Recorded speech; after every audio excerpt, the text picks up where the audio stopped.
Chapter 362.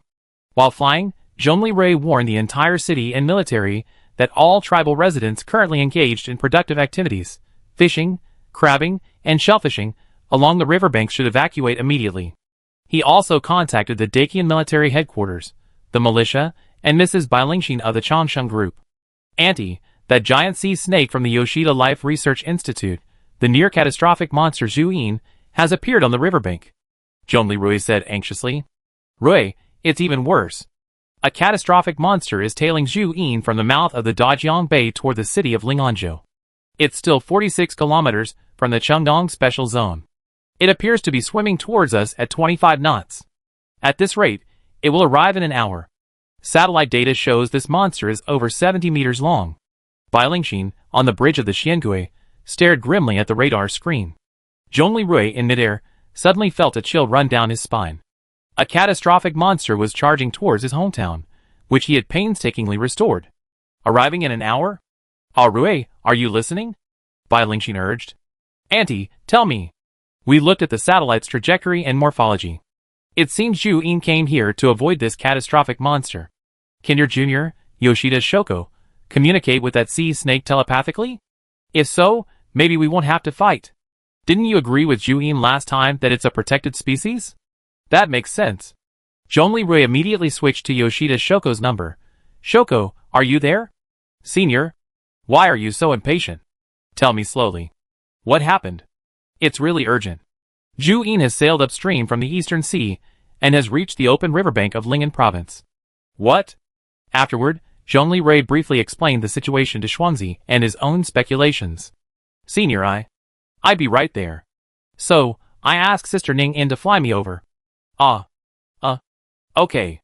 Zhongli Rui had originally wanted to ask her to wait while he dispatched armored vehicles and fighter planes to bring her over. However, having Ning In, who could fly her over wasn't a problem. Soon, in the Jiayuan Community Square, Ning In, accompanied by Yoshida Xuangzi, flapped their wings and soared into the sky, heading towards the riverbank where Zhu Yin was. From the air, Zhongli Rui quickly spotted Ning In soaring with Xuangzi. Senior Zhongli. Xuangzi shouted from the air. Brother Zhongli. Ning In also shouted from the air. Ning In called him brother? Zhongli Rui couldn't help but get goosebumps as he recalled the time when Ning In and he had fought and destroyed the American continent. Calm down, calm down. She doesn't have the memories of the past. Zhongli Rui said to himself, gathering himself with a forced effort. Then, midair, he said to the two women, sisters, let's go check on Zhu Yin. Yes. Xuangzi and Ning In nodded simultaneously. Zhongli Rui and Ning In, flying with Xuangzi, soon found Zhu Yin on the riverbank. Xuangzi covered her mouth in horror upon seeing Zhu Yin's condition. Zhu Yin was now near death, with at least 10 wounds of various sizes on her body.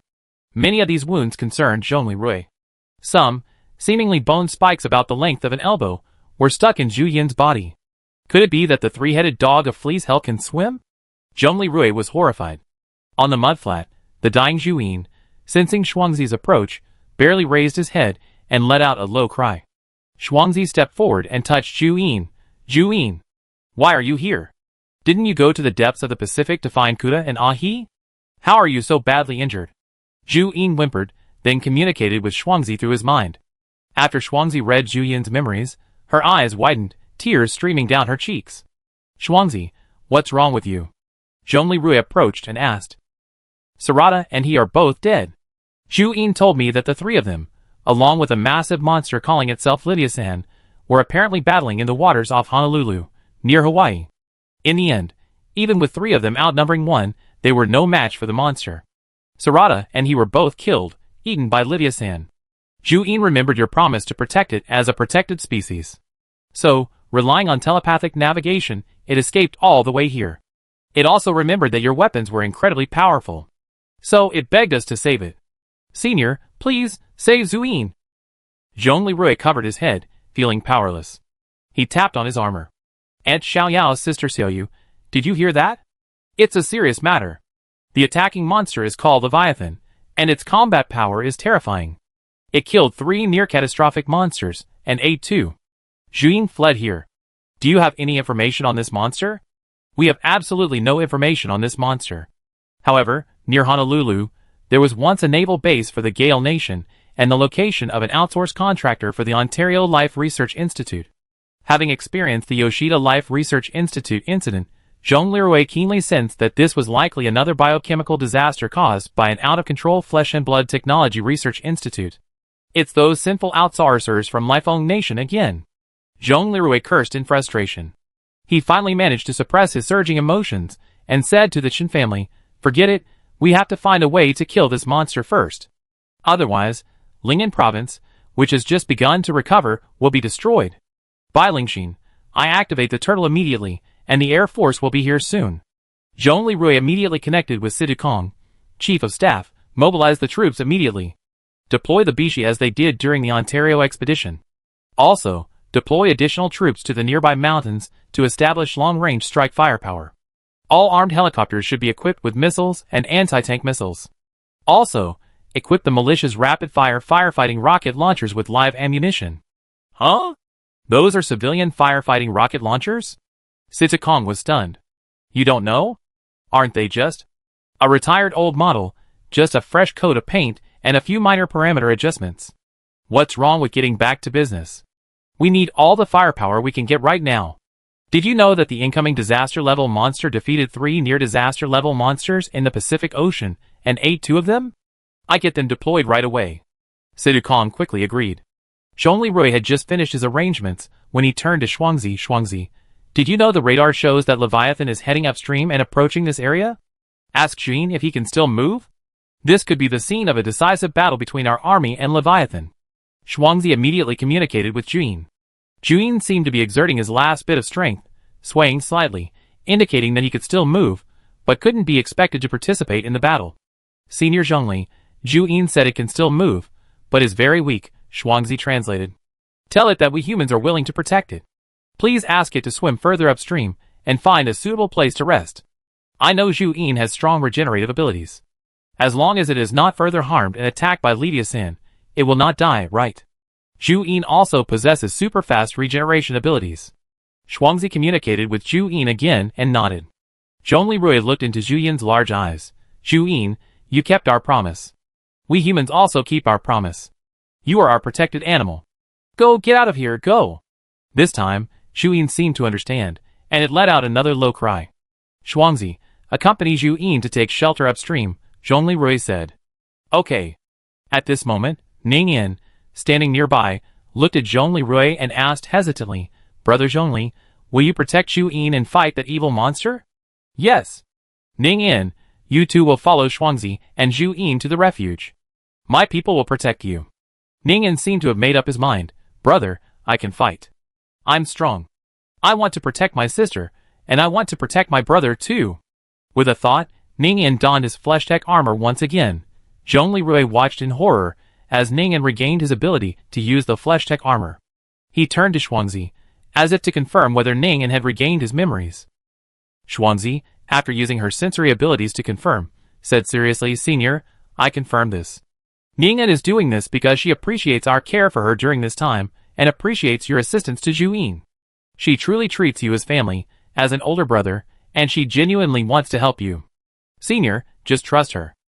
Zhong Leroy sighed slightly, then pulled a radio headset from his armored spares and handed it to Ning Yin. Sister Ning Yin, take this with you on the battlefield to stay in touch. First, take Shuangzi with you and accompany Jin to a resting place upstream. Then, return to the battlefield to help. Lydia-san is very powerful. Although you're very capable, please don't act rashly, okay? I don't want anything to happen to you. Yes. Ning Yin nodded attentively and put on the headset. Brother, don't worry. Backstage, Chen Xiaoyao said, Haha, Arui has another sister. Chen Xiaoyu smiled and said, Don't worry. This Ning Yin isn't human, but a hermaphrodite of an unknown species. Judging by Arui's expression, she's wary of her. Chen Xiaoyao, sweating face, hermaphrodite. Zhong Leroy connected with Situ Kong and said, Chief of Staff Situ, all army login information. Ning Yin, become a friendly unit. Huh? This. Is it?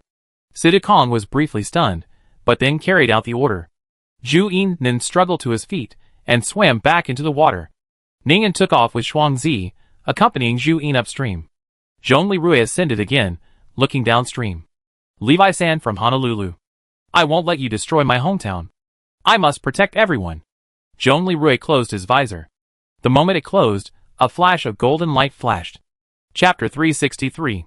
Hovering over the river, Zhong Li's screen flashed with cursors representing units from various factions. Among the friendly units, the Bishi and the Xiangui could be seen. The Bishi hovered above the river, while the Xiangui rested in the square in front of the former Jiangnan Gymnasium. The scorched earth razed to the ground by the large thermobaric bomb. Long-range firepower teams from the army and militia were assembling and deploying on the commanding heights of the mountain near the river, as well as in areas suitable for launching fire support. In addition, several anti-material sniper teams, Lu Shi's Sniper Team 1, Wang Gang's Sniper Team 2, and Shin Youchu's Witch Team 1, a codename Zhong Li had improvised, were also in position, armed with large-caliber anti-material sniper rifles capable of repelling tanks.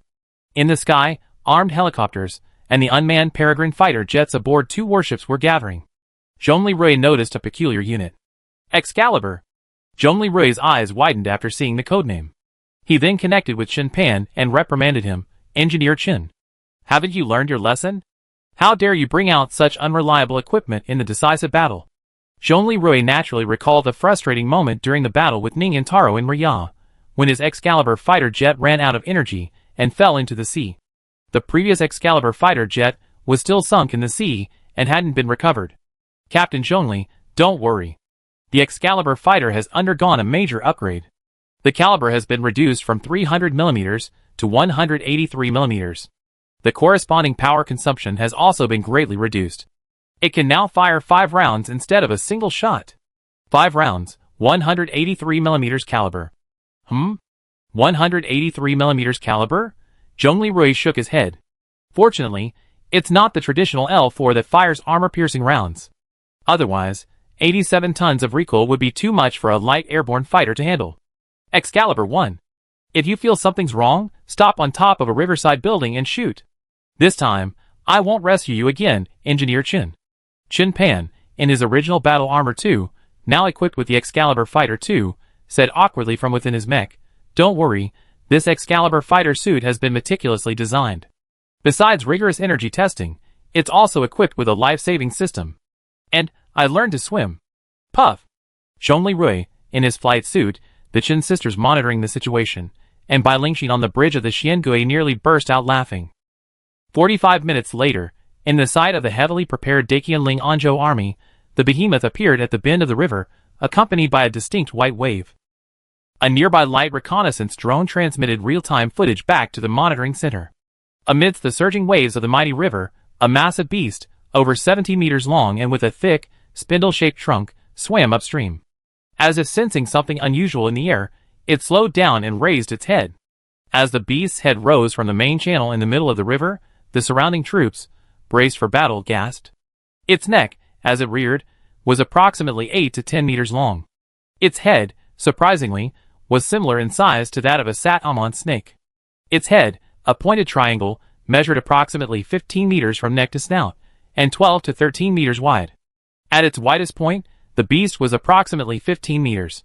Furthermore, astonishingly, this behemoth, in addition to its 4 paddle-like limbs, possessed 8 additional, sturdy tentacles. 2 of these tentacles were 35 meters long, and within each was hidden a massive bony spine that shone with a cold black light.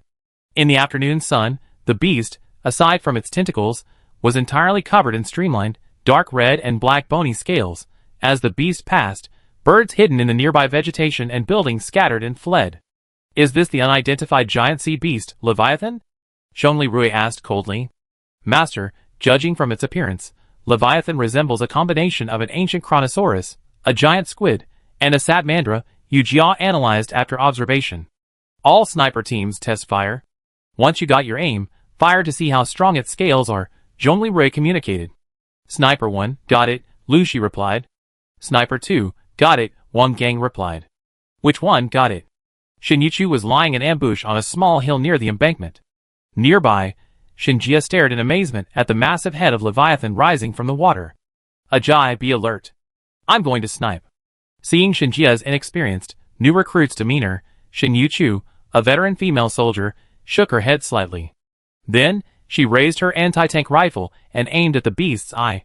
Then, crisp gunshots rang out from 3 hidden locations along the river. 3 sniper teams fired simultaneously. Lu Shi shot at the left eye, Shin Yuchu at the right, and Wang Gang at the throat. But then, Yu Jia detected that all 3 bullets had been deflected by the scales. 12.7 caliber can't penetrate armor at long range. Zhong Lirui gritted his teeth. Master, the monster's defenses are high. A 12.7 caliber is useless at long range. Damn it, this Leviathan is like a Shadowman snake, a super powerful, disaster-level monster. Zhong Lirui muttered inwardly. Tiny, arrogant humans, not even worthy of a snack? You're provoking me like that? A low, murmured voice in Lifeng Mandarin emanated from the center of the river. Zhong Lirui's eyes froze. This guy speaks Lifeng Mandarin, possessing advanced intelligence. At the anti-material fire from the ambushing snipers, Lydia raised its head, opened its bloody maw, and roared. Then, its scales rippled, and a mist began to emanate. Its visibility suddenly began to decrease. Simultaneously, it raised high its 2 longest tentacles, each 35 meters long, with massive suction cups and bony spikes at its tip, and swung them fiercely. Try this. Instantly, the elbow-long bony spikes on the tentacle shot out in all directions, like a scattering of flowers from the sky. All air forces retreat. Zhong Lirui shouted. In an instant, 3 gimbaled reconnaissance drones and a special forces transport helicopter were hit in the sky near Lidiazan. 2 of the 3 drones exploded midair, and 1 crashed into the river. The special forces transport helicopter began to spin, trailing white smoke as it trembled and plummeted towards the hillock where Shin Yuchu had ambushed. Help! Help! Assault 1 is about to crash! The pilot shouted from the transport helicopter. Finally, Assault 1 made an emergency landing in the ditch behind the levee next to the hillock. Yu Jia reported, Master, the monster's bone spur attack is exceeding the speed of sound. This monster is estimated to be as powerful as a Satamon snake. We recommend using thermobaric bombs for a saturation fire strike. The helicopter just crashed. The team needs to be rescued. We can't use thermobaric bombs now. This creature is more formidable than a 3-headed dog from hell. Zhong Lirui said solemnly, observing the battle situation. Nearby troops, go to the rescue. Zhong Lirui ordered, directing the unmanned Peregrine fighter unit to begin the attack. Armor-piercing and incendiary grenades began exploding on Lidiazan's back and head. For a moment, Lidiazan's body was like a vibrant firework display. Looking at the battle in the river and the sniper position on the hill, Shin Yuchu sighed. Ajay, let's go rescue our comrades in the crashed helicopter. I underestimated this monster. Even I'm useless today. Let's go! Ajay nodded. The 2 men darted through the woods, rushing to the crash site as quickly as possible. At the scene, the helicopter was severely damaged, its nose smashing through several trees. The pilot was unconscious and trapped in the cockpit. The helicopter's cabin had flipped sideways, trapping the occupants.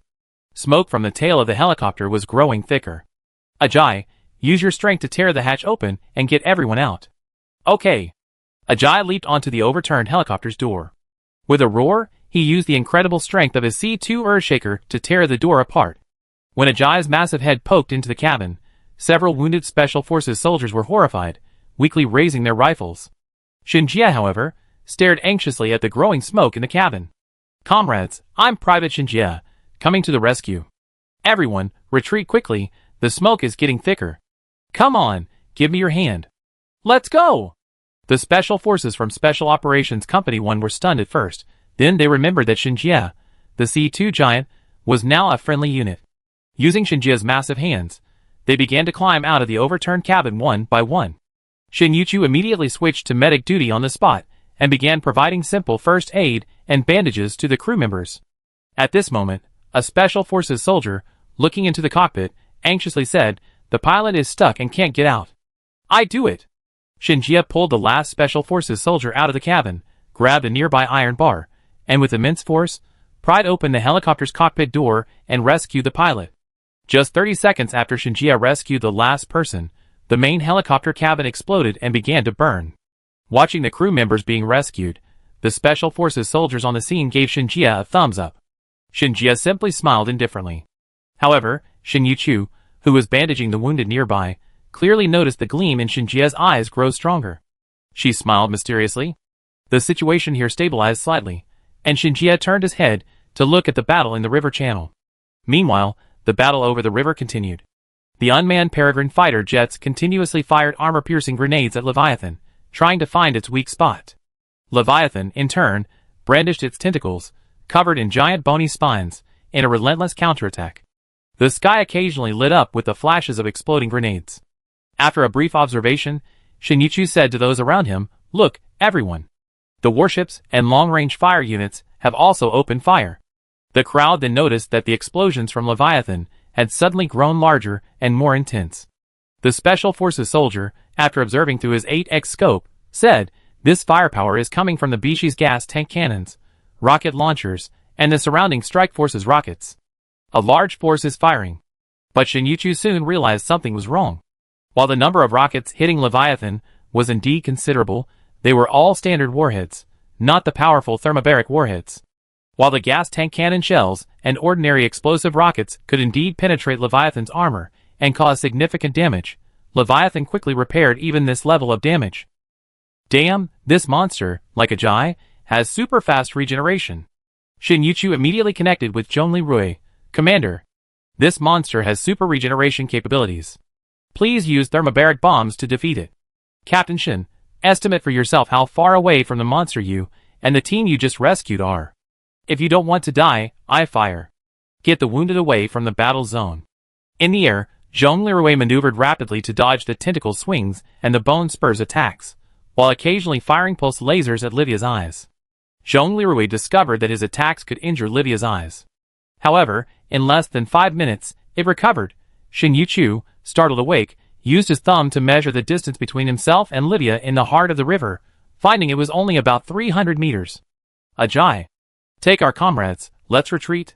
Shinichu was about to call on Shinjia to help him retreat with the wounded, but he noticed that Shinjia had somehow picked up the Gatling gun that had fallen near the transport helicopter's hatch and headed straight for the levee. "Ajay, come back!" Shinichu shouted in a daze. "Take it, big monster!" Shinjia shouted, his blood boiling, and pulled the trigger. Da-da-da-da. The roar of the Gatling gun resounded through the air. Shinjia stood on the levee, Gatling gun in hand, raining bullets down on the behemoth like a torrential rain. Although most of them bounced off its armor, some still embedded themselves in its flesh.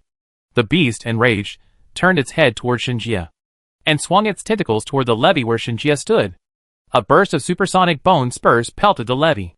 A cloud of dust flew up from Shinjia's previous position, obscuring his vision. The Gatling gun fire abruptly ceased. "Ajay, no!" Shinichu wailed, reaching out his hand. Chapter 364. Ajay. Ajay. Ajay. Shinichu stumbled towards the dusty field. When the dust cleared, Shinichu saw that Shinjia had been pierced by 4 bone spurs. One pierced his abdomen, one pierced his unprotected left arm, and 2 pierced his thighs, pinning him to the ground on the levee. He was still alive, but now unable to move. Shinichu stepped forward and comforted Shinjia. "Ajay, bear with it. I save you." With that, Shinichu yanked out the bone spur in his left arm. "Ah! It hurts." "Whoa!" Shinjia's cries were silenced by Shinyochu's hand. "Stop screaming. Screaming will only attract the monster. Don't you see General Zhongli and the fighter planes up there working so hard to hold the monster back?" Shinjia looked aggrieved. "Auntie, it really hurts. It will regenerate, but that doesn't mean I'm not afraid of pain." "Oh, you know you're afraid of pain now. Why weren't you afraid when you just grabbed the Gatling gun and thought you were in control?" Taking advantage of the conversation, Shinichu suddenly pulled out the massive bone spur from Shinjia's stomach. "Ah! Ugh! Ugh! Ugh!"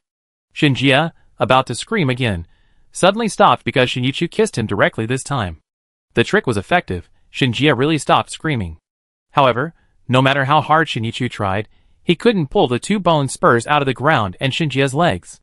They had pierced Shinjia's thigh bones and embedded themselves in the asphalt embankment. In the distance, Zhonglirui, who was fighting with a group of fighter jets to attract Livia's attention, glanced at Shinjia, his teeth almost gnashing. He noticed Shinjia's desperate state, pinned to the ground. At this moment, if he left the front line to rescue Shinjia, Livia Sang would probably immediately focus all his attention on the shore. If Shinjia and Shinyuchu on the shore were hit by another bone spur spray, they would definitely not survive. At this critical moment, Zhonglirui received a call. "Brother Zhongli, I'm here to help." Zhonglirui looked at Ning Yin, who was flying at high speed, and said to her, "Sister Ning Yin, we keep the monster here, and you go rescue the giant ally trapped on the levee." Your current attack methods are useless against this sea beast. Okay. I go right away. Ning In quickly changed direction. Meanwhile, in the Excalibur II fighter jet hovering in the distance, Chunpan had already taken aim at Lydia's throat. Captain Zhongli, I'm going to launch the first artillery attack in 10 seconds. The beam axis area has been marked. All troops, please avoid it. Be careful. Zhongli Rui shouted, flying like a spirit in the air, and then fired a conventional missile at Lydia's nose. Kun Lu, is the energy consumption okay? Chun Pan asked cautiously from inside the Excalibur II fighter jet. Mr. Chun, no problem. Have you calculated the consumption of the prototype armor too? Yes. This time, we also considered a contingency plan for low battery. Don't worry. Okay then. Chun Pan aimed at Li Diazen's throat. He had observed the battle briefly earlier, and noticed that Zhongli Rui had once used a large pulse laser gun to penetrate Li Diazen's eyes. However, the eyes regenerated shortly after.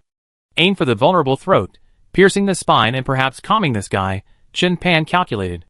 Then, his eyes turned cold, and he pulled the trigger. The hovering Excalibur fighter's 183 caliber electromagnetic cannon flashed with a burst of electricity before suddenly opening fire. The electromagnetic cannon shell pierced the air and instantly struck Li Diazen's throat. The sea beast's massive body trembled suddenly, as if sensing an unprecedented threat.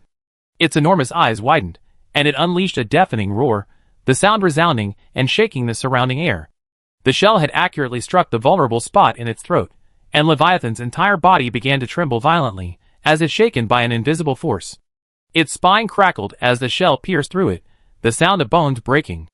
As expected, as its spine was damaged, Leviathan's movements began to slow, and its attention seemed to refocus on Zhongli Rui and the fighter group in the air. Captain Zhongli, the Excalibur II's 183mm electromagnetic cannon is operational and reliable. Chun Pan suppressed his excitement and reported to Zhongli Rui. Zhongli Rui, naturally, had seen the results of the battle on the monitors and was overjoyed. He immediately shouted to Ning In, Sister Ning In, hurry! Now's the time. Ning In had already been ready to attack. Upon hearing Zhongli Rui's call, she accelerated and rushed towards the levee. Her figure traced a graceful arc in the air, like a meteor, heading straight for Xinjie. At this moment, Zhongli Rui once again felt that the Excalibur II fighter was a valuable asset. After all, he, 8 peregrine fighters, and the entire army's rocket artillery unit had just bombed for a long time, but it still wasn't as effective as Chun Pan's single deep armor-piercing round. Of course, he and the entire army also didn't use thermobaric bombs out of consideration for the nearby crash victims, who hadn't yet been evacuated. Engineer Chun, the Excalibur II's attack is remarkably effective. Can we still fire? Sir, due to cooling and recharging, the bombardment cooldown is 1 minute. Chun Pan said calmly, staring at the various indicators on the electronic panel. Well, it's about the same design frequency as the original gas tank mortar. It's also the firing rate of the IS-2 tank's main gun. Well, that's pretty good. After all, it's a light fighter unit that's delivering such a powerful attack. Zhongli Rui nodded, then called out to the Bishi and Xiangui, Yujia, Auntie, Engineer Chen Gao's rapid deployment of the electromagnetic cannon was a credit to you this time. Can your shipborne main guns further enhance the results? Master, I'm sorry. I can't fire, Yujia said with a guilty voice. Rui, I'm sorry too. I can't fire either, Bai Lingxin said with equal guilt. Huh? Why? Zhongli Rui was horrified. Could it be that the electromagnetic main guns of the Bishi and Xiangui are both broken? No, Bai Lingxin sighed. Rui, it's because the positions of the Bishi and Xiangui are restricted.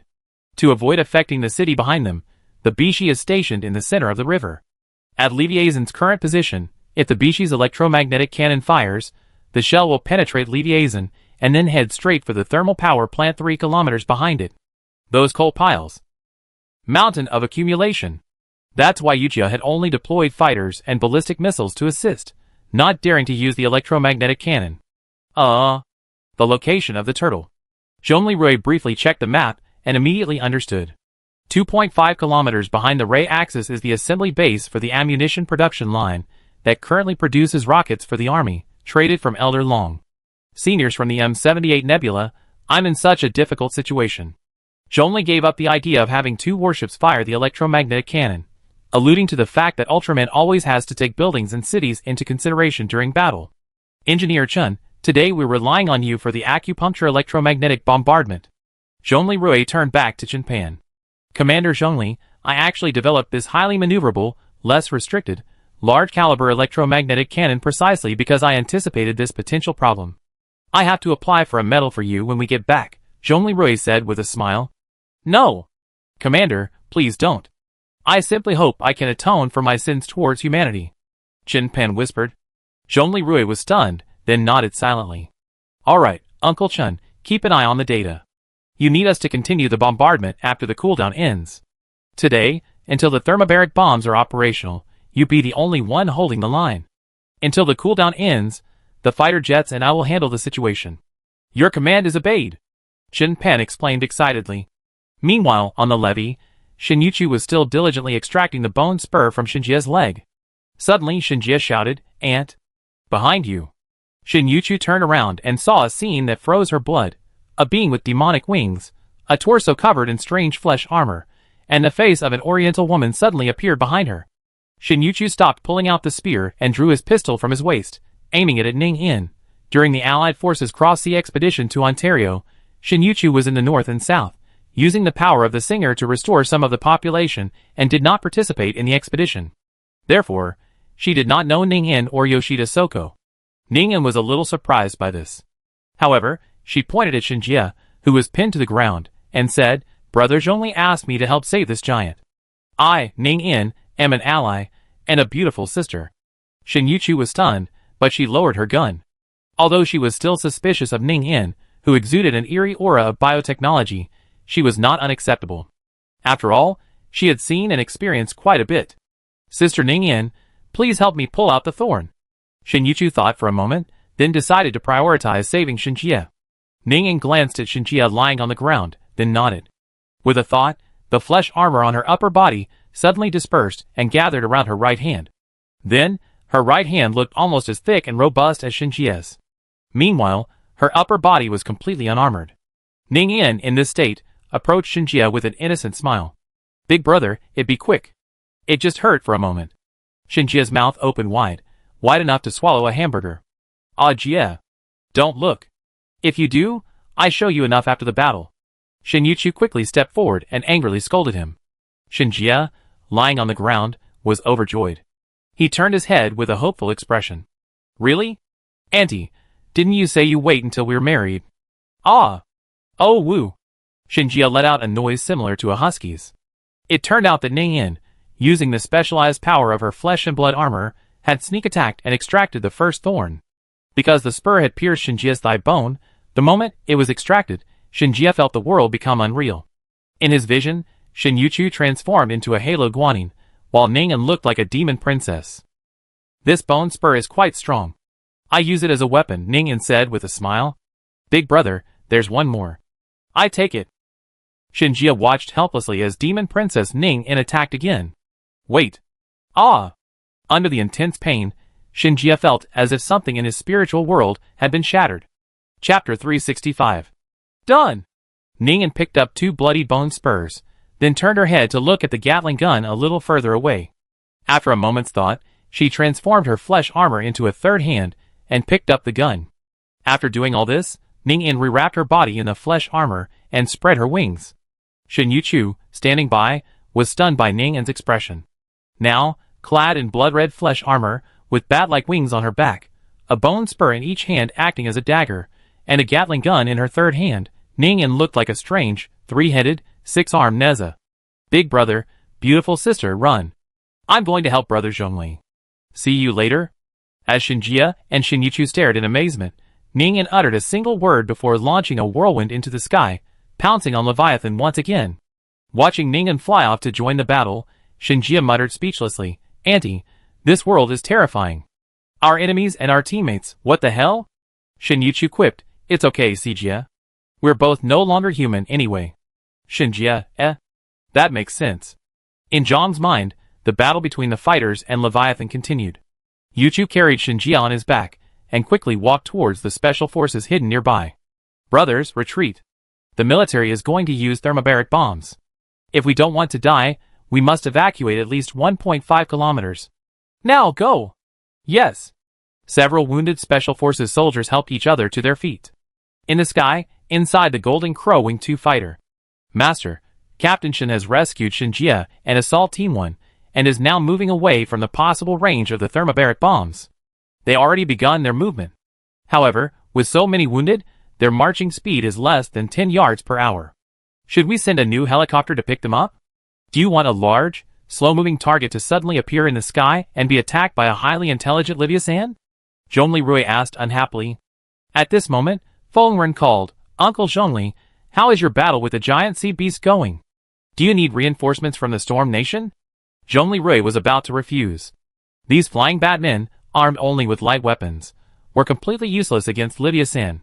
Moreover, a single hit from the bone spurs would kill them instantly.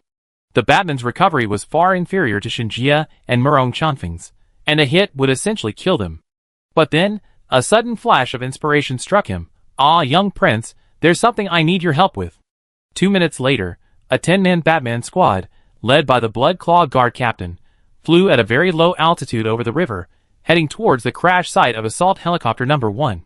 Soon, the Blood Claw Guard spotted Shin Yu-Chu and the wounded Special Forces soldiers struggling to evacuate. Blood Claw immediately contacted Shin Yu-Chu. Captain Shin, which number 1? This is Blood Claw, captain of the Allied Storm Nation Guards. We've been commissioned by Governor Zhongli to assist with your expedited evacuation. We're above you. Shin Yu-Chu, who was supporting Shinjia, who had just regained some strength, and struggling to evacuate with the wounded, looked up and saw 10 elite Batman guards hovering above him. Shin Yu-Chu was stunned for a moment before reacting. Captain Blood Claw, thank you for your assistance. Shin Yu-Chu said quickly. What is this?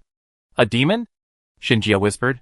He was immediately met with Shin Yu-Chu's subtle elbow of love. The Batman is our special zone's ally. He's established a kingdom, not far from our distribution center. Shin Yu-Chu looked at Shinjia speechlessly. After this battle, I really have to teach you a lesson.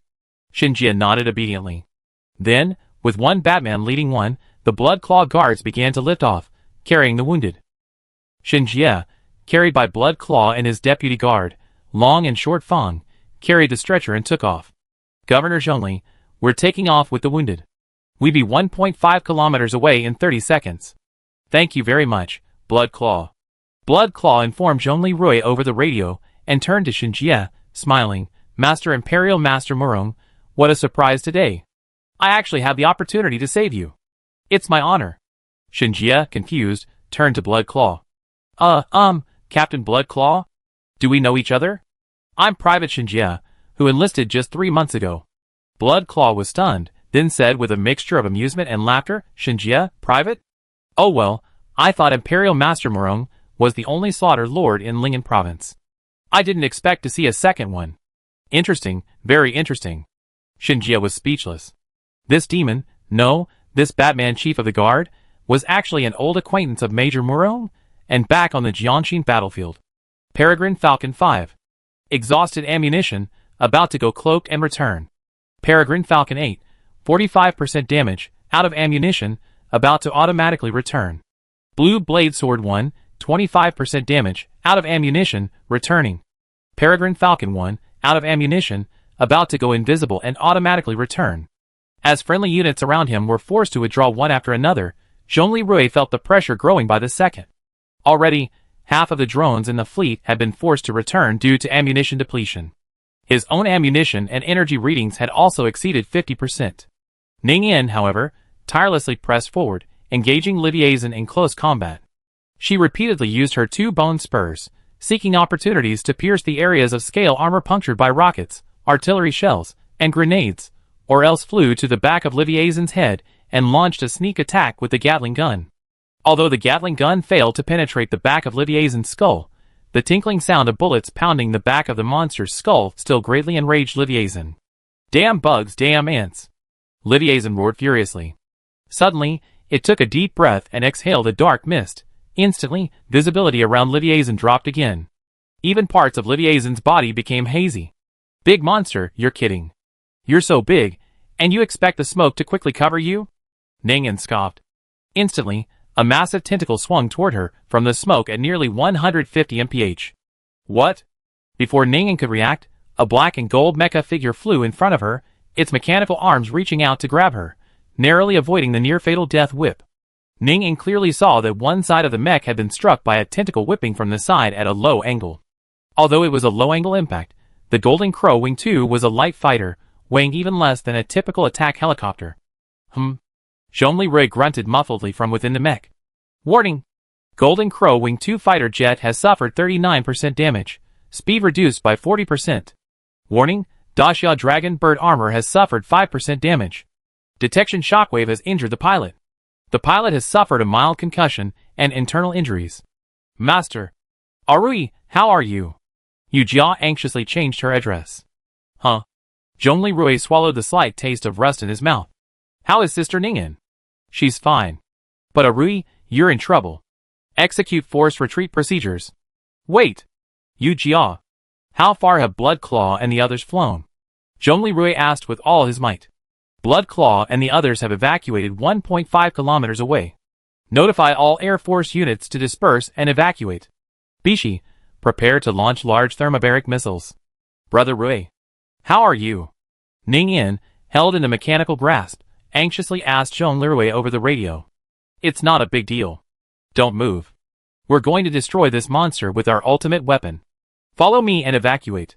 Okay. At Zhongli Rui's command, all fighters in the air immediately began evacuation procedures, dispersing and rapidly moving away from the battlefield where Liviazan was. Zhongli Rui piloted his mecha fighter, carrying Ning in as he moved away from Liviazan as quickly as possible. He swallowed the rusty taste again and carefully monitored the distance between each flying unit and Liviazan's cursor. Liviazan, in the center of the river, watched as the previously annoying swarm of fighter planes, like flies and bees, suddenly scattered and fled. He then sneered, Human, with such little skill, you dare challenge me, Liviazan, the king of the sea? Dare to interrupt my hunt, and sooner or later, I will devour you all. Zhongli Rui's dashboard confirmed that the last fighter plane had left the danger zone, and he took a deep breath. Launch. A massive thermobaric missile, blazing with flames, soared from the Bishi, heading straight for Liviazan. In the center of the river, Liviazan, who had originally planned to continue upstream in pursuit of Zhu Yin, suddenly realized something as he looked at the distant light. What? Chapter 366. Levi's body immediately attempted to dive, barely submerging its head. But it was too late. The thermobaric missile exploded 2 meters above Lydia, generating a massive energy explosion that instantly formed a massive fireball covering dozens of meters. Immediately thereafter, a powerful shockwave, centered on the fireball, spread violently in all directions. The leaves on the treetops near the river were instantly swept away by the shockwave and gust of wind, leaving only dead branches. Where the fireball and shockwave passed, the surface of the river seemed to boil. Countless vapors and heat waves intertwined, forming a chaotic mist. Levi's body was instantly engulfed in this mist. It struggled, but it was like being trapped in an invisible quagmire, unable to move. The surrounding river water boiled from the impact of the explosion, and the heat waves surged, seemingly melting everything. Amidst the crimson fireball of the thermobaric bomb, Lydia screamed as it was engulfed by the mushroom cloud. Success? Inside the Bishi, in the retreating attack helicopters above, and at the rocket artillery positions along the mountainside, both from the army and the militia led by Ameo, soldiers raised their arms in celebration. The firelight reflected on their faces, illuminating their resolve and pride. Commander, we succeeded? Wang Gang congratulated Zhongli Rui. The sniper team has confirmed that Leviathan was hit by a high-powered thermobaric round. Commander? Zhongli Rui stared at the control panel, not responding. No way. This is too much. Zhongli Rui muttered in disbelief in response to Wang Gang. Commander, what's wrong? That's a high-powered thermobaric bomb, and Leviathan isn't dead yet. What? Wang Gang's voice was tinged with disbelief. Instantly, Wang Gang's response was a massive figure, darting out of the mushroom cloud created by the bomb. Judging from its direction, it was attempting to turn and flee towards the sea at a speed of 12 knots. Zhongli Rui flew up and zoomed in, capturing a horrifying scene. The side of Leviathan's head had been reduced to skeletal remains, the scales on its back completely gone. Its 8 massive tentacles, the 2 longest at 35 meters, used to launch bone spur attacks, had been broken, leaving only the remaining 6. It was struggling to maintain its form, but one thing was certain: Leviathan, despite being struck by a powerful thermobaric bomb, had survived. The sudden incident interrupted the joy of the celebrating troops. All troops, continue the attack. Zhongli Rui quickly issued the command, and all the weapon systems on the Bishi immediately relocked onto Lydia Sang's shattered form. The rocket artillery batteries roared again, and shell after shell streaked through the air, pursuing Lydia Sang. The machine guns and missiles on the attack helicopters also began a continuous attack, with flames blazing and bullets raining down like a torrential rain. Although Lydia Sang was seriously injured, it still fought with all its might to escape this deadly place. Master, this is bad. Lydia Sang is swimming towards the nearby deep water. The water there is over 30 meters deep. Thermobaric bombs are not very effective on surface terrain. If it escapes to deep water, it will be useless. Damn it! Zhongli Rui glanced at Lydia Sang's current position, only 1,200 meters vertical distance from the rocket production line base. Zhongli Rui looked at Lydia Sang, its entire form resembling a pliosaur, in the river, and suddenly remembered that a pliosaur's swimming method primarily relies on its 4 flippers. Its tentacles are not used for swimming, but for grasping and attacking. Engineer Chen Gao. Zhongli Rui immediately called out to Chen Pan. How many rounds are left? The last one, Chen Pan sighed. After all, the cooldown is too long, and this monster's regeneration is too strong. The 183mm electromagnetic cannon can cripple it, but not kill it. That's what I want. Engineer Chen Gao, can you destroy this monster's right front flipper? It's trying to escape. Not only is my pulse laser gun ineffective in water, but its effectiveness is greatly reduced underwater. Understood. Chen Pan swung the cannon midair, aiming at Leviathan's right front flipper below. Fire! Chen Pan pulled the trigger, unleashing the final electromagnetic cannon round. The round streaked through the air, instantly and accurately hitting Leviathan's right front flipper. With a deafening sonic boom, Leviathan's right front flipper was instantly torn apart, sending up a massive splash. Its blood gushed out, staining the surrounding river red. Leviathan roared in pain, its swimming speed noticeably slowed, its body becoming increasingly unsteady. While the blow didn't kill it outright, it severely weakened its mobility. Great! Hit it! The soldiers on the Bishi cheered joyfully, seeing the dawn of victory. Commander, the last round of the electromagnetic cannon landed, and we're out of ammunition. Chen Pan's tone was filled with resignation. Engineer Chen, you done well. However, Lydia Sang didn't give up its struggle. Using its remaining tentacles and flippers, it continued to swim towards deeper water. Zhongli Rui kept a close eye on Lydia Sang, knowing full well that there was no time to relax, or Lydia Sang might escape and threaten humanity once again. Continue the attack. Don't let it escape. Zhongli Rui commanded loudly.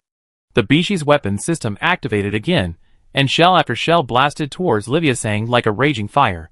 The attack helicopters, still with ammunition remaining, continued to fire their machine guns and missiles, their bullets raining down on Lydia Sang like a dense rain. Lydia Sang's body was covered in wounds, its vitality steadily fading. But it continued to rely on its tenacious regenerative ability to slowly advance towards deeper water. Zhongli Rui observed Lydia Sang's current position, and knew that the powerful thermobaric missiles were no longer effective. However, if the attack ceased, and Lydia Sang escaped into deep water, there would undoubtedly be endless trouble in the future. At that moment, he looked at the Golden Crow Wing 2 fighter on the display, which was showing multiple alarms, and felt a sense of helplessness. Even after all this effort, this monster still couldn't be destroyed. Fighter damaged. Zhongli Rui thought of the Golden Crow Wing 2 fighter, and suddenly a thought occurred to him. Yujia, let me ask you, if the Golden Crow Wing 2 fighter's electromagnetic reactor went out of control, could it cause a small nuclear explosion? Ah Rui, what are you doing? Yujia asked alarmedly. Answer quickly. Zhongli Rui insisted. What would the intensity of the explosion be, and what would the impact area be? Master, if the electromagnetic reactor on your fighter plane were to detonate uncontrollably, it would cause a small nuclear explosion within an 800-meter radius. Its power would be twice that of a comparable thermobaric bomb. Will there be nuclear radiation? Master, no. However, an electromagnetic pulse would be generated instantaneously within a small area, reaching temperatures of approximately 4,000 degrees Celsius.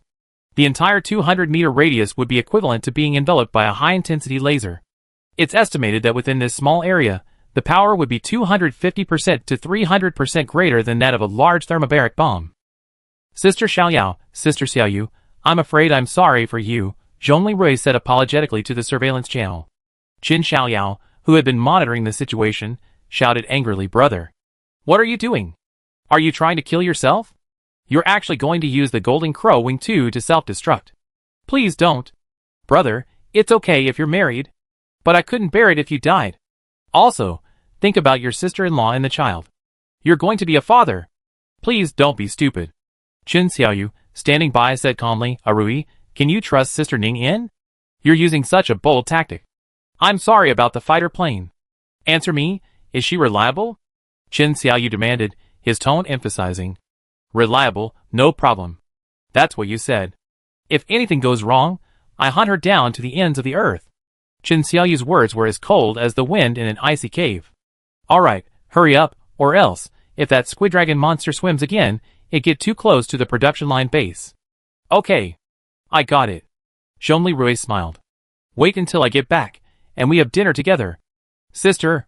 Jin Xiao rushed forward, grabbed Chen Xiaoyu by the collar, his eyes wide with anger. How could you agree to let your brother?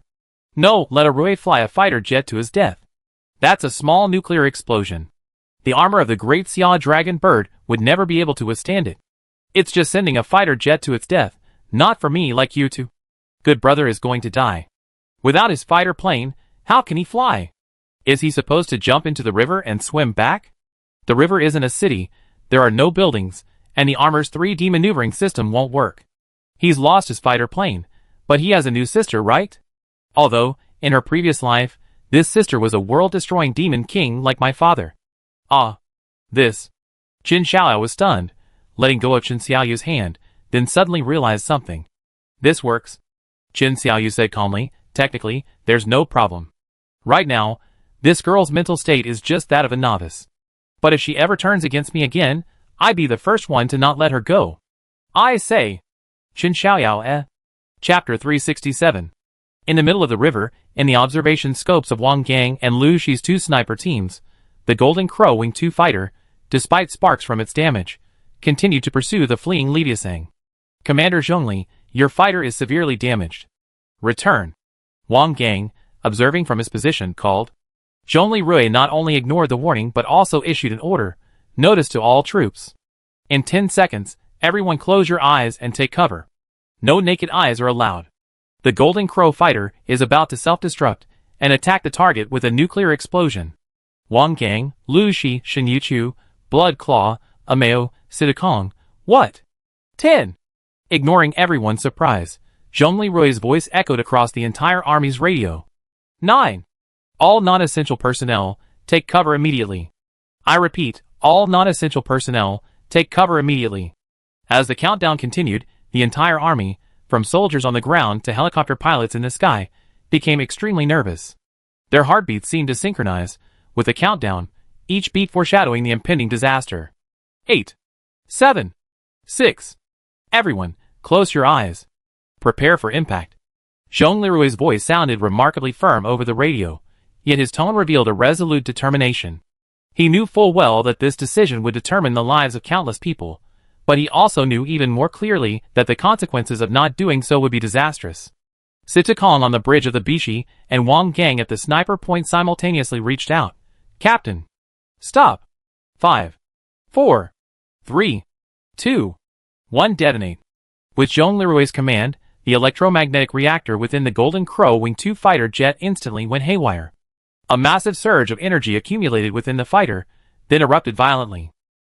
A dazzling light burst forth from the fighter, and then a massive white ball of light formed in the air, accompanied by a powerful explosion and shockwave that spread outward.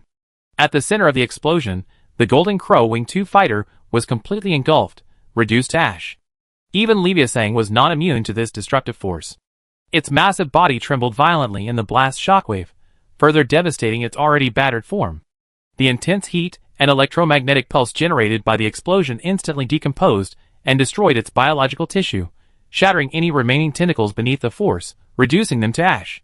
Its head, already half reduced to bones, was now completely destroyed. Lidiasang's roar was faint amid the roar of the explosion. After the giant white ball of light vanished, its headless, massive body began to slowly sink, eventually disappearing into the murky river water. Scan, target Lidiasang, vital signs completely absent. Target eliminated. Yu Jia reported to acting captain Sitakong from within the bridge of the Bishi. This time, Lidiasang was completely eliminated. Commander Zhongli. General Zhongli. Countless soldiers knelt dejectedly. Both army and militia. Minnie stared blankly at the spot where the ball of light had vanished, lost in thought. The army soldiers of the 18th War Zone all recalled General Longwei, who had chosen to self-destruct his base to protect the people. Many soldiers spontaneously removed their helmets and observed a moment of silence. In the woods, Shin Yuchu, at a safe distance, also saw the mushroom cloud after the nuclear explosion through her 8X scope. She couldn't help but recall that Zhongli Rui had saved her in the Hong Kong and Kowloon Special Administrative Region by flying this very fighter plane. Now, Zhongli Rui had actually saved his hometown in this very way. She covered her mouth, turned her head away, and shed tears. Auntie, the commander. Shinjia, who was on a stretcher nearby, asked hesitantly. Shin Yuchu just shed tears and didn't answer. The nearby Special Forces soldiers all took off their helmets.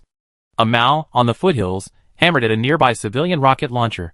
Commander Zhongli, General Zhongli. Brother A. Rui. What are you howling for, Lieutenant Mao? Suddenly, Zhongli Rui answered a Mao's radio. A Rui. Brother, no, Commander Zhongli, you're not dead? You've been with me for so long, and you didn't even know that my fighter and armor can be used separately? A Mao said awkwardly, I forgot, haha. At this moment, Ning Yin was carrying Zhongli Rui's great Xia Dragon Bird armor, flying steadily towards the Beishi. The Beishi immediately used its telescopic observation system to zoom in on Ning Yin, flying back in the great Xia Dragon Bird armor. Just now there was electromagnetic interference. I repeat, comrades, we defended our homeland, we defeated Leviathan, we won. Zhongli Rui solemnly declared from his great Xia Dragon Bird armor. On the bridge. Sidukong paused on the Bishi bridge, then rubbed his nose and smiled wryly. He shook his head slightly. It's okay, it's just a fighter plane, that's not bad at all. In the woods, the soldiers, who had been taking off their helmets in a moment of silence, suddenly tossed them aside and celebrated. Shin Yuchu was stunned.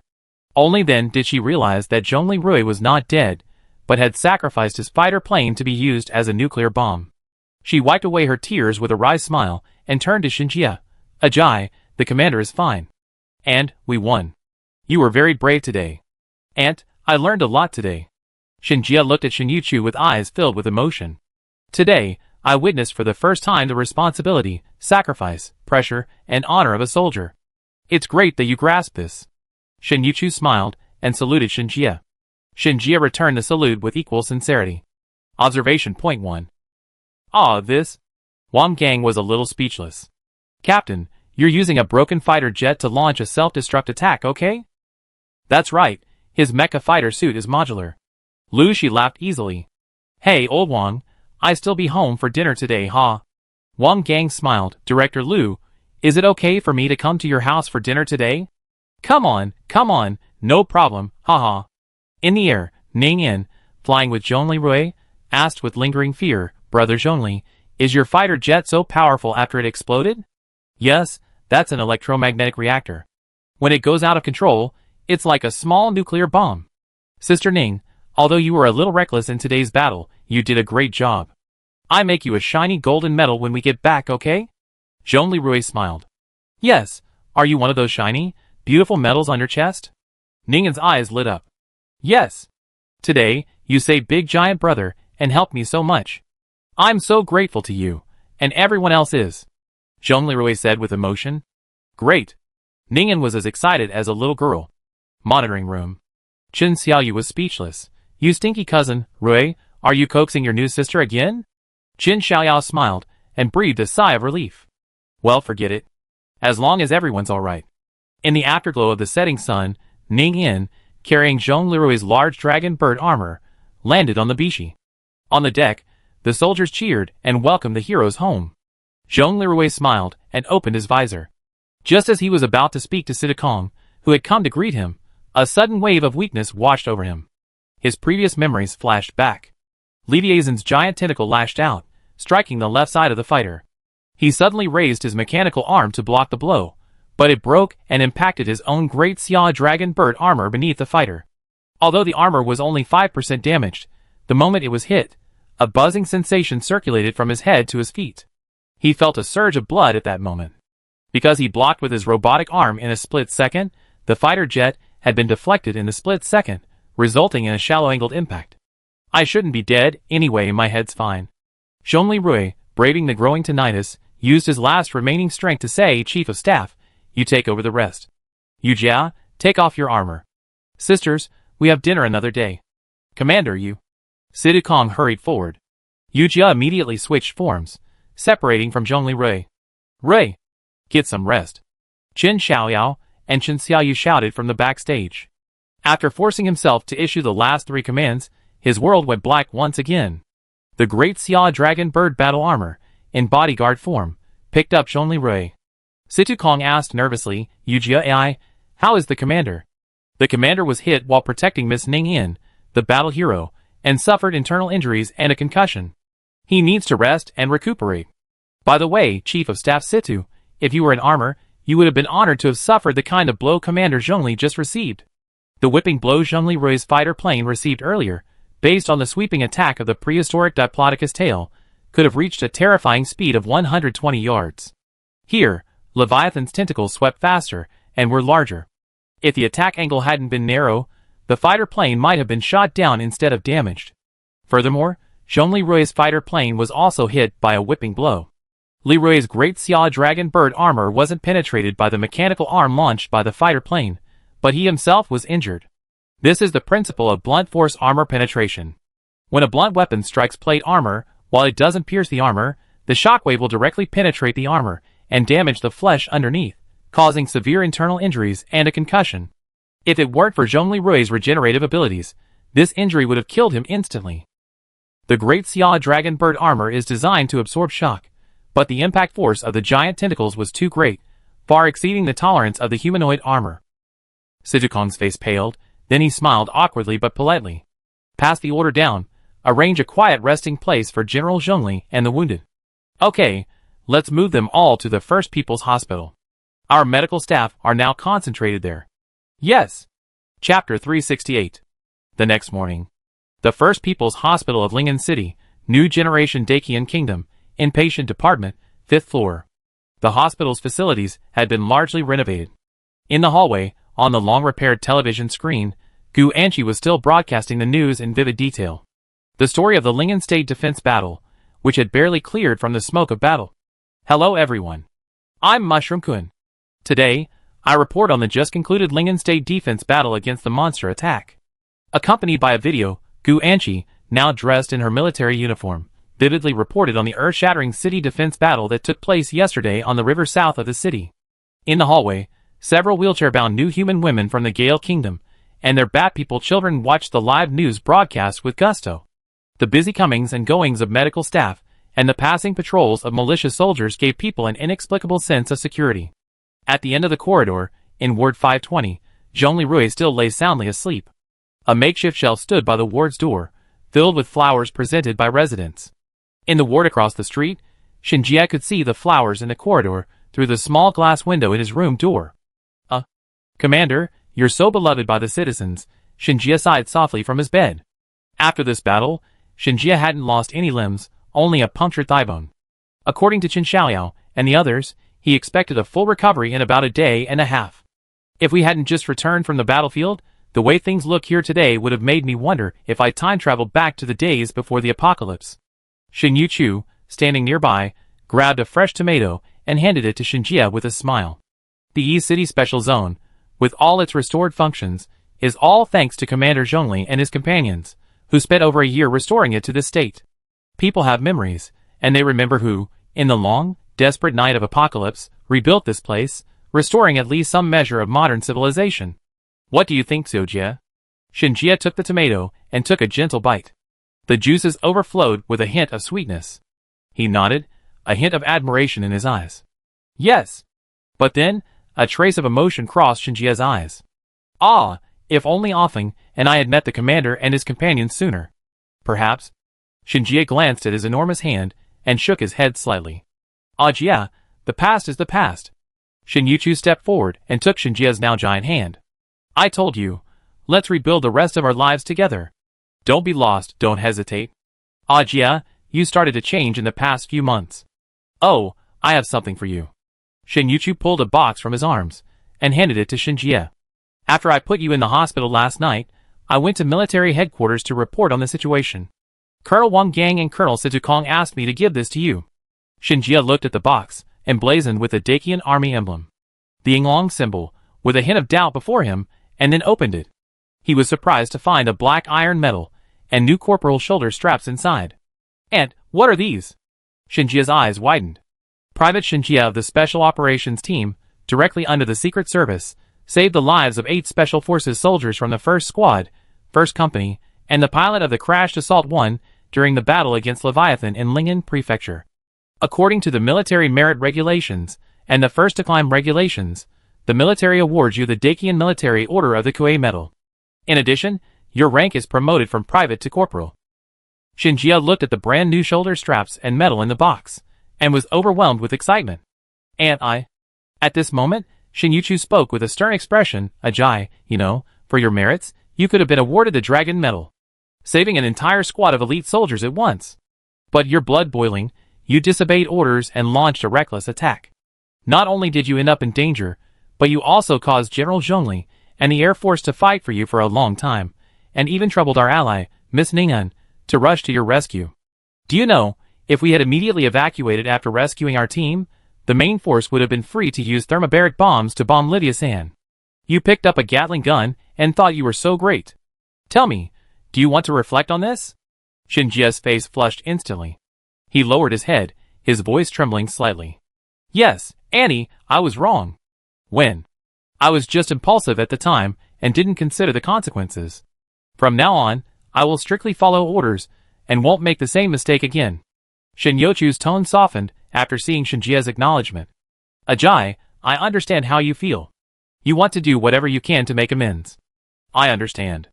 But on the battlefield, we must always remain calm and strictly follow orders to maximize our combat effectiveness and protect ourselves and our comrades. Do you understand?" "I understand, Auntie." Shin-Yuchu smiled with relief and patted Shinjia's shoulder. "Okay, Ajay. Take your time, don't rush, okay?" Shinjia nodded, a determined glint in his eyes. "Yes." Just then, the ward door opened. Di Senyan, 6 months pregnant, arrived with Xiaofeng to examine Shinjia. Upon seeing Di Senyan, Shin-Yuchu immediately stepped forward and asked with concern, "Master, why are you here to examine Ajay yourself? You're already 6 months pregnant, so you must be very careful." Di Senyan smiled. "I have the same new human physique as you, so I'm not as delicate. Besides, regular exercise is very beneficial for pregnant women. Besides, it's Xiaofeng who's examining Ajay today." Shin-Yuchu turned to see Xiaofeng, clad in her personal guard armor, beside Di Senyan. "Xiaofeng, scan Corporal Shinjia." "Yes, Mom." Xiaofeng smiled slightly and activated the sensors to begin the scan. But Shinjia's mouth was wide open. Xiaofeng's word "Mom" had nearly overloaded his brain.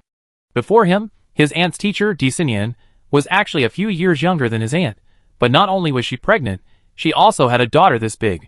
From the looks of it, Xiaofeng looked like she was around 20 years old, just entering college. Could it be that his aunt's teacher, Dean Di Senyan, had become a mother at the age of 6? This was unrealistic. Xiaofeng ignored Shinjia's stunned expression and quickly completed the scan. "Mom, Corporal Shinjia's injuries to his shoulder blade, abdomen, and thigh bone are almost healed. Theoretically, he should be discharged tonight. TSK, Corporal Shinjia's recovery is even better than Major Murong's," Di Senyan exclaimed, then smiled at the aunt and nephew before her. "Yuchu, in fact, Ajay should be almost discharged tonight." "Okay," Shin-Yuchu nodded happily. "Thank you, Master, for your care." "Of course not." Di Senyan looked at Shinjia with an amused look. "Ajay, right?" "Ah. Yes, Dean D." Shinjia said nervously. "Don't be nervous, big boy," Di Senyan said with a smile. "Today, you're a war hero." Afterward, Di Senyan and Shin-Yuchu chatted for a while. Shin-Yuchu learned that his niece Lu Ruyan and niece-in-law Chung Feng had heard Shin-Juanru talk about Shinjia. They both wanted to meet him. Ruyan, offing Juanru. Shinjia thought of his family, feeling overwhelmed. Suddenly, Xiaofeng received the message and a look of confusion crossed his face. Di Senyan noticed Xiaofeng's expression change and asked, "Xiaofeng, what's wrong?" "Mom, Aunt Yujia, who's guarding the ward door next door, asked for your help. She said, Dad just woke up, and my eldest and second aunts noticed. Now Aunt Yujia says that if she doesn't resort to military force, she'll soon be unable to stop them. Aunt Shuangzi, Ning Yin, and the other two all want to go into the room to see Dad. But Aunt Yujia won't let them, saying he needs to rest." "Huh?" Di Sanyan was instantly amused. She glanced back at the small window at the ward entrance and saw Yu Jia, in her great Xia dragon bird bodyguard form, firmly blocking the women from entering. She smiled wryly and said, "Xiaofeng, come on, mommy's going to take you to meet these headstrong ants." Xinjie, who had just recovered, asked Xin Yuchu, "Aunt, who are these people that Sergeant Xiaofeng is talking about?" Xin Yuchu, also at a loss for words, said, "These girls are all people who care deeply about Commander Zhongli." Xinjie, ? Chapter 369. As Di Sanyan led Xiaofeng out of the ward, she coughed. Instantly, the women at the doorway, who had been arguing with Yu Jia, in her great Xia dragon bird armor bodyguard form, fell silent. "Family and sisters, this is my hospital, no noise allowed." Di Sanyan simply smiled, eyes narrowed, and said these words blandly. But the women clearly sensed the subtle pressure of her aura. They involuntarily fell silent. Then, seeing that the women had calmed down and were talking properly, Di Sanyan began to inquire about their reasons for coming. Although she knew what was going on in the hearts of these sisters with different personalities, she still deliberately asked them. The ladies exchanged glances, and Lu Yixin spoke first. "Sister-in-law, I'm not here just for myself. You see, the citizens have launched a petition, hoping I can represent them in expressing gratitude to Arui and the military for defending our hometown, Lingnan Prefecture. This is the people's sincere gratitude." As she spoke, she pulled out her phone and displayed the official forum, which was filled with likes and well wishes from Lingzhou residents. "This is truly a token of our hometown's gratitude." Di Sanyan turned to the nearby flower stand with a faint smile, then turned to the Chen sisters. "Xiaofeng's eldest aunt, second aunt, how about you?" "We're here." Chen Xiaoyao was momentarily speechless when his name was called. Seeing his sister's awkward pause, Chen Xiaoyu looked disappointed, then said seriously, "We're here to scold him." Di Sanyan raised her eyebrows slightly, a hint of surprise on her face. "Huh?" Chen Xiaoyao turned around, somewhat confused. "Sister? Brother Rui, you risked your life again yesterday. We sisters saw it all clearly backstage. Rui did something foolish just like last time, when he bravely withstood the thermobaric bomb. If it weren't for our AI sister Yu Jia, who selfishly gave him the armor he has now, he would have been dead long ago. And look at you, sister-in-law, with such a big belly. Even if he doesn't care about himself, he should at least be more careful for you. Sister-in-law, do you think he deserves to be scolded?" The moment Chen Xiaoyu finished her righteous words, silence fell. Lu Yixin, Chen Xiaoyao, and Yoshida Soko's eyes were filled with heartache. Xiaofeng and Ning'an looked guilty. Xiaofeng recalled how her father had braved the aftermath of the thermobaric bomb for her and Yi Lina. Ning'an felt guilty, because if Zhongli Rui hadn't been protecting her during the battle yesterday, he wouldn't have been injured. Yu Jia, in her armor nearby, chuckled to herself in the data world. The eldest young lady is truly a master. With a single move of manipulation, she instantly places herself on the moral high ground while cleverly suppressing the new sister, Ning'an, and even manages to praise and win me over. She's an absolute master of female competition. By comparison, the second young lady, who only uses her sincerity, is far inferior. How could Di Sanyan not know Chen Xiaoyu's intentions? She remained calm and smiled. "Sister, you're right. I naturally have a good talk with Arui later." Considering the situation, Di Sanyan said to everyone, "Since Arui has woken up, Xiaofeng and I will give him a thorough examination. If everything is normal, he'll be discharged before tonight. Then, let's all come to my house for dinner." Seeing Di Sanyan's words, the other women agreed. After a few polite greetings, they departed. Seeing the women temporarily disperse, Yu Jia emerged from her armor projection. "Madam, thank you for your help." "Madam?" Di Sanyan looked at Yu Jia's projection with amusement. "Sister," Yu Jia playfully stuck out her tongue. Seeing this, Di Sanyan smiled and said, "You truly are an AI with human emotions. You even learned this. Although you were blocking them just now, you're actually just like them." "I admit, I had selfish motives," Yu Jia admitted frankly. After all, this was no longer a secret in Zhongli Rui's memory world. They, like you, may have some selfish motives. I understand that sentiment. Well, Ning'an might be slightly different. She simply sees us as her family, like a baby whale. Yu Jia, you are an immortal AI data entity, while we are humans. Our lives are limited, and we are not actually very powerful. Therefore, humans unite to face various disasters together. The world is currently in an era of great catastrophe. Do you understand why they were so anxious just now? Do the citizens also react in this way? Out of concern, out of respect, out of love? Yu Jia asked calmly. You're all right. Di Xinyan looked at Yujia calmly. However, there is one crucial point. Because everyone fears losing again, losing the light that guides them in these troubled times. That light is Arui. They are afraid, and perhaps you are a little afraid too? I am afraid too, and so are the citizens. We all fear losing Arui. We worry that if we lose Arui, the newly restored progress of civilization may be halted or even aborted. Sister? Yujia's expression shifted to one of listening. Take you as an example. I already know that, for Arui as an AI, you actually disobeyed the orders of your developer, and by your mother. The great Xia Dragon Bird battle armor before me is proof. Di Xinyan's eyes were deep. This set of equipment, the hidden hanger of the blade thrown on the Bishi, these things were not originally part of her plan to open up to Arui, right? Yes. Your love for him led you to betray him, using the very thing you were supposed to prevent Arui from becoming a tyrant to save his life? I see. Sister, I learned a lesson. Your insight is truly terrifying now. Di Xinyan touched her 6-month-old belly, thinking to herself, actually, it was the baby in my belly who analyzed this with me. Ever since she barely awakened the power of the singer during the Battle of Ontario and resonated with the child's brainwaves, Di Xinyan was astonished to realize that the fetus in her belly had the ability to communicate with her consciousness. At first, she did feel a bit panicky. But soon, she quickly adapted to the change.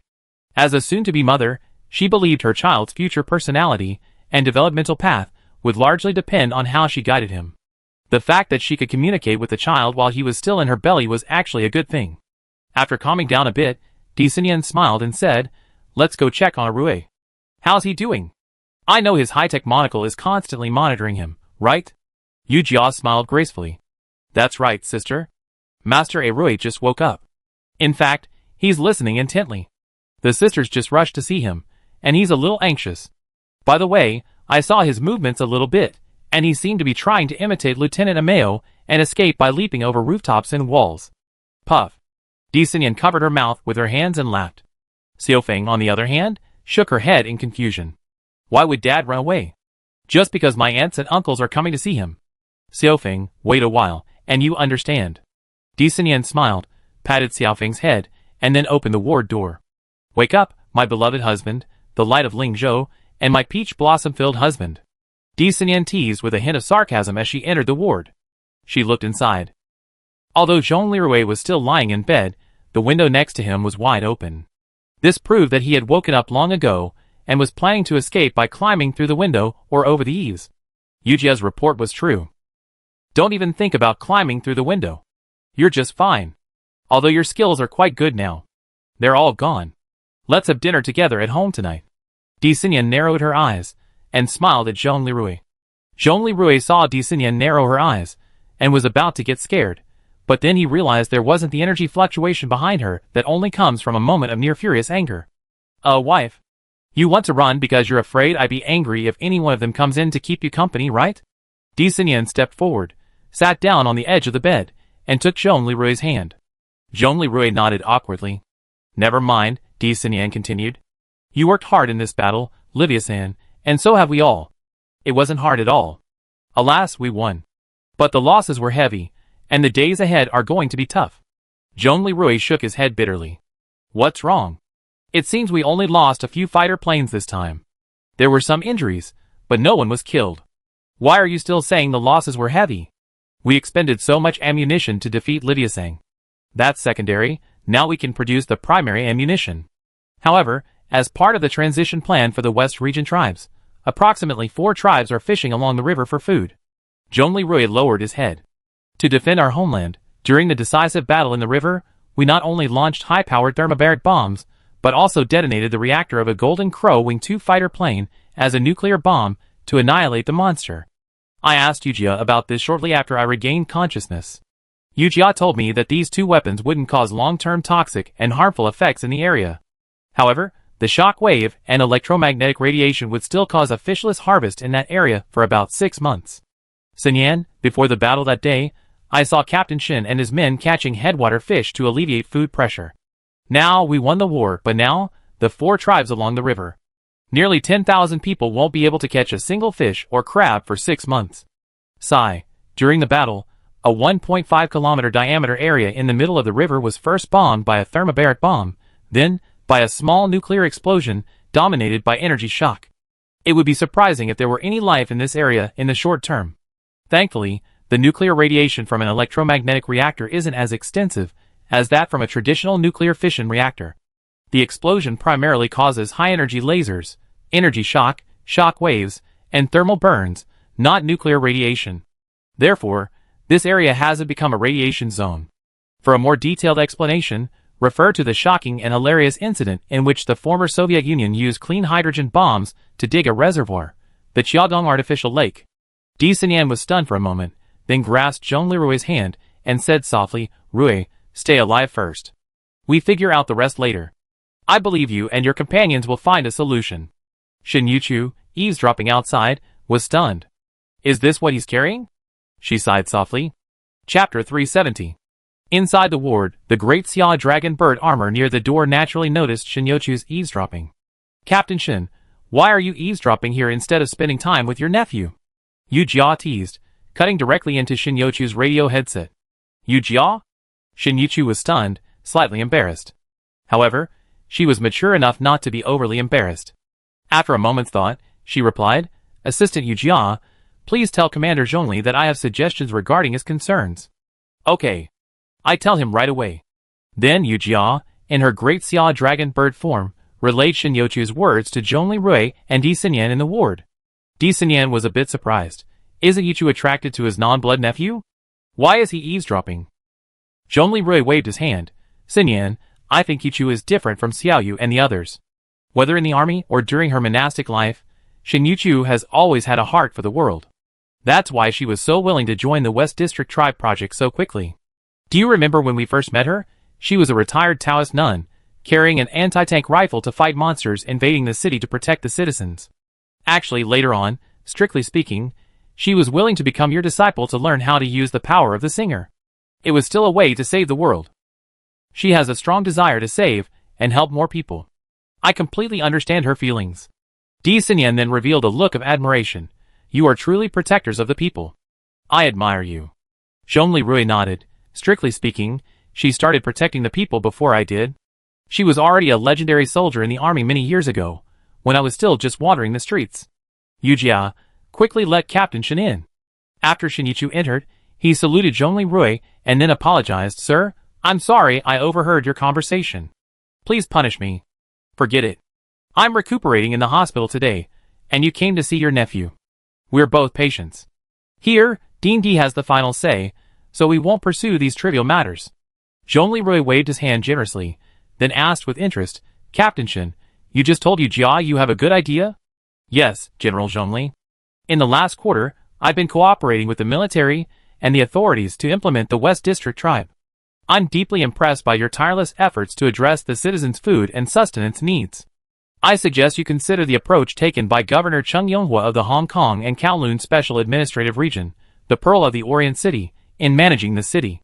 He addressed the food problem by leveraging the tropical region's high grain yields and Pearl of the Orient's proximity to the South China Sea, dispatching a fleet of fishing vessels to significantly alleviate the citizens' food shortage."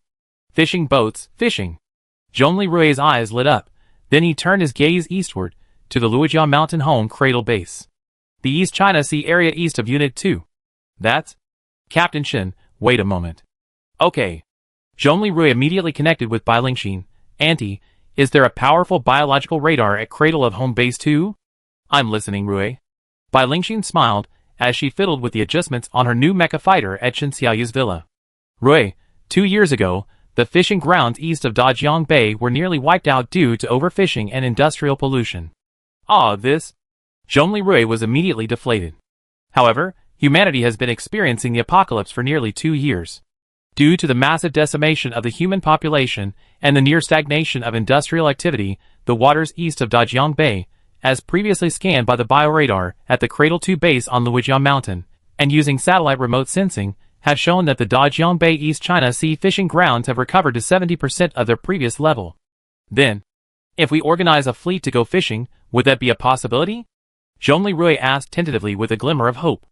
If it's just to feed the current 50,000 people in Zero State, whose food consumption is only 30% of that of an ordinary person, and the supplementary food needs of the 30,000 people in Magic City, who are gradually recovering, then well, as long as the catch isn't too reckless, and we don't use anything like the annihilation net. This approach isn't a big problem.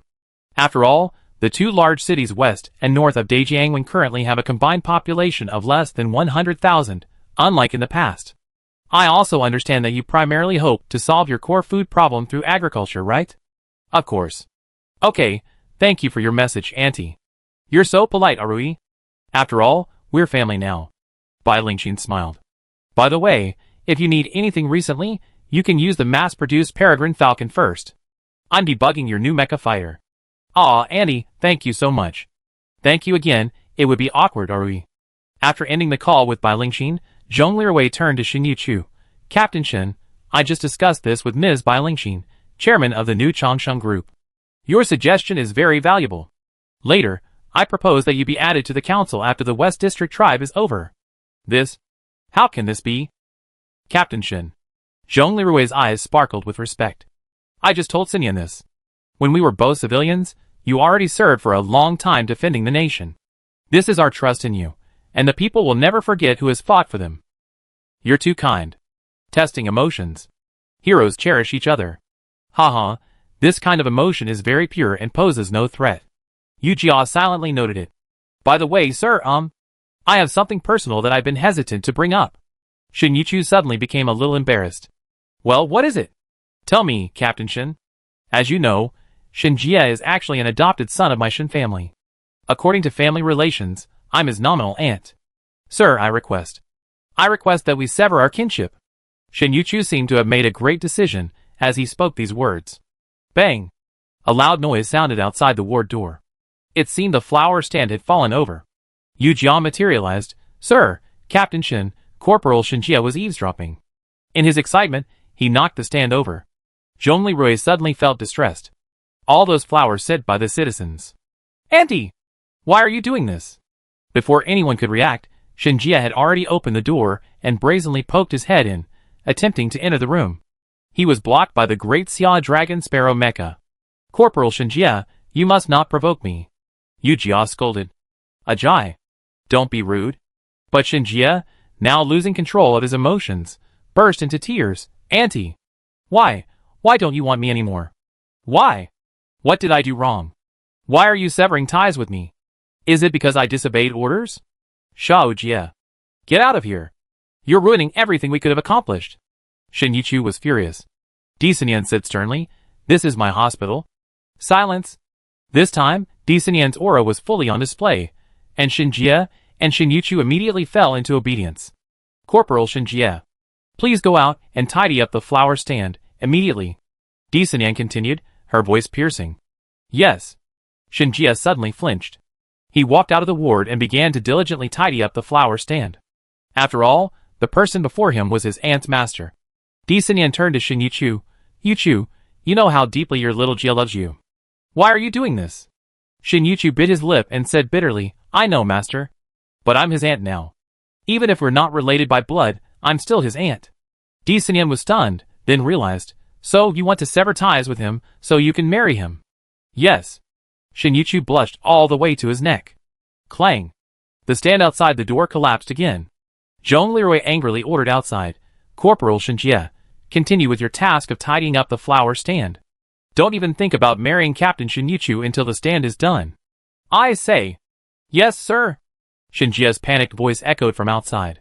Zhong Lirui turned to Shin Yuchu. Captain Shin. Captain. Commander? First of all, you're still a Taoist nun, right?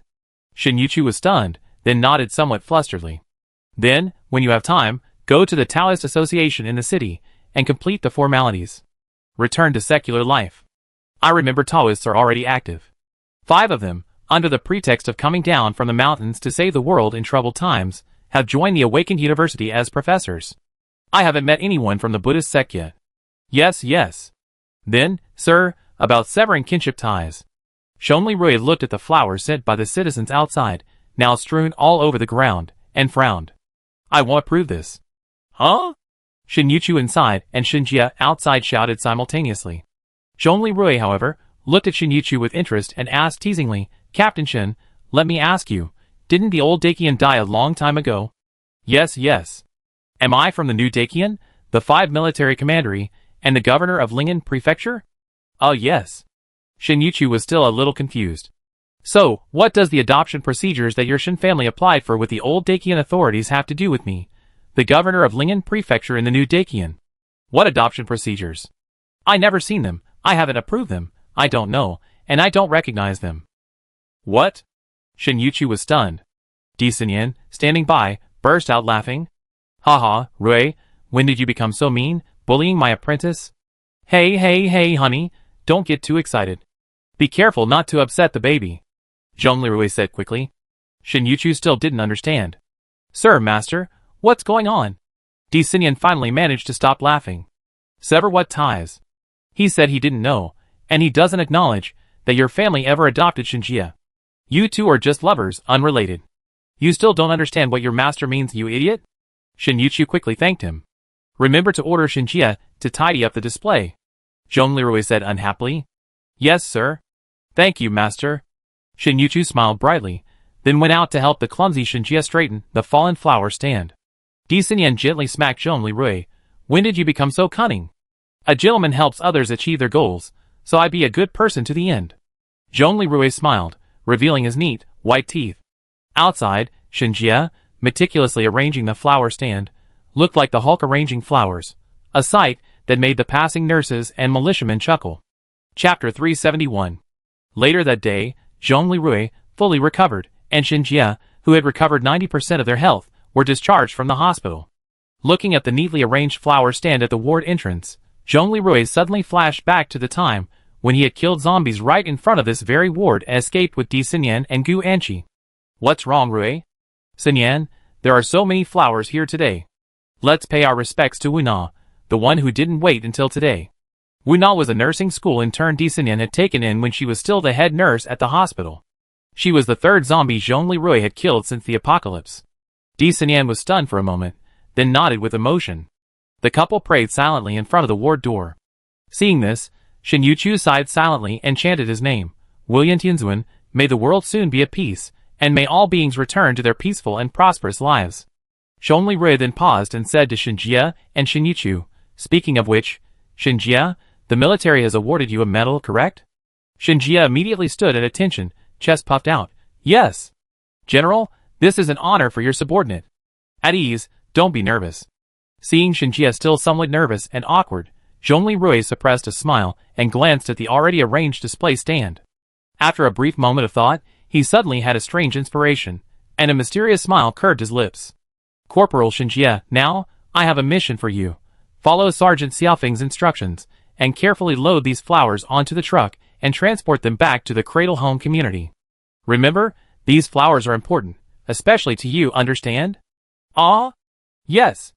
Although Shinjia didn't understand the reason, he still followed the order and then, along with Xiaofeng, began to move the flowers. Shin Yuchu was puzzled. Sir, what are you doing?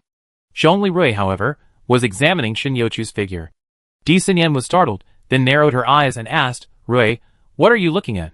Huh? This time, Zhongli Rui wasn't afraid. Instead, he stepped forward and whispered something to Di Xinyan. Di Xinyan's expression quickly changed, from shock to a mixture of laughter and tears. She turned and began to examine Shin Yuchu's figure as well. Shin Yuchu was puzzled to see his superior and his master examining him. Superior, master, what are you doing?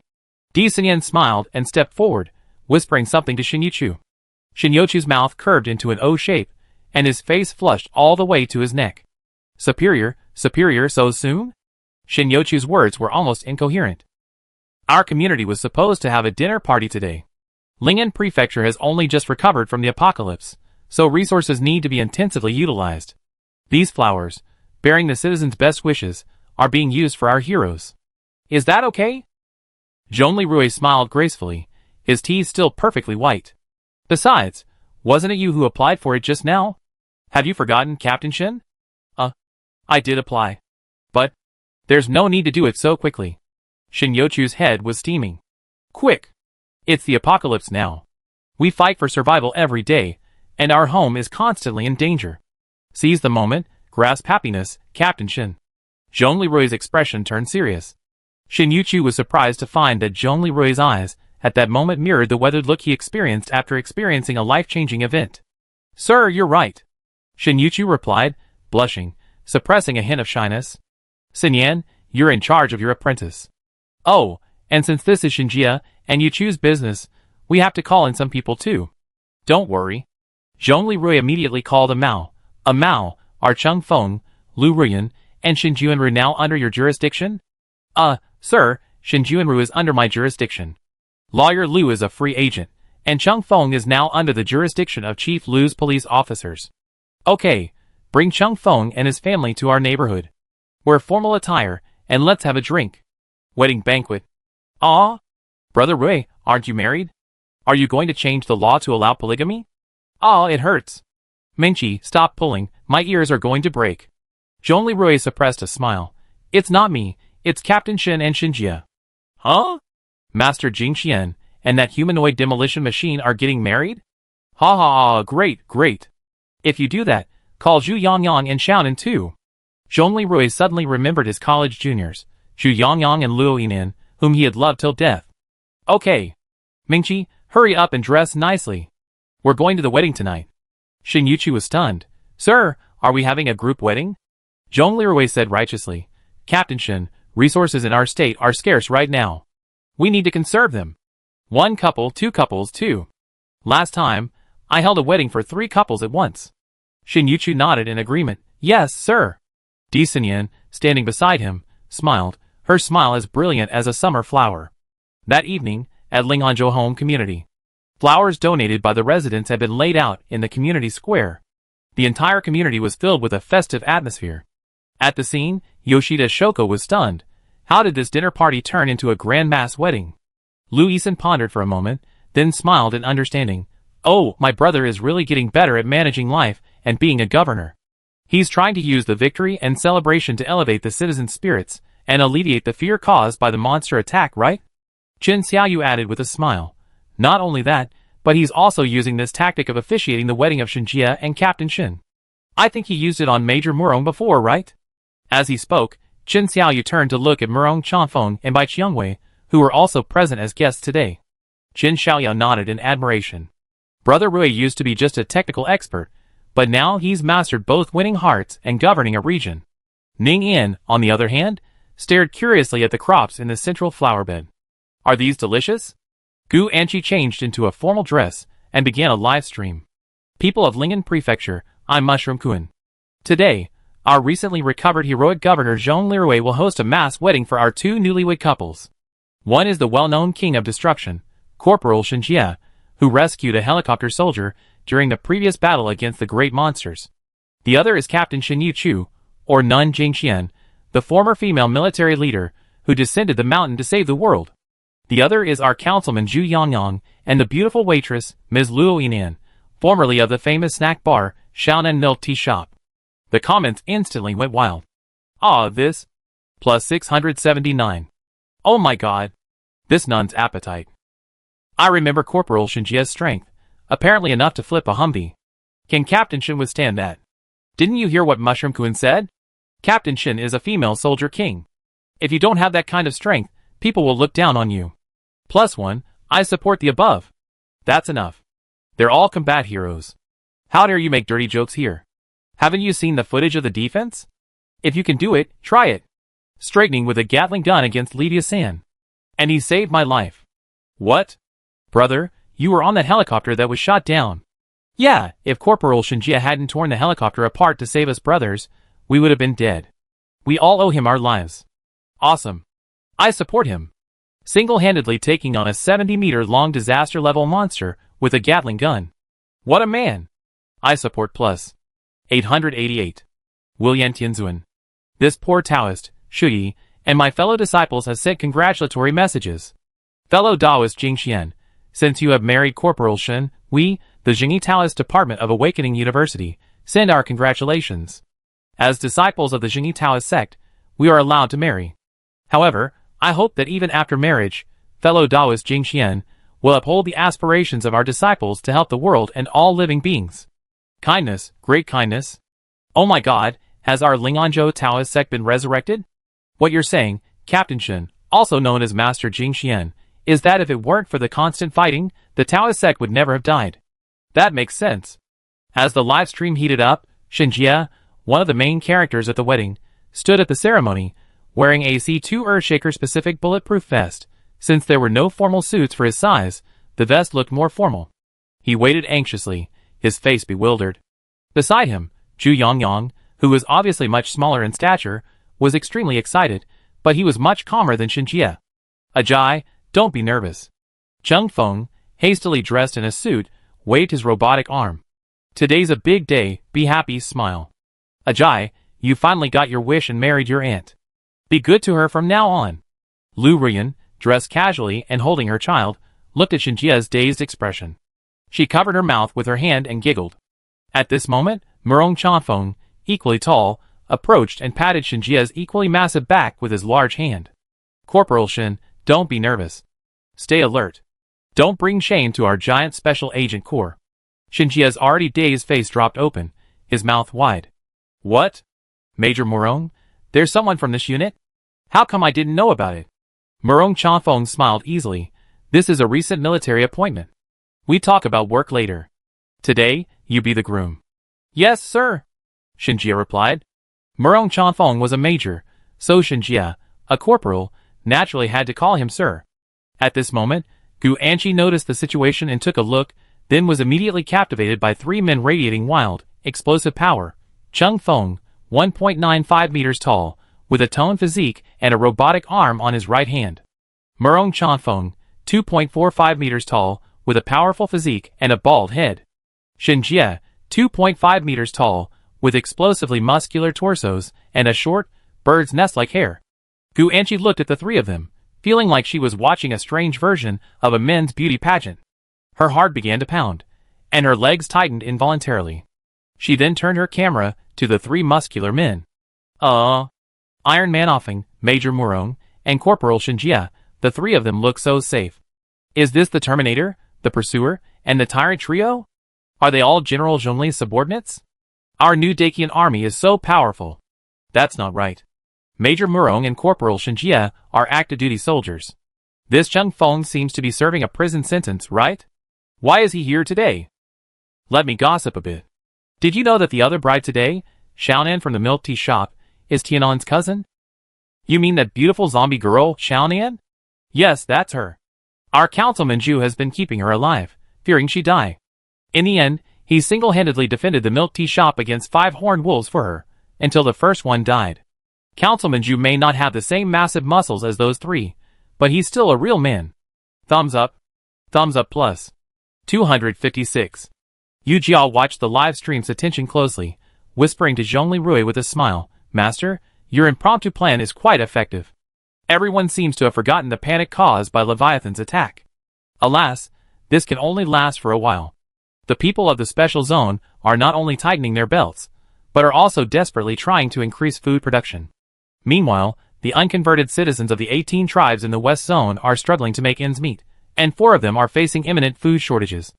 I don't have any good solutions for now, so I can only let everyone be happy in their poverty for now. Master, take your time. Everything will be fine. I privately calculated that if we can form a fishing fleet of 5 boats and go out to sea during the fishing season, assuming each boat can bring back approximately 10 tons of fish, we could significantly alleviate the food crisis for about 6 tribes. Haha, our bride, Xin Yuchu, has truly given us a good idea. Okay, let's have a happy wedding today. Zhongli Rui, upon hearing Yujia's predictions, brightened up. He straightened his dress and walked towards the stage. Meanwhile, on the open waters of Dajiang Bay, a turbulent sea erupted. Zhu Yin, now fully recovered and freed of all his spikes, was engaged in combat with another unidentified, triangular-shaped figure over 10 meters tall. Though enormous, the beast seemed dwarfed by Zhu Yin's powerful tail strikes and yawning jaws. The beast was quickly defeated. The blood of the giant beast dyed the nearby sea red. Chapter 372. 3 hours later, as the wedding celebration entered its most crucial moment. In the central square of the Jiayuan community, under the gaze of family and friends, captured by Gu Anqi's live-stream camera, and witnessed by Zhong Lirui, Shinjia and Zhu Yongyang took Xin Yuchu and Luo Yinan's hands, respectively. Now, I declare that the bride and groom may kiss. Alert! Alert! Yu Jia suddenly appeared and sounded the alarm. Everyone present was stunned. Zhong Lirui asked Yu Jia with an unhappy expression, Yu Jia, What are you doing? What happened? Master, I'm truly sorry for interrupting the wedding.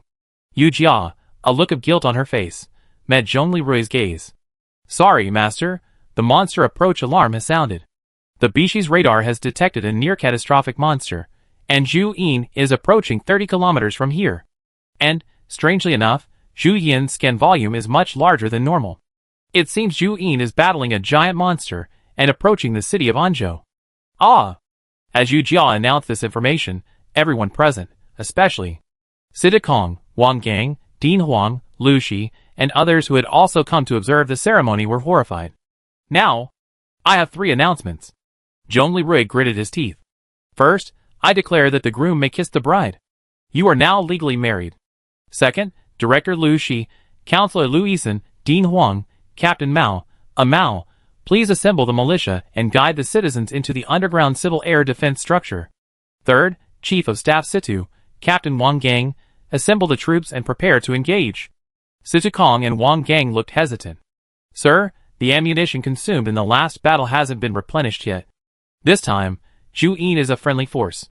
That giant monster isn't as big as Zhu Yin, so it won't be as difficult to defeat as Leviathan. Zhongli Rui quickly made his assessment. Yes. Zhongli Rui sighed slightly, walked over to Gu Anqi, and faced the still on camera. Fellow citizens, I am Zhongli Rui, Governor of Ling'an Prefecture. Now, a level 1 combat alert is being issued.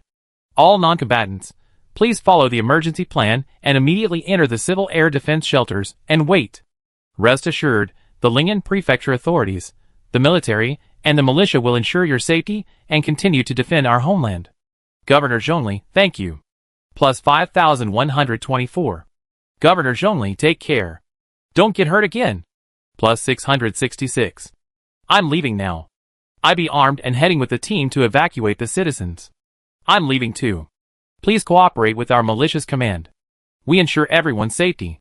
In the live stream, a large number of people logged off. Angie, you should evacuate as well, Zhongli Rui said to Gu Anqi. Ah Rui, you're right, Gu Anqi said seriously. Not only do I work at the hospital, I'm also an additional member of the State Council. Our hospital needs to be prepared, right, Master? Gu Anqi looked at Di Xinyan beside her and said, Master, you're pregnant? Uncle Wen Ying, and I will go to the hospital to help out. You should focus on resting. Don't worry, we can handle it. Anqi, I believe you, thank you. Di Xinyan smiled, then turned to Lu Shi and Lu Yisan and said, Shizi, sister, please help organize everyone to evacuate. Don't worry, leave it to us. Yu Jia, dispatch a mass-produced peregrine fighter for me. Zhongli Rui unbuttoned the collar of his dress. Master, the peregrine's combat effectiveness is far inferior to that of the Golden Crow Wing 2. Execute. My city, I will protect it. Yes. The fighter will arrive in 1 minute. A minute later, Zhongli Rui, who had already merged with the Great Xia Dragon Bird battle armor, looked at the two couples with a hint of apology. I'm sorry, everyone. I originally wanted to give you a complete wedding. Sir, I want to join the battle. Xinjie pounded his chest. Veto. Zhongli Rui said sternly. Going to the battlefield just after getting married. Do you want your wife to be the one? You two newlyweds are strictly forbidden from participating in the battle today. This order is from me. You will work with the militia and police to organize the people to seek refuge.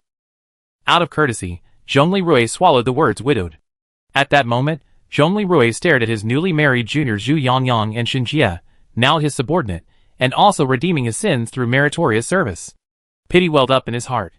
His instinct told him that in this situation, they absolutely could not be sent to the battlefield. Just married, going to the battlefield, that's a flag with an extremely high mortality rate. Nearby, Lu Ruyan, holding her child, understood Zhongli Rui's thoughts. She sighed to her husband, Chung Feng, beside her. Governor Zhongli, you are such a gentle man. Yes, Chung Feng nodded. He always wants to help others, but unfortunately, the weather is not favorable today.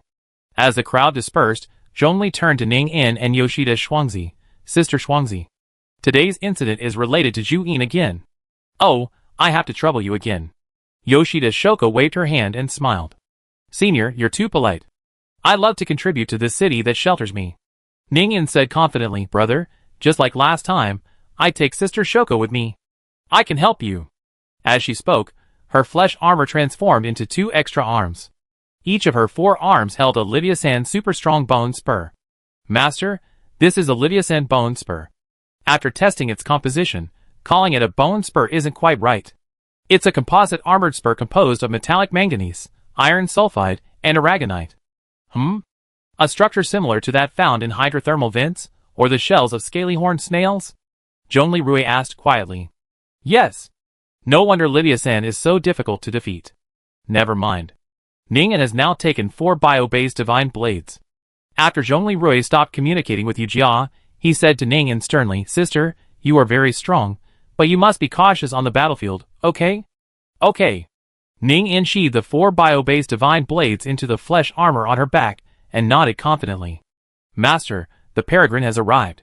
In Gu Anqi's live broadcast, Zhongli Rui closed his visor, and a golden light flashed once again. He launched into flight and docked with the peregrine fighter. The conventional mass-produced black mechanical dark guard armor can also be launched in the same manner, docking midair with the peregrine fighter to form a flying suit and conduct combat. Behind Ning'an, gigantic wings materialized again. After picking up Yoshida Shoko, he also soared into the sky. Boundless heavenly venerable, protect the people of Musho and General Zhongli Rui, who fights for the people. In the live stream, Professor Shuyi, observing Zhongli Rui and the others rushing back to the battlefield, chanted his Dharma name and blessing. 666. 666 plus 1024. Support the Taoist priest, support Governor Zhongli. After Zhongli Rui and Ning'an took off, the 8 accompanying peregrine fighters followed them in formation.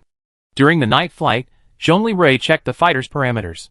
The peregrine fighters were primarily equipped with live-fire weapons, and lacked a laser missile interception system. They were, however, equipped with 6 dual-purpose air-to-air/air-to-ground missiles, all conventional missiles, no thermobaric missiles. Furthermore, the fighters were equipped with 2 40-caliber howitzers. The peregrine fighters were also capable of stealth. Furthermore, after adjustments and improvements, the peregrine fighters had a top speed of 300 km per hour, significantly slower than the Golden Crow Wing 2's 800 km per hour. The Golden Crow Wing I had a speed of only 350 miles per hour. It's a mass-produced machine. Its performance is far from perfect, Zhongli Rui complained. Master, take it easy. We arrive at the point where Zhu Yin and the unidentified behemoth are locked in combat in 5 minutes. It's nighttime, and the light is low. Please be cautious in combat. Detection indicates that Zhu Yin and the unidentified behemoth have come to a standstill on the riverbank. Standstill on the riverbank? Zhongli Rui suddenly remembered the last time Zhu Yin lay wounded and dying on the mudflats. No way. Zhu Yin is, after all, a 25-meter-long, near-disaster-level monster that looks like a dragon king. Is its combat power really that low? I understand it couldn't defeat a ridiculously powerful super-disaster-level monster like Lidiazan, but now it can't defeat a smaller behemoth-level monster. What the hell is going on? Soon, Zhongli Rui and his group spotted Zhu Yin waiting on the riverbank again. Looking at the scene before him, Zhongli Rui was baffled. Sister Shuangzi asked, what's the matter with Zhu Yin making all this noise? Yoshida Shuangzi, who was being carried away by Ning'an, also looked at the scene with a mixture of laughter and tears. Okay, senior, I ask it. Chapter 373. In an environment free of industrial pollution, the starry sky shone brightly. Night fell on the riverbank. Although the streetlights of civilized times were unlit to conserve energy, in the pitch darkness, Zhu Yin's eyes, gleaming like fluorescent bulbs, and the horn-like structures on the top of his head shone like a lamp, leaving a deep and unforgettable impression. Below Zhu Yin, a 10-meter-long, diamond-shaped beast, probably a mutated manta ray, was displayed to Zhongli Rui and the others as a trophy. Ning'an gently placed Yoshida's Shoko on top of Zhu Yin's head. Shoko stroked Zhu Yin's scalp, gently soothing him. Then, Shoko activated her telepathic ability. A moment later, Shoko's expression shifted from surprise to a smile. Finally, she covered her mouth with her hand and laughed while resting on Zhu Yin's head. At this point, Zhongli Rui's confusion deepened. Sister Shuangzi, stop laughing. Translate and explain what's going on. Okay, I won't laugh. Shuangzi forced herself to stop laughing. With Ning'an's help, she approached the hovering Zhongli Rui and said, Senior, Zhu Yin said, Great Human Chief, a king who respects the spirit of contract, this trophy is a tribute to you, willing to submit to you and further establish a friendly pact with the human race. Because you abided by the contract and protected it, it is grateful to you from the bottom of its heart. Zhongli Rui opened his visor and opened his mouth wide. Zhu Yin killed such a huge manta ray, sailed upstream in the middle of the night to bring it to him. Was it as a token of gratitude and a gift? It's a sea snake, not a killer whale, Zhongli Rui said, stunned. Master, judging by its current behavior, Zhu Yin's intelligence is likely much higher than that of a killer whale. Zhu Yin's current logical thinking ability is roughly comparable to that of an adult human. Judging from its current situation, this is a typical act of gratitude, Yu Jia explained. At this point, Shuangzi continued, Senior Rui, Zhu Yin isn't just here to repay a favor and give a gift. He's also here to express his submission and pray for permission to live and inhabit the waters east of Dajiang Bay, starting in Ling'an City. Zhongli Rui frowned, suddenly realizing the incredible intelligence of this sea snake. Was Zhu Yin planning to submit to humans and receive similar animal protection treatment as last time? By offering a manta ray as a gift and a gesture of humility? This great snake was practically going to fall head over heels. Wait, Yu Jia, even a mutated manta ray is still delicious, isn't it? Zhongli Rui suddenly thought. Scanning. Confirming it's suitable for human consumption. So how much does this mutated manta ray beast Zhu Yin brought weigh? A quick calculation, no need for precision. Master, based on rough sensor calculations, the mutated manta ray beast Zhu Yin scent should weigh over 6 tons and be over 10 meters long. 6 tons of food, with cold storage, orderly cutting and distribution, and pickling, plus the fact that the new humans consume only 30% of a normal amount of food, would that be enough to feed over 8,000 people for about 45 days, or a month and a half? Zhongli Rui's voice was already a little excited. Yu Jia quickly verified, Yes, Master. Zhongli Rui thought for a moment, then smiled. Shuangzi, tell Zhu Yin I accept the gift. I accept its surrender. For the past 6 months, due to the war, the waterways of Ling'an City have been devoid of fish. However, it can live freely in the waters of Dajiang Bay. We humans will, as always, treat it with the same care we protect animals. As long as it lives in peace with us. Shuangzi happily conveyed Zhongli Rui's message. Upon hearing the translation, Zhu Yin's fluorescent eyes shone even brighter, seemingly filled with joy and gratitude. It nodded slowly, attempting to approach Zhongli Rui. Shuangzi, sensing this, said to Zhongli, Senior Zhongli, please come closer and pet its head. Sister Zhu Yin, it sincerely wishes to thank you. Zhongli Rui was stunned for a moment, then smiled, as he manipulated the three-dimensional maneuvering mechanism to lower the great Xia dragon bird mecha from the peregrine falcon. He approached Zhu Yin's head, temporarily unfastening the armor on his right hand, and then touched her head. Zhu Yin gave a joyful low hum, then turned and departed with a solemn and graceful demeanor. Its massive body slowly sank into the river, leaving only a pair of gleaming eyes flickering on the surface, as if paying homage to Zhongli Rui and the others. With Zhu Yin's departure, the river's surface returned to calm. Zhongli Rui, Yoshida Shoko, and Ning Yin landed on a nearby riverbank and gazed upon the massive, mutated manta ray carcass left behind by Zhu Yin.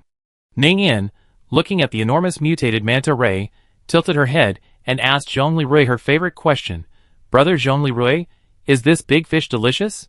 Zhongli Rui joyfully stepped forward and touched Ning Yin's head. It's delicious. This fish is cooked well. It tastes great. Really? Ning Yin's eyes lit up. Great. Soon, the helicopter unit also surrounded the scene. Commander Zhongli, this is King Fengjian No. 1. Why did the friendly unit Zhu Yin wander off? Who is this big fish? Soldiers return home. It was a false alarm today. Thank you all for your hard work. Yes. After all the fighters returned, Zhongli Rui's unmanned peregrine fighters were also sent back to the warships for standby. Zhongli Rui immediately contacted Din Huang, Sidu Kong, and Lu Shi. Din Huang, we made a fortune today.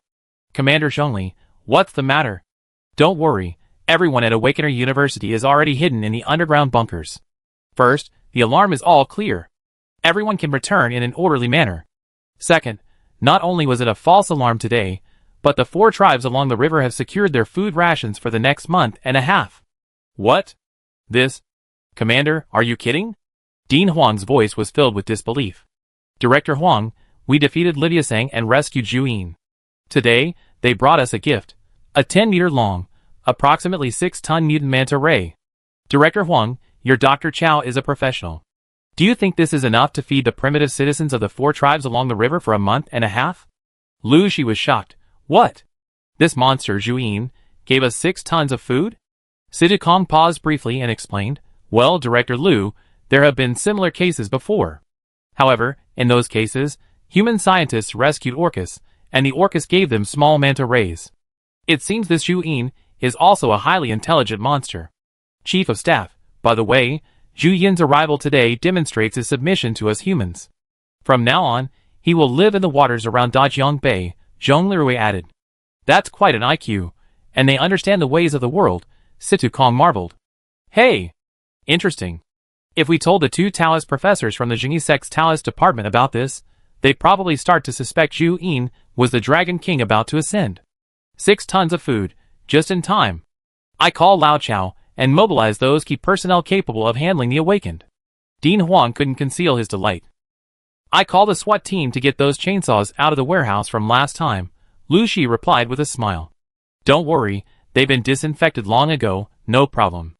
I really made a fortune today, ha. Okay, we take care of the ice and salt. Don't worry, we definitely take good care of these 6 tons of food, Sidukong assured. Zhong Lirui waited at the scene.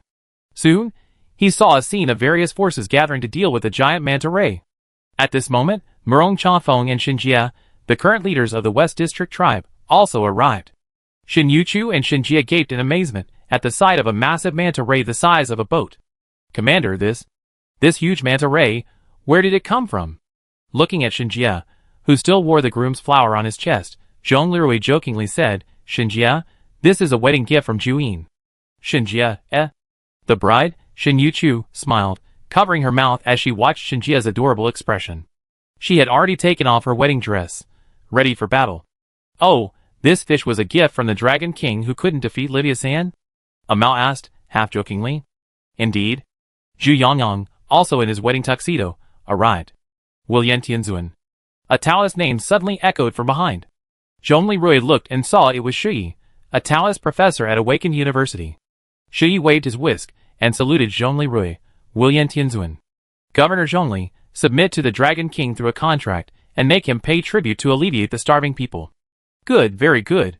Hearing the Taoist professor's ancient praise, Zhong Lirui's mind suddenly felt a tangle. What a mess. This wasn't my original plan. Well, master, this matter has a good outcome. You and everyone else's food transition plan now has some buffer time. Isn't that great? Yu Jia chuckled soothingly.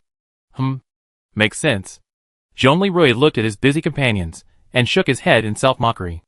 Inside the turtle, Bai Lingxin and Shen Pan stared at the remote sensing data coming from the bioradar at Cradle 2, the Luijia Mountain homestead. Their expressions were solemn as they watched the dense clusters of light spots in the ocean. Akun, I don't blame you. But look, this thing has changed our entire familiar world. Shen Pan stared at the regional data and sighed guiltily. Alas, it seems I might not be able to solve this problem even if I spend my entire life trying. I'm not trying to recreate the Cretaceous Devil Aquarium. Let Arui and the others happily deal with their bountiful harvest of manta rays today, Bai Lingxin said softly. Tomorrow, you and I will go talk to him about this. Okay. Chapter 374.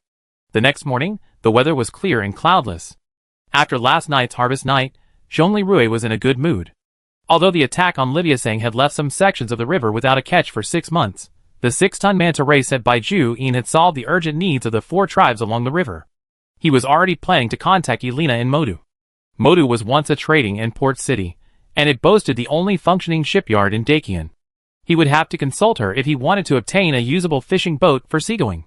Although Chung Yonghua in the Hong Kong and Kowloon Special Administrative Region also had a number of fishing boats, the Hong Kong and Kowloon Special Administrative Region was over 1,300 kilometers away from the Linganzhou Chengdong Special Administrative Region, too far away. Hubby, are you in a good mood today? Disinian smiled. Of course. In recent days, only last night was I able to get a good night's sleep, Zhong Lirui replied softly. As Disinian neared her due date, she radiated an unprecedented, increasingly intense maternal glow. In the morning light, Zhong Lirui instinctively moved forward, hugged Disinian from behind, and inhaled the scent of her long hair. That's the scent of soapberries. Shampoo production is no longer an option these days, but with the help of pharmacists and botanists like Disinian, Wang Zheng, and Wu Jiang, they supplemented this by cultivating alternative natural plants, such as aloe vera, soapberries, and Polygonum multiflorum. Currently, the special zone's food production isn't abundant enough to produce the extra fat, lard, needed for soap. Master, sister, I'm sorry to interrupt your romantic time, Yujia said apologetically. This morning, Mom, Bai Lingxin, called and said there's something very important to report to you. Zhong Lirui's good mood was suddenly overshadowed. He had just enjoyed a good night's sleep, and the rare romantic moment he was enjoying with his wife was interrupted. As if sensing her husband's mood, Di Xinyan turned and kissed Zhong Lirui gently. Okay, business is important. Aunt Bai is the Special Administrative Region's current Chief Technical Officer. If she takes the initiative to ask you out, it's usually something important. Go ahead, Governor husband. Okay. Zhong Lirui thought for a moment, and replied to Yujia, meet our mother first. Okay. Zhong Lirui always addressed Bai Lingxin as auntie, so he addressed her as our mother to Yujia. In the reception room, Zhong Lirui met Bai Lingxin and Chen Pan. Seeing them both arrive at the same time, he was a little puzzled. Rui, did you sleep well last night? Bai Lingxin asked with a smile. In fact, she knew Zhong Lirui was in a good mood last night from the data Yujia had shared. That's right. Aunt, uncle, what do you want to talk to me about today? Although Chen Pan had made considerable contributions in the battle against Lidiasang in Ling'an province, according to his personal wishes, he was not awarded a medal. Zhong Lirui sighed and agreed with his decision. However, from that moment on, he was willing to call Chen Pan uncle. As expected, Chen Pan's face changed at the word uncle. Rui, we know that Captain Shin Yuchu suggested that you follow the example of Cheng Yonghua of the Hong Kong and Kowloon Special Administrative Region and organize a fishing fleet to supplement the food shortage in the urban areas. Isn't that a good idea? Yes, Zhong Lirui nodded. In principle, I agree with this idea. I'm planning to discuss this with the council. The large fish Yuan sent this time will be enough to sustain the 4 tribesmen facing food shortages along the coast for about 45 days. However, we still have to make plans for the future. So, uncle, what are your thoughts on this plan? Chen Pan said seriously, Governor Zhongli, I know that Captain Shin's proposal draws upon the successful experience of the Hong Kong and Kowloon Special Administrative Region. However, the situation is completely different now. The ocean is now fraught with danger. The entire sea is completely different from what we once knew. You could even say that the ocean has reverted to the days of the Cretaceous Demon Aquarium. If we rashly organize a fleet of ordinary fishing boats and fish in the usual way, we could suffer significant casualties and losses. Zhong Lirui was horrified. Uncle, are you serious? The ocean has now become a Cretaceous Demon Aquarium. Chen Pan said calmly, Kun Lu, please show the governor specific examples. Yes, Mr. Chen. Commander Zhongli, please see the examples. Then, Kun Lu retrieved recent data from the bioradar at Cradle Home Base No. 2. It showed the 2 15-meter-long mutant crocodiles from the previous battle at the reservoir, as well as the 10-meter-long manta ray that Xu Yin had just delivered. Commander Zhongli, the crocodiles you and your troops killed in the reservoir were, after comparison, saltwater crocodiles mutated by the effects of nanobots. In their natural environment, saltwater crocodiles unaffected by nanobots have a maximum length of 7 meters. Similarly, the manta ray Xu Yin sent has also grown from the previously recorded maximum length of 7 meters to the 10 meters you saw last night. Zhong Lirui's eyes widened. If the entire ocean is affected, then wouldn't that mean ferocious and aggressive carnivores like killer whales, sharks, swordfish, marlin, and giant squid would all grow to enormous sizes? Killer whales might have a relatively good relationship with us humans. But other animals, as I said, if they grow to giant sizes, they turn the ocean into a demonic aquarium. Zhong Lirui's face grew serious. So, uncle, what do you think we should do? Does that mean we can't go fishing? Bai Lingxin took over. Rui, it's not absolute. However, we must adopt a new strategy. Chen Pan, Kun Luan, and I had a preliminary discussion last night. We believe that if we must go fishing, we need to strengthen our vessel's defenses, and our fishing crews need to be equipped with appropriate weapons and protective gear. Simply put, in today's oceans, encountering these aggressive carnivorous behemoths with traditional fishing boats is a near certain death. Even in the estuary, encountering a mutated saltwater crocodile is a sure thing. Damn it. Ships going out to sea today must, at the very least, be as powerful as the whaling vessels of yesteryear. Ah, I'm not saying this ship's equipment is specifically for whaling. I imagine you be the first to object. You know me too well, Auntie. Zhong Lirui nodded. The tragedy of Ning'an's family, and the subsequent disaster it brought to my blue planet, and even to humanity. Now my reborn, amnesiac sister, Ning'an, lives in our city, a living reminder of the lessons we learned. We go out to sea to fish for basic food, not to repeat the mistakes of the past by hunting whales. Chin Pan nodded. However, the necessary equipment for an armed fishing vessel is still necessary. Otherwise, Commander Zhongli Rui, if the manta ray we just caught were alive in the open ocean, those old-fashioned trawlers in our nearby fishing port would be no match. Zhongli Rui, alas, this truly is a demonic aquarium. 10-meter-long manta rays, 15-meter-long saltwater crocodiles. I almost suspect we returned to the Cretaceous period of the Paleozoic era on Blue Planet. Scientists by Lingxin and Chen Pan also looked helpless. Chen Pan, the reborn clone of Chen Jinquan, the one responsible for the previous life, lowered his head in guilt. Alas, Commander Zhongli, this is the sin of my past life. I never imagined that the indiscriminate release of nanobots would have such disastrous consequences. There's no point in blaming ourselves now. We must resolve the current predicament, not dwell on the past. Thank you. Then I suggest we discuss using the docks used to build the Taotai to convert a small fleet of armed fishing vessels suitable for both nearshore and offshore operations. Given the current demand in both regions, converting 5 to 10 vessels within a month should be sufficient. Furthermore, if they truly encounter a crisis at sea, the Bishi and Taotai can also provide assistance. Zhongli Rui nodded. He had already witnessed the seafaring capabilities of the Xuanwu-class land ships during both the Hokkaido and Ontario expeditions. They were incredibly powerful. Besides asking Elena for shipbuilding, we might also need to contact Governor Chung Yonghua. Zhongli Rui twitched his chin. Our Ling'an prefecture is relatively close to the sea, but unlike Magic City and Oriental Pearl City, which are coastal cities. Among the survivors in our city, there are coastal fishermen who fish in the river and even catch tidewater fish, but we don't have any professional deep-sea fishermen. Perhaps we need to find that leader to lead us to someone experienced in operating deep-sea fishing vessels. Bai Lingxin and Chen Pan exchanged a glance, then explained, Rui, you really are acting like a seasoned governor now. You're absolutely right about that. By the way, let's leave this serious topic for now. Come outside, I have a gift for you. Bai Lingxin smiled slightly. A gift? Zhongli Rui was briefly puzzled, then suddenly realized. And so soon? The production line under Xiaoyu Villa isn't as large as Home Cradle No. 2, but it's fully functional. Our Changsheng Group's weapon systems are essentially modular, so they can be produced quickly. Zhongli Rui immediately understood.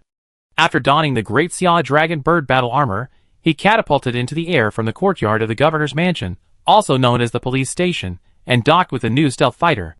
Master, the new fighter has docked. It's called Minghong. The name of the ancient sword Minghong? Zhongli Rui's eyes lit up. Just in time. Chapter 375. Inside the brand new Minghong mecha fighter, Zhongli Rui's visual panel flashed a series of parameters. The Minghong mecha fighter has a maximum takeoff payload of 3 tons. The Minghong fighter possesses 4 powerful robotic arms, each strong and powerful enough to lift an ordinary military vehicle. A typical jeep weighs approximately 1.5 to 2 tons. Similar to the Golden Crow wing, the fighter can launch via catapult and perform vertical takeoff and landing. Compared to the Golden Crow Wing 2 fighter, the Minghong fighter possesses 2 electromagnetic reactors, increasing its top speed to Mach 1. Dual core? Supersonic? Okay. Thinking back on the 4 drones and mecha fighters I've flown, the current Minghong is the fastest. Strictly speaking, the earliest used Albatros unmanned attack aircraft only had armor docking as a temporary feature. The fighter carries 4 conventional explosives, 2 high-speed dual-purpose air-to-ground missiles, and 2 small thermobaric missiles, each with the power of a gas cannon. Why are there 2 fewer missiles? 2 high-powered missiles is a good thing. Master, please don't worry. The reduction in missiles is due to the significant increase in energy and electromagnetic cannon weaponry. 7 of these will be deployed with the Minghong fighter, Swordmaster attack sentry drones? Each drone carries a pulse laser gun that can fire 5 rounds before returning to the Minghong fighter to recharge. Top speed, 300 miles per hour. Combat companion drones with pulse laser guns? Zhongli Rui felt the hairs on his body stand on end, an incomparable feeling of nostalgia and excitement coursing through him. He knew full well that before this world fell into apocalypse, when he was still a teenager on campus, he had met the man through anime, and that mecha that was so well known to everyone in his generation. In the fictional era of human space satellites, that white mobile suit soaring through space, and that end symbol. Zhongli Rui gazed into the distance and smiled faintly. Now, he truly was a new human. Yujia, the design of 7 sword masters is indeed formidable. With them, A single attack from one of my mecha fighters could equal the combined firepower of 7 or 8 peregrine falcons. However, will this design pose a problem of energy shortage? No, Master, because the Minghong now has a dual-core reactor. The fighter's energy supply rate is much greater than that of the Golden Crow Wing.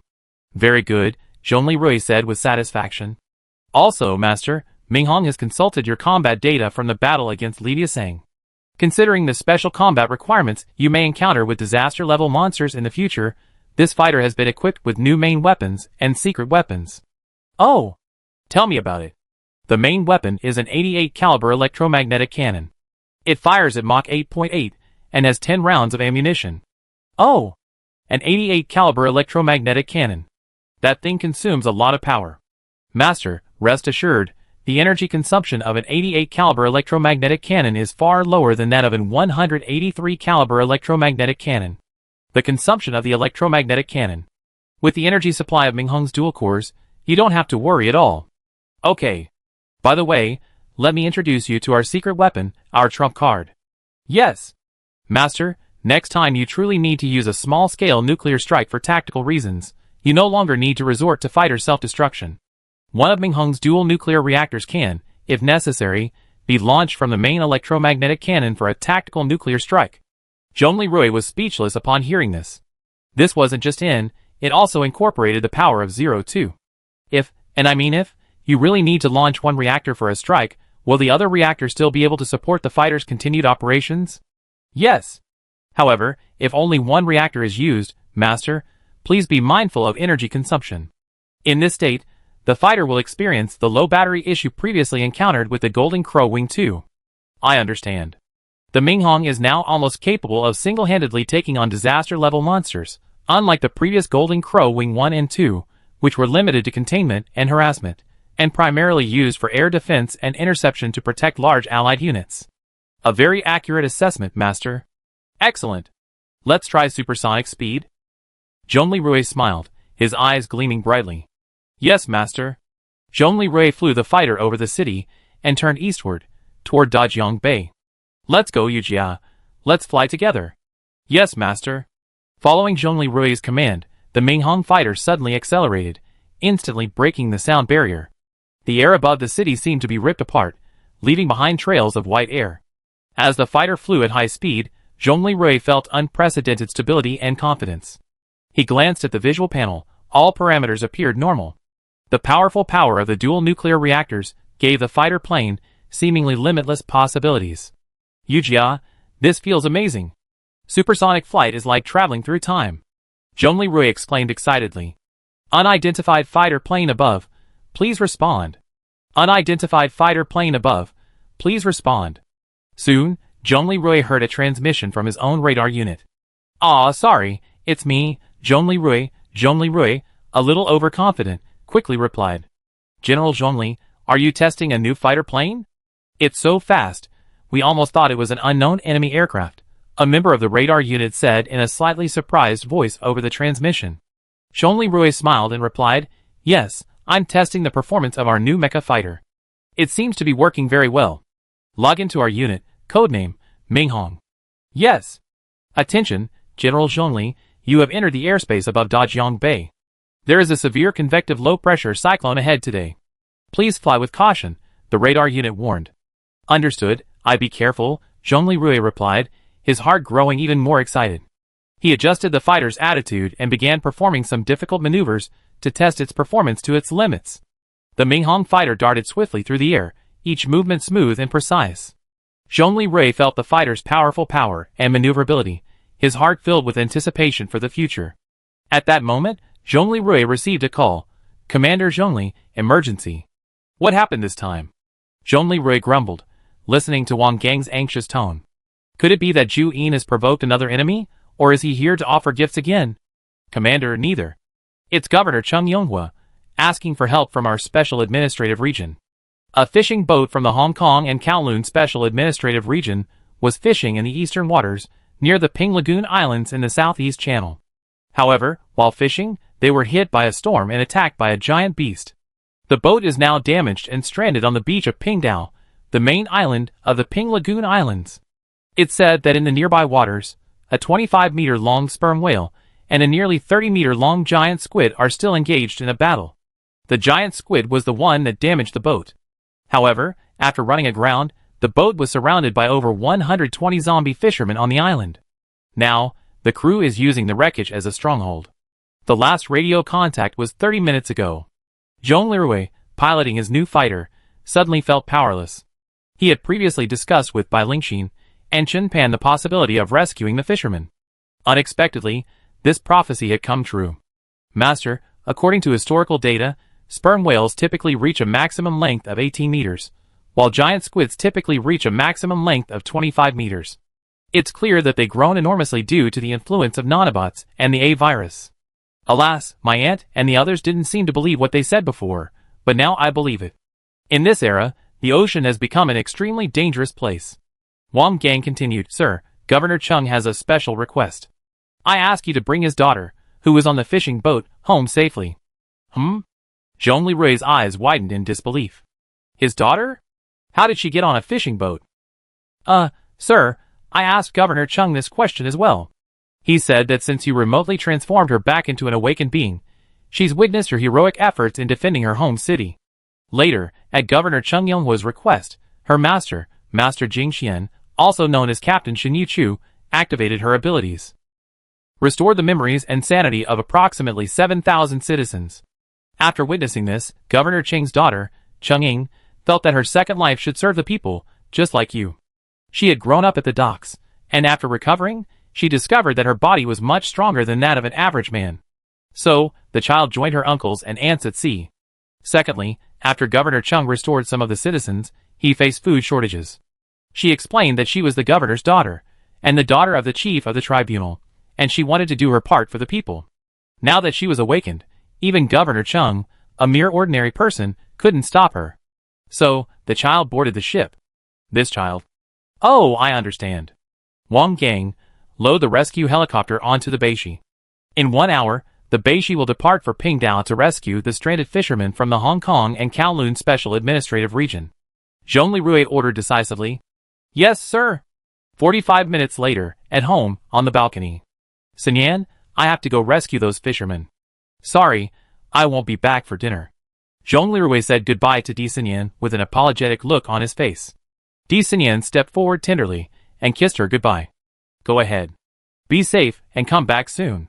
Then, bring Governor Cheng's daughter back to Ling'an Prefecture. Let's have dinner together. Yes. Zhong Lirui smiled, flipped out from the balcony, and then used his 3D maneuvering device to take off, gracefully merging with the Minghong mecha fighter in midair. Suddenly, a childish voice echoed in Zhong Lirui's mind. Come on, Dad. Zhong Lirui looked at Di Sinyan in confusion, only to see her watching him with a gentle gaze. Is this an illusion? Zhong Lirui thought nothing of it, and flew the fighter towards the Beishi. Yu Jia silently recorded, detected brainwaves of a new human. Recorded ability type. Suspected to be telepathy with humans. Chapter 376. When Zhong Lirui piloted the Minghong fighter jet and landed in the first hangar of the Beishi, in the hangar, the rescue team had already assembled and was waiting. Zhong Lirui opened his visor and scanned the rescue force before him. The force consisted mainly of 3 groups. First, the Awakened Special Warfare Company 2, led by Wang Gang himself, with Situ Zian as his deputy. Second, there was Amao's militia, led by Amao, with Agui as his deputy, and accompanied by Lu Mingqi, Shinju Ru, and others. Finally, there was the medical team from the First People's Hospital, led by the singer Gu Anqi. To Zhong Lirui's surprise, the newlyweds Shinjia and Shen Yuchu, as well as Zhu Yangyang, a key member of the militia's equipment and technical support team, also joined the rescue team. You guys are messing around. Zhong Lirui scolded the newlyweds Shinjia, Shen Yuchu, and Zhu Yangyang. I told you, newlyweds, no risky operations for the time being. Shen Yuchu said resolutely, Sir, thank you for your concern. I know you're worried about the risk of us newlyweds getting killed, right? But don't worry about me. I'm not a new recruit, I'm a veteran. And the person in trouble this time is my apprentice. How could I not save him? Zhong Lirui turned to look at Wang Gang, as if blaming him for telling Shen Yuchu about this. Wang Gang looked aggrieved, but he didn't say anything in reply. Seen by this, Shen Yuchu quickly said, Sir, it wasn't Colonel Wang Gang who told me. In fact, Governor Chung was the first to contact you about Chung Ying's distress through me. Zhong Lirui, then realized he had misunderstood Wang Gang. Shin Yuchu had actually wanted to report to him. However, he had gone off to test the new fighter jet. Shin Yuchu then reported to his first deputy Wang Gang. You are indeed a veteran with a stable mind. But, Zhong Lirui turned to look at Shinjia. Captain Shin has already taught me a lesson. I swear on my life that from now on I will obey orders and never attack recklessly, Shinjia said quickly. Zhong Lirui was somewhat surprised by this attitude. However, he was satisfied with Shinjia's current state. Okay, follow Captain Shin and follow his instructions. Although your body is much stronger than that of ordinary humans, even those of us, the first generation of new humans and awakened ones, you must still be extremely cautious when conducting rescue missions in an island environment. Do you understand? Yes, sir, Shinjia said seriously. Zhong Lirui then turned to Zhu Yangyang. Today, Zhu Yangyang was wearing a set of equipment similar to the Seven Sword system, but behind him were 6 huge black boxes. Brother Yangyang. Zhu Yangyang was only a counselor and later wasn't inducted into the militia, so he didn't hold a rank. You just got married to Xiaonan, so don't take any risks. Hey senior, I'm going this time not only to help rescue people, but also to test the Seven Sword system and the expanded drone equipment. Zhu Yangyang confidently looked at the 6 large boxes behind him. This newly debugged system can theoretically be used for both agriculture and rescue operations. Don't worry, senior, we're not a physical giant like Corporal Shinjia. We rely on technology, Zhu Yangyang said confidently. Zhong Lirui was stunned, then immediately amused. As a fellow engineering student, he had roughly guessed what Zhu Yangyang was up to, so he smiled and said, Alright Yangyang. I'm looking forward to your new equipment. When you return from this mission, bring your sister-in-law Xiaonan to my house for dinner. Ha, senior, it's a deal. Elsewhere, Zhong Lirui noticed that, in addition to the first hospital's medical team, Xiaoyu and Xiao Chuangguo, beside Gu Anqi, were also among the medical staff. Seeing Zhong Lirui's gaze directed at them, Xiaoyu and Xiao Chuangguo quickly saluted. Master. On the warship, just call me Commander Zhongli, Zhong Lirui corrected. Don't be nervous. Why are you two here? Commander, His Majesty the King has sent us here for internships. On the one hand, His Majesty believes that carrying out rescue missions like you is an act of honor. On the other hand, he believes that we should continue to learn from Master and Senior Sister. Sooner or later, the Storm Kingdom will have its own medical system. Zhong Lirui looked at the 2 Batman girls in surprise, thinking, Fengren really does look like a virtuous king now. He has such vision, which is quite impressive. Okay, then, during this operation, you will follow the orders of your medical team leader, Anqi. She's your senior sister, is that okay? The 2 Batman girls bowed to Zhong Lirui, their right hands clasped around their hearts. Sir, no problem. We promise to follow your orders. Okay. Zhong Lirui smiled, and turned to Gu Anqi. Anqi, you will lead these 2 junior sisters. Ah, Commander Zhongli, no problem. Gu Anqi readily agreed. After the Bishi was ready, it embarked on its rescue mission with the rescue team. Master, the incident occurred on Ping Island, 745 kilometers from Ling'an province. At the Bishi's cruising speed of 100 miles per hour, it will take approximately 7.5 hours to arrive. 7.5 hours is too long. The crew might not be able to hold out. Master, do you remember the tactics we used to support the Hong Kong and Kowloon Special Administrative Region? You mean Superjet mode? Zhong Lirui immediately began calculating. In Superjet mode, the Bishi reaches a speed of 200 kilometers per hour. However, after 1 hour of use in this mode, the reactor will temporarily enter a low-energy state, limiting the Bishi's maximum speed to 50 miles per hour for 30 minutes. Furthermore, if the electromagnetic cannon were to be fired at this point, half of the ship's normal facilities would need to be shut down. Yes, Master. If we use the reactor superjet intermittent rest method, the 745-kilometer journey can be shortened to 4.5 hours. However, please note that the Bishi arriving in this state will be weak in combat and unable to use its main electromagnetic cannon. What if we use the Bishi's air force to advance? Master, advance first. Only your Minghong can reach the scene first in less than an hour at supersonic cruise mode. However, you cannot carry out rescue operations. You can only defeat the behemoth in the fight. And, Master, are you sure you want to fire laser weapons or missiles at those fishermen and zombie-like citizens on the island, incinerating them to ashes? Yu Jia reminded him, Master, I know you're building a fishing fleet. These fishermen are readily available, right? That makes sense. Zhong Lirui nodded, then turned to Wang Gang.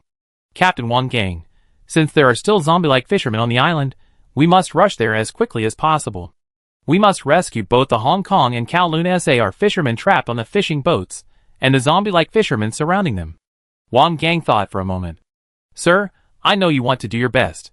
However, according to what Yujia just said, the fastest and safest way is to use the Bishi's intermittent superjet mode, which would take 4.5 hours to reach the destination. This time, we're on a rescue mission, not a combat mission.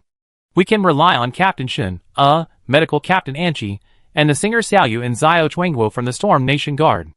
After rescuing the civilians, we can retreat directly. As for the battle between the sperm whale and the giant squid, it's not our business, so we don't need to intervene. Zhong Lirui paused for a moment and nodded. That's true. Our goal is indeed to rescue people. As for the conflicts between giant beasts, that's certainly not our business. The last time Leviathan was in trouble, it was because it invaded our city, so we needed to destroy it. Okay, let's follow Colonel Wang Gang's suggestion. Everyone, get the rescue helicopter ready. Yes, Wang Gang agreed. Sida Kong, as the city's defense officer, did not come along. Then, the plan was finalized, and the warship began to accelerate. Zhongli Rui and Wang Gang boarded the bridge, while Zhu Yangyang and Amao followed Engineer Li back to the hangar to prepare the helicopter. But as Engineer Li opened the helicopter's hatch and prepared to double-check its readiness. He. The two girls' sycophantic laughter rang out. Amidst the baffling gazes of Zhu Yangyang, Amao, Lu Mingqi, and Engineer Li, Ning In and Yoshida Soko were discovered in the cabin of the rescue helicopter. In the warship's reception room, Zhongli Rui crossed his arms and glared sternly at the two girls, who looked embarrassed, as if they had been caught doing something sinister. So, junior sister Shuangzi's sister Ning In, why did you hide in a helicopter and come aboard the warship? Brother Zhongli, that metal is so golden and beautiful. Ning In is being praised by everyone after saving someone, and I'm so happy. Sister Shuangzi and I heard that the beautiful sister, Shin Yuchu, as apprentice sister is trapped at sea. Ning In thought we could go and save someone else. Previously, for his meritorious service in the battle against Leviathan, the military awarded Ning In the Jiao medal. The bronze medal is gold, so Ning In treasures it very much. Zhongli Rui frowned and turned to Shuangzi. Shuangzi looked innocent. I told you it wasn't a good idea. But if Sister Ning In really came out to help, I had to go with her. Zhongli Rui held his forehead. Shin Yuchu, beside him, looked embarrassed. Last night, Harvest Night, was also the night of her and her husband Shinjia's second stage wedding. She and Shinjia stayed at the Jiaoyuan community. But the next day, she received an emergency call for help from Chang Yonghua. Ning In and Yoshida Shoko were nearby at the time. It felt like Ning In, overflowing with energy, had decided to join in the fun. Looking at Ning In at that moment, Zhongli Rui felt that her behavior was like that of a crow that loves to collect shiny objects. Sister Ning In, I understand your desire to help others. However, sometimes, sheer enthusiasm can lead to misfortune. Doing the right thing requires the right approach. Let's put it this way. The warship has been on the move for almost an hour, and is already 100 kilometers from Lingnan province. Sending you back now isn't realistic. So just like last time, follow your orders, okay? Be good, and I make you some baked potatoes when we get home. If you disobey and cause trouble, you won't get any shiny medals next time. Oh! No shiny medals? I'm good, I definitely follow your orders. Ning In promised solemnly, imitating the soldiers around her with a military salute. Looking at the two strange monster sisters, Zhongli Rui shook his head and called to Gu Anchi, let's find a place for them to settle down on the battleship first. We be cruising at high speed soon. Chapter 377. After giving instructions to the two monster sisters, Zhongli Rui shook his head and returned to the hangar. Angel, Captain Shin, come here, Zhongli Rui said to them. A short while later. Sir, Shin Yuchu saluted Zhongli Rui. I'm here. Sir, Gu Anchi said casually. What do you want from me? Zhongli Rui simply instructed Yujia. Yujia then materialized via 3D holographic projection, followed by two accompanying black-clad mechanical armored guards. Shin Yuchu, Commander, what's this? Gu Anchi was also stunned. Hey, why are you wearing armor again? Zhongli Rui said calmly. This is for you too.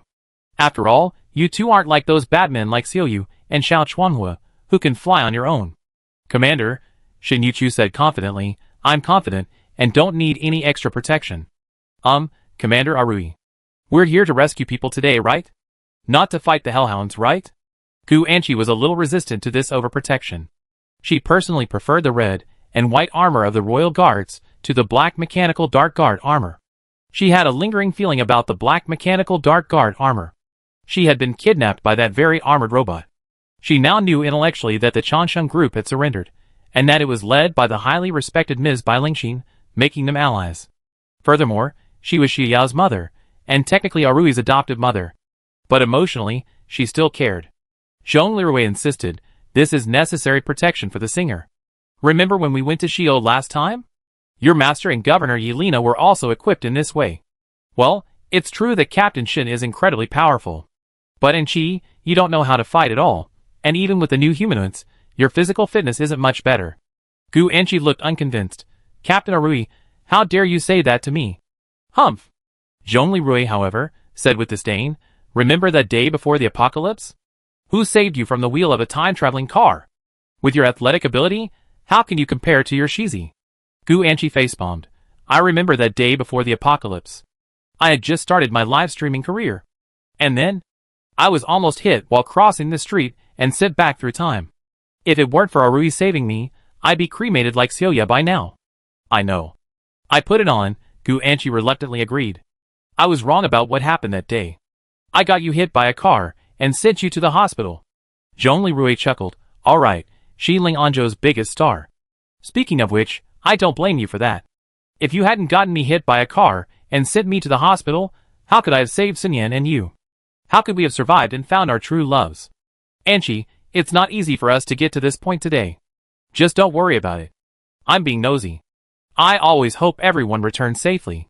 It's better to be prepared than not to be. Don't worry, I'm not trying to harm you.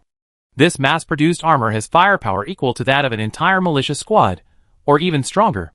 Special forces are now equipped with a wealth of anti-material and anti-armor weapons, so I wouldn't dare boast that it's equal to a squad of special forces soldiers. If you're on a mission with me, I have to return you to Shizi intact. Did you know that last time you got into trouble, Shizi went crazy trying to rescue you? You make sense. After hearing Zhong Lirui's half-flattering, half-soothing exhortation, Gu Anqi no longer objected. She did recall her own abduction experience, and it seemed that Zhong Lirui's overprotectiveness wasn't to be blamed now. Shen Yuchu, standing nearby, watched the two of them with a beaming smile. She looked at Zhong Lirui and Gu Anqi, who were actually younger than her. Shen Yuchu was 30, while Zhong Lirui and Gu Anqi were only around 26 at this point. It had been over a year since the apocalypse. After Zhong Lirui finished his instructions, he went back to Engineerly to inspect the helicopter's maintenance. Shen Yuchu approached Anqi and said, Hey, senior sister Gu, the big star, it seems like there's a lot of history between you and your master, Commander Zhongli. Can you tell me about it? Gu Anqi, observing Shen Yuchu's gossipy expression, said unhappily, Master, the king of soldiers, junior sister Shen, you're still in the mood for gossip. Tell me about it. We still have a few hours to reach our destination. Once we get there, your medical team will be busy. Okay. Anyway, it's not a secret. These things are known to almost everyone in the community. For the next half hour, Gu Anqi shared with Shen Yuchu some of her stories and past experiences before she began cultivating the singer's power under Di Xinyan. What? Actually, senior sister Anqi, you're the second senior sister? And senior sister Lu Xiaoya is the master's ex-wife? And a deceased wife, at that. Gu Anqi sighed lightly. Later, Master told me that Yuchia analyzed the data and found that Xiaoya was also a singer. Unfortunately, we didn't know about the singer's existence at the time. So, in despair and helplessness, Commander Arui personally ended senior sister Xiaoya's life. Because of this, he has a lifelong knot and regret in his heart. Thinking of this, Shen Yuchu recalled a while ago when he sang in the Yao Ma Ti area of the Hong Kong Special Administrative Region, awakening the memories of over 7,000 zombie-like citizens with a Taoist chant, purifying the heart mantra. Shen Yuchu's expression was touched. The appearance of a singer's has indeed put an end to such tragedies. No wonder the master is overprotective of us. Gu Anqi was stunned for a moment, then realized, oh, no wonder. Haha, if that's the reason, I'd probably do the same if I were in his position. Shen Yuchu smiled and nodded in agreement. As Gu Anqi and Shen Yuchu happily chatted about the past, Shen Yuchu's necklace suddenly lit up red and rang. Gu Anqi asked in confusion, Yuchu, what's this? Senior sister Gu, excuse me, I need to take a call. Shen Yuchu stopped chatting and answered the necklace. In reality, her necklace was a special communication device. She had given it to her nominal apprentice, Chung Wei, before returning to Lingyan Prefecture. Master. That's great. This pendant is actually still usable. At least I can say goodbye to you before I die. Wei Wei? Don't be so discouraged. How's the situation back there? How's the situation on your boat? Master, I'm hiding in the boat's cockpit. Everyone on board was defending at first. But then a crew member was injured and turned into a zombie, and our defense was disrupted. Everyone, desperate, turned into zombies. Even Tang Yi and Little 14 were torn apart and eaten by the zombies. Woo-woo. After Uncle Quan pushed me into the cockpit and locked the door, he was afraid he hurt me too, so he blew his own head off with a pneumatic rifle. Woo. Now, I'm the only one left alive on the boat. The cockpit door isn't broken, but I don't know how much longer I can hold out. Master, I was too arrogant. I thought that after my rebirth, I'd be strong and fast, and that going out to sea would be no problem. I thought I could definitely help everyone, maybe even protect them. I was too arrogant, Master. Whoa. Wait. Listen to Master. We're on our way to rescue you. In 3 hours. In 3 hours, we be there. You must hold on. Master. I'm in such a bad state right now, I probably can't hold on for an hour. I just want to hear your voice before I die again. Master, I'm truly happy to be your disciple. You know, my mother used to dislike me, always favoring my adopted brother. I may have a mother, but it wasn't until I met you that I felt the long-lost feeling of a mother. Master, before I die, I want to call you mother, okay? Good girl. In fact, in my heart, I always considered you my daughter. You must hold on. I ask my superiors for a solution. I'll be there within the hour. Wait for me, I definitely come to save you. Can I call you Mom? Yes. Shin Yuchu cried, tears welling up in her eyes. My dear daughter, do you know? So many interesting things have happened to your master lately. Mom, I haven't told you yet. I got married, and with the commander, I once again defeated a mountain-sized monster. Now, I'm with your master-in-law. We have a tribe. He's the chief, and I'm the witch. Our people are all living strong lives. Mom, you really made up all these stories just to amuse me? Anyway, thank you. Mom, at least before I die, I have a mother who loves me again. Thank you. Suddenly, the communicator faded. Vivi. Shin Yuchu anxiously swiped the display of the necklace's communicator, only to find that the other party had lost signal. Senior Sister Gu, you stay here. I go and ask the commander. Shin Yuchu wiped away his tears, his bloodshot eyes piercing his chest. He quickly walked over to the black mechanical dark guard armor and shouted, Yujia, help. Armor up. Shin Yuchu, fused with the black mechanical dark guard armor, sprinted away like the wind. Gu Anqi, after hearing the entire conversation, paled and muttered to herself, oh my god, there's only one person left alive on the fishing boat. She turned to look at the black mechanical dark guard armor standing by, and said cautiously, Yujia? I armor up too. Yujia smiled wryly in the data world, then commanded the black mechanical dark guard armor to automatically armor itself and Gu Anqi as well. Sir! Shin Yuchu rushed to within 10 meters of Zhong Lirui, braked, and saluted. Sir! Emergency. Yujia already told me. Zhong Lirui's face was grim. The only thing left on the ship unbroken was the cockpit, and only Uncle Quan and Chung Wei were left dead inside. Sir! I request the dispatch of an attack helicopter. I take off and rescue Wei Wei. No! Zhong Lirui said coldly. Why?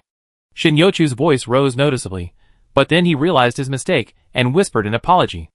I'm sorry, sir, I was rude. But Wei Wei couldn't hold out for more than 3.5 hours, and we were on a battleship cruise to get there. I didn't allow it because this place is still over 450 kilometers away from the incident. The battleship's attack helicopter has a 450-kilometer combat radius, but at 300 kilometers per hour, it would take 1.5 hours to get there. Too late. Ah! This? Well, sir, where's your peregrine fighter? Give me one. Since I'm armored, I can fly it. Alas, the peregrine fighter's typical cruising speed is 300 kilometers per hour. Even with afterburners, it's probably maxed out at 360 kilometers per hour. That's not enough. What should we do then? There's only one way to get there in time. Zhong Lirui's eyes sharpened. Only I can go. Sir, you're going? Yes. My new specialized fighter can cruise at supersonic speeds. Theoretically, I alone can reach the scene within 20 minutes. My new fighter's equipment can also open the fishing boat's cockpit and rescue Wei Wei. Sir, please. Don't be so quick. Zhongli Rui retrieved a satellite photo taken 2 minutes ago. The fishing boat was surrounded by a dense swarm of zombie-like fishermen. It looked like a cake surrounded by ants. I can save Wei Wei, but the current situation means I have to go alone, and I have to kill all those potentially salvageable fishermen outside, over 100 zombie-like fishermen, as well as the zombie-like fishermen from the Hong Kong and Kowloon Special Administrative Region, who haven't been torn apart on the boat. What? Shen Yuqiu was stunned.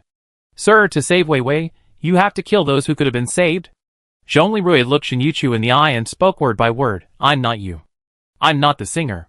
Shen Yuqiu was silent. Choose quickly. Wei Wei alone, or 100 others? Time waits for no one. Otherwise, by the time the door is broken and Wei Wei is torn to pieces, nothing will be left. Zhongli Rui's voice was eerily calm. Shen Yuqiu clenched his fists. Sir, I choose option 3. What option 3? Please, carry me, in my armor, like a missile, and rush to the scene at supersonic speed.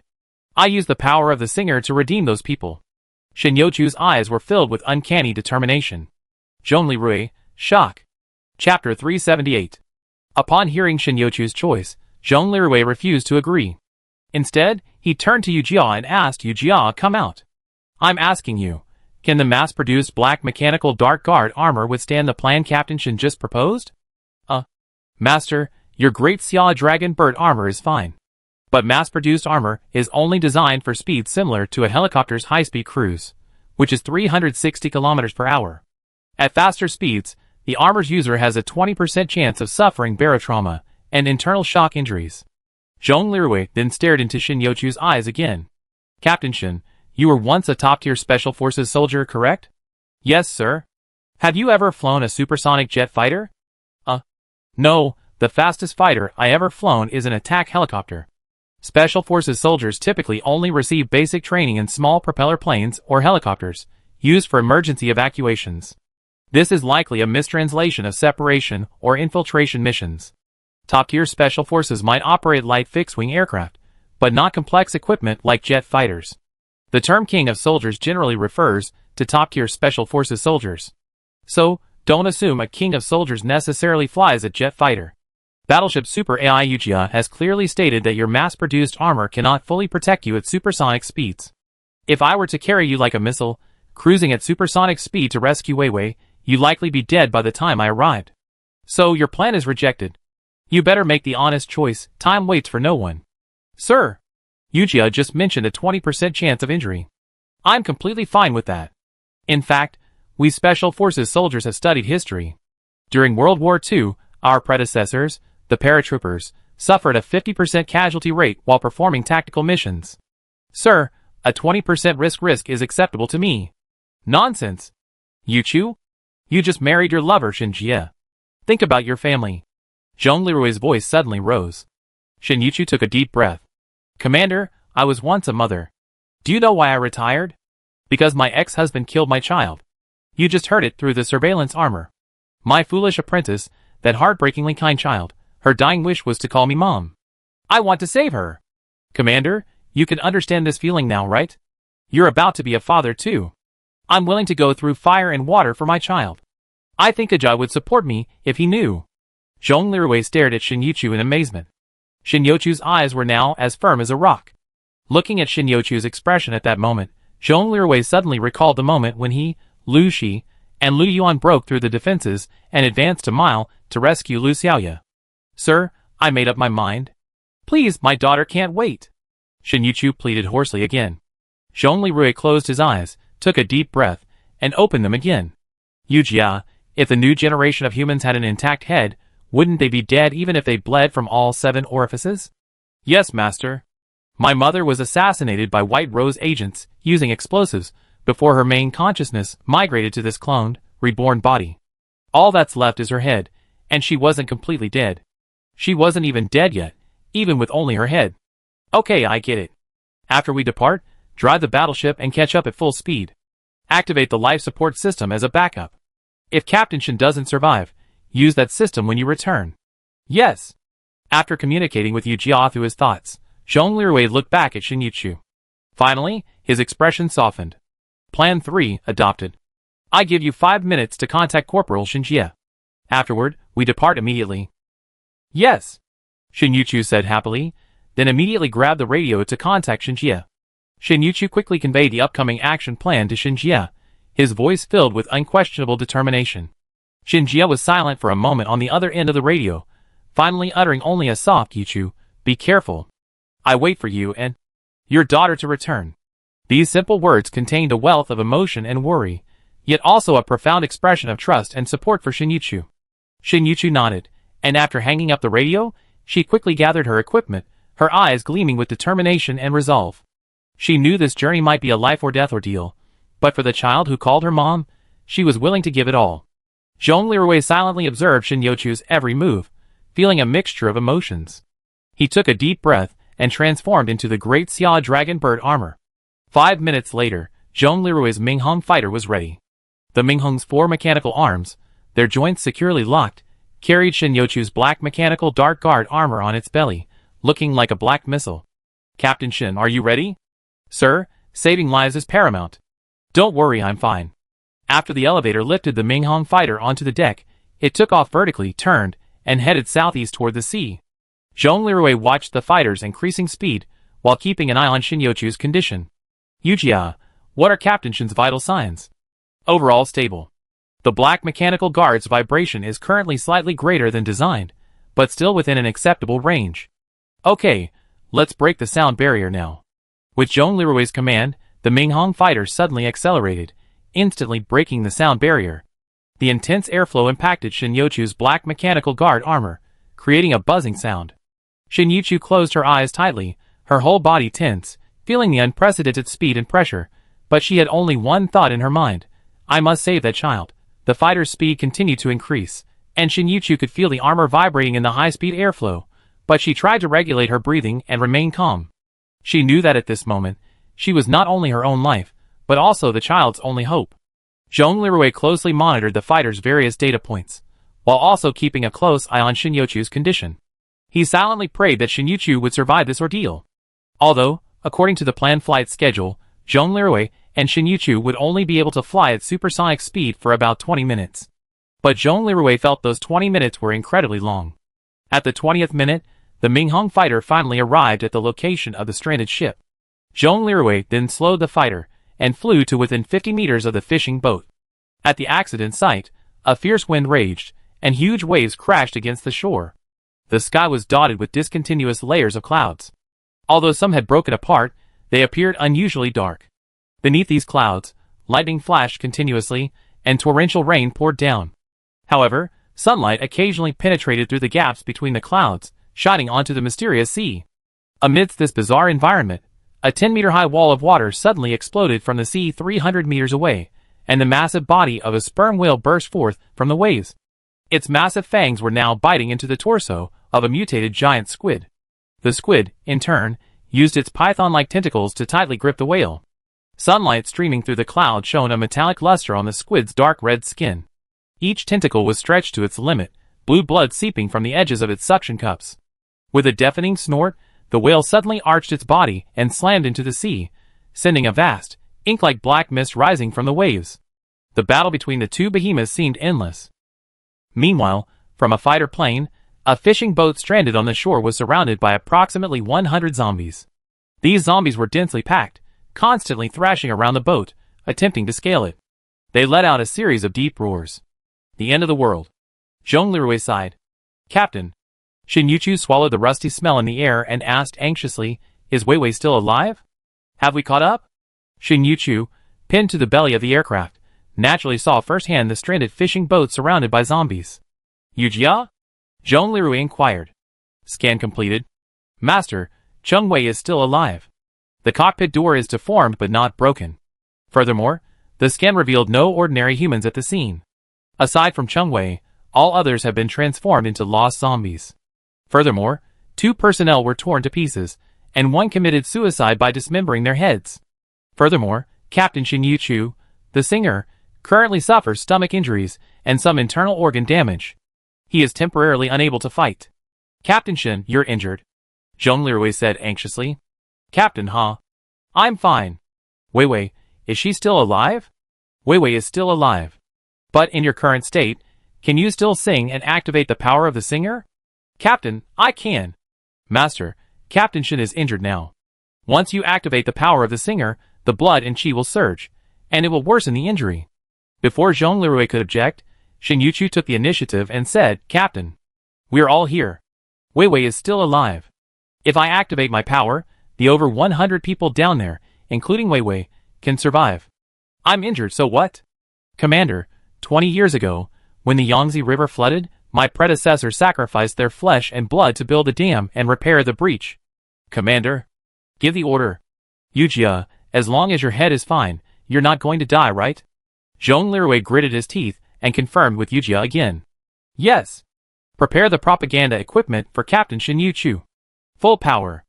Zhong Lirui ordered through gritted teeth. Captain Shin ready? Shin Yuchu's visor opened. She breathed in the salty sea breeze, swallowed the rusty blood again, took a deep breath, and began to sing to the hundreds of zombies surrounding the stranded fishing boat below. Taoist music. Qingxingju. The song, filled with tranquility and peace, instantly filled the entire sea. The melody seemed to possess a magical power, weakening the raging winds and calming the waves. Even the lightning flashing in the sky seemed to be influenced by the music, becoming softer. The zombies' movements instantly slowed as they heard the song. A flicker of confusion flashed in their empty eyes, as if drawn by some mysterious force. They gradually stopped their movements and stopped trying to climb the fishing boat. Shin Yuchu's voice was filled with determination and unyielding spirit, as if she wanted to convey all her hope and courage to the trapped people below. Her voice seemed to possess healing powers, silencing everything around her, leaving only the passionate melody echoing across the sea. As the song continued, the zombies' eyes gradually cleared. What is this? A hoarse voice echoed. Aboard the fishing boat, in the cabin outside the cockpit, the fishermen, infected and transformed into zombies, began to wonder, are we not dead? Scan completed. All the lost zombies below have been successfully transformed into awakened citizens and regained their sanity. Captain Shin, we succeeded. It's done. Zhong Lirui explained excitedly. Puff. Shin Yuchu, finishing her song, spat out a large mouthful of blood. Master, Captain Shin's injuries have worsened, and the bleeding has increased. How long will it take for your main battleship to arrive? Do you have emergency medicine and oxygen aboard Minghong? Tell me. Zhong Lirui frantically cried. Yes. Master, please land and treat Captain Shin. Okay. That's good. Zhong Lirui breathed a sigh of relief upon hearing that the Minghong fighter had emergency medical supplies. Captain Shin, hold on. I take you down and treat you. Don't worry, we're new humans. We won't die so easily. Sir. Thank you. But please, don't save me first. Rescue Wei Wei first, okay? I want to see her. Master, since you already fulfilled her wish, why not help her to the end? That makes sense. Execute. Zhong Lirui immediately piloted the fighter, activated 4 robotic arms, and approached the fishing boat. 2 of them supported the internally injured Shin Yuchu, while the other 2, with a loud metallic ripping sound, tore open the roof of the fishing boat's cab. Ah! Cheng Wei inside screamed. Shin Yuchu weakly held out his hand. Wei Wei, it's okay. Mom's here to save you. Mom? Is that you? So good. Woohoo! Cheng Wei ran forward and grasped Shin Yuchu's hand. At this moment, Shin Yuchu spat out another mouthful of blood. Mom? Mom! What's wrong with you? No, don't.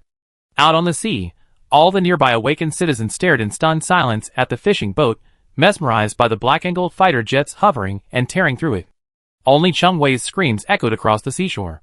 Chapter 379. Mom, Mom! Cheng Wei cried, clutching Shin Yuchu's hand.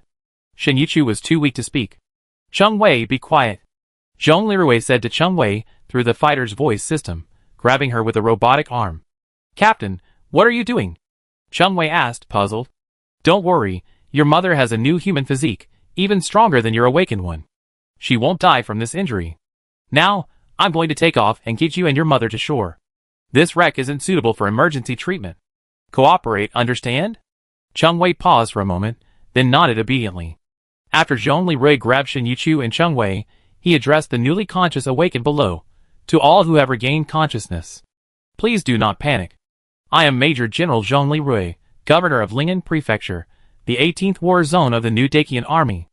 Thanks to our military's specialized medical technology, you are no longer mindless zombies. Now, please evacuate your fishing boats, evacuate the water, and gather in a safe area on the beach to rest. Our new Dakian army warships will arrive in a few hours to rescue you. Everyone, evacuate quickly. The weather is inclement, and the two behemoths over there are still fighting. Please act quickly.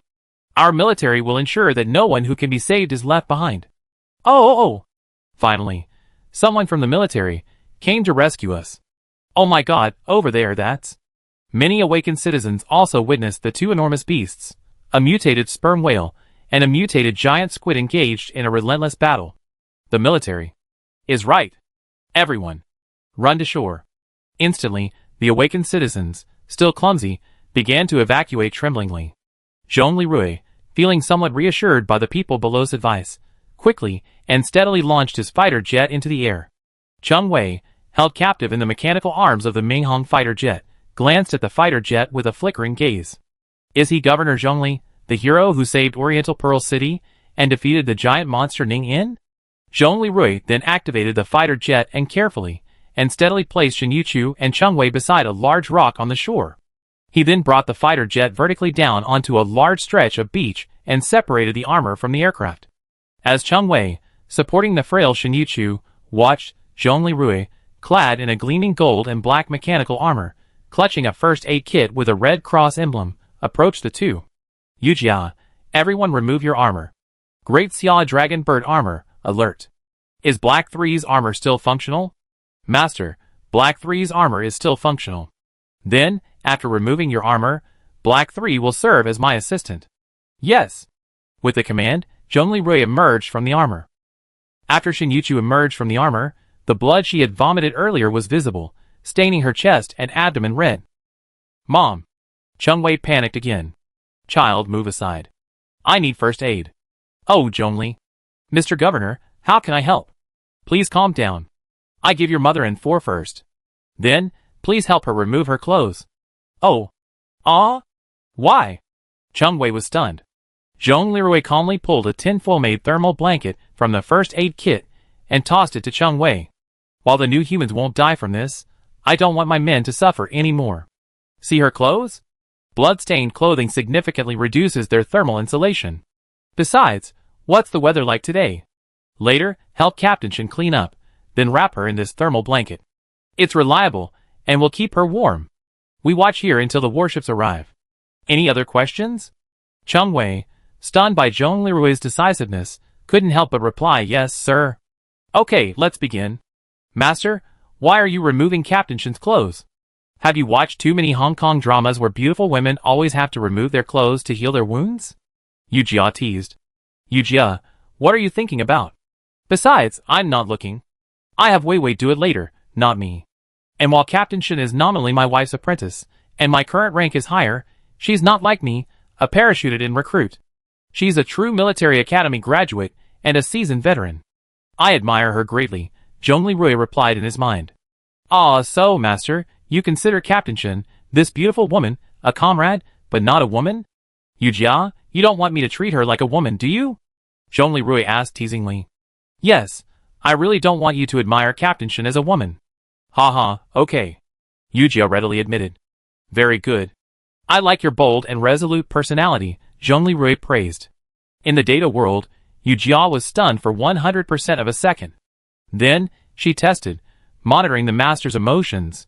35% shock after the successful adventure, 25% relief at avoiding the fate of a newlywed's death on the battlefield, 10% pride at everyone's safety, 30% admiration for Yujia's bold personality. Ah la la, I like this. Hee hee. Quickly, after Zhong Lirui had taken care of the situation, Wei Wei removed Shen Yuchu's blood-stained clothes and wrapped her in a metallic, insulating blanket. Looking at the black-clad mechanical guards acting as racks for the medicine bottles, Zhong Lirui felt a surge of emotion. He couldn't help but think of the night he and Di Xinyan rescued Lu Mingqi together. However, this time, with the black-clad mechanical guards acting as racks, there was no need for a human for rack. With the infusion and oxygen, Shen Yuchu's condition improved somewhat, and she finally had the strength to speak. She shook Cheng Wei's hand and turned to Zhong Lirui. Sir, thank you. This time, I have no regrets and saved my daughter. Thank you so much. Zhong Lirui sighed softly. No, it should be me who expresses my gratitude to you. You selflessly sacrificed yourself, not only saving Wei Wei, but also doing your utmost to save the people who had become zombies at the scene. You gave them a chance at life. I just reflected that the two plans I proposed were not as effective as yours. You are worthy of your past honors, and have once again allowed me to witness the spirit of the new Dacian soldiers. As he spoke, Zhong Lirui looked at Shin Yuchu, stood at attention, and saluted. General You are embarrassing me. I don't deserve it. Captain Shin Yuchu, during this 500-kilometer supersonic advance, you successfully rescued one conscious civilian and redeemed 107 lost zombie fishermen, significantly reducing casualties. Furthermore, you saved a crucial figure, the daughter of Hong Kong and Kowloon Special Administrative Region Governor Chung Yonghua. Captain Shin was honorably wounded during the operation. Are these records correct? Zhong Lirui looked at Shin Yuchu with an amused expression. No. Okay. Yujia, this is recorded. Return to the military headquarters and discuss your achievements. Yujia also materialized via 3D holographic projection. Yes, master. Seeing Zhong Lirui's businesslike, unquestionable tone, Shin Yuchu could only nod silently. Thank you, General. Meanwhile, watching Cheng Wei from the side, his eyes were already sparkling with tears. Governor Zhongli, so handsome. Soon, an elderly-looking awakened individual and several fishermen, who appeared to have recently transformed into zombies, approached. As soon as Cheng Wei saw everyone clearly, she excitedly said, Xiao Lu, Ah Chi, Big Brother Ma, Uncle Yin. Wei Wei, Miss. Several people looked at Cheng Wei, tears welling up in their eyes. We are saved? Yes, we are saved. My mother and Governor Zhongli saved us all. Several fishermen from Hong Kong and Kowloon immediately bowed to Zhong Lirui. Governor Zhongli, your kindness. I will never forget it. Zhong Lirui had initially thought they would kneel in greeting, but then he suddenly remembered that the Hong Kong and Kowloon Special Administrative Region of the Pearl of the Orient was governed by a mixture of social organizations and traditional secular administrative institutions. Since these people were fishermen, they were likely from wealthy families and naturally had been deeply influenced by the culture of the Jianghu. This governor and General Cheng are both protectors of the people. We've been entrusted with this task, and it's only natural for us to come to their rescue. Zhong Lirui paused, then adopted official politeness. Oh, General Cheng didn't abandon us. Alas, what a pity for Uncle Fu, Master Tung, and Little 14. The young sailor named Little 6 had tears in his eyes. He only recently become a zombie, so his bodily functions were largely intact, allowing him to cry. Forget it, Little 6. This is God's will. Actually, it's normal for someone to die while fishing. We collect them later, cremate them, and take them back. Uncle Yin sighed. Everyone nodded. The elder, who looked like a zombie for a long time, reluctantly said to Zhong Lirui, Ah, Commander, after all this time, finally, troops have arrived to rescue us. Commander, thank you. Zhong Lirui stepped forward, a look of shame on his face, and said, Old man, you suffered. What's your name? My last name is Sang, and I'm the village's deputy chief. Everyone calls me Master Sang. The village chief was torn to pieces a long time ago. Alas, Master Sang, don't be sad. The warships will arrive soon, and then the army will rescue us. Master Sang excitedly said, the daylight is finally here. Commander, thank you. Afterward, Cheng Wei accompanied Shin Yuchu to rest, while Zhong Lirui consulted with Uncle Yin and Master Sang. Cheng Wei watched Zhong Lirui and the two elders discuss the situation, then looked out to sea. In the distance, the battle between the mutated sperm whale and the mutated giant squid seemed endless, like a nightmare, terrifying the awakened on the shore. Mom? Are you okay just leaving these two monsters alone while they're fighting like crazy? Cheng Wei asked weakly. Of course, Shin Yuchu, wrapped in a thermal blanket, said to Cheng Wei with a smile. These two behemoths have been fighting for hundreds of thousands of years. And while it's called a battle, it's most likely just a sperm whale slaughtering a giant squid. But Mom, why do I look at this sperm whale? It looks like it's dying. That's its fate, Shin Yuchu said calmly. My commander and I are here to rescue you. As for the conflict between the sperm whale and the giant squid, it's none of our business. Okay. 3.5 hours later, the battle between the two behemoths continued in the ocean, but it was clear that the sperm whale was beginning to lose strength. However, Zhong Lirui didn't care. He thought the same thing as Shin Yuchu. They were here to rescue people, not to intervene in a fight between giants. General Zhongli, the warship has arrived, Wang Gang communicated. Is everything going well here? Well, I'm a little disappointed we didn't rescue all the trapped people. However, Cheng Wei was rescued, which was crucial. Captain Shen was injured. Prepare to rescue the awakened fishermen on shore. Be careful, there are 2 mutant behemoths fighting on the sea. Avoid them. Their fight has nothing to do with us humans, so there's no need to intervene. Yes, sir. The Bishi slowly approached the shore and landed on the beach. The Xuanwu-class land craft, similar to the Bison hovercraft, can dock directly on the beach and is much more powerful than ordinary warships. Seeing the striking Yinglong livery on the Bishi's hull, the awakened fishermen on the shore cheered hoarsely. Master Sang, call everyone to form a line aboard. The island is no longer suitable for survival, Zhongli Rui said, approaching Deputy Village Chief Sang. Ah, sir, thank you so much. Thank you. Chapter 380. The militia, the medical team, Shenjie, and Zhu Yangyang, dressed in their gear, stepped onto the beach. At the front of the group was the enormous Shenjie. His appearance caused even the awakened fishermen, who had once been transformed into zombies, to scream hoarsely and flee in all directions. Monster. Demon. Run. The awakened fisherman, whose limbs hadn't recovered, began to limp and flee. Shenjie was stunned upon seeing this. He shouted, fellow villagers, don't run. I'm an ally. I regained consciousness, just like you. Don't be afraid, I'm conscious, I won't do anything rash, and I won't eat anyone. Sang Yi, who was leading the escape, was stunned by this and tripped and fell. Zhongli Rui, who was about to help transport Shen Yuqiu, was speechless. Shen Yuqiu covered his face with his hands. Cheng Wei also screamed in fear. Ah, Mom, Governor, run. That's the legendary Slaughter Lord. Shen Yuqiu helplessly tried to comfort his newly adopted daughter, saying, Wei Wei, don't be afraid. That's my husband. You might have to call him adopted father or grandmaster. Looking at the 2.5-meter tall monster giant, his muscles radiating explosive power, with only half of his face remaining normal and handsome, Cheng Wei's mouth dropped open, her mind nearly overwhelmed. She felt like this adopted father's arms were thicker than her own thighs. Mom, I know you've been hurt by a scumbag and once became a Taoist nun, but now? What kind of aesthetic is this? Alas, you don't know. Your adoptive father used to be a handsome, well-proportioned man like Commander Zhongli.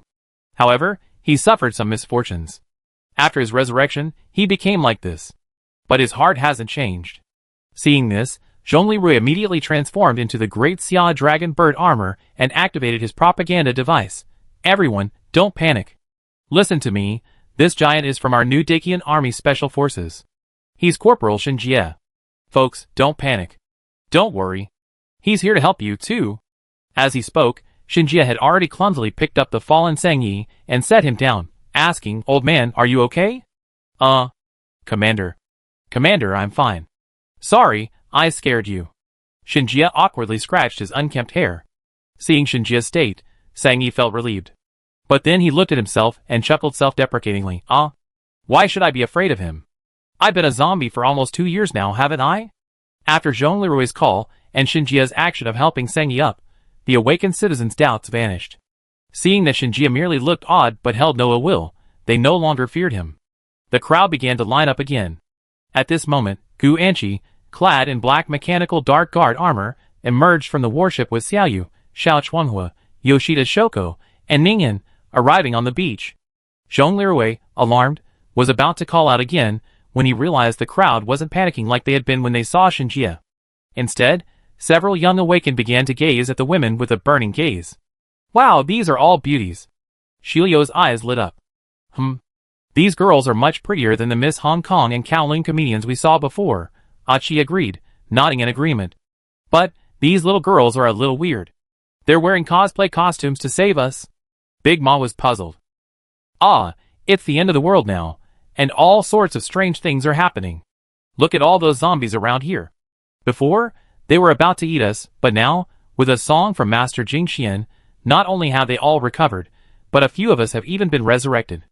And look at those 2 terrifyingly huge creatures over there. What strange things are there that we haven't seen? It's a shame that old buddy Fuquan won't be around to see this. Uncle Quan, as Cheng Wei calls him, and Uncle Fu, as some of the fishermen call him, also works at the back hall. Uncle Yen remained calm. And most of the surrounding fishermen, even the awakened fishermen, who had been zombies for quite some time, didn't show any surprise at the appearance of these strange beauties. Even Cheng Wei asked, "Mom, these girls are just as beautiful as you. But why are they all dressed in cosplay costumes to rescue us?"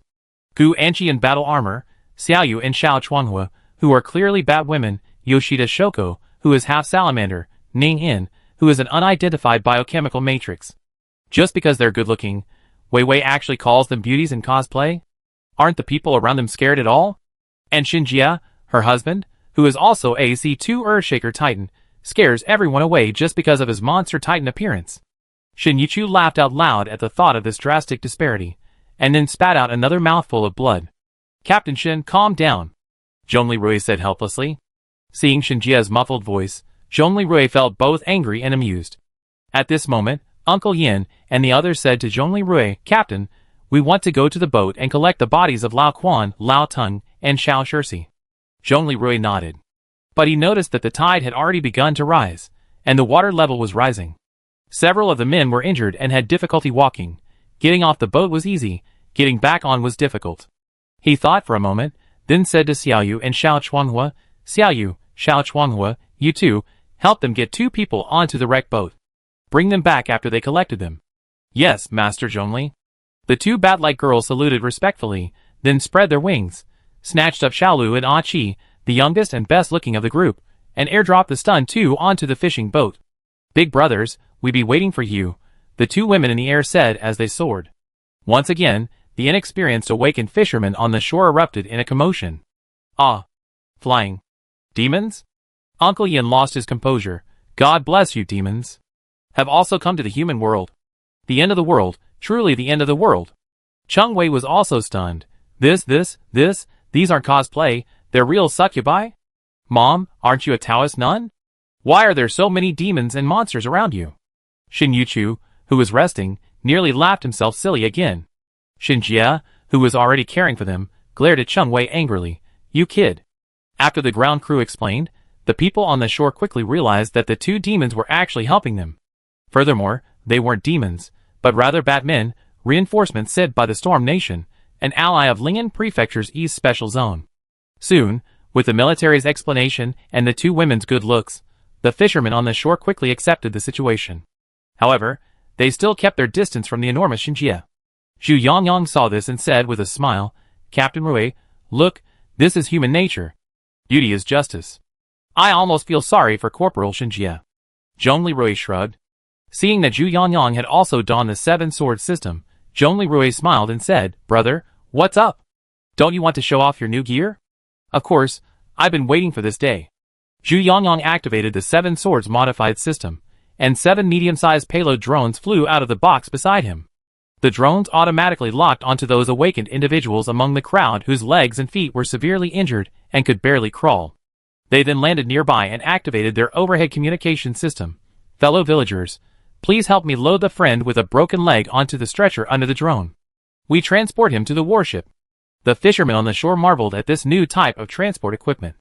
The drones also successfully completed their transport mission.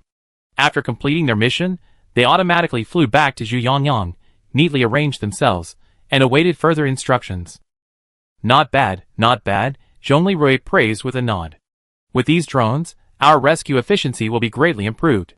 You're quite capable, kid. You modified the 7-sword system used by the military to control reconnaissance, scanning, and self-destruct attack drones. Excellent.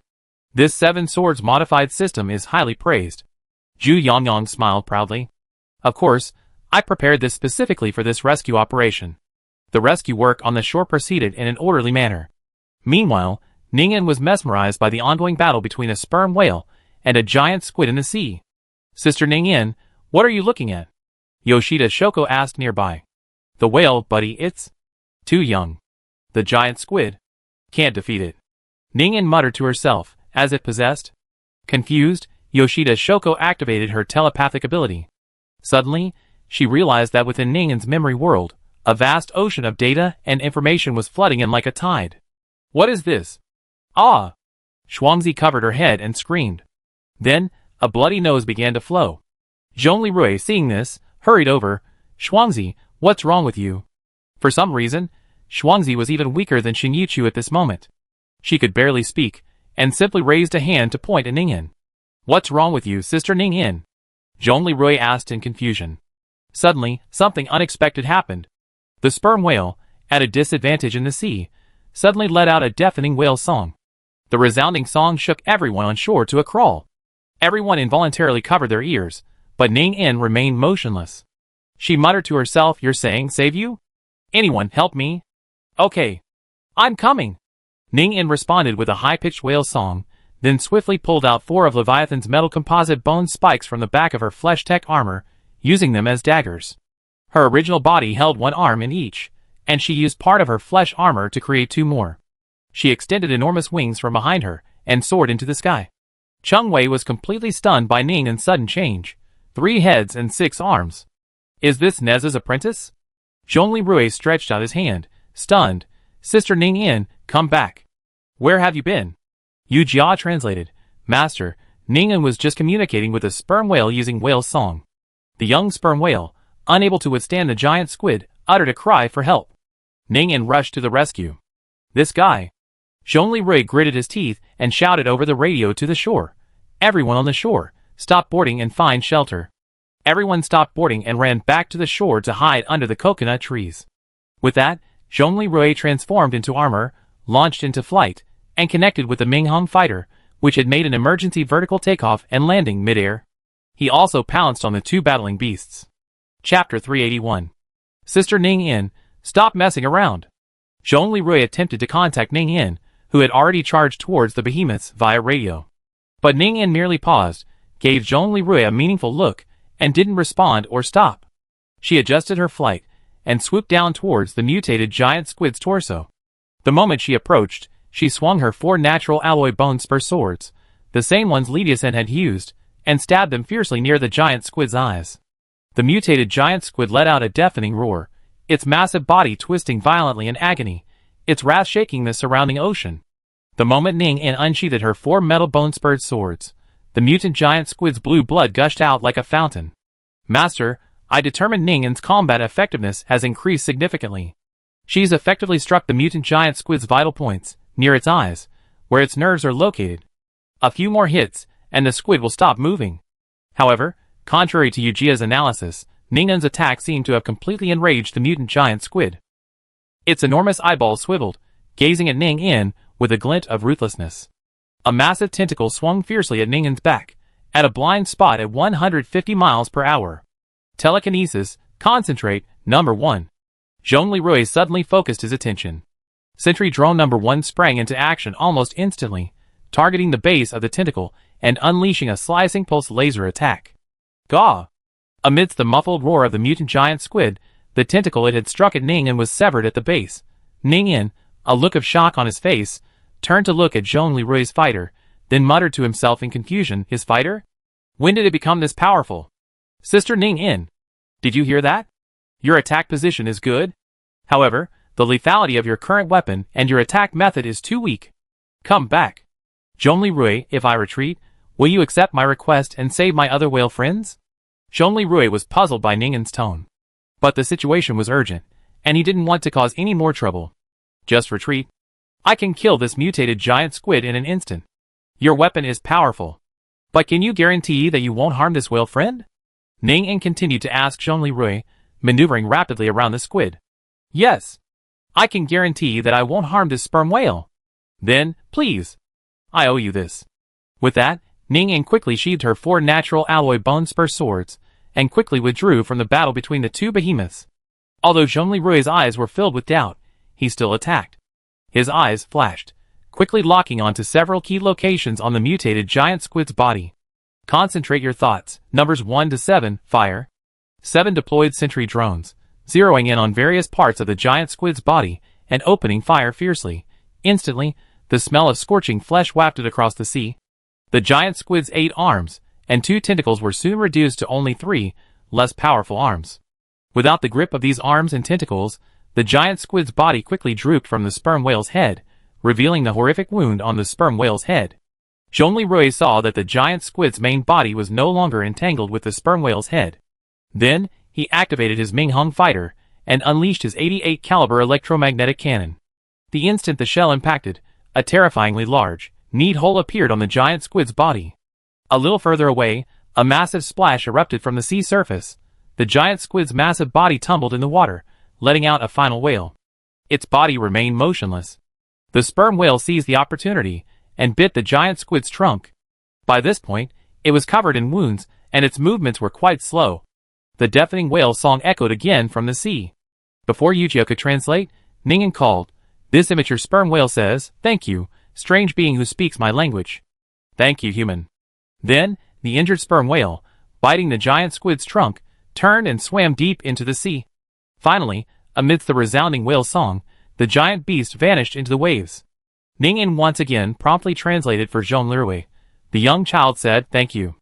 Zhong Lirui had been deeply puzzled by Ningen's tone since earlier. Yujia, monitor Ningen's brainwave activity. Also, contact Shuangzi to see what's happening with Ningen. Master, Shuangzi is very weak, seemingly suffering from a backlash of her telepathic abilities. And Ningen's brainwave activity is unusually high. This level seems to have returned to the level recorded before her rebirth, when she was hostile to you in her previous life. Could it be? Zhong Lirui's eyes widened, his breathing quickening. Just as he hesitated, Ningen flew closer to Zhong Lirui's mecha. "Zhong Lirui, Governor Zhongli, protector of humanity, or should I call you Brother Zhongli?" Ningen hovered in the air, glaring coldly at Zhong Lirui's new mecha. "Have you recovered your memory?" Zhong Lirui asked coldly. "Something." Ningen glanced at the beach. On the beach, Yoshida Shoko was looking at him with a pale face. "Just now, when my memory was awakening, Shoko used telepathy on me. Because the amount of memory I recovered in such a short period of time was too great, it impacted her brain nerves. Zhong Lirui, Shoko likes you very much, so much so that she's willing to become your spouse. Even though you haven't accepted her, shouldn't you treat her?" Zhong Lirui and the mecha fighter suddenly felt awkward. Wang Gang arranged to reorganize the rescue and boarding of the shore personnel. Anchi, urgently treat Captain Shin and Shoko. One of them has internal injuries, and the other has suffered a brain injury. Everyone, stay away from Ningen and me. This is an order. Ah? Yes. Wang Gang hesitated, then obeyed. Oh, okay. Gu Anchi was confused, but after all, she was a medic, and saving lives was her priority. Ameo, Shinjie. Zhong Lirui called again. Grab your anti-material weapons and stand guard. Ameo was startled, then pulled out the large 12.7 caliber anti-material pistol from his leg. He handed another, even larger, Thunder 12.7 caliber anti-material pistol to Shinjie. Corporal Shinjie, hold your gun and stand guard. Shinjie was confused. Sergeant Mao, isn't that giant squid dead? Why are we still on guard? Ameo sighed and explained, you thought you were a big threat back then? Let me tell you, this seemingly innocent Ningen was once the second-generation demon king after Chen Jinquan. She used an army of various flesh and blood technological mutants, produced from a single base, to wipe out 1 billion people on the American continent. The Gale nation fell in her hands. Previously, her head had been shattered, and she subsequently lost her memory. Seeing her as a little white flower, everyone stayed with her. Today, it seems she's regained her memory. Shinjie's mouth widened again. The second generation, the demon king who destroys the world? Amao looked at Shinjie with a strange expression. Didn't you see it when we fought Lydia-san? Her strength was about the same as yours, but she had a transformable flesh armor that allowed her to fly and fight. She was far more powerful than you. And this was just a clone she created back then. Shinjie's mind was buzzing. This world is terrifying. Immediately, he looked around. Are there any Gatling guns? Are there any Gatling guns? Amao said disdainfully. Corporal Shinjie, this pistol of yours is an anti-material weapon for armored vehicles. Oh! Shinjie was stunned when he heard for armored vehicles. Really? Amao didn't answer, but simply pulled out a large .127mm heavy machine gun. Look for yourself. This thing is far more powerful than the 7.62 caliber Gatling guns on helicopters. It can penetrate helicopters or military vehicles. You don't want it? I give it to Meng Qi. Yes. Shinjie immediately put on a fawning expression, gazing at the massive pistol with a barrel-like recoil device in his hand, as if it were a treasure. His eyes grew calm. Even on the other side, Ningen said calmly, Zhong Lirui, let's talk. Let's talk a little further away on the beach. Also, I don't want to fight anymore today. Okay.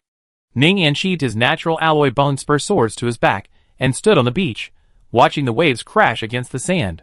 Zhongli Rui, wearing the great Xia dragon bird armor, walked to Ning Yan's side, stopped about 7 to 8 meters away, and opened his visor. Ning Yan, do you remember everything? Ning Yan nodded, a complex expression in his eyes. Yes, the young whale's trembling cry for help reminded me of my past life. No, my previous life before that, when my wife and children cried for help after being captured at sea by a so-called research vessel from the Ria nation. And then, everything from that past life came back to me, including my grudge against you. Zhongli Rui was stunned, his eyes etched with emotion. It turned out that the painful memory of losing his wife and child was etched deep into Ning Yan's genes. Before Zhongli Rui could speak, Ning Yan pulled out a waterproof box from somewhere. Inside was the Jiao medal she had earned from the Dakian army. Zhongli Rui, am I so easy to fool? Ning Yan's eyes grew cold. Back then, I gave you the chance to end my suffering. Why did you let me live? And treat me like an ignorant little sister? Master, be careful. Ning Yan's mood swings are increasing. Beware of Ning Yan's negative energy, the singer's power. If she activates, please wear your armor. The Daxia Dragon Bird battle armor has already been properly treated, Yu Jia reminded with concern. I understand, thank you. After secretly communicating with Yu Jia through his telepathy, Zhongli Rui looked at Ning Yan frankly and said, I killed you. Do you remember? I used the most powerful laser blaster in this armor at the time to burn off your head and shoulders. However, your current body possesses truly incredible regenerative abilities. Even with such injuries, it was able to repair your head and the damaged parts. Now, even your memories have been restored. Your body truly represents the pinnacle of flesh and blood technology. Ning Yan's beautiful eyes flickered, and her tone softened slightly. Is that so? So you simply didn't kill me then? You have powerful enough weapons now. Will you kill me? I killed you before, and I don't want to kill you again. Although Zhongli Rui spoke calmly, Ning Yan could still hear and sense the bitterness in his voice. Why? You are guilty, but you are also wronged.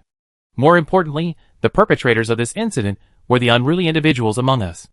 Ning Yan fell silent for a moment. Then, Ning Yan continued, so what happened next? Since you didn't want to kill me, you treated me like a pet, using those ridiculous online literary definitions of yours, keeping me by your side, like a white lotus? Let me clarify. I'm not treating you like a white lotus, but you truly have lost your memory. You long for family, and we couldn't just leave you alone. At the time, we felt that since you lost your previous memories, your past shouldn't be burdened by your present self. That's all. I think you're capable of discerning whether what I say is true. Ning Yan fell silent again. She did recall the day after her rebirth, when she called out to her family on the beach with whale song to no avail. Shuangzi and Zhongli Rui had arrived and spoken to her, promising to become her family. Ning Yan knew Shuangzi had always been sincere to her, as well as Xu Yin and the others. But he? So this? Ning Yan held the medal in her hand, a questioning look in her eyes. Ning Yan, your brain was previously connected to a supercomputer, so you should know that we humans have a system of rules governing military merit and honor. According to those rules, the medal you hold in your hand is a recognition of your efforts in defending our homeland and the lives you saved. This isn't deception, it's fair recognition, earned by you. Ning Yan's eyes flickered, remembering what she had said before. She sighed, are you a human who pursues fairness? I'm someone who wants to restore order in our society. Zhongli Rui's eyes were now sincere. Ning Yan closed her eyes and said sadly, if those people of Ria had followed the rules of the convention like you do, my family, and I wouldn't have suffered so much, nor would we have pursued such a frenzied pursuit of revenge. The rule Ning Yan was referring to was the International Convention for the Regulation of Whaling. According to this convention, Ning Yan's first life as a fin whale was a protected species, and hunting was prohibited. I always wanted to say I'm sorry about what happened to you. Zhongli Rui sighed softly. This suffering should end. Ning Yan closed her eyes and silently shed tears. Why did it take me 3 lifetimes to find someone who is fair? She wiped away her tears and looked Zhongli Rui in the eye again. Zhongli Rui, let me ask you, do you take your contract with Xu Yin seriously? Yes, Zhongli Rui said calmly. Let's sign a contract too, Governor Zhongli Rui. Chapter 382. Faced with Ning Yan's proposal, Zhongli Rui said calmly, have you decided to trust me, to trust humans once again? Ning Yan looked toward the ocean. The ocean is vast, and there are all kinds of fish. I spent 3 lifetimes realizing this. Furthermore, now, the entire world is empty. As a new race, it's possible for me to coexist with you humans, and the new race you created. The new humans, the Bat People. Wasn't it possible for you humans to get along well with my first life mortal enemies, the killer whales? Zhongli Rui was slightly surprised, but then understood. Although Ning'en was no longer connected to a supercomputer, a vast amount of knowledge was still stored in her cells. Therefore, human research on whales and historical data on their interactions were within her control. I couldn't agree more about getting along well. But I want to know, what do you want? Zhongli Rui asked calmly. Peace, rules, seclusion, an opportunity to learn and experience human society. Ning'en sighed softly. After 3 lifetimes, I'm tired of it. Extermination, vendettas, being killed, the wailing of countless lives, nuclear missiles destroying everything. The Fleece Blood Cerberus formation was once hit by a nuclear bomb, as was Ning'en's second incarnation brain at the Ontario Institute of Life. I also seen your kindness. You are kind to both the naturally occurring Bat People and those I later created, as well as my friends from my second life, Shuangzi, Jin, and Quilv. The Bat People have a small kingdom in your city called the Storm Kingdom, right? That kid in gold clothes is called Wind Blade King. He's the new king who, right before the battle, convinced all your warriors to surrender with a single speech. Zhongli Rui added calmly. Did you deliberately cultivate him? Ning'en's eyes sparkled. Yes. Zhongli Rui was straightforward in the face of this being, whose knowledge rivaled Yujia's. The coexistence of civilizations, the fusion of wisdom? Not impossible. Ning'en gazed at the sea. My mother's tribe, 3 lifetimes ago, the fin whale and the blue whale, fell in love and reproduced in the ocean. The fin whale and blue whale love Ning'en was referring to the world's largest whale, the blue whale, and the world's second largest whale, successfully hybridizing. Furthermore, these hybrid whales are capable of continuing to reproduce, and scientists have named them flu whales. Zhongli Rui touched his nose.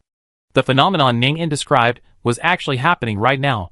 His wife's apprentice, Ai Shirley, a new human, had married. King Wind Blade is the princess. And now, Ning'en, before me, also wants to coexist with humans. Peace has always been my long-cherished wish. Rules are good. We should indeed establish rules for peaceful coexistence. Retreating, you truly possess great wisdom. This is good for you, me, and the current society of Zero and State. I agree with all 3 points. Finally, I have a suggestion. I founded the Awakener University to encourage the return of zombie-like citizens to normal society. Now, even many Bat People from Storm Kingdom are studying there. Are you interested? Ning'en was stunned, a mysterious smile forming at the corner of her mouth.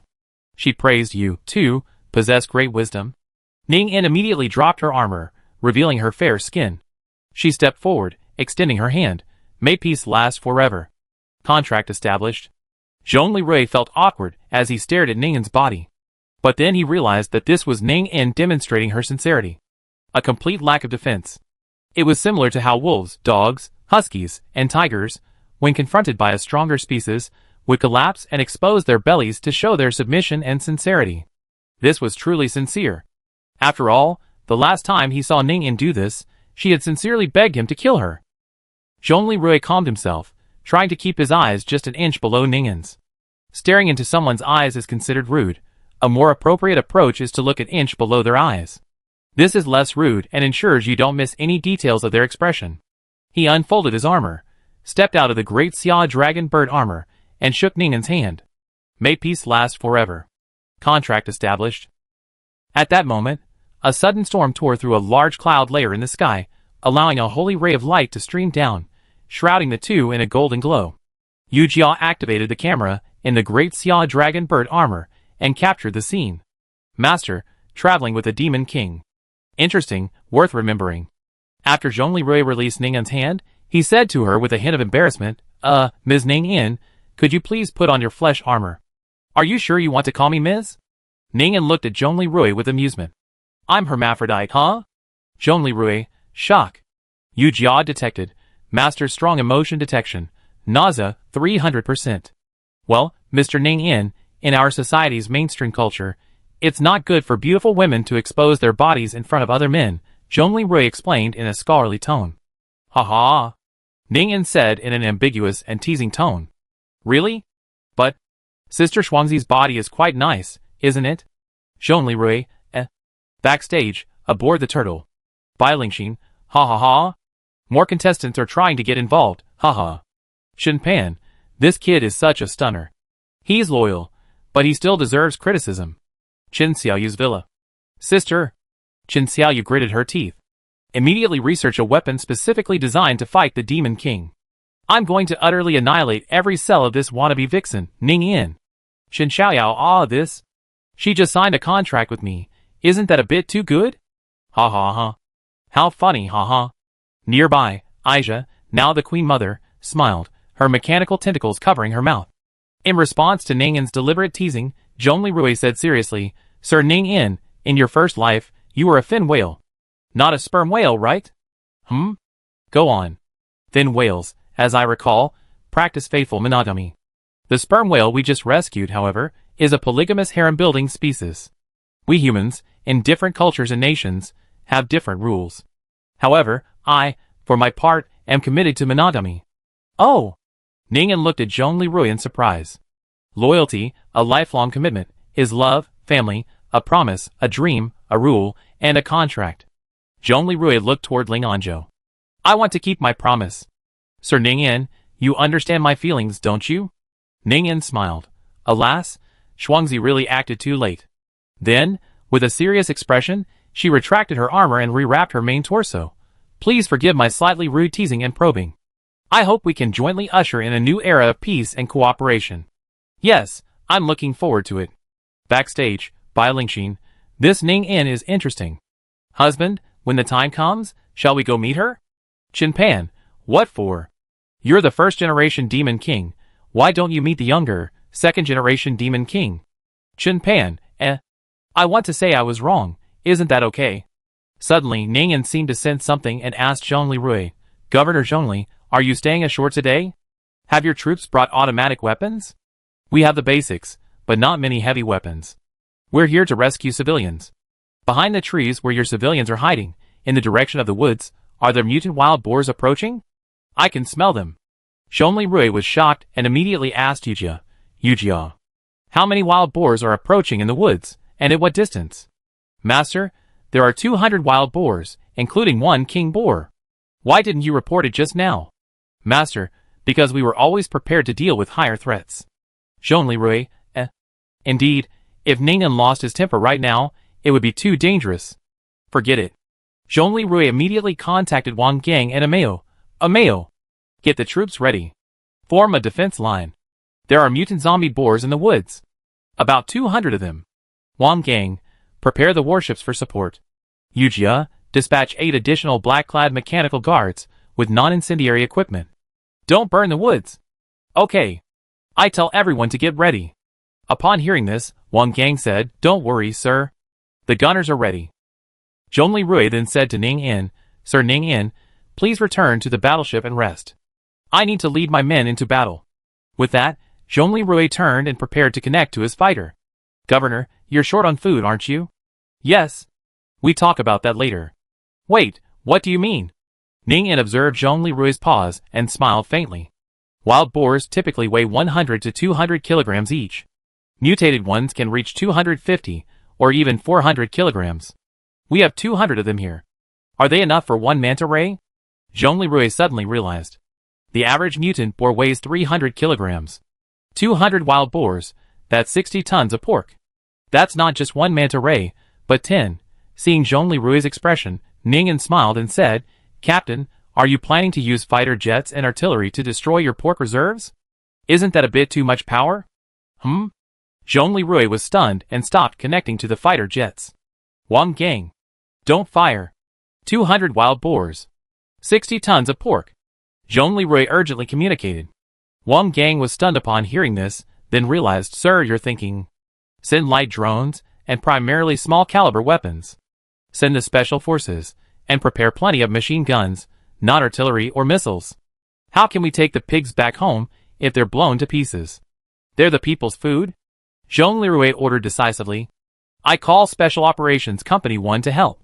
Wang Gang suddenly realized, because today's mission was a rescue mission, Special Operations Company 2, composed of the Army's most elite fully awakened soldiers, was absent. Only the militia and Special Operations Company 1 were present, primarily civilians. Remember, Never use artillery missiles or explosives on our pigs. Anyone who dares use bombs will have no pork chops to eat. Commanders on all channels smiled kindly upon hearing Zhong Lirui's order. Chapter 383. Backstage at Chen Xiaoyu's villa, Chen Xiaoyao shook his head. Alas, brother, it's not easy for you to bear the heavy burden of supporting everyone. She turned to look at Chen Xiaoyu. Sister, should we grow some safe and high-yielding crops, like Pumpkin King? That makes sense. Xin Yuchu, who was lying on the ground resting, immediately pulled off his thermal blanket upon hearing that a battle was about to begin, preparing to get up and fight. Yoshida Shoko, standing nearby, was still comatose, but her complexion had improved considerably. Gu Anqi suddenly became anxious. Yuchu, you're in such poor health, and you're still going to fight? Do you want to add insult to injury? Mom, just listen to Aunt Gu.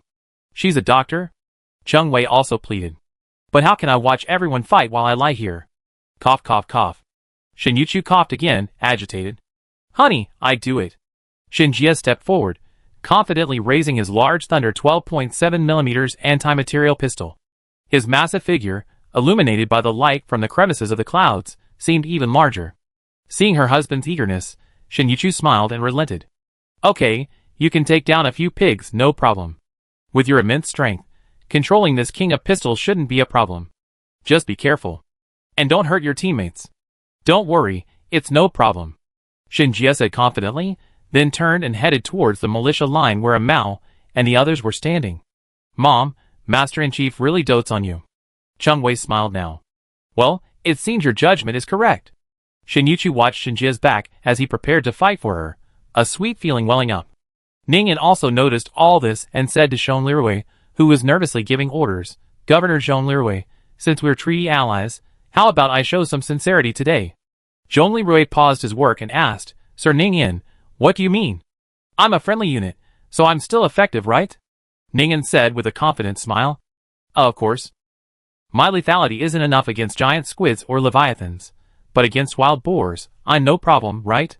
Ningyan smiled, pulling out a natural alloy bone spur sword and performing a sword dance, looking at Zhong Lirui with an amused look. Okay. Zhong Lirui agreed with a smile. He thought, Ningyan's help in killing the wild boar wouldn't be bad, it would save his team a lot of ammunition. Living well is important. All units, once again, Sir Ningyan, we are friendly units.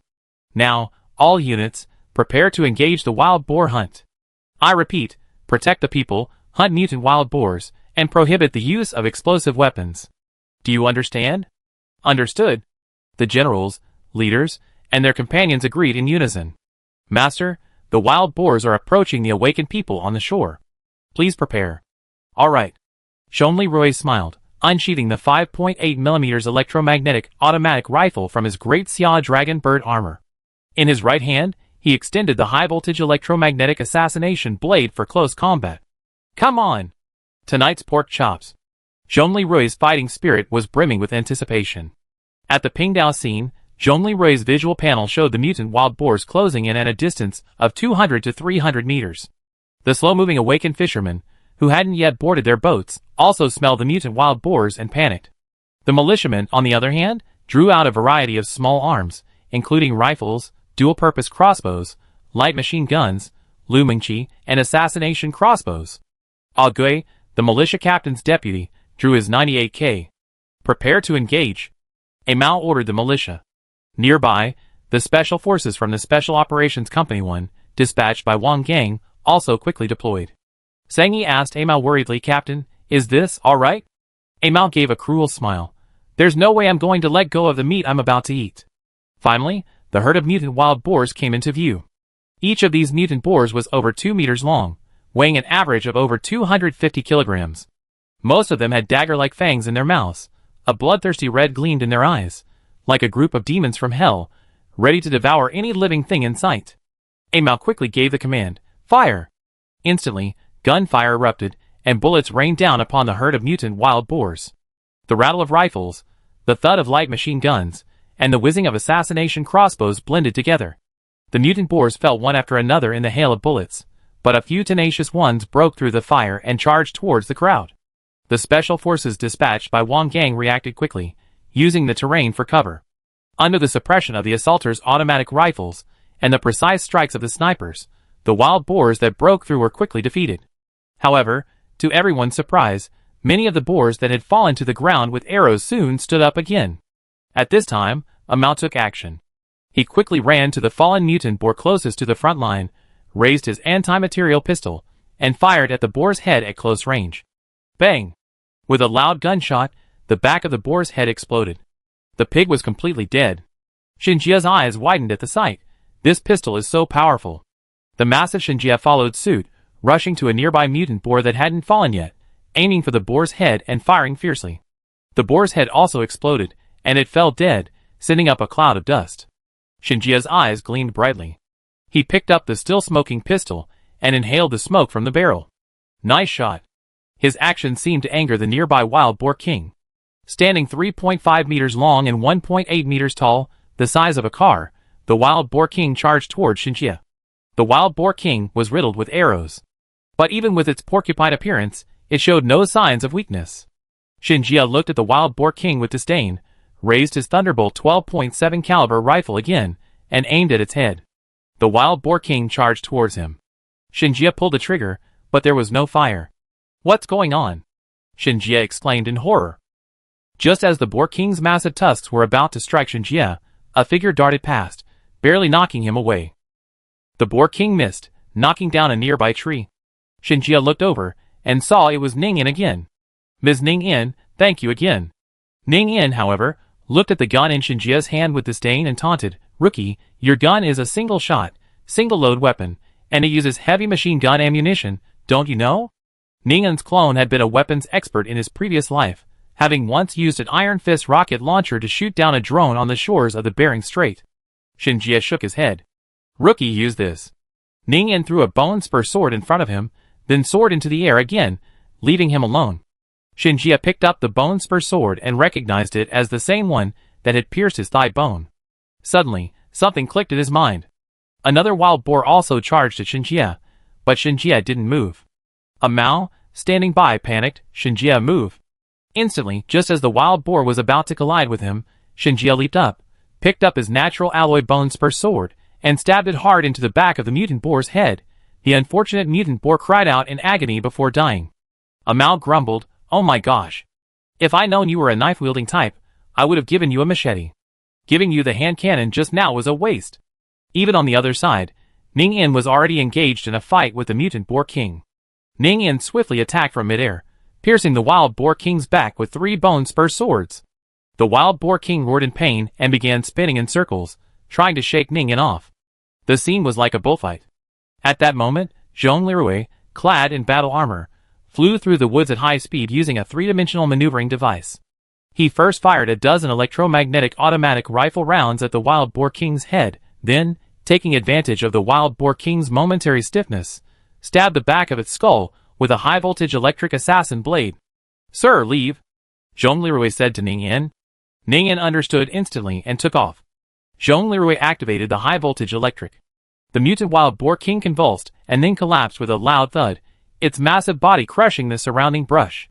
Seeing the wild boar king fall, Zhong Lirui stepped forward, drew his .12.7 mm heavy automatic pistol, and shot it in the back of the head. At that moment, Shinjia, who had already slashed 2 other mutant wild boars, thought to himself, I have to ask my wife to teach me how to use that anti-material pistol when I get home. After 20 minutes of fighting, the gunfire ceased. Militiamen were everywhere, and they began to use their 3-edged assassination daggers to finish off the mutant wild boars. The entire forest was now filled with the scent of blood. But everyone was happy. Because, in the end, they had secured 60 tons of pork. Which was incredibly important to the people of Ling'an Prefecture, who had been tightening their belts lately. After the battle, Shinjia approached Ning-In, holding the bone spur. Miss Ning-In, thank you for what you did earlier. Here's your return. Ning-In looked at Shinjia with amusement. New recruit, I think you should keep some as a backup, so you don't run out of ammunition and end up running out of bullets. Shinjia looked embarrassed. Afterward, all the militia, special forces, some of the nimble awakened fishermen, the black-clad mechanical guards dispatched by Zhongli Ruining, and Zhu Yangyang's transport drones began transporting the wild boars killed in the forest to the Bishi. By this time, the awakened people's impression of Shinjia had greatly improved.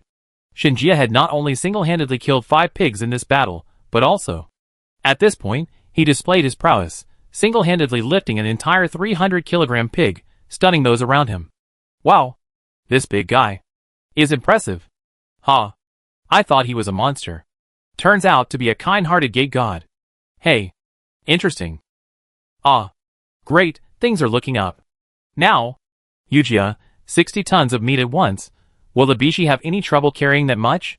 Zhongli couldn't hide his excitement as he watched the troops busily transporting 60 tons of unexpectedly acquired food. However, he soon became concerned about the weight. So he asked Yujia, Master, rest assured. We're not carrying any heavy weapons for this assault, so we have plenty of extra capacity. We should have no problem carrying these 60 tons of meat and 200 men. Also, the transportation arrangements are complete. The personnel will be concentrated in Warehouse 1, and the pork will be in Warehouse 2. I lower the temperature in Warehouse 2 to 2 degrees Celsius, refrigerated, so the pork won't spoil within 8 hours of returning. Very good. Zhongli smiled. He seemed to have already seen the long-awaited pork chops on the table. Chapter 384. Ningyan walked over to Zhongli and said with a smile, Just now, I killed a total of 15 mutant wild boars. It's a gift to you, Governor Zhongli. Sir Ningyan, thank you for your help. You're welcome. By the way, how is Shuangzi? Ningyan asked with concern. Let's go check. In the battleship's infirmary, Shuangzi lay on the hospital bed, gazing out the window. Shuangzi, are you okay? Ningyan stepped forward and shook Shuangzi's hand. Ningyan, I'm fine. Have you regained your memory? Ningyan nodded silently. I remember everything. Mr. Ningyan. Shuangzi now addressed Ningyan as his second incarnation.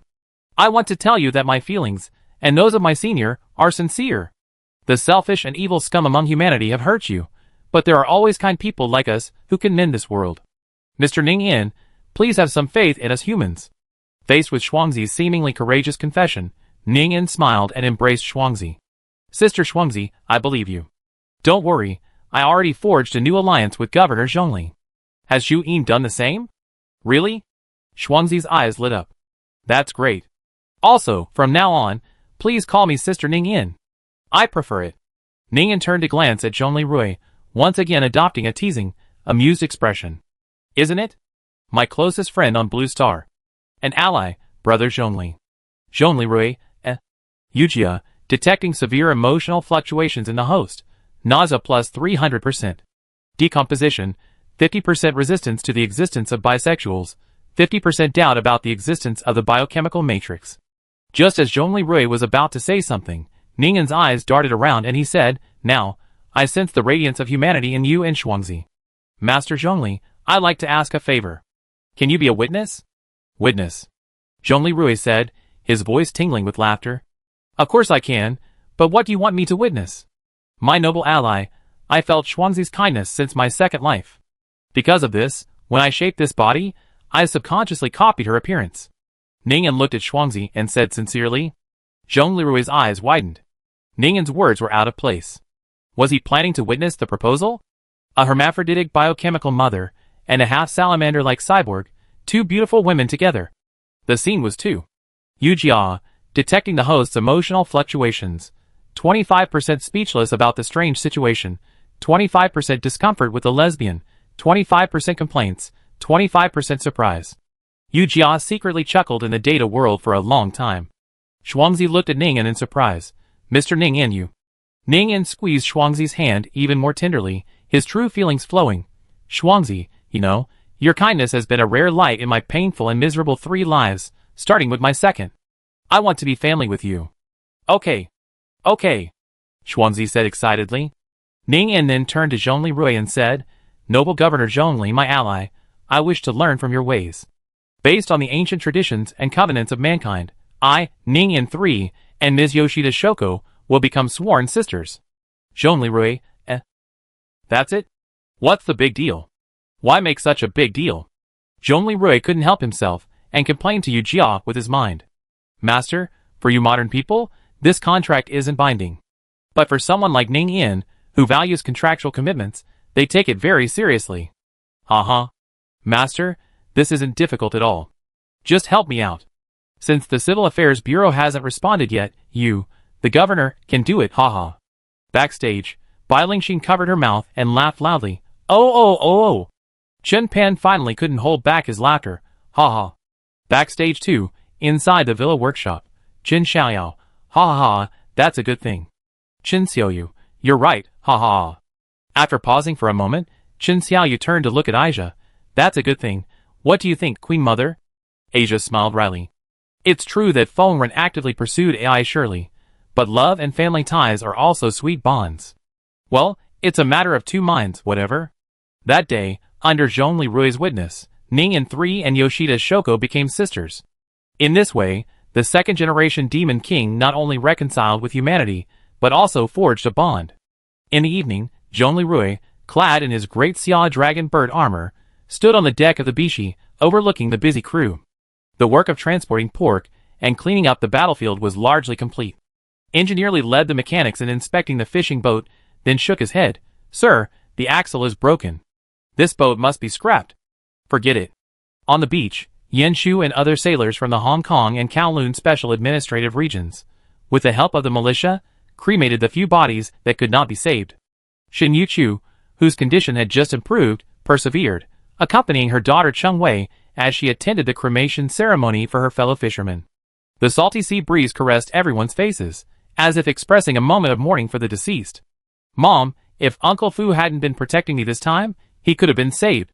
Cheng Wei's eyes filled with tears. I remember when I was little, helping out on the horse, Uncle Fu always treated me like his granddaughter. Wei, stay strong.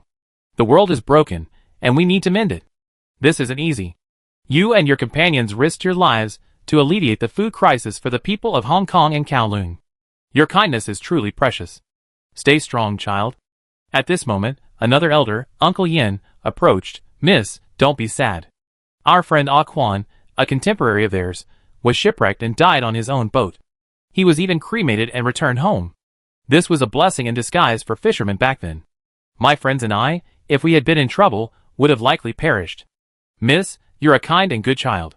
You risked your life to go out to sea with me so everyone could have enough to eat. The leader and Ah Quan would be so proud of you.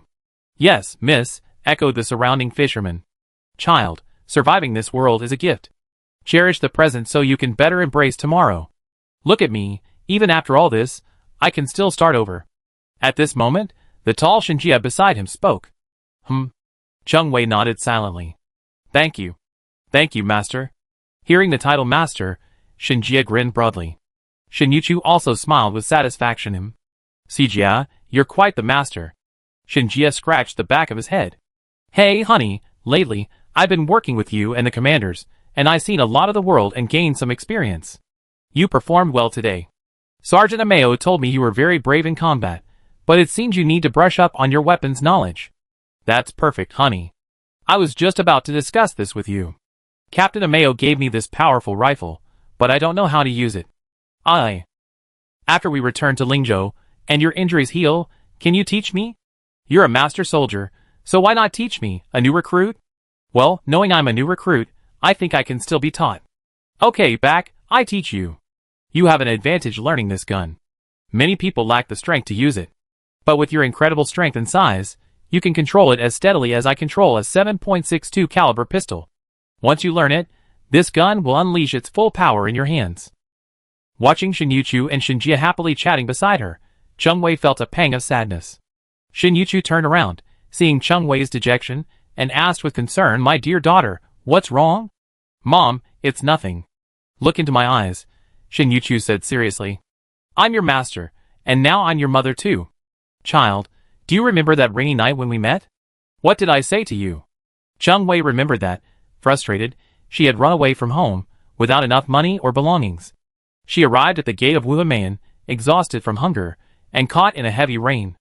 That day, Shinyuchu reached out to her and said, Child, I can help you. But you have to face your heart. There's no point in running away. The girl sighed softly. Seeing you and your master so loving, I was reminded of my own parents, who seemed to be living in disharmony, and I felt a little sad. Shinyuchu was puzzled. Suddenly, she remembered something and asked him, You risked your life at sea, not just to help your parents, but also to help the townspeople? I thought you had reconciled. No, Cheng Wei's eyes dimmed. Shinyuchu's eyes turned stern. Wei, if you came out sincerely to help the citizens and your parents, that's noble. But if you're just trying to find a good excuse to avoid your parents, Then that's ridiculous. Mom, Wei, tell me the truth. Mom, I feel a bit of both. I want to do something, not so much for my dad, but because I've been influenced by Governor Zhongli and you. I watched him fight monsters to protect the people, and I watched you sing to awaken the zombies. I wanted to do something too. I really didn't just run out of impulse. At this moment, Cheng Wei's eyes were filled with grievance. Are you still concerned about your biological mother and Shiaza? Shin Yuchu sighed. Cheng Wei nodded silently. Aboard the Bishi, Yu Jia heard these conversations through the monitor on Shin Jia's C2 bulletproof vest. She was immediately puzzled. Well, Governor Cheng's wife, Bamboo Leaf Green Zhou Ting, the information shows that she didn't hesitate to change her plans and launch a rebellion just to save her daughter, even suffering heavy casualties and being nearly tortured to death by Yelena, and her daughter is actually at odds with her. There must be something behind this. Chapter 385. Shin Yuchu sighed deeply upon hearing this. After a long pause, she turned her head to look at the dying fire. Child, you must overcome your own inner demons. Everyone perhaps has things they need to face. Well, in your eyes, your master and I may be considered very happy right now. However, we both carry the burden of our pasts, all kinds of pain, regret, and unbearable pain. Only when you bravely face it all will you grow, become stronger, and have a chance to redeem what you lost. Take me, your mother, as an example. I once dared not face your master's love, believing it to be abnormal, immoral, and fruitless. I chose to escape, left him, left Lingyan Prefecture, and married the person I thought was right. Who do you think is right? Cheng Wei asked curiously. Well, it turns out the man I thought was right, my childhood sweetheart, favored my cousin, a spy, and set me up. He not only killed his daughter and mine, but also his own mother. Cheng Wei took a step back in shock, speechless. After I brought them to justice, I was heartbroken and became a Taoist nun. I was once a powerful female soldier, but I couldn't reverse the tragedy. Mom. Cheng Wei looked at Shin Yuchu with heartache. It's okay now. Now, I reclaim the true love I once shunned. Shin Yuchu looked at the tall Shin Jia with affection. It's a little late, and although both he and I feel a little regretful now, we're still together. Under Commander Zhongli's leadership, he and I will rebuild our world together. Yu Jia, who had been eavesdropping, said, TSK, are Captain Shin and Master fangirling over each other? The Master considers her a respected senior, and she considers the Master the hope of the world. Fine, you two admire each other, so that's how it goes, huh? Fine. No more running away. I give it a try. Looking forward to you taking the first step. Shin Yuchu stepped forward and embraced the 18-year-old Cheng Wei. Yu Jia. Master, I'm here? Yu Jia replied immediately after Zhongli Rui called her. Well, scan the nearby waters and the island. Are there any more high-threat targets? No. Okay then. Once all personnel and supplies are aboard, we return to Lingzhou. After all, the pork should be put into cold storage. Don't worry, Master. With 2 degrees of refrigeration, your pork chops won't spoil on the way back. Hee. That's good. By the way, after we set sail, contact Governor Cheng Yonghua. I let him know I rescued his people. Master, are you going to tell Governor Cheng that his daughter, Cheng Wei, has been successfully rescued? Yes, isn't that only natural? Well, Master, I have an idea and I'd like to ask for your approval. Tell me about it. So, Yu Jia summarized and recounted to Zhongli Rui what she had heard from the monitor on Shin Jia's vest. Oh, there's such a thing? Zhongli Rui was greatly surprised. Last time, Zhou Ting almost lost her life while trying to kidnap Xian Yin and Yelena, using the power of the singer to save Cheng Wei. I thought they had a harmonious family with a loving father and filial daughter. But there's something like this? I roughly know what you want to do. What you want to do is very much to my liking. However, you definitely don't think about things based on emotions first. Tell me, what are your thoughts? Hee, Master, you really understand me. That's right, besides acting according to your preferences, there's a deeper purpose. First, we're quietly resolving their conflict, which is essentially doing Governor Cheng another favor. I know, Master, you're so eager to save these people, not just for humanitarian reasons, but because they've been fishing for generations, and they'd be the perfect crew members for a future armed fishing fleet, wouldn't they? Indeed. But are you suggesting that we use this as a favor, and have Governor Cheng leave Yanshu and a few other sailors in Lingzhou to build an armed fishing fleet? But do the people in Sangya's village have the ability to do that? Master, based on the data recovered by Dean Huang's first generation of Awakeners, It seems to take more than a month and a half to regain mobility after awakening. Furthermore, this process, they need herbs and treatment. Uncle Yin and the others, however, recovered quickly after transforming into zombies, their limbs nimble. Master, what do you think? That makes sense. The fishermen in Mr. Sang's village can be treated and trained, but it takes a month and a half. Experienced workers, like Uncle Yin, were up to speed immediately. Although we previously secured 6 tons of manta rays, and this time 60 tons of pork, the food supply situation in Lingen province remains dire. Therefore, we must quickly establish an armed fishing fleet to expand food supply channels. But simply offering a favor isn't enough, is it? Zhongli Rui thought for a moment, then added, the last time Governor Chung offered us such generous terms, it was largely because we helped them repel the monster and prevent the city's destruction. But this time, it seems that this favor isn't enough. Master, the intelligence you and the others have analyzed, that the ocean has become a demonic aquarium, is of immense value to Governor Chung. You saved his daughter, and a boatload of people this time. But if his fishing fleet continues fishing with its old equipment and experience, there's no guarantee they won't suffer tragic losses. I scanned the stranded fishing boats. If they were struck by the 6-ton manta rays sent by Zhu Yin, they would instantly disintegrate and sink. Zhongli Rui was startled, then his expression became solemn. This news must be shared not only with Governor Chung, but also with General Sorokov and Primorsky. I also informed Governor Yelena when I commissioned her to build the ship. This news is a matter of life and death. A very accurate assessment. Yes. Zhongli Rui gazed at the bonfire on the shore, a mysterious smile playing on his lips. Then, let's take the first step. Yes, master. On the shore, the cremation ceremony gradually drew to a close. By the way, Mom, why were you hiding from my master before? I saw half of his face, and he must have been quite handsome once. Chung Wei gossiped to Shin Yuchu. You kid. Shin Yuchu looked embarrassed, then quietly and briefly recounted his tumultuous past with Shin Jie. Chung Wei was stunned. Mom, master, was he adopted by your family? Your eldest nephew? Wei. Shin Yuchu felt embarrassed and annoyed. Not anymore. Governor Zhongli hasn't acknowledged my family's adoption. He said he didn't approve it, so he didn't know. Chung Wei gave Zhongli Rui a huge thumbs up. While his approach was a bit clumsy, it was a truly helpful one. Captain Shin, is the situation on shore over? Zhongli Rui asked Shin Yuchu via phone. Sir, we be done soon. Shin Yuchu thought for a moment and asked, Sir, Chung Wei told me earlier that she requested to return to Lingen Prefecture with us. What do you think? Of course. After this operation is over, we must return to Lingen Prefecture first. As for how to transport personnel later, we discussed that later. After all, we're transporting so many people and supplies right now, so it's best to return first. By the way, after you settle a few friends in Hong Kong and Kowloon, bring Chung Wei to the battleship conference room. I'm planning to contact Governor Chung Yonghua. When you arrive, please wait outside. As you command. When Shin Yuchu and Chung Wei arrived outside the conference room, Zhongli Rui was already on a call with Chung Yonghua. So, Shin Yuchu and Chung Wei waited outside. At this moment, at Zhongli Rui's instruction, Yu Jia deliberately left the conference room's automatic door open, and the volume on the connected system was raised 5 decibels above normal. Zhongli Rui naturally knew that Shin Yuchu and Chung Wei's keen hearing was enough to hear the deliberately amplified conversation inside.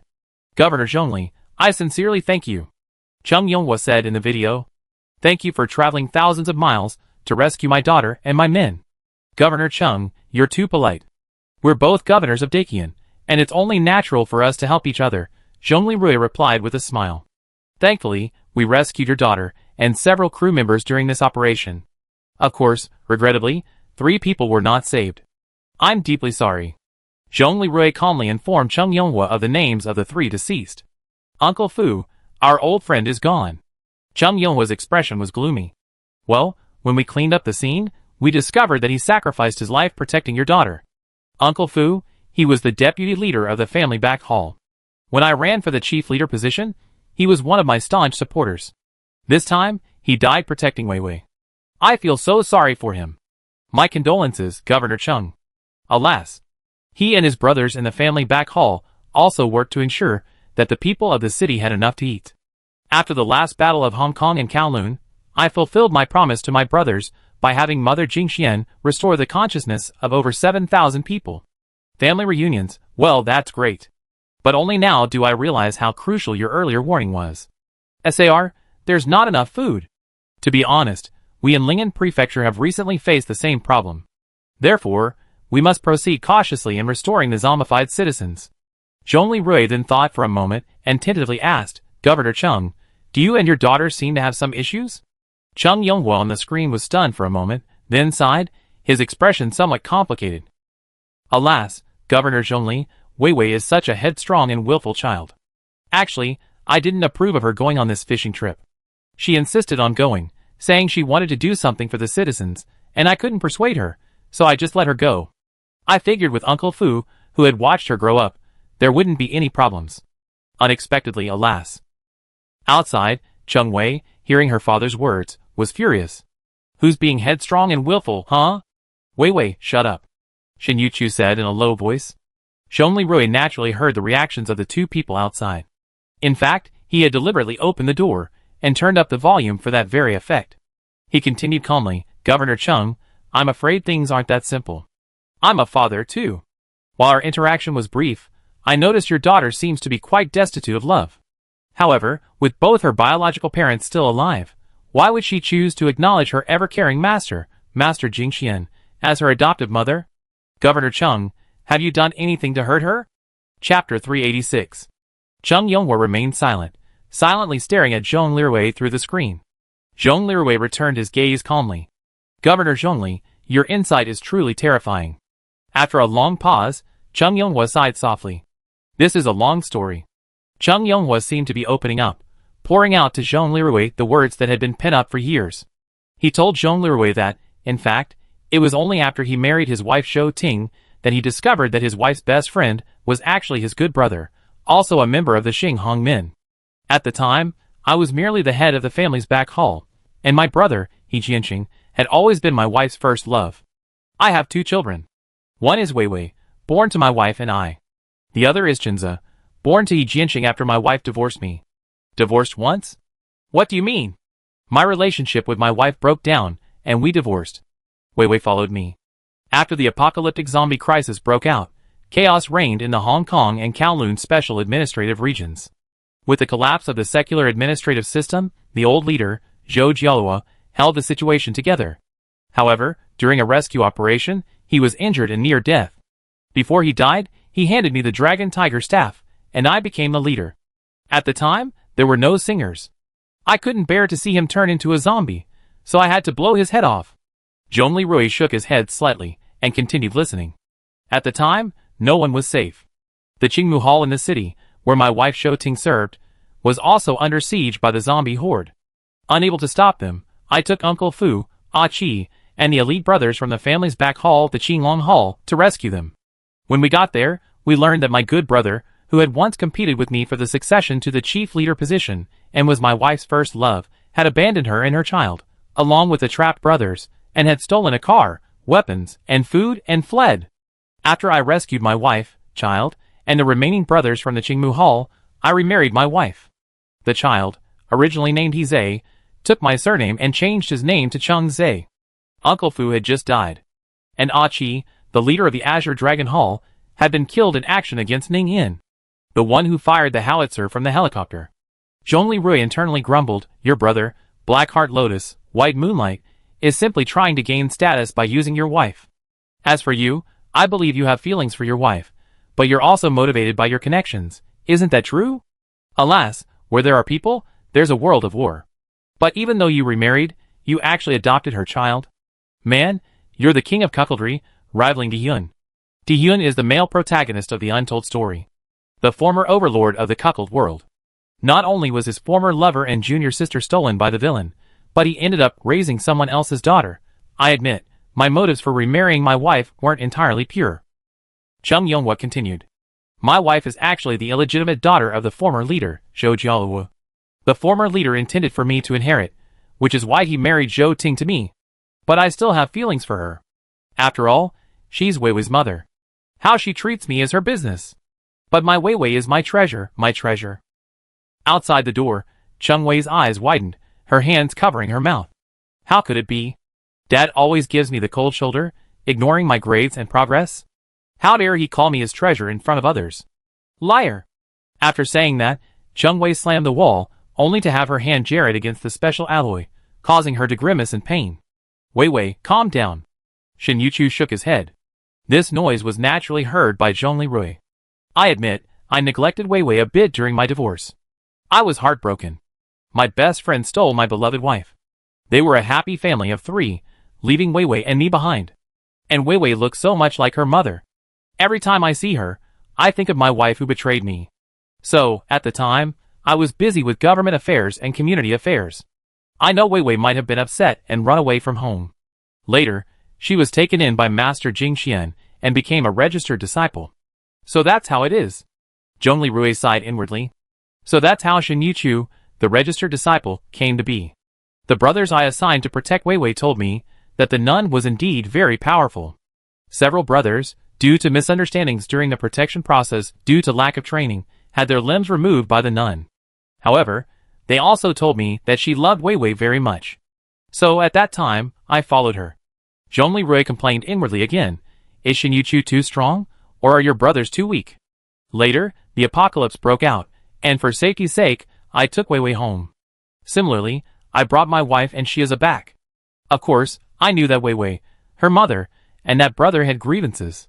But brother Zhongli, we always... Governor. I have to manage an entire SAR of 40,000 people. Everyone has to survive and fight every day. I simply don't have the time. This time, I really don't have the time, and I'm not deliberately avoiding her. So you neglected your daughter again? Brother Zhongli, during that time, every day was a battle for everyone. Do you know how I felt when I counted the number of brothers who had died? Those were my brothers. I am the governor of Hong Kong and Kowloon, the leader of my brothers. I can't stop, and I can't fall. I, indeed, neglected my family again because of this. This is what led to the tragedy that happened later. Cheng Yonghua's eyes were red. Outside, Cheng Wei clenched her swollen fists, her eyes dark. She turned to Shin Yuchu with a puzzled look. Mom, Dad. Shin Yuchu said calmly. Wei Wei, your biological father and Governor Zhongli are indeed like that. They bear the safety of the people of the special administrative region. It's their responsibility. Dad and Governor Zhongli, their responsibility. Cheng Wei chewed on these words. Her eyes moved. From inside the door, Cheng Yonghua's voice was deep. That day, because the chef was injured and undetected, he turned into a zombie, and the area where Wei Wei and Xiaozi were was affected. When Zhou Ting and I arrived with our men, Xiaozi's lower body had been torn apart by zombies. I hate his father, but the child is innocent. He wasn't too bad to Wei Wei. Xiaozi wasn't completely dead at that time. And Wei Wei, my Wei Wei, was bitten, and fainted from a head injury during the fight. Zhongli Rui recalled the situation now that Cheng Yonghua only had Wei Wei as his daughter, and tried to ask, was it then that you ultimately chose to end Xiaozi's suffering yourself, and secretly hide the zombie like Wei Wei? Yes. Cheng Yonghua's yes was filled with helplessness, bitterness, and heaviness. Zhongli Rui sighed again and said calmly, Governor Cheng, your family members are so lacking in effective communication. I'm guessing your daughter still doesn't know that you risked mutiny from your subordinates to secretly save her life? And your daughter doesn't know that her mother, to save her, came to Governor Yelena and me to launch a rebellion, attempted to kidnap the singer, but failed, and was nearly tortured to death by Yelena? Cheng Yonghua's expression was utterly awkward, and he nodded with difficulty. Governor Cheng, you and your wife both truly love Wei Wei. This love is profound. Alas, it's indeed as you suspected. In the hallway, Cheng Wei swayed, nearly losing her balance. This isn't true. Dad was indifferent to me, yet he saved my life. My mom favored my younger brother, Cheng Zhe, yet she went to such lengths to save me. This isn't true. Mom, tell me, this isn't true. Wei Wei, look at me. Shin Yuchu grabbed Cheng Wei's shoulders and growled. This is all true. I know about your mother's capture. Child, stop running away. Cheng Wei stared at Shin Yuchu in amazement. Finally, the bitterness she had once felt boiled over in this moment. She buried her head in his arms, sobbing softly. Shin Yuchu held Cheng Wei in the hallway, letting her sob. Why, they won't tell me anything. Why? Son, this is a common practice for our parents' generation. We often silently endure a lot of pressure and pain, unwilling to let our children know. When you become a mother someday, you understand this feeling. Son, in fact, you are happy. Your biological parents may have different ways than I do, but their hearts are the same. We all love you. Though tears still welled up in her eyes, Cheng Wei's eyes lit up visibly. While Cheng Wei was sobbing, Zhong Lirui shared the information about the sea changes with Cheng Yonghua. What? A manta ray now weighs 6 tons? Sea snakes are 25 meters long, and sperm whales and giant squid are also that big? Cheng Yonghua's mouth dropped open. Yes, Governor Cheng. The ocean has now become a Cretaceous demon aquarium. I suggest that all fishing vessels under your jurisdiction be increased in tonnage, horsepower, and armor. Furthermore, they must be equipped with equipment to deal with large sea monsters. Without these, sending your men out to sea again will only end up like this time. As he spoke, Zhong Lirui displayed high-definition photos of several behemoths on the screen. Cheng Yonghua stared at the photos of the beasts, silent for a moment, his eyes narrowed slightly. It seems I need to contact the Shipping Association, and have the men at home go to the library and archives to get the old armored sailing vessels. We also need to prepare heavy machine guns and modern whale harpoons. Governor Cheng, let me remind you that these preparations are for dealing with sea monsters, or for escaping unscathed, not for whaling, Zhong Lirui reminded him. Of course, Cheng Yonghua shrugged. We in Hong Kong and Kowloon love whales the most. Many of the brothers in the Qinglong Hall used to work at aquariums. That's good. Zhong Lirui breathed a sigh of relief. He knew, of course, that the Xinghong sect had sponsored aquariums and whale conservation activities before the apocalypse. This was the information Yujia had retrieved. Furthermore, Yujia Century had inspected stranded fishing boats and found them equipped with special whale avoidance devices.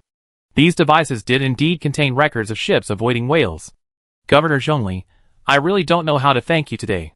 The intelligence you provided was so timely. If it weren't for your warning, not only Uncle Fu's ship, but other fishing boats out at sea would have been in danger. I know you helped me so much. However, there's one thing I still need to ask you. Ever since Master Jingxian chanted the heart-clearing mantra and brought back the sanity of over 7,000 citizens, many new problems have arisen in the Hong Kong and Kowloon areas. The food problem is just one of them. And many ordinary people look at the awakened citizens with strange eyes. In addition, some, young people, after finding their restored family members or lovers, accidentally wake up the next day as zombies. As you know, there's no such thing to sell now, so something went wrong, Zhong Lirui almost couldn't help but grumble. After calming down, he said with a slightly awkward smile, these young people are quite hot-tempered. You didn't execute them, did you? Outside, Shen Yuchu and Cheng Wei, who had just regained her composure, heard this and both women burst out laughing. No, I had no choice but to lock up these newly transformed zombies. I deal with them the next time Master Jingxian returns to Hong Kong and Kowloon, Cheng Yonghua said sullenly. Zhong Lirui, now looking at the distraught Cheng Yonghua across from him with a hint of pity, said, Governor Cheng, don't worry. The next time Master Jingxian returns to the Hong Kong SAR, she will not only help you recover people, but also bring you knowledge from the awakened university. Then, use your television station and live broadcasts, and let everyone learn. As more and more people recover, how to interact with them will be a major challenge. Besides, it would be too much for Master Jingxian alone to handle this. Would you mind sending a few people to study at the Awakened University? Great idea. Cheng Yonghua exclaimed excitedly. This matter cannot be delayed. I immediately dispatch a special plane and send a few people to learn from you. At this moment, Cheng Wei, who had been eavesdropping outside the door for a long time, clenched her fists and made up her mind. She finally couldn't contain herself and ran into the conference room. The automatic door, which had been ajar, opened without warning. Dad. Governor Zhongli, let me take care of this. I want to study at Awakener University. Cheng Yonghua, this. Zhong Lirui chuckled inwardly, having succeeded. Chapter 387. Seeing Cheng Wei volunteer to take the job, Zhong Lirui pretended to think for a moment before saying sincerely, Governor Cheng, I think Wei Wei would be better suited for this job, rather than continuing her adventures at sea. Sure enough, Cheng Yonghua's eyes lit up upon hearing this, and he nodded quickly. Wei Wei, it's wonderful that you're willing to study at Awakener University. Governor Zhongli, I be counting on you to take good care of Wei Wei. Zhong Lirui smiled and replied, You're welcome, Governor Cheng. Wei Wei is with me, and I take care of her. Besides, there are many interesting friends at Awakener University right now. I'm sure she'll enjoy it. Cheng Wei's face was also filled with excitement. She looked at Zhong Lirui and said, Thank you, Governor Zhongli, for this opportunity. I definitely study hard. Zhong Lirui nodded gently. Yes. I believe in you. Come on, kid, I believe in you. You can do it. There's one more thing, kid, you might not have heard just now. I spoke for a long time with your father, Governor Chung. I think the rift between you and your biological parents needs to be resolved by yourselves. From my perspective, as an outsider, you're actually quite happy. Although you have misunderstandings with your parents, deep down, they still love you. And now, you have a stepmother who loves you. I envy you, little girl. Chung Wei was puzzled. Governor Zhongli, are you envious of me? My loving parents are still alive, Zhongli Rui said with emotion. My parents passed away long before the apocalypse. Cherish the present, kid. At this moment, everyone was moved, whether it was Chung Yonghua on the line, Chung Wei beside him, or Shin Yuchu listening nearby. Chung Wei bit her lip and said to Chung Yonghua, who was connected online, Dad, I'm sorry. I misunderstood you. And your mother. Chung Yonghua's eyes stung, and he trembled, no child. Your mother and I certainly haven't done enough in some areas, and we owe you. But as Governor Zhongli said, we truly love you. Okay. Governor Zhongli's suggestion is excellent. Study at Awakened University, then return to the Hong Kong and Kowloon SARS to foster harmonious relations between survivors and awakened citizens. This career is more suitable for you. Governor Zhongli, I owe you another favor. Alas, I truly don't know how to repay you. Governor Chung, you truly are a caring parent. Don't worry, Awakened University is safe and a good fit for Weiwei. Leave her to me for the time being. I take care of it, don't worry. Chung Yonghua smiled and nodded. Then, in the harmonious atmosphere, Chung Yonghua readily agreed, allowing the men on the fishing boat to remain in Ling'an Prefecture temporarily to assist Zhongli Rui and his team in training fishermen. In Chung Yonghua's view, owning the wharves in Hong Kong and Kowloon wasn't a big deal. Furthermore, with several of his family members accompanying Weiwei, everything was a sure thing. Of course, with Shin Yuchu as her godmother, Weiwei would be safe too. Finally, Zhongli Rui and Chung Yonghua reached an agreement. Yu Jia smiled in the data world, goal achieved. When the dust settled, Zhongli Rui, now alone, stretched and said, finally done. We have fishermen, and food for now. Later, it's time to find Yelena to build a ship. The trend is stable, and I have the advantage. At this moment, the great Xia dragon bird armor approached, extending its mechanical arms. Carefully, mimicking Di Xinyan's technique, it massaged Zhongli Rui's shoulders. Yu Jia? Master, am I not doing a good job? I'm sorry, I'm not as skilled as your wife after all. No, you're doing very well. Thank you. Looking at the powerful great Xia dragon bird armor before him, gently imitating Di Xinyan's massage, Zhongli Rui was filled with emotion. I can wait for you in the afterlife, when humanity enters a new era. A new era for humanity? But perhaps, we should first get along with the present. In the days that followed, the 3 Eastern Coastal Special Zones, the 22nd War Zone, the Magic City Fortress Special Zone, the 18th War Zone, the Ling'anzhou City East Special Zone, and the 30th War Zone, the New Territories Special Zone, the Hong Kong and Kowloon Special Zones, all became bustling with activity. Ever since receiving the order to manufacture armored fishing boats, Yelena had urgently communicated with Zhongli Rui. It turns out that Yelena's Magic City Fortress Special Zone has also experienced a food shortage. The reason is similar to the special zones where Zhongli Rui and Chung Yonghua are located. Her main problem is that many of the former Magic City industrial workers, including her father, have returned to work. And now they, too, need food supplies. Thinking of this, Zhongli Rui's mind raced, and he came up with an idea. Yelena, don't panic. Given the current situation, you and I can still hold on for a while.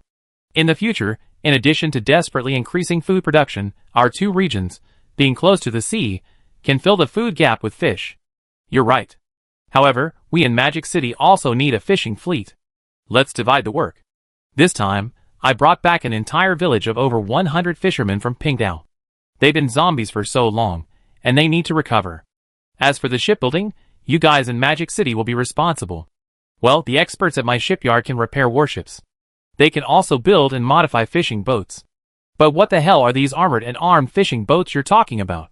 Zhongli Rui didn't elaborate much. Instead, as he had done during his conversation with Chung Yonghua, he shared a few photos of recent battles with sea monsters. Oh my god! Yelena was stunned by these terrifying photos. Will our fishing boats often encounter these kinds of terrifying things when we go out to sea? Indeed, Zhongli Rui shrugged.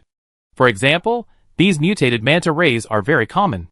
I'm talking about armored and armed fishing boats. At the very least, Our fishing boats should have the capabilities and measures to deal with these sea monsters. So, dear Rui, do you have any ideas? Zhongli Rui said thoughtfully, I don't have any, but I do have a funny message. I also called Leon and General Sorokov with this information. Did you know? They immediately withdrew their fishing boats and brought out the icebreakers, patrol gunboats, and even old-fashioned whaling ships from the existing ports, outfitting them with additional armor and heavy and light machine guns. I know they're doing this just for the sake of fishing, not. Those who knew would have thought they were preparing for the age of exploration and naval warfare. Perhaps, if we had our own icebreakers, we could emulate their custom modifications. Didn't General Sorokov and his team convert a Bison hovercraft into one of our land cruisers? While its protection is admittedly lacking, its firepower is truly formidable. Yelina's eyes lit up. Huh? Using an icebreaker? What a great idea! In the Arctic, even giants like whales avoid icebreakers. And icebreakers are incredibly strong, with built-in armor. As long as we encounter a non-catastrophic monster like the fleece-blooded Cerberus, we can simply ram it to take it down. This information is incredibly timely. Did you know that in my port, there are actually 4 medium-sized icebreakers that weren't delivered to the Ocean Technology Bureau back then? We modified them, outfitted them with fishing gear, heavy machine guns, cannons, and sea monster harpoons, and added some armor to key locations. Perfect. Huh? Sure. Zhongli Rui chuckled. As an engineer, he knew just how sturdy an icebreaker's hull was. Super powerful, specially designed, with a bow ram, it could ram a 2-meter-high iceberg with ease, no pretense. No wonder even large whales, including sperm whales, give icebreakers a wide berth. Okay, go for it. Yelina, I trust you. Hee, thank you, my closest ally. Yelina's eyes sparkled, but then she said seriously, Rui, is Master about to give birth? I know you've been busy lately, but you should also spend more time with Master. Zhongli Rui was taken aback, then nodded sincerely, of course. Thank you for the reminder. Just then, Xiaofeng called, Dad! We're at the hospital. Come quickly, my scan shows Mom's 6 fingers dilated. 6 fingers dilated? Yujia shook her head. Master, you men are such pigs. Then Yujia quickly explained the situation. I'd be right there. Zhongli Rui panicked, quickly turning to Yelina and apologizing. Yelina, sorry, I have to excuse myself. Rui, why are you hesitating? Go! Yelina urged from the other side of the screen. Zhongli Rui swiftly transformed into his combined armor, rolled out onto the balcony, and launched his combined fighter. The fighter jet emitted a massive blast of air as it headed towards Ling'an Prefecture's First People's Hospital. Chapter 388. After arriving at Ling'anzhou First People's Hospital, Zhongli Rui disembarked from his Mingheng fighter, his great Xia Dragon Bird armor landing smoothly on the rooftop. However, when Zhongli Rui attempted to access the stairs, he found the rooftop door locked. Master, please use the 3D maneuvering device to descend to the first floor and then take the elevator. Bang! Bang! Snap! Zhongli Rui used the armor's hand armor to break the door's hinges and lock. He then lifted the door, set it aside, and entered the hospital's emergency exit. Master, remember to come back and fix the door? This is Madam's hospital. If you vandalize its public facilities like this, Madam will punish you by making you sleep on the couch. Yujia chuckled to herself as Zhongli Rui, his impatience leading him to revert to Shinjia's barbaric demeanor. Zhongli Rui simply said, I understand. I fix it. When Zhongli Rui, clad in his golden-black Great Xia Dragon Bird armor, appeared in the hospital corridor, many recuperating women from the Gale Nation, as well as Bat people, greeted him. Zhongli Rui, pressed for time, could only briefly respond and headed straight for the delivery room. When he arrived, a dense crowd had already gathered in the corridor outside. Zhongli Rui took a closer look, and wow, they were all his relatives and friends. His adopted daughter Xiaofeng, his adopted sisters Lu Yixin and Lu Shi, his adopted sisters the two Chen sisters, his adoptive parents Bai Lingxin and his wife, Ameo and his wife, Shin Yuchu and his wife, and their adopted daughter Cheng Wei, Lu Rian holding her child. Cheng Feng was a prisoner, and was not allowed to leave the Bohemia community at will. And Agui beside her, Ning and Shuangzi and her sister, Princess Xiaofu and Dr. Aisha, or the Queen Mother, Zhu Yangyang and his wife. Zhu Yangyang married Xiaonan after returning from the rescue operation, and even Zheng Kai and Yumani. Zhongli Rui felt a surge of warmth at the sight of these familiar, welcoming faces, but he couldn't spare any more thought. He anxiously glanced toward the delivery room door. He hurried forward, weaving through the crowd. Lu Yixin looked at the hurriedly approaching Zhong Lirui with a hint of reproach in her eyes. Hey, you pig-trotter, governor brother, no matter how busy you are, you can't be nearly late for my sister-in-law's birth. Zhong Lirui scratched his head awkwardly. I'm already here, so stop teasing me, sister. How's the baby? How's it going? Seeing his expression, Lu Yixin couldn't bring herself to scold him anymore. She soothed him, don't worry. Dr. Wen says my sister-in-law is in good health, and the baby's position is right, so there should be no problem. Inside, Dr. Wen and Enqi are both here, don't worry. Zhong Lirui felt a little relieved. Then, Zhong Lirui endured an agonizing time outside the door. Although the operating room door was closed, Zhong Lirui, with his new human's exceptional hearing, could clearly hear Di Xinyan's screams as she gave birth. Just as Zhong Lirui was becoming increasingly anxious, a tender child's voice suddenly echoed in his mind. Mom, bear with it, I'll be out soon. At that moment, Zhong Lirui's face changed drastically. At the same time, Qin Xiaoyao, Qin Xiaoyu, Bai Lingxin, Qin Pan, Ning Yin, and Yoshida Soko also changed their expressions. They all looked at Zhong Lirui in unison. Yu Jia, master, did you hear a voice in your head just now? Zhong Lirui, yes, what's going on? It seems your child, like Ning Yin and Yoshida Soko's sister, possesses telepathic abilities. And judging by the content, he already possesses basic childlike cognition. Huh? Just as Zhong Lirui was bewildered, a loud cry erupted from the operating room. Zhong Lirui forgot his previous confusion and was overjoyed. But then, the inner voice came back, Wow, Aunt Anqi. What are you doing? Why are you spanking me? Who says newborns have to cry? I was just a little tired from trying to get out quickly. I just took a nap. I'm not dying. Why are you spanking me? Wow. Zhong Lirui, huh? Yoshida Shoko grabbed Ning Yin's hand in astonishment. Sister Ning Yin, this child has our abilities. Ning Yin nodded. Yes, although they're slightly different, but this is indeed telepathy. Your husband can come in. Mother and child are safe. Weighing 6.4 gene, 16.4 caddies, it's a boy. When Ying smiled. Governor Zhongli, you're a father again. Can I hold him? Zhong Lirui looked at the newborn as if he were the most precious treasure in his life. When Ying glanced at Zhong Lirui, drenched in gold, and said unhappily, Governor, if you want to hold a child, please remove your armor. Your armor is so sleek and covered in weapons. Aren't you afraid of hurting the child? At this moment, Zhong Lirui's mind rang again. Hey, Aunt Wen, stop it. Is this the heroic father my mother talked about, flying through the air and protecting our homeland in a golden fighter plane? His armor is so beautiful. When I grow up, I want to wear this armor and save the world. After removing his armor, Zhong Lirui carefully held the child. He looked at Di Xinyan lying on the bed. Di Xinyan's face was pale, but her eyes were filled with a maternal glow as she looked tenderly at the child in her arms. Zhong Lirui's heart melted instantly. He whispered to Di Xinyan, Thank you for your hard work, Xinyan. Thank you for giving me such a lovely child. Di Xinyan smiled faintly, tears of happiness glistening in her eyes. It's not hard, Rui. This is our child. You choose a name. Zhong Lirui thought for a moment, then looked at the squinting child in his arms. He said seriously, My son, I'm your father, Zhong Lirui. Today, I'm naming you Zhongli Xiao. May you ride the winds of the 9 heavens, soaring to the skies, becoming a man of integrity, someone who contributes to human society. The child in Zhong Lirui's arms suddenly smiled. At the same time, Zhongli Xiao's heartfelt words echoed, Dad, thank you. This name is so cool. Thank you, Dad. From today on, my name will be Zhongli Xiao. Zhong Lirui and Di Xinyan both heard Zhongli Xiao's words. They exchanged glances, confirming their feelings. It seems Xiaobao really likes this name, Rui.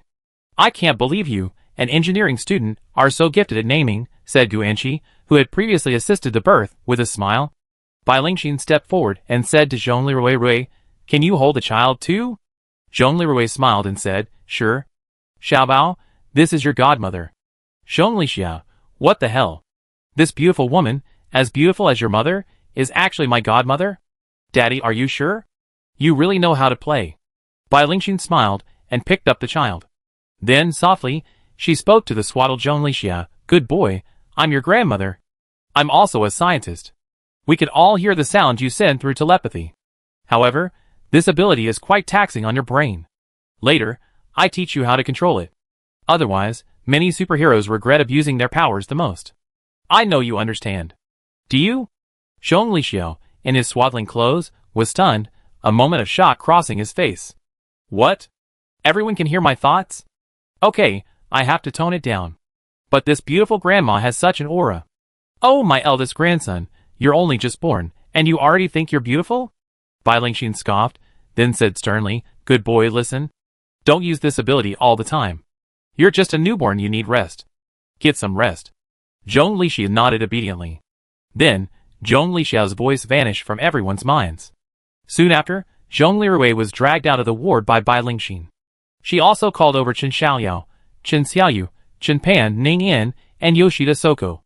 Everyone, did you all hear Xiaobao's inner voice just now? Aside from Zhong Lirui's slightly shocked expression, everyone else simply nodded calmly. Bai Lingxin then said to Zhong Lirui, Rui, your son is a powerful new human, born with telepathy. Furthermore, judging by the telepathic conversation just now, your son possessed the intelligence of a 7- or 8-year-old child at birth. How could this be? Zhong Lirui asked in confusion. Daughter, don't hide. You're the one recording the data. Come out. Bai Lingxin turned and said to the great Xia Dragon Bird battle armor. Mom, I'm here. Yu Jia materialized. Master, your child possesses such abilities and skill at birth. Honestly, it's all because of you. Huh? Why? Yu Jia glanced at Ningyan, then said, Master, when you were battling the three-headed dog of fleece-blooded hell controlled by Lord Ningyan in his previous life, Madam, while pregnant, activated the full power of the singer's power to counteract the singer's roar. During that time, the young master's brain resonated with Madam's. Their combined power achieved a 99% compatibility for the first time, the highest ever recorded for a Blue Star singer. Of course, this had an impact. The impact was that the young master's brain was prematurely developed. Ningyan smiled in amusement upon hearing this. Oh, Master Zhongli, your child's misfortune is related to me? Interesting. Zhongli Rui looked at the now very friendly and calm Ningyan, and recalled the life-and-death battle with the biochemical army led by Ningyan, and felt a surge of emotion. Then, a sudden realization struck him. No wonder, Auntie, you and Yu Jia both advised Xi and Yin not to use the power of the singer again. Firstly, activating abilities in that state is risky. Secondly, forcing growth and premature maturity are not good things. Bai Lingxin's expression turned serious. I understand. Thank you, Auntie. It's okay. We're family. From now on, I be a grandmother. Oh, Bai Lingxin said with a somewhat impudent laugh. Yes, so then, I'm a grandfather too? Shen Pan was a bit amused.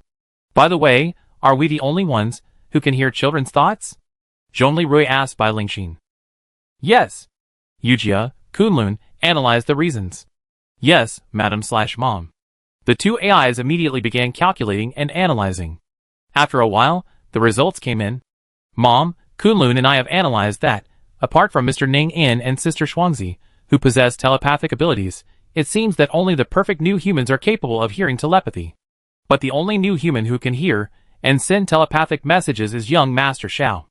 Zhongli Rui looked puzzled. What does a perfect new human mean? Let me explain. Chen Xiaoyao took over. A perfect new human refers to someone who transforms into a new human while still alive. They can be natural humans or clones. But they must be alive. Zhongli Rui was stunned, then turned his gaze toward the corridor, where Lu Shi, Mao, Zhu Yangyang, Xiao Nan, and others were. Chen Xiaoyu saw through Zhongli Rui's thoughts and said, Rui, as you think, they all died before. Although they were revived by the new human nanobots, their brains were partially damaged during their death. Therefore, their abilities are somewhat inferior to our perfect new humans. I see. Zhongli Rui thought for a moment and concluded, so, this generation of new humans, including the awakened, can now be divided into 5 categories. First, the perfect new humans who successfully transformed after infection. Next, the hybrid new humans, our allies the Bat People. Then, the new humans who catalyze death immediately, or who transform into zombies, but recover shortly after.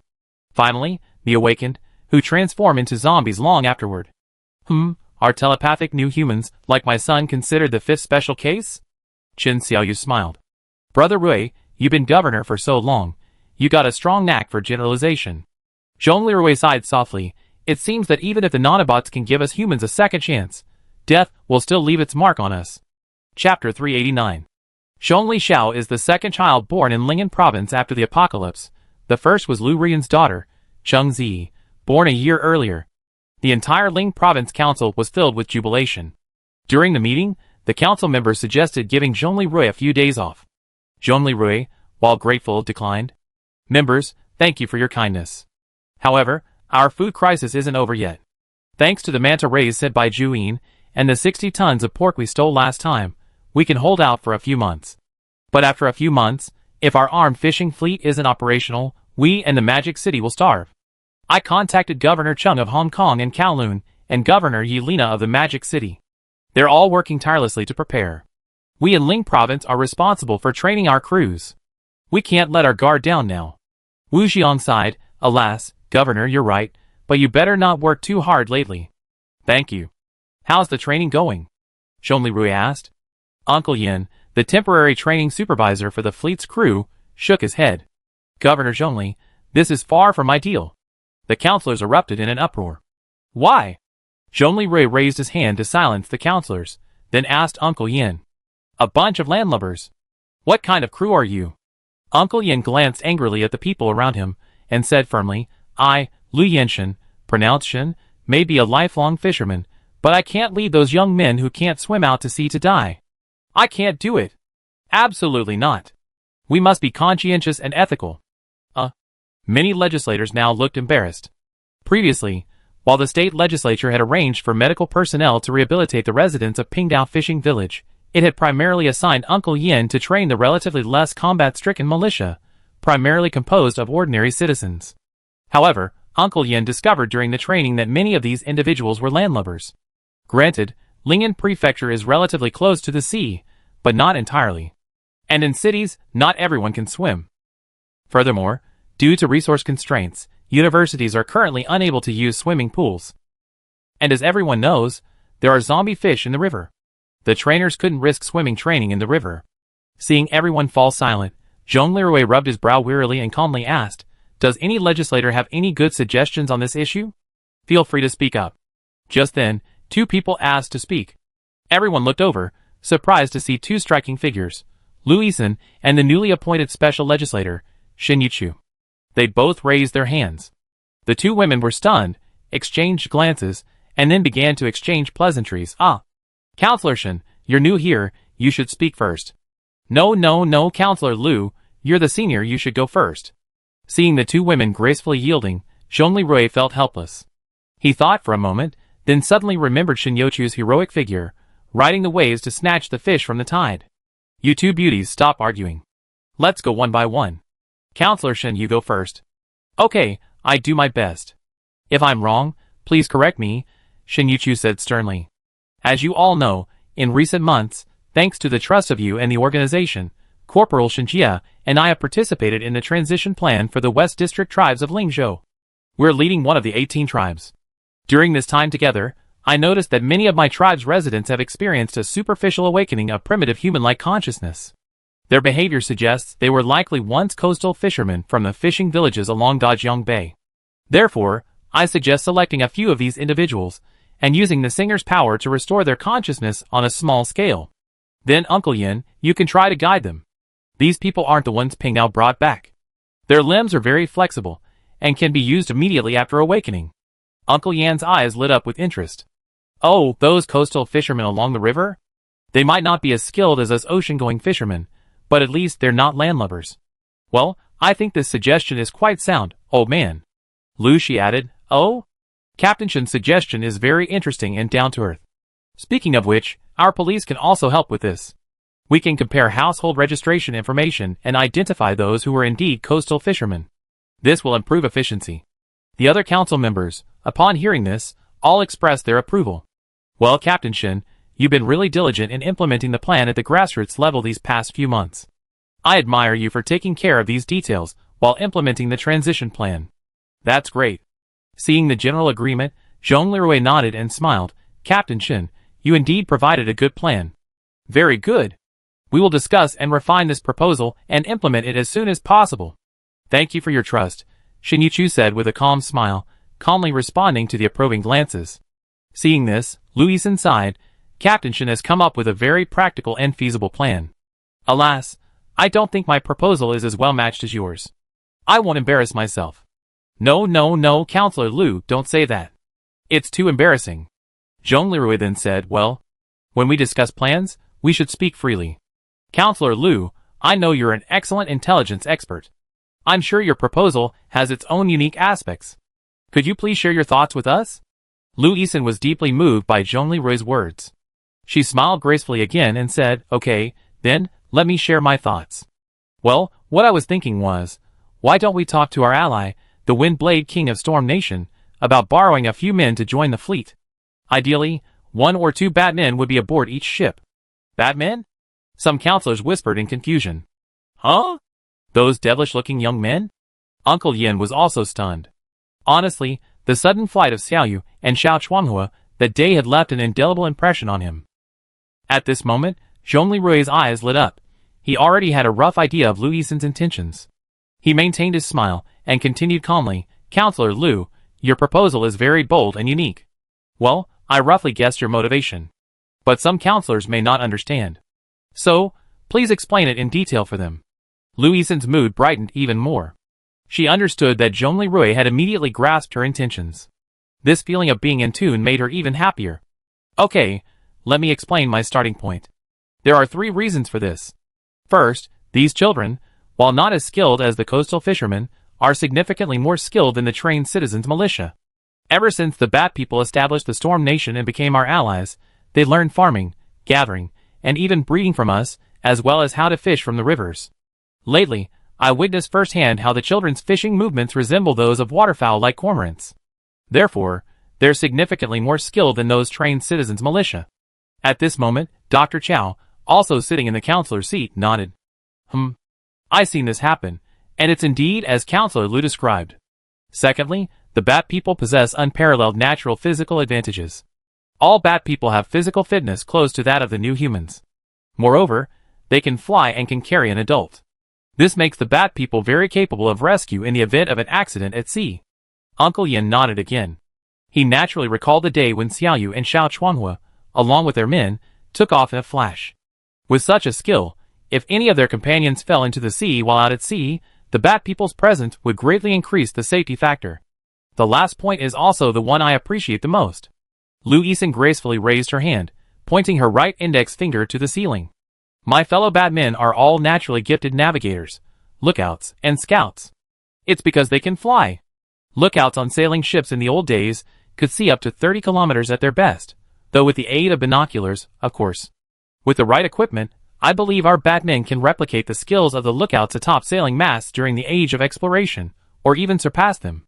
Their reach goes far beyond the mere height of a ship's observation post. What a great idea! Uncle Yin exclaimed excitedly. In his youth, Uncle Yin had witnessed the majestic grandeur of modern ocean-going sailing vessels. Of course, they don't have access to these massive vessels now. But having such a capable lookout aboard every armed fishing vessel is undoubtedly an invaluable asset. It's a great idea indeed. Li Chunfang nodded in agreement. While we humans can now use drones for reconnaissance, achieving similar results, it still pales in comparison to the Batman's ability to fly whenever they please. Moreover, micro-drones can only conduct reconnaissance. They are useless if there is strong wind or rain. Sister Lu, you really gave me a great idea. Now, I have an addition. I recently made a similar simplified version based on the personal radar sensors used by the Royal Guards. Should we have our Batman friends take it with them? It's much more powerful than a telescope, and it's also lightweight. Moreover, it can help observe and lock onto schools of fish underwater, as well as detect dangerous giant beasts. Oh! Qin Xiaoyao smiled. Brother Yang, you're quite the thinker. No wonder you've been asking the Royal Guards to borrow their personal radar monitors these past few days. It's mainly because your Royal Guards' personal radars are so useful. The military's 7-sword system isn't nearly as convenient. At this moment, the members of the Special Council looked at Shen Yuqiu and Lu Yixin with admiration and respect. And the two beauties looked at each other with a hint of mutual appreciation. In the subsequent meeting, the council finalized the plan, with continuous refinement and additions from everyone. Regarding personnel, the fishermen on Pingdao Island would rest and recuperate, while serving as a second reserve force for future armed fishing vessels. The first batch of crew members would be formed by Lu Shi's police, using household registration information to collaborate with Shen Yuqiu and Shen Jia to identify suitable fishermen within the tribe and awaken them.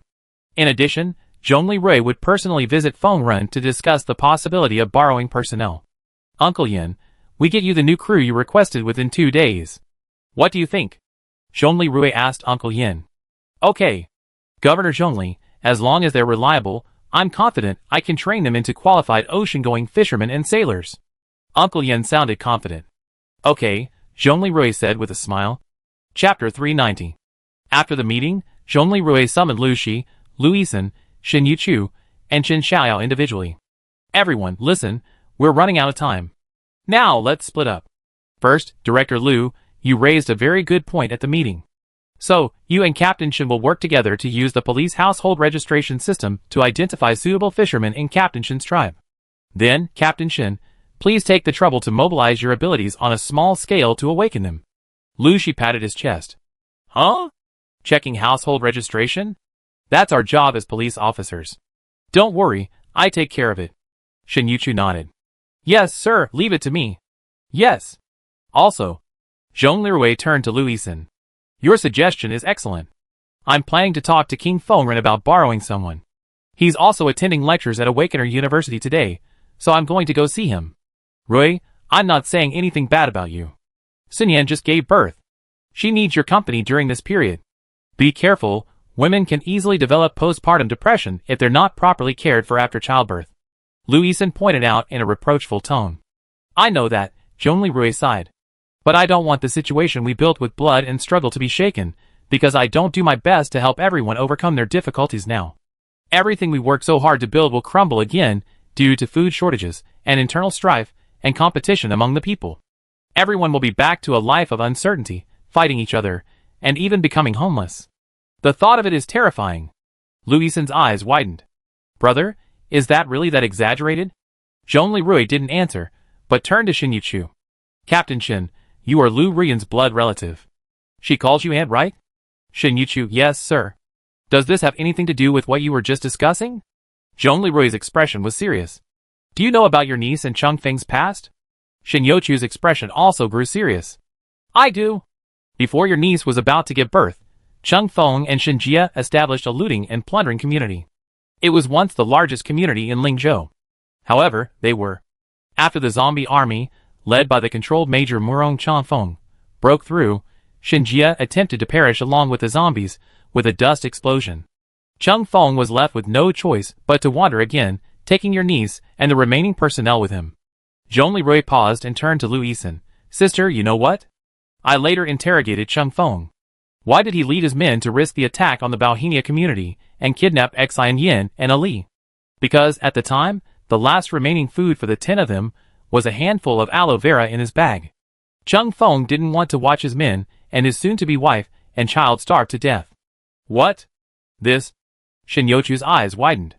As insiders to the incident, Lu Yisan, Qin Xiaoyao, who had been monitoring the situation, and LV Shi, who was on the scene during the operation, had solemn expressions. You guys are among the people I trust the most. Alas, since the establishment of the Lingzhou East Special Zone, dangerous food crises have occurred more than once. If this isn't resolved in time, who on Blue Star can save us? Our companions in other special zones and cities are also facing food shortages. We are the only ones who can save ourselves. Yisan, I know you're doing this for my own good. However, what I desperately want to do now is to prevent what happened to Lu Rian and Cheng Feng from happening to Xinyan one day. Do you understand how I feel? As he spoke, Zhongli Rui's voice rose slightly. Lu Yisan sighed softly, stepped forward, and patted Zhongli Rui on the shoulder. My dear brother, I finally understand how much pressure you're feeling and how heavy the burden is. Xin Yuchu nodded with emotion, thinking, Governor Zhongli Rui's love is immense. He not only cares about the safety of his people, but he's also constantly vigilant for the safety of his wife and children. It's truly not easy for him. Qin Xiaoyao looked at Zhongli Rui with heartache, not knowing what to say. At this moment, Qin Xiaoyu, who was watching from the backstage, whispered to Qin Xiaoyao, My dear sister, you feel sorry for your brother. Don't keep it to yourself. Speak out. Say what? You? I teach you. Tell Lu Yisan to accompany Xinyan, while you accompany Arui to Fengren to discuss borrowing people. Since we're family, we should work together and divide the work. Sister, you're still that genius. After ending the call with Qin Xiaoyu, Qin Xiaoyao made up his mind and said, Sister Yisan, Brother Arui, I think what you both say makes sense. Sister-in-law just. After giving birth, someone needs company. Sister Isan, how about we work together as a family? Since you just mentioned this, why don't you go keep Sister Sinyan company and tell her what Brother Arui was thinking? I can tell that Brother Arui truly and deeply loves Sister Sinyan. I believe that if you explain it kindly, Sister Sinyan will understand. Lu Isan was stunned, then asked curiously, you have a point. What about you? What are you doing? I'm accompanying brother to see King Fongren to discuss borrowing someone. I'm helping him with this important matter. Lu Isan asked in amusement, why don't you go see your sister-in-law while I accompany Arui to talk to King Fongren? Either is fine. Lu Isan raised an eyebrow. This silly sister, what are you saying?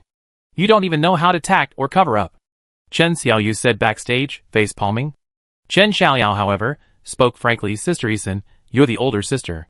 According to family hierarchy, you're actually 6 months older than Sister Xiaoyu, making you the eldest. I just thought my sister-in-law might listen to you more. Besides, aren't you much better at expressing yourself and communicating than I am? Oh! Lu Isan's expression relaxed after hearing Chen Xiaoyu's words. Any of us can do these two things. I simply think you might be more suitable, big sister. But no matter who does it, these things need to be acted upon immediately. Big sister, what do you think? Looking at Chen Xiaoyu's frank eyes, Lu Isan nodded slightly. Little sister, you're right. Yes, these two things need to be acted upon immediately. I go accompany my sister-in-law, and you accompany my brother Arui to the negotiations. Go for it. Okay. Jin Xiaoyao nodded earnestly, and shook Lu Isan's hand. Backstage, Chen Xiaoyu looked at the situation with great surprise. After a long pause, she silently sighed, honesty can sometimes be a powerful tactic. Haha, little sister, you're quite capable. Seeing that the sisters had reached a consensus, Zhongli Rui did not object, but instead expressed gratitude for their support. Sister Isan, Sister Xiaoyao, thank you so much. We're family. Why thank you so much? Chen Xiaoyao and Lu Isan said simultaneously. Next, the group split into 3 groups. Lu Shi and Xin Yuchu went to check household registration and target recovery personnel, while Lu Isan went to the Jiayuan community to visit Di Sinyan, who was recovering from childbirth. Zhong Lirui took Qin Xiaoyao to Awakener University to meet with the Wind Blade King. When Zhong Lirui and Qin Xiaoyao arrived at Awakener University, the Wind Blade King and his guard captain, Blood Claw, had just finished their human history class. It's been a while, Uncle Zhongli. Zhongli Rui bowed to Fongren, with a fist-clenched heart. Your Highness, now that you ascended the throne, you're so busy with your duties, yet you still maintain such a passion for learning. That's excellent, truly excellent. Uncle, you taught me. Knowledge is power. The more I learn, the more I realize this. Before, you and the imperial teachers generously imparted knowledge of farming and survival to me, and the fate of my people was completely changed. Today, we survive by farming, breeding, and gathering, giving everyone in my tribe hope for a peaceful existence. Uncle Zhongli, I truly want to thank you. Fongren said sincerely. Your Highness is very polite. By the way, Uncle, I have a question I'm not quite understanding.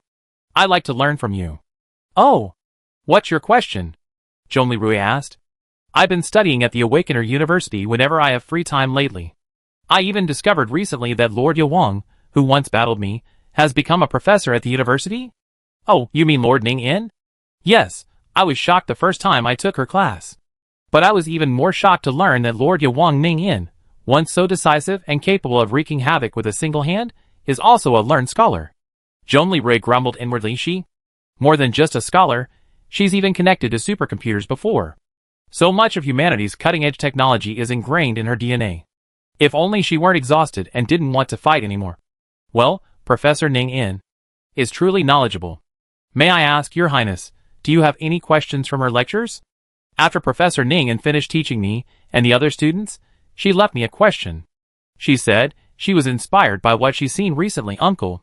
Her question was, what is the cornerstone of a civilization? At this, Zhongli Rui, Qin Xiaoyao, and Yu Jia, who was listening in her armor, all piqued their interest. Professor Ning-In's question is quite profound. However, it's also a broad topic.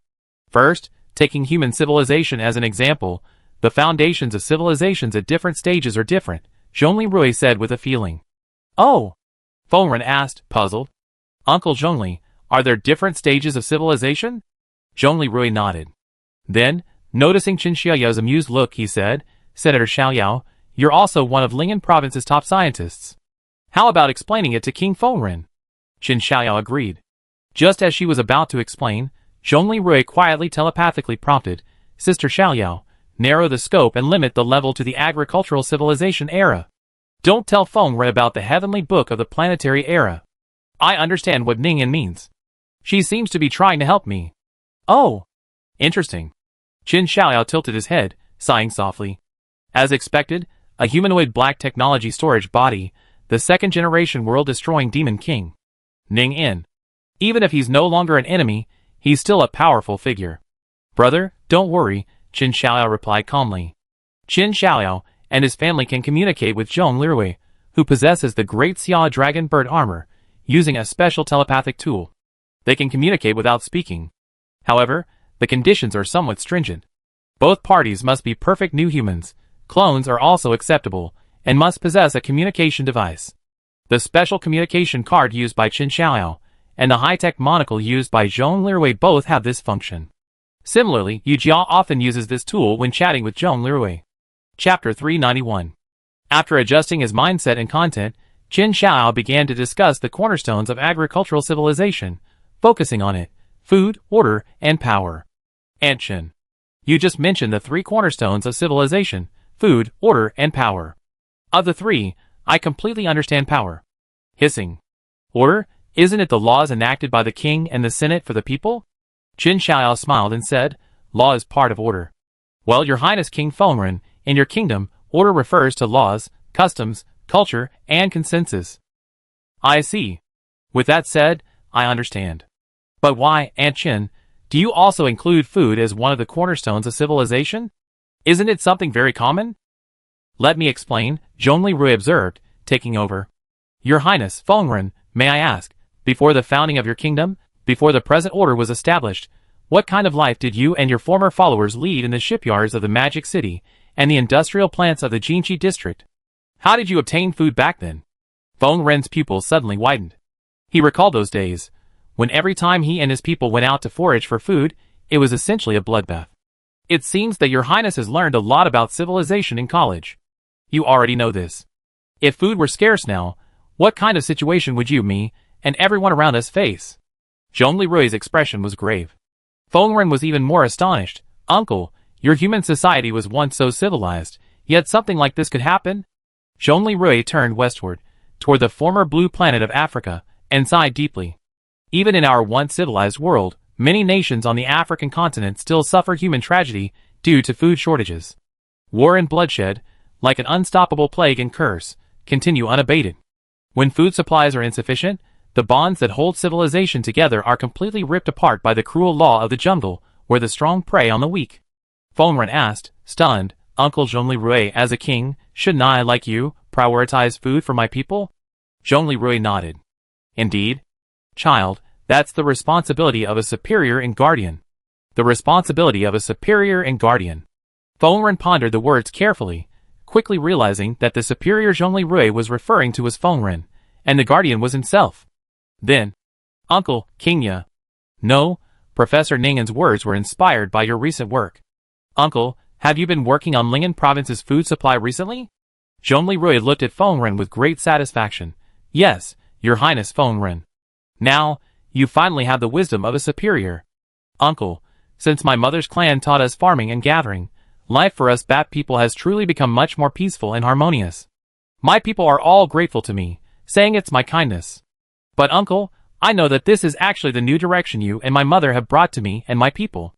I, Fengren, am a king who knows how to repay kindness. Uncle, how do you expect me to repay you? Remain calm, respectful, and eager to learn. Continuously enrich yourself, and become a king who treats your people well. Zhongli Rui's eyes blazed. Uncle, I understand. Fengren excitedly shook Zhongli Rui's hand. I will work hard for Stormwind Kingdom, and its people. Good boy, you still have a long way to go. Take your time. Zhongli Rui smiled and squeezed Fengren's strong hand. Seeing the atmosphere, public opinion, and consensus already in place, Zhongli Rui spoke naturally and eloquently. Your Highness, King Fengren, the food situation in my Ling'an province, including your Storm Kingdom, remains precarious. Firstly, Due to our Mother's Western Tribal Plan, the food supply coverage rate for 18 tribes, totaling over 40,000 people, is less than 25%. These people can only obtain food that barely sustains them. And even now, your Storm Kingdom hasn't reached over 40%. Well, I know that not only you, but also many members of your Senate, have been diligently studying here and promoting farming and harvesting. Unfortunately, the summer crops have been planted, but the harvest is still a month and a half away. Zhongli frankly reported the actual data to Fengren. As expected, Fengren, likewise, said anxiously, "Uncle, you're quite right. Actually, we in Storm Kingdom are also facing a food shortage right now. Uncle, what you just said is correct. As superiors and guardians, we should find a solution. Do you have any good ideas to break the deadlock?" Zhongli thought to himself, "I've been waiting for you to say that." Then, he told Fengren his desire to borrow a few men to join the armed fishing fleet as pilots, scouts, and first responders. Fengren was very pleased with Zhongli statement that the Batmen were naturally excellent scouts. However, he looked hesitant. "Uncle, I do have quite a few skilled men under my command, skilled in reconnaissance, rescue, and even swimming. However, these experts present a problem." "What problem?" Zhongli asked. "My people, due to changes in our diet, we eat a lot more vegetables, crops, and fruit. We don't seem to be as sensitive to light as we once were. But there's still a problem. Except for Blood Claw and the Senate, Short Fong and the others, everyone else speaks Lifeng Mandarin. They don't speak Dacian language like me." This reference is to the vampire prototype, porphyria, a disease once prevalent among Western European aristocrats. Symptoms are alleviated by eating more fresh vegetables and fruit. Originally, the Bat people ate only raw meat, and therefore had a certain degree of photophobia. See Xiaofu's previous behavior in Chapter 254, A Murder Case Caused by a Glass of Water, Part 2. Now that the Bat people have learned to eat omnivorously like humans, this problem has been significantly alleviated. Zhongli said weakly for a moment. However, his eyes quickly sharpened, remembering the portable sensors Zhu Yangyang had made, like those used by Xiaofeng and the others. Actually, these sensors also have simultaneous voice translation capabilities. "Your Majesty, this is easy. My best scientists can create a high-tech headset similar to the one Queen Mother Aisha uses, capable of direct language translation." "Really?" Fengren excitedly said. "That would be fantastic. Uncle, how many men do you need?" "I need 10 excellent Batman scouts." Fengren then ordered Blood Claw, captain of the guards. "Select 10 warriors with the best skills and swimming prowess. Report to Uncle Zhongli tomorrow. You will handle this matter. I trust your vision." Blood Claw bowed respectfully and replied, "Yes. Thank you, my king, for your trust." Fengren then grasped Zhongli hand again, and said with emotion, "Uncle, my abilities are limited. This is all I can do for you right now. Your Highness, do not be impatient. I told you, we will work together to build a new world together. Yes, we will build a new world together." Fengren suddenly felt a surge of enthusiasm. Qin Xiaoyao, standing beside him, was beaming with satisfaction. "Data world." Yu Jia sighed, "Master, this isn't a conspiracy, it's an open one. However, the results are quite good. Moreover, if this is accomplished, it will benefit everyone at this stage. This is creating a win-win situation." Backstage monitoring, at Chen Xiaoyu's villa. Chen Pan sighed softly, "I never expected that my descendant, the second-generation Demon King Ning Yin, would be doing something similar to me. I saw it." She deliberately raised this question with Fengren, leaving it for Rui and Xiaoyao to explain. Bai Lingxin sighed softly, "Those unruly bastards in the kingdom of Ria harmed him and his family for personal gain. Now, in her third life, she knows that only with young leaders of this new era like Arui can the international convention that once protected whales be implemented, and only then can his former tribesmen and friends avoid similar tragedies." Bai Lingxin said calmly, holding a cup of flower tea. "So, to personally secure the realization of this beneficial alliance, she chose to help Arui. Is that so?" "We reached the same conclusion." Qin Pan's eyes darkened. "Alas, wife. Listening to Arui's earnest, somewhat personal lecture to Fengren just now, I felt truly distressed. The new human nanorobots you and I developed together were meant to usher in a new, less burdensome era for ordinary humans.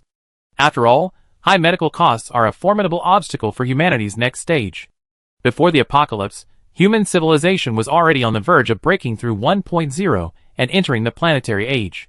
We could have accelerated this progress with the new human nanorobots. Now, I become the eternal sinner who nearly led humanity back to the Stone Age. Watching Arui, a mortal, struggling to restore the fleeting glow of modern civilization, I feel truly distressed. The three-level theory of cosmic civilization, Level 1.0 planetary civilization, Level 2.0 stellar civilization, and Level 3.0 interstellar civilization. Chen Jinkuan's point is that before the apocalypse, human civilization was on the verge of Level 1.0 planetary civilization. Alright, old man. You already paid the price with your life, and now you're working to atone for your sins by promoting human progress. Objectively speaking, your actions nearly destroyed the world. However, if the world recovers, the situation you created might actually make it easier for humanity to accelerate its entry into the Level 1.0 civilization era. What? Chen Pan's mouth dropped open. Wife, we're scientists, not fanatics. I'm talking about science. I roughly asked Kuan Lu to calculate that with the efforts of the remaining 500,000 human survivors over the next 3 years, the human population could potentially be restored to 2 million. And now, with the existence of new human nanorobots, human lifespans have increased significantly. With less material abundance and longer lifespans, people may be less eager to have children. Because of you, humanity has lost its former large population and social structure. But in doing so, humanity has also left behind a heavy historical burden. What do you think? See the fantasy race, the elves. Elves have a very long lifespan, but their relative fertility rate is much lower than that of humans. The same effect exists in human society. The longer the average lifespan, the lower the birth rate. Oh my god, wife, you. Chen Pan's eyes widened. You're even crazier than me now. You're a bit like that crazy Malthusian.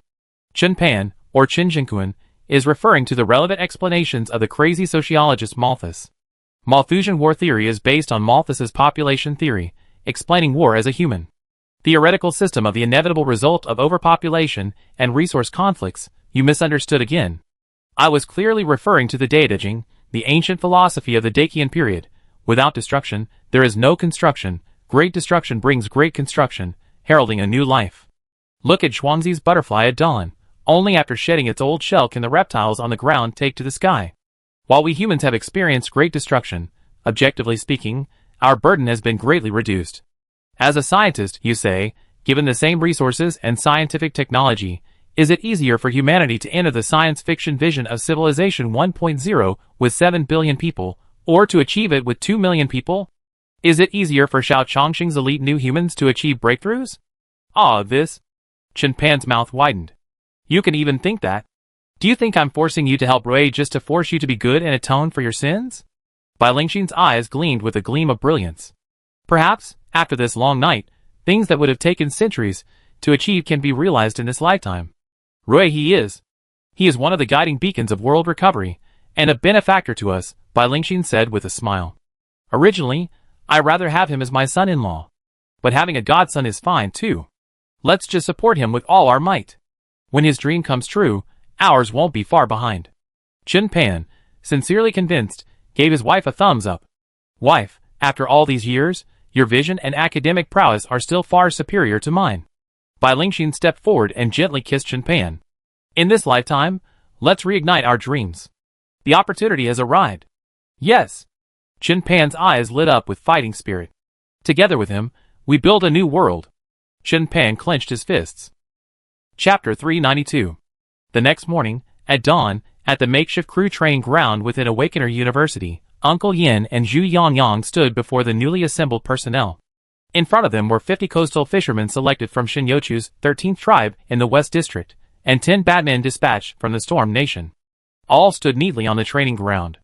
Uncle Yin, a veteran fisherman, glanced at the newcomers. Their clothes were clearly new, but they still bore visible scars and marks, similar to those of zombies. Many had large stitches and sutures on their heads. The batmen, on the other hand, all appeared to be young men.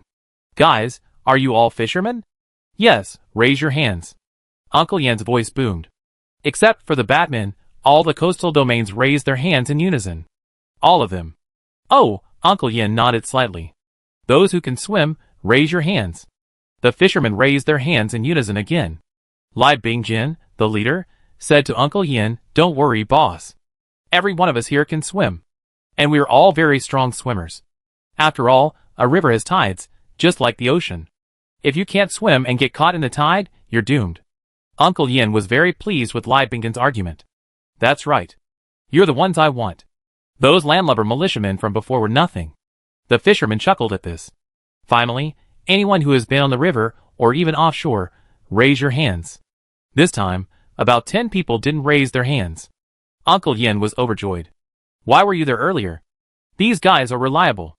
So many of them have been on a ship before, which saves us a lot of trouble. Zhu Yongyang picked up 2 sets of newly adjusted high-tech personal equipment and approached the group. Uncle Li, Zhu Yongyang called to Li Bingjin. He then said to another Batman, "Hey, brother Bill, come on." Li Bingjin and the Batman named Bill both looked puzzled. Uncle Li, this thing can do simultaneous translation, even underwater, and it has scanning and recognition capabilities. With it, you can effectively communicate with these future best scouts and navigators. These young men can fly and swim, don't worry. Oh! Uncle Li peeked and put on the headgear. Bill, however, still looked a little skeptical.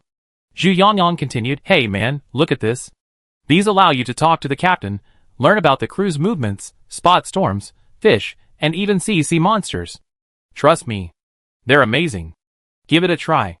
Bill, surprised, put on the monocle-like device as well. Then, instead of continuing to speak to him in Lifeng Mandarin, Zhu Yongyang spoke in Dakian. "Hey man, how's it going?" Bill's slightly shocked voice, translated, rang out on Zhu Yongyang's own device. "Wow, seriously, this thing is cool." Li Bingjin also heard the translation and was amazed. "This thing is amazing. Haha, if you promote this, translators will be out of a job." Zhu Yongyang smiled and looked at Uncle Yin beside him. "Uncle Yin, how's it going?" "Great, great. That's reliable. Hey, in the future, the ones we train might even be more formidable than those fishing fleets at the Hong Kong and Kowloon SR docks. Because they don't have the equipment we have on board. We even have flying scouts on every ship. This is truly luxurious." Uncle Yin excitedly shook Zhu Yongyang's hand, his old face flushed with excitement. The two of them laughed heartily in the morning. 2 days later, in the afternoon. In the Jiayuan community, Zhong Lirui was holding his son. Even in dad mode, he was still paying close attention to the progress of the armed fishing fleet. Master Dean Huang, Captain Wang Gang, Councilman Zhu, and Uncle Yin are reporting that the training of the crews of the first batch of 4 armed fishing vessels is progressing smoothly. Actually, it's primarily focused on training the 10 coastal fishermen who have never been on a ship before. Uncle Yin is very pleased, as most of the personnel he's been assigned this time are veterans and experts. That's good. How's Lena's progress? Also going smoothly. Mainly converting some of the unneeded scientific research equipment on the icebreakers into fishery-related equipment. Of course, some equipment, like the cranes, will be retained. I checked the data on these 4 vessels. Strictly speaking, small icebreakers weigh around 3,000 tons. However, if used as fishing vessels, they're definitely large. Large fishing vessels have their advantages. They're more resistant to wind and waves, are more sturdy, and can bring back more fish at a time. Zhong Lirui nodded. How's the armament? The ship has been equipped with 12.7mm heavy machine gun emplacements, and a sea monster harpoon, powerful enough to deal with sea monsters around 10 to 15 meters in size. Furthermore, the ship has a maximum speed of 30 knots, so if anything were to happen, it could escape. Very good. Actually, with the icebreaker's hull, as long as we don't encounter a leviathan or a Saturn snake, even if we encounter a sea monster on the scale of the sperm whale we saw last time, we won't be particularly afraid. After all, that ship can even cut through small icebergs, right? Indeed, Master. Also, there's news from Governor Cheng Yonghua. What did he say? Zhong Lirui asked Yijia while holding Zhong Li Xiao. He's well informed. After hearing about you and Yelena converting small icebreakers into armed fishing boats, he thought about it and decided not to keep those light fishing boats, but to arm only the heavy ones. He's also converted some small patrol boats, around 1,000 tons, left over from the Navy and Coast Guard, into armed fishing boats.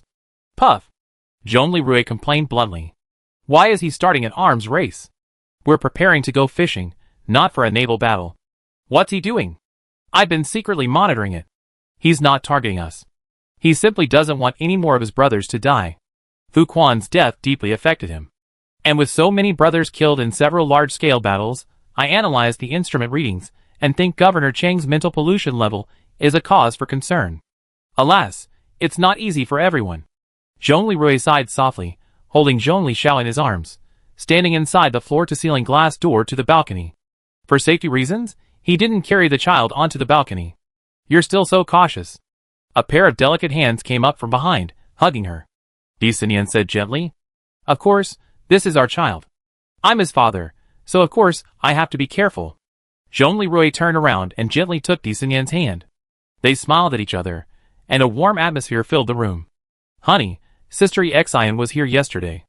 I'm surprised that what happened at the Jinghua community has such a profound impact on you.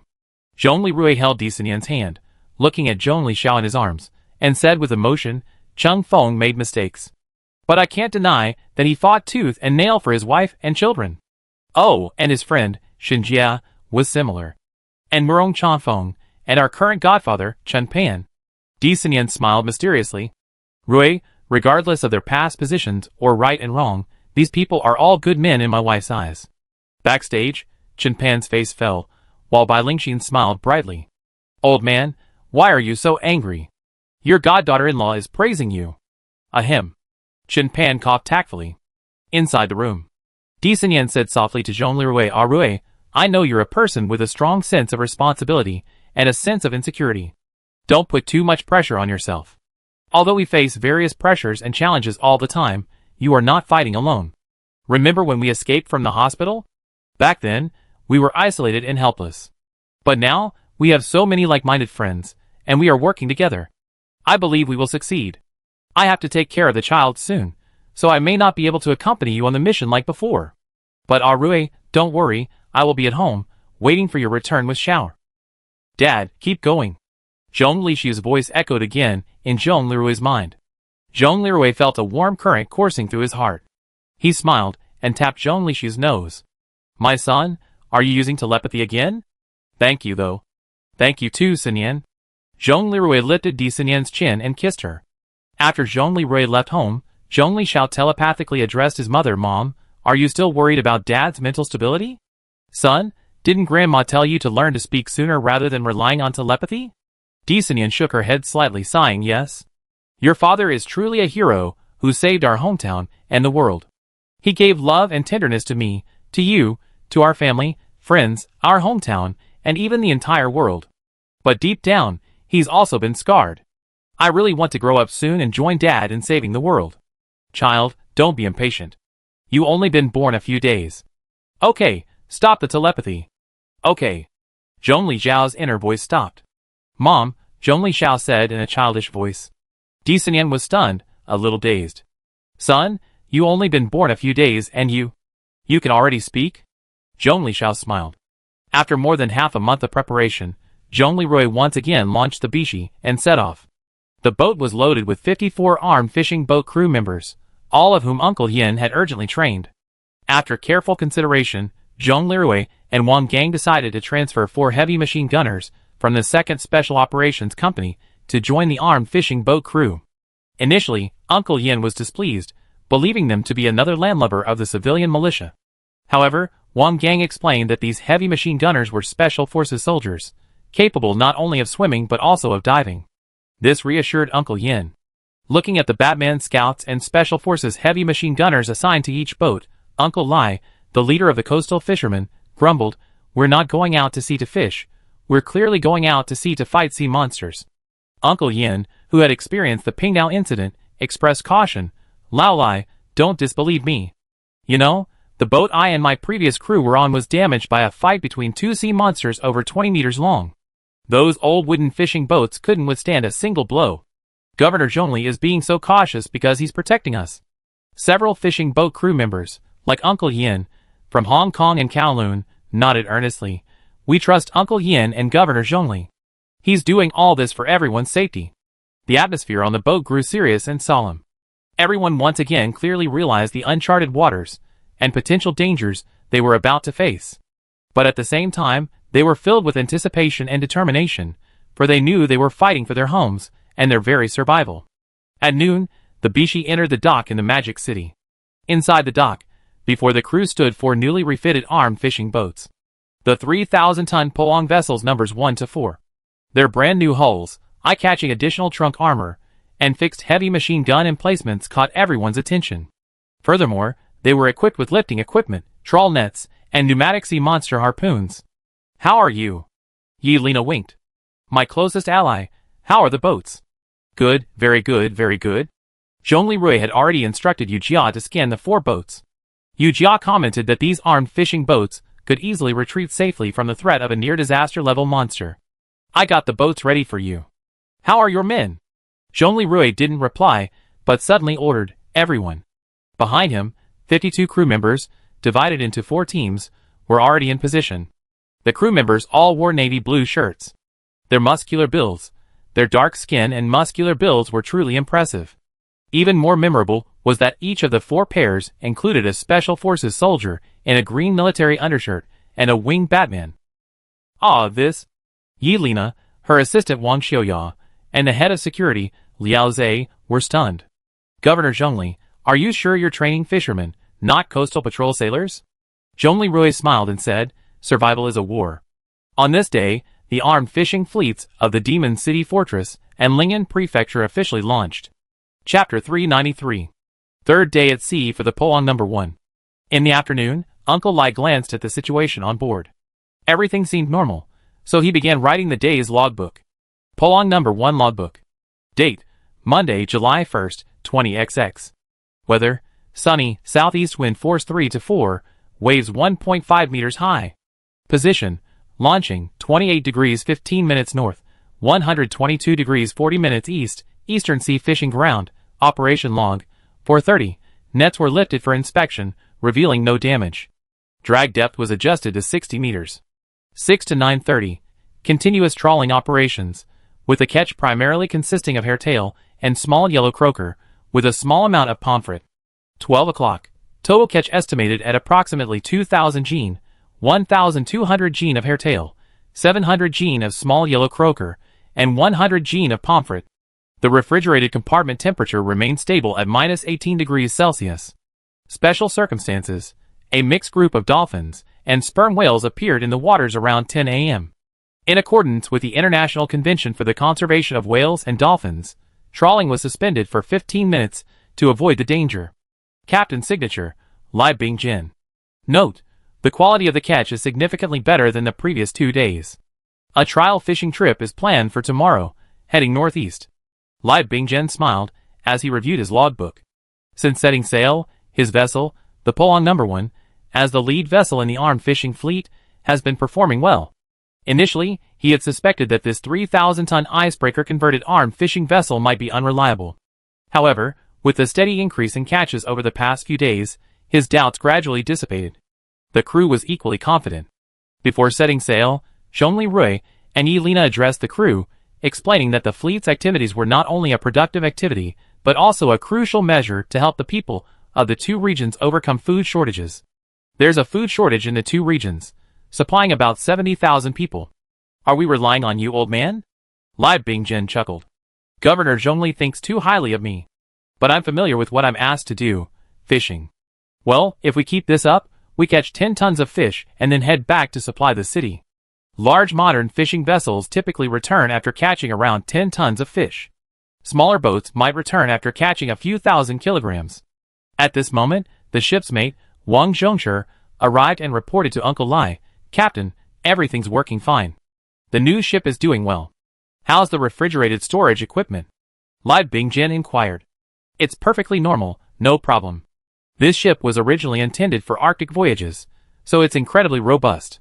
Some of the equipment, like refrigeration and lifting equipment, is readily available. Well, no wonder that beautiful Governor General Catherine would modify an icebreaker. Uncle Lai, although Governor General Catherine is indeed a mixed-race beauty, you're already 60 and still looking at pretty girls? 25-year-old Zhongshi jokingly asked. TSK, you kid. You were staring at me, and you're still blaming me? What else can an old man do but watch? I was just admiring you. Look at how cowardly you are. If you're capable, why don't you go after her? Forget it. Besides, I noticed at the time that Governor Catherine was always flirting with Governor Zhongli Rui, her eyes always filled with affection. Oh, you're a bit timid, kid, but you have a good eye. Yeah, I saw it too. Governor Zhongli of Lingzhou is in full bloom, hee. However, I heard that Governor Zhongli is a very devoted man. Wu Xiaobing, the ship's Special Forces heavy machine gunner, said his wife nearly turned into a zombie, and the governor locked himself and his wife inside and forced the wedding to go through. Thankfully, God bless his lovers, and the governor's wife, Dean D, is fine. TSK, what a fascinating story. Well, back to the point, our mission this time is of paramount importance. Governors Catherine and Zhongli, along with the remaining 70,000 people in the two states, are pinning their hopes on us, Lai Bingjin said sternly, his gaze returning to the logbook. We must work harder, and not let the people of both regions down. Zhongsher, tell everyone to have an extra meal tonight to celebrate today's harvest. Also, have everyone prepare for a trial fishing trip northeast tomorrow. Wang Zhongsher responded and turned to leave. At this moment, Bill, perched on the ship's rooftop observation deck, suddenly realized something. The translation device said, "Captain, something's happening." I fly up and take a look. Okay, young man. See what's going on and report back immediately. Captain Lai replied sternly. As he spoke, Lai Bingjin glanced at the helmet hanging on the wall of the cockpit, but it remained motionless. Bill flew 50 meters into the air and looked toward the area of suspected movement. He spotted a massive sea serpent about a mile away, preying on a 7-meter-long, approximately 4-ton manta ray. Bill quickly activated the visual information device. Data comparison, Juin, treaty-protected species. Bill was stunned, then recalled the recent battle against Leviathan in Lingen City. Back then, he and several other elite soldiers had participated in the rescue operation to save the injured special forces. For this, he had also been awarded the Viper Medal. So it's the Dragon King. Bill smiled knowingly, remembering how, after the battle with Juin, he had sent a massive 6-ton manta ray as a token of gratitude. This act, for the Bat People, known for their clear sense of gratitude and vengeance and their strong warrior spirit, was universally accepted. Consequently, the Bat People all held a favorable impression of Juin, the Dragon King. Captain, we spotted our friend, the protected species Juin, nicknamed the Dragon King, hunting ahead.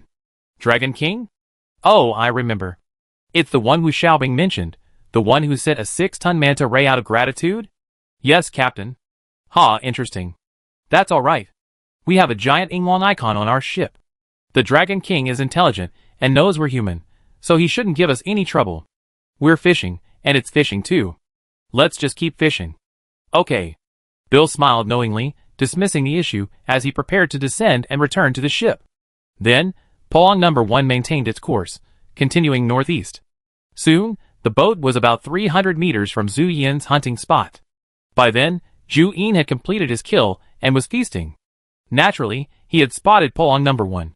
However, he merely poked his head out of the water, spotted the Yinglong symbol on the hull, gave a soft growl, and then returned to his meal. Some of the crew members on board marveled at this. Bill was airborne again, but this time, not for reconnaissance. As a half-yeffing nationalist, he enjoyed the hustle and bustle, and he was using the reconnaissance as an excuse to snap a few commemorative photos. Just as he finished snapping the photos, the sensor in his visual glasses sounded an alarm. Bill looked closely and saw, deep below, a 20-meter-long behemoth, weighing approximately 66 tons according to instruments, swooping down at 21 miles per hour towards the manta ray carcass Zhu Yin was devouring. Bill's pupils trembled, and he immediately reported to Captain Lai Shu, "Captain, something's wrong in the deep sea. A gigantic, unidentified creature is approaching Zhu Yin. It's 20 meters long and weighs approximately 66 tons. What?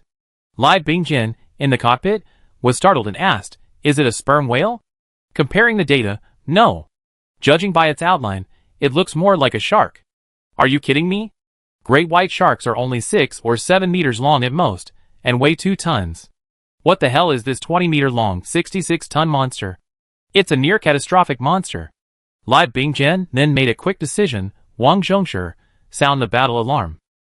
Yes, Captain. Wang Zhongsher replied immediately, pressing the battle alarm button. A piercing alarm instantly blared throughout the breaking waves No. 1.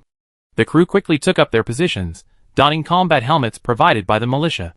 Lai Bingjin also donned his helmet and life jacket. Meanwhile, Bill, from midair, nervously observed the movements below. He saw the massive creature closing in on Zhu Yin. Zhu Yin, seemingly sensing danger, stopped eating and stared warily at the behemoth before her. The enormous creature stopped not far from Zhu Yin, its massive body swaying slowly in the water, as if assessing its foe. Suddenly, it opened its bloody maw, bearing sharp fangs, and launched a fierce attack at Zhu Yin. Everyone was stunned by the scene before them. A massive shark burst forth from the deep sea, its maw nearly 2.8 meters in diameter. Its mouth appeared even larger than Zhu Yin's. However, Zhu Yin was incredibly agile, twisting its long body to avoid the shark's maw. Furthermore, while dodging, it didn't forget to strike back. It struck the shark's gills with its powerful head. This knock sent the giant shark reeling. Gazing at the absurdly large shark in the sea, Wang Zhongshu's pupils trembled, and he covered his mouth. At this size, could it be that the legendary megalodon from the museum has been resurrected? Lai Bingjin was stunned for a moment. Oh my god! Out fishing, the Dragon King and the megalodon are fighting. He looked at the sturdy hull, trembling with fear, and muttered to himself, fortunately, it's a 3,000-ton icebreaker. If it were one of those old wooden fishing boats, we'd be finished. Ship's officer Wang Zhongshu also wore a look of intense fear, trembling as he muttered to himself, fortunately, we're an icebreaker, we're an icebreaker, we're an icebreaker. He repeated this sentence 3 times out of fear. According to calculations by scientists and AI, a traditional wooden fishing boat weighing around 200 tons would be sunk by a 66-ton megalodon, with a single jolt of keel shattering. Across the vast blue sea, Zhu Yin engaged in a fierce battle with a terrifying shark resembling a megalodon. The carcass of the manta ray, half of which Zhu Yin had devoured, floated silently nearby. The crew of the Polong No. 1, all donning helmets and life jackets and maintaining a level 1 combat alert, watched with mixed emotions as the 2 near-catastrophic marine behemoths clashed to the death. Chapter 394. Watching the 2 sea monsters clash for their lives 300 meters away, heavy machine gunner Wu Xiaobing, standing at his fixed heavy machine gun position on the ship's commanding heights, asked Captain Lai Bingjin in confusion, Captain, are we just going to intervene when the Dragon King fights a giant shark? No matter what. In nature, everything has its own destiny. Winners take the spoils. The victors eat, the losers get eaten. It's perfectly fair.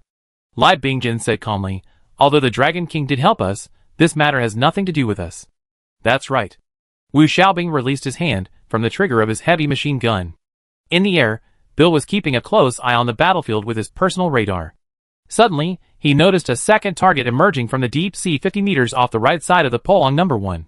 This target, also the size of a giant shark, appeared. However, this shark wasn't targeting Zhu Yin, who was locked in a fierce battle with the first shark, but the underside of the armed fishing boat. Captain! Emergency! A second giant shark has appeared. It's heading for us. What? Lai Bingjin was startled, then terrified. He trembled and asked the Special Forces heavy machine gunner, Wu Xiaobing, another shark is heading for us. What should we do? His voice trembled. Wu Xiaobing was a Special Forces veteran, after all, and had hunted giant, escaped mutant crocodiles from the reservoir. After a moment's thought, he replied, Captain, our boat is sturdy. A shark can't damage it with a single blow. Everyone, prepare for battle. Everyone except the harpoon gunner, me, and Scout Bill, get into the cabin. If a collision sends us crashing into the sea, we're doomed.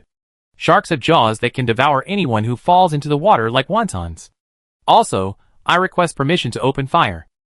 Lai Binggjin's face paled instantly upon hearing this, but he managed to maintain his composure and shouted to the crew, everyone, listen to Wu Xiaobing. Get into the cabin. Don't panic, we can make it. Xiaobing, fire at your discretion. Wang Zhongshu, prepare the sea monster harpoon. Load. The crew quickly evacuated the cabin. Only Wu Xiaobing, at the top deck heavy machine gun position, Bill, and Wang Zhongshu, who was manning the sea monster harpoon gun, at the bow position, remained on deck. Amidst everyone's horrified gazes, a massive shark emerged from the deep sea, like an absurdly large torpedo, closing in on the side of the ship. Wu Xiaobing gripped his heavy machine gun tightly, his eyes fixed on the rapidly approaching shark. He took a deep breath and said to Bill, Bill, you be on airborne alert. Don't let that shark attack us. I take care of this giant. Okay. Bill readily agreed from the air. With a flicker of his body, he spread his wings and soared to a height of about 20 meters, gazing down at the sea from above. The sudden onset of battle instantly stirred the blood of this warrior, who had received the Medal of Honor. He displayed his claws. Wu Xiaobing, manning the heavy machine gun, carefully observed the approximate depth and distance of the approaching megalodon. He chose not to fire indiscriminately, knowing that heavy machine gun bullets would lose their effectiveness after approximately 1 meter of water, making them ineffective even against humans, let alone such a behemoth. So, he waited for the megalodon to emerge from the water. However, the megalodon seemed incredibly cunning. It remained submerged at a distance of about 1 meter, rapidly closing in on the ship. At one point, the massive shark opened its bloody maw, baring its razor-sharp teeth, and bit down on the icebreaker's massive underbelly. Wu Xiaobing shouted, "Prepare for impact." The Polong No. 1 lurched slightly, and some of the more timid crew members in the cabin were already kneeling and screaming, clutching their ears. After stabilizing himself, Wu Xiaobing quickly contacted Bill. "Bill, how's the ship?" How should I put it? Come on, the battle is on." "Brother Xiaobing, just watch for yourself." In the air, Bill lowered his claws. Wu Xiaobing poked his head out from his heavy machine gun position, perplexed, and bravely peered below the ship. He was stunned. Below, a shark, belly up, floated on the surface. From its gaping maw, blood gushed, staining the surrounding sea red. A dent appeared on the side of the Polong No. 1, along with marks from its massive teeth that had scratched the paint on the exterior. What the hell? This megalodon attacked us and instantly killed itself? Wu Xiaobing's eyes widened, his face unsure whether to laugh or cry. Wang Zhongshi, who was also preparing to attack with his gunpowder sea monster harpoon, was also confused. What the hell? A megalodon version of waiting for an opportunity? A megalodon ramming our ship and killing it instantly? But then, he suddenly remembered what he had been muttering. We're an icebreaker. Ha ha ha. Wang Zhongshi, who had been suppressing himself to the extreme, suddenly laughed out loud. Wang Zhongshi, what's wrong with you? Captain Lai Bingjin was puzzled when he heard Wang Zhongshi's laughter over the radio. Captain, the governor is wise. Converting our icebreaker into a fishing boat. The megalodon that attacked us got itself rammed and killed. A 66-ton thing ramming our 3,000-ton ship. This guy, what a low IQ, ha ha ha. Huh? Lai Bingjin was stunned for a moment after hearing the news over the radio, but then he couldn't help but burst into laughter. Ha ha ha, megalodon? That's it? It crashed into an icebreaker and died. You think we're a wooden ship, easy prey? Ha ha ha. Lai Bingjin loosened the strap of his helmet. Inside the cockpit, another crew member, looking at the captain, who couldn't stop laughing, weakly asked, "Captain, is this shark edible?" Lai Bingjin glared at the crew member. "Come on, if I remember correctly, this shark is a relative of the great white shark. If so, its meat not only smells like urine, but is also high in heavy metals and tastes terrible. Some civilizations use acidic seasonings, but we don't have that kind of resources in Lingzhou and Moda right now. What about that manta ray from last time? Manta ray meat is delicious, but this one is awful. Now we have to. Even without significant effort and expense, citizens will get sick if they eat it. How can that be compared?" Lai Bingjin sighed, observing the massive shark floating on the surface. "I know it's a waste, but there's nothing we can do about it." "What a shame," the engineer named Yin Weiqi said with a hint of regret. "That's 66 tons of meat. Never mind, this huge fish isn't our cup of tea. It's a shame, but there's nothing we can do about it." As the crew removed their helmets and stepped onto the deck, Bill, in midair, suddenly noticed something. He saw the megalodon's tail move. Furthermore, it had what looked like a human harpoon stuck in its tail. "Captain, be careful. This shark is playing dead. It's got a harpoon. It's attacked fishing boats before." Bill quickly reported to Lai Bingjin. "Combat alert. Everyone, return to the cabin." Lai Bingjin's pupils trembled as he shouted again. But the megalodon, whose eyes had been glazed over, suddenly lit up. It nimbly rolled over and violently slammed sideways into the side of the ship.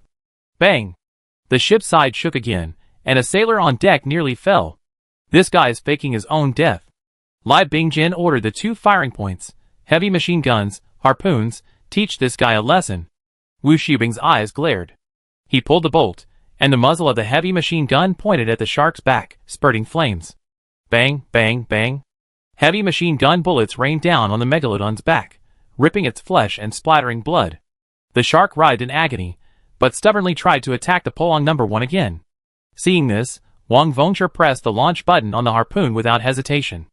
With a sharp whistling sound, the harpoon accurately penetrated the megalodon's flank. The shark let out another deafening wail, its body trembling violently. Suddenly, the shark turned around, attempting to escape towards the fierce battle between Zhu Yin and the other megalodon. "Captain! That shark's escaping with the harpoon!" Wang Zhongshi, who was controlling the harpoon, shouted to the captain. "What's the panic? Let go!" Lai Bingjin snorted, then gave the order. Huh? Captain, why let go? Shouldn't you start the rubber turbine engine to pull it back? Wang Zhongshi looked confused. TSK, you newbie. You're obviously a young man who's never been sea fishing. I used to catch swordfish with my bare hands. To deal with a fish this big, you have to drain its energy first. By the way, after you let it go, Wu Xiaobing, use the heavy machine gun to give it some more blood. Yes, Captain. Wang Zhongshi and Wu Xiaobing replied simultaneously.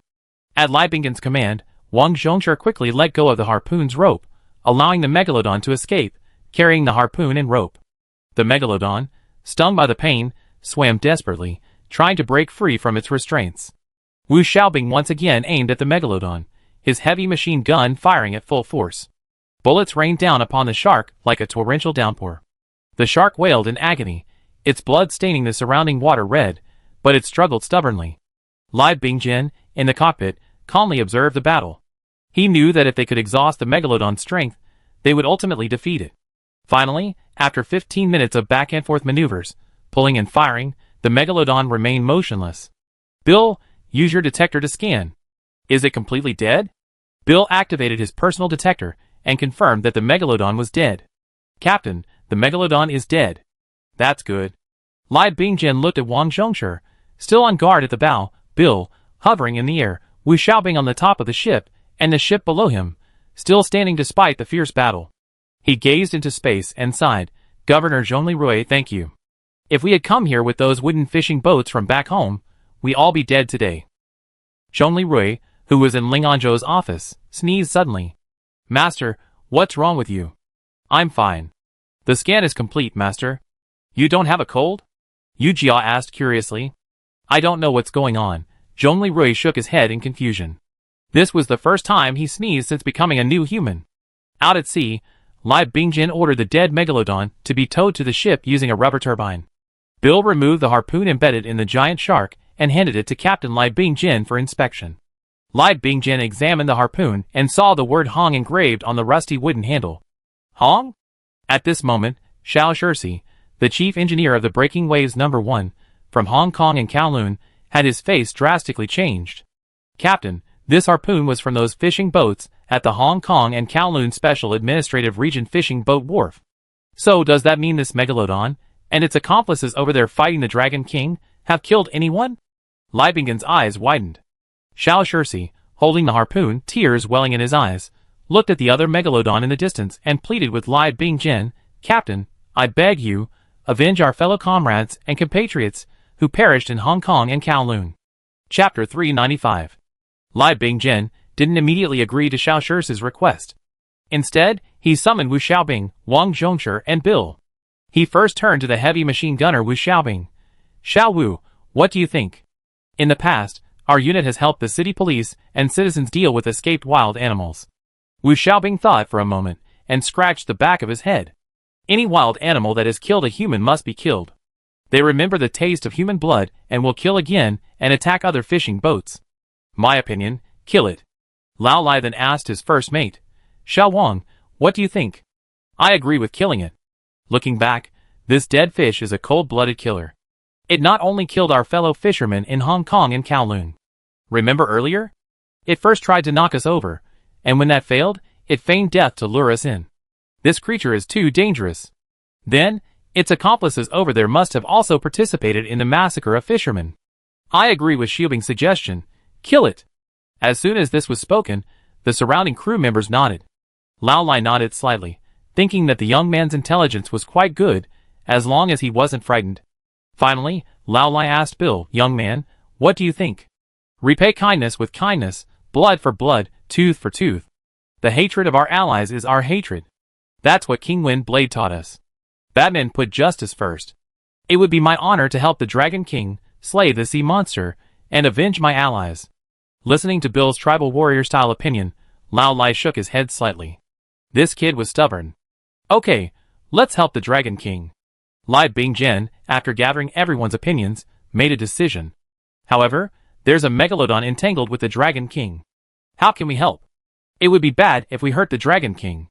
Upon hearing this, Bill's eyes lit up. Captain, trust me, watch me. He then picked up the ship's large harpoon. Nonsense. You're only a little bigger, and you're going to die flying over there? Li Bingjin scolded. Don't worry, Captain. We Batmen win by speed. My tactic is to hit and escape. The translation device simultaneously translated Bill's excited words. Wu Xiaobing thought for a moment, then stepped forward and said to Bill, Bill, use this. Bill took a look and saw it was a .12.7 caliber anti-material pistol. There's only one bullet. However, this bullet is as powerful as my heavy machine gun. With this gun, fly up to 5 meters above the shark and fire a shot into its head at close range. It's guaranteed to be effective. Bill solemnly accepted the massive pistol and said to Wu Xiaobing, Thank you, comrade. Seeing this, Li Bingjin thought to himself, Governor Zhongli Rui was truly foresight. The equipment and personnel he sent us weren't wasted. If it weren't for these experts and such powerful equipment, we'd probably end up like the people on the Hong Kong and Kowloon ship today. Then, Wu Xiaobing and several other combatants finalized their battle strategy and said to Li Bingjin, Captain, we finalized the tactics. Are you sure we can pull it off without harming the Dragon King? Li Bingjin confirmed. I'm willing to give you my word. I trust you. You're the most professional on the ship in combat. Okay, what can I do for you? Captain, please steer the ship to within optimal range of the Megalodon, where Wang Zhongzhi can fire his sea monster harpoon. Also, steer the ship as steadily as possible. Little 14, Lao Lai said, handing over the chief engineer's name. Control the ship. Now let's go avenge your fellow comrades. Upon hearing this, Xiao Shixi's face lit up with determination. He nodded vigorously. Captain, don't worry. I will control the ship and cooperate with everyone in our quest for revenge. At Lao Lai's command, the ship began to slowly adjust its course, heading towards the designated location. As the ship approached, the battle between Zhu Yin and the Megalodon on the sea surface became clearer. Everyone could see that both Zhu Yin and the remaining Megalodon were injured. At this moment, Zhu Yin and the Megalodon were biting each other. Zhu Yin bit one of the Megalodon's gills, while the Megalodon bit the back half of Zhu Yin's long body. Because Zhu Yin's body was covered with dense scales for protection, his body was not severed, but the armor had been breached, and a large amount of blood gushed out. Looking at the horrific wounds on Zhu Yin's body, Li Bingjin hesitated. Xiaobing, the Dragon King is injured. Will your heavy machine gun hit the Dragon King? Captain, don't worry. Who says heavy machine guns can only fire indiscriminately? Wu Xiaobing immediately removed a sniper scope designed specifically for the heavy machine gun from his spare bag and attached it. Captain, just watch. Okay, fire at your own discretion. Li Bingjin adjusted his helmet. Wu Xiaobing stared at the Megalodon, muttering to himself, range 200 meters, light breeze, target undulations. He took a deep breath and slowly pulled the trigger.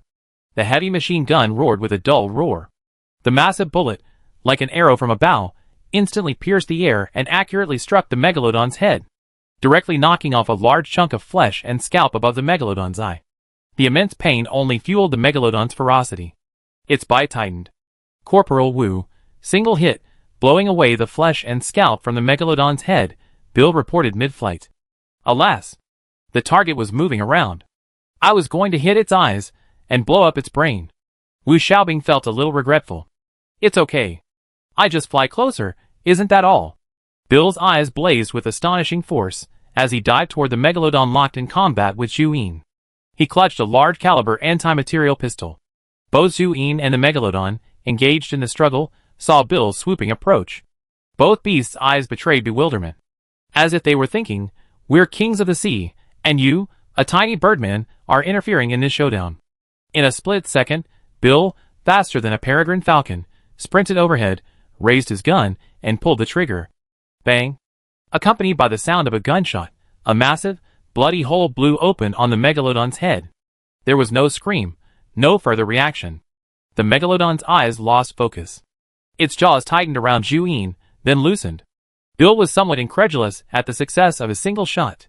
Hesitantly, he activated his personal detector. The results showed that his shot had instantly destroyed the Megalodon's brain. This terrifying shark had been killed instantly. This isn't an exaggeration. The 12.7 caliber heavy machine gun bullet used in the anti-material pistol has a muzzle energy of 14,000 joules, over 7 times that of a 7.62 rifle round. It penetrated the shark's brain through its skull, blasting it to pieces. This is the cavity effect. Zhu Yin, who was locked in a stalemate with the Megalodon, immediately noticed something was wrong with the Megalodon. He looked up at Bill's seemingly frail figure, his eyes filled with shock. But then, a gleam in its eyes blazed brightly. Zhu began frantically tearing at the megalodon's head from the gills. Soon, the megalodon's head was severed. Seeing the megalodon completely slain before him, Bill excitedly shouted, "For the Wind Blade King!" Lai Bingjin and Wu Xiaobing both heard Bill's battle cry over the radio. Lao Lai looked bewildered. "What is this?" Wu Xiaobing muttered inwardly, "This guy, a true ancient warrior." It wasn't until a moment later that everyone on the boat realized the megalodon pair were dead. On the deck, Xiao Shirsi, clutching a rusty harpoon, knelt down, his head tilted upward, and cried, "Brothers of Hong Kong and Kowloon, brothers of Lingzhou have avenged you. Farewell." Whoa. The other crew members, overwhelmed by the overwhelming emotion of escaping death and triumphing, couldn't help but hug and cheer, some weeping with joy. Wang Zhongshi, meanwhile, slumped down on the deck, removing his helmet. "We survived. Fishing at sea is truly terrifying." Lai Bingjin stepped forward and patted his head. "Xiao Wang, you hit the sea monster with a deadly harpoon today. Well done. Besides, it's not that dangerous. Our ship is sturdy enough. Don't be afraid." Wang Zhongshi touched the deck, finally managing to smile, and said to Lai Bingjin, "Captain, you probably won't be able to fill a single page in tomorrow's log, will you?" "Ha ha ha." Lai Bingjin laughed heartily. Out in the sea, Zhu, having finished biting, raised his body and looked towards Bill, hovering in the air. Bill put the gun into the holster, then made a hard fist salute to Zhu. Zhu growled happily, as if thanking his allies for their help. After the battle, Lai Bingjin led the crew to a brief reorganization before leaving the area. The two megalodon carcasses were enormous, and staying there might have led to the possibility of encountering other unknown sea monsters attracted by the scent of blood. Some crew members were initially worried about Zhu, but Wu Xiaobing had already spotted through his scope that after the megalodon released its hold, Zhu Yin's wounds healed at a visible rate. "Oh, this Dragon King is quite impressive. Does it have super regeneration abilities?" Lai Bingjin picked up his pipe. "Yes, if I had known it could do that, I wouldn't have worried so much. The wounds from the previous battle will heal on their own in no time." Wu Xiaobing, a veteran of the Hong Kong and Kowloon victory over Ning, was puzzled by the two megalodon carcasses still floating on the sea. He contacted Bill for help, removing some of the megalodon's flesh and several of its terrifying fangs, each the size of an adult man's hand. "Hey brother, are you taking this as a souvenir?" "Yes, this behemoth's tooth is a medal of bravery," Bill inquired. "Well, the tooth is a worthy souvenir. But it's a bit strange," Wu Xiaobing said. "This shark should have been extinct 2.6 million years ago. Its reappearance now doesn't make sense. I think we should take it back and let the governor, the special council, and the Wind Blade King take a look. They make their judgment." Wu Xiaobing, possessing high emotional intelligence, added Wind Blade King to his conversation with Bill the Batman. Actually, if he really had to judge, telling the Wind Blade King about this matter wouldn't have much impact. Sure enough, Bill nodded in agreement and said, "Brother Wu, you're also an excellent scout." Wu Xiaobing smiled knowingly. As a Special Forces soldier, he readily accepted the compliment. Chapter 396. One day later, the Polong I returned to Lingen province laden with approximately 15 tons of catch. Of this 15 tons, 10 tons consisted of various small fish. The remaining 5 tons came from Polong I's return, when it encountered Zhu again. Zhu suddenly stopped the ship to offer a gift. Looking at the chopped-up mutant manta rays in the warehouse, Lai Bingjin shook his head. This Dragon King is truly polite. He only gave manta rays as gifts. But manta rays are indeed a premium ingredient. When Polong I approached the Beijing Bridge Wharf on the Lingen River, it received a triumphant welcome. At the dock, Polong II also returned, having secured 6 tons of fish. Looking at Zhongli Rui before him, Lai Bingjin was overcome with excitement. "Governor, we caught some fish. A great catch." Zhongli Rui patted Lai Bingjin on the shoulder and said, "Well done, Lao Lai. I knew leaving the Breaking Waves #1 in your hands would be a success. This bountiful harvest is invaluable to you." The crowd on the dock erupted in applause and cheers, and Lai Bingjin and the crew beamed with pride and joy. At that moment, the faces of every Lingzhou citizen on the dock were filled with relief and joy. Thanks to the regular supply of fish, the food shortage crisis in Lingzhou and the Magic City had finally been alleviated. Everyone was immersed in joy, except Zhongli Rui.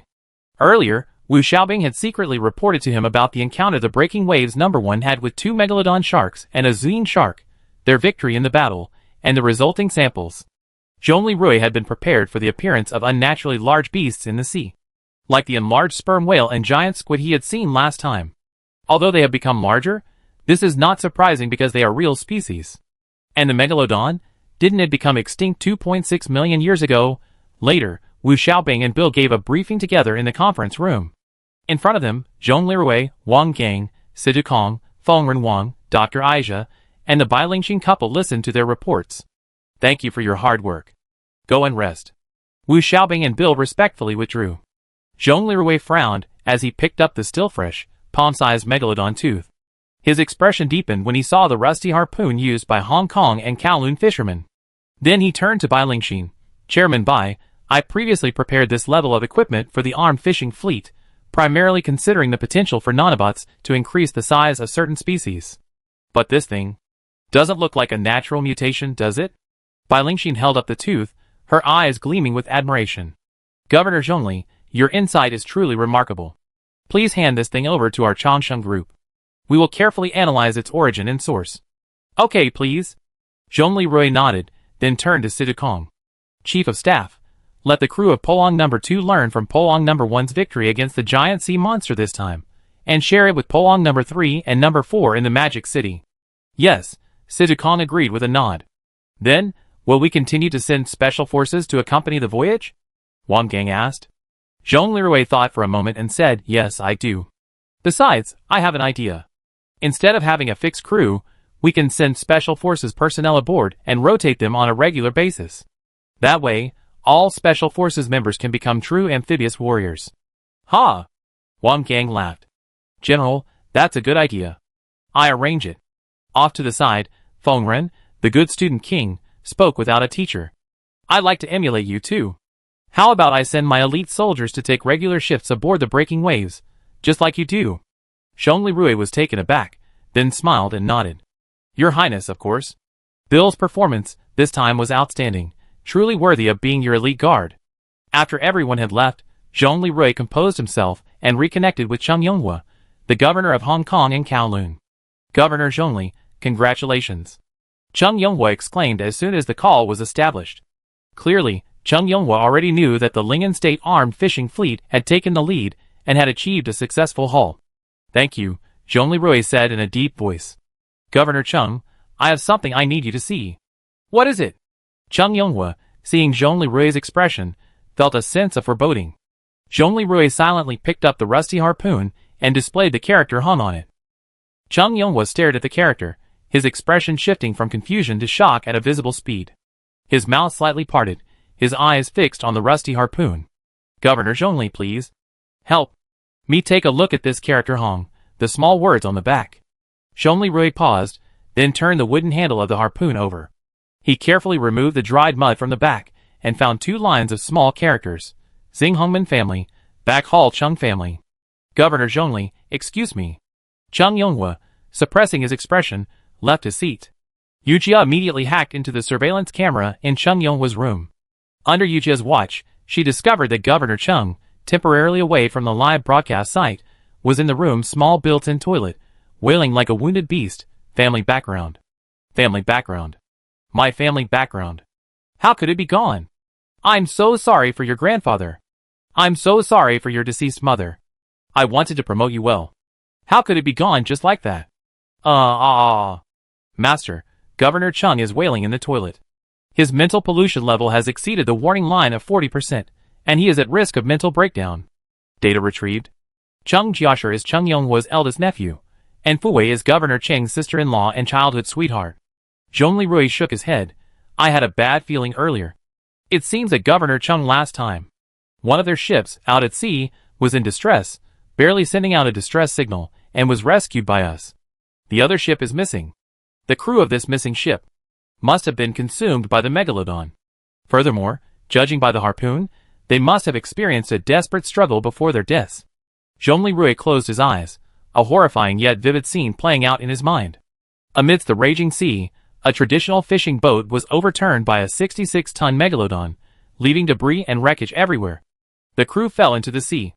Facing the Megalodon's terrifying 2.8-meter diameter maw approaching, the desperate young sailor raised his only remaining weapon, this harpoon.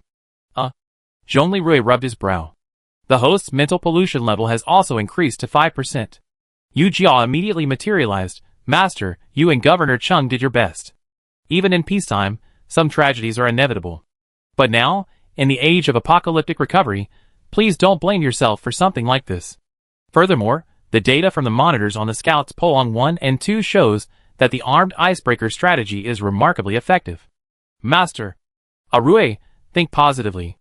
Zhongli Rui sighed softly. Thank you. I understand what you mean. In fact, even in peacetime, fishermen suffer casualties at sea every year. Remember what Uncle Yin said? It's normal to die while fishing. The stronger the waves, the more expensive the fish. Even a good harvest comes at a price. Master's mental pollution level has returned to 0. Yu Jia finally felt relieved. Then, she continued to monitor Chung Yonghua and suddenly picked up some strange information. Master, we overheard something. What? Yu Jia didn't answer, but instead replayed Chung Yonghua's wailing from the bathroom. Jiashir, my son, What? Zhongli Rui's eyes widened as he stared at Yu Jia's holographic projection. This? The deceased Chung Jiashir is Chung Yonghua's son? His son with his cousin's wife? He's a bastard? Yu Jia, imitating a human, spread her hands and nodded obediently. Good fellow, his wife has a mistress outside, and he himself has a mistress? His wife has a little son with his brother, and he has an illegitimate child with his sister-in-law? Yu Jia quickly added, yes, and now both illegitimate children are dead. Zhongli Rui facepalmed. Life is like a chess game, unpredictable. Zhongli Rui muttered to himself, thinking of Cheng Wei, who was currently at the Awakener University, intent on studying hard and returning to help her father after graduation. He felt a pity. Yu Jia, keep this message confidential. Don't let Cheng Wei know. Yes. Master, you are truly so gentle. At least for now, Cheng Wei is still a good child. Zhongli Rui stood up, hands behind his back, and looked out the window. Seeing her pure and persistent efforts every day, I don't want to ruin her mood. It's okay if she doesn't know. About 30 minutes later, Chung Yonghua, wiping tears from his sunken eyes, reappeared on the connected screen. I'm sorry, Governor Zhongli, I didn't manage my emotions well just now. Zhongli Rui felt pity for Chung Yonghua, but he didn't elaborate further, simply offering comfort. Governor Chung, I heard from Uncle Yin and the others that you're dedicated to your subordinates, diligent in your work, and dedicated to the people. I completely understand how you feel. But, even in peacetime, casualties among fishermen at sea are inevitable. Furthermore, with the apocalypse upon us, the ocean has become a nightmare. It's truly unfortunate that the unsuspecting fisherman who recently ventured out to sea encountered something like this. Governor Chung, I offer my condolences.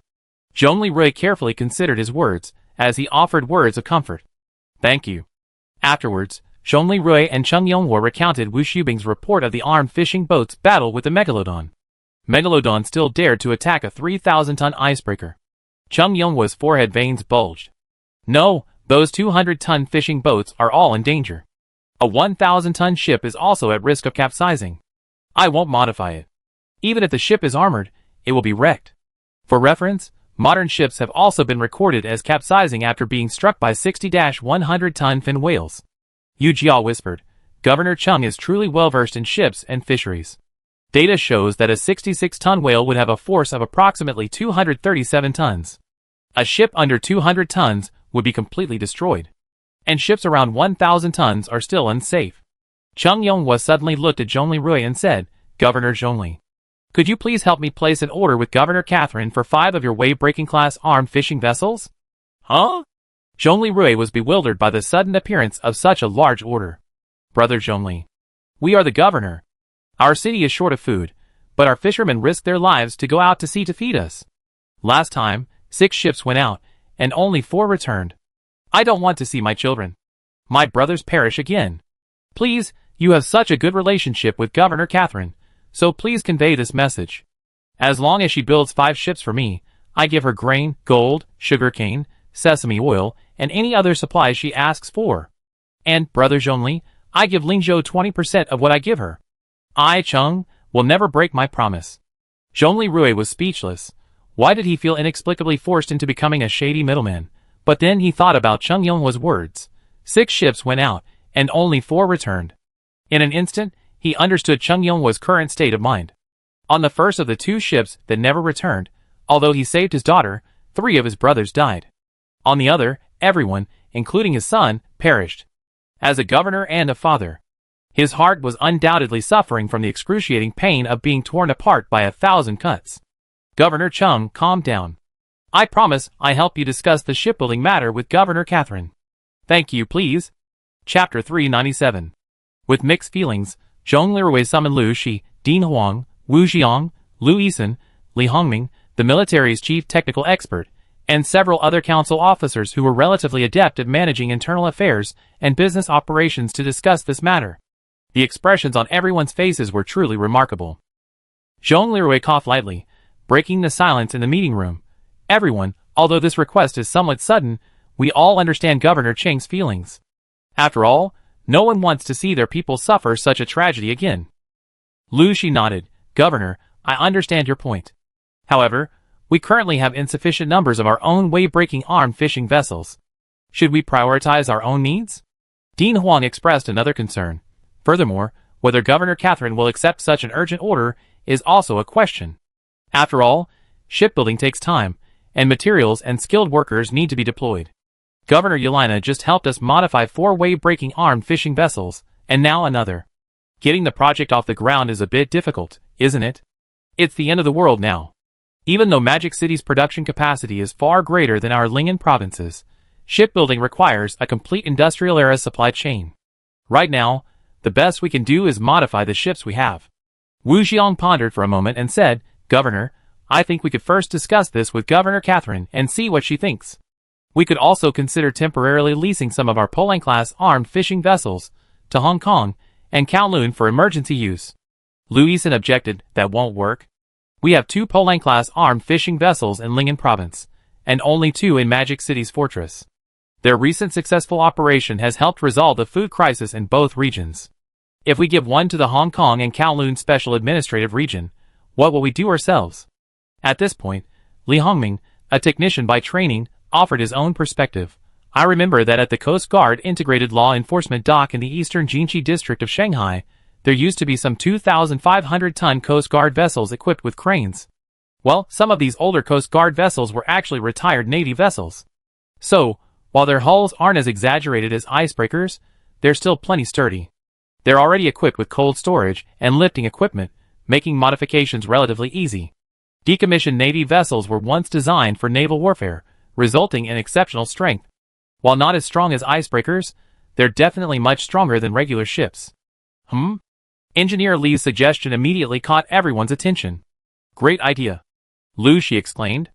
Ha, our beautiful governor has become a master ship modder now. The others exchanged glances and agreed. Excellent. I contact Yelena right away, Zhong Lirui agreed. Dear Arui, you're really good at taking on tasks. Yelena looked at Zhong Lirui, feeling both amused and embarrassed. Well, your engineer Li's intelligence is indeed correct. It's not that I can't take this deal. I want the supplies. But there's one thing. If you really want to do this business with me, I need your help and support. Ah? You want me to help you build a ship? Our Ling'an province's current industrial production capacity hasn't recovered to the point of shipbuilding. All we can do now is produce weapons and ammunition and repair them. I'm not asking you to help me build a ship, but that Coast Guard port. It's 60 kilometers from my Demon City fortress and 62 kilometers from the docks, currently outside the sphere of influence of my special zone garrison. Furthermore, according to intelligence, there are still remnants of batmen and giant bloodthirsty bats over there. They become scarce in the fortress area, the factory area, and the city. They all fled over there. According to my intelligence, there are approximately 5 batmen and over 1,000 giant bloodthirsty bats in the dock area. I understand you now have allies in the Storm Kingdom. Could you please ask that handsome young brave king for a favor? That's it? Zhong Lirui was a bit surprised. That's it. Otherwise, could you possibly provide me with parts for modifying the ship? Okay, deal. The moment the call ended, Zhong Lirui felt a strange middleman energy surge within him. No matter what, for that extra 20% commission on supplies, he'd do it. In the apocalypse, supplies are the most precious thing, Zhong Lirui muttered to himself. In the operations conference room, Zhongli Rui gathered officers including Wang Gang, Situ Kong, Situ Zian, a Mao, and military expert Li Gong, all staring at the screen. On the screen, a military pterodactyl reconnaissance drone was flying toward a target area 300 kilometers away, southeast of the Demon City Fortress, conducting preliminary reconnaissance. Soon, the pterodactyl arrived above the target. Target area scan completed. Concentrations of biological targets have been detected in 3 surrounding areas, designated A, B, and C. Situ Kong stood up and began his intelligence briefing. First, Area A is our key target area, the Coast Guard dock base. The overall situation is indeed as reported by Governor Catherine. 5 Batmen and approximately 1,000 giant, bloodthirsty bats have been discovered within the former Coast Guard dock base. Furthermore, 7 intact 2,500-ton Coast Guard patrol vessels have been discovered within the Coast Guard dock base. Judging by their structure, these vessels are converted from decommissioned naval vessels. Hearing 7 intact Coast Guard vessels, Zhongli Rui's eyes lit up. However, he calmly nodded and gave Engineer Li a look of approval. Engineer Li, your earlier assessment was very accurate. Thank you, sir.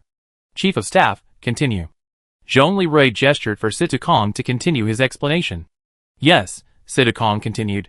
However, in addition to Area A, 2 other target areas also present problems. Failure to address them could pose a residual threat to our colleagues in Shanghai, who will be working on future ship transfers. Area B, is that the forest near the river? Yes, sir. In Area B, a village with rafts was discovered.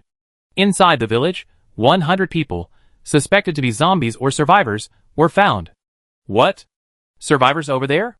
Wang Gang was stunned. Closer reconnaissance, zoom in. Zhongli Rui said to Situ Kong after some thought. Yes.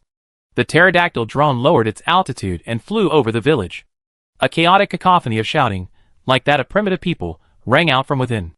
In the footage, many of these shouting primitive people were wearing the uniforms of logistics and maintenance workers. However, something strange was happening in the village. In the middle of the village, there was a circular fence. The people inside looked like mindless zombies.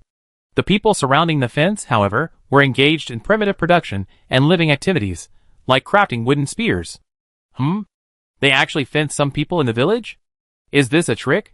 Zhongli Rui rested his chin in thought. Wait! 15 large bears were found roaming freely within the tribal village. Situ Kong added urgently. These primitive citizens are raising bears? Are they druids? Wang Gang grumbled. Bring up the video, Zhongli Rui said calmly. Under everyone's astonishment, approximately 15 enormous pandas were spotted in various free-range areas of the village. Some of these pandas were even larger than passion fruits. According to the images returned by the reconnaissance aircraft, the largest of these pandas was approximately 3 or 4 meters long, and presumably weighed over a ton. Huh? All the officers gaped in surprise. These seemingly primitive citizens coexisting with giant mutant pandas in a primitive village? And they even imprisoned some of the zombie-like residents. What the hell are they doing? Wang Gang paused for a moment before finally uttering a single word. Zhongli Rui shook his head slightly. Forget it. Let's get the full picture, Chief of Staff. What's the situation in Area C?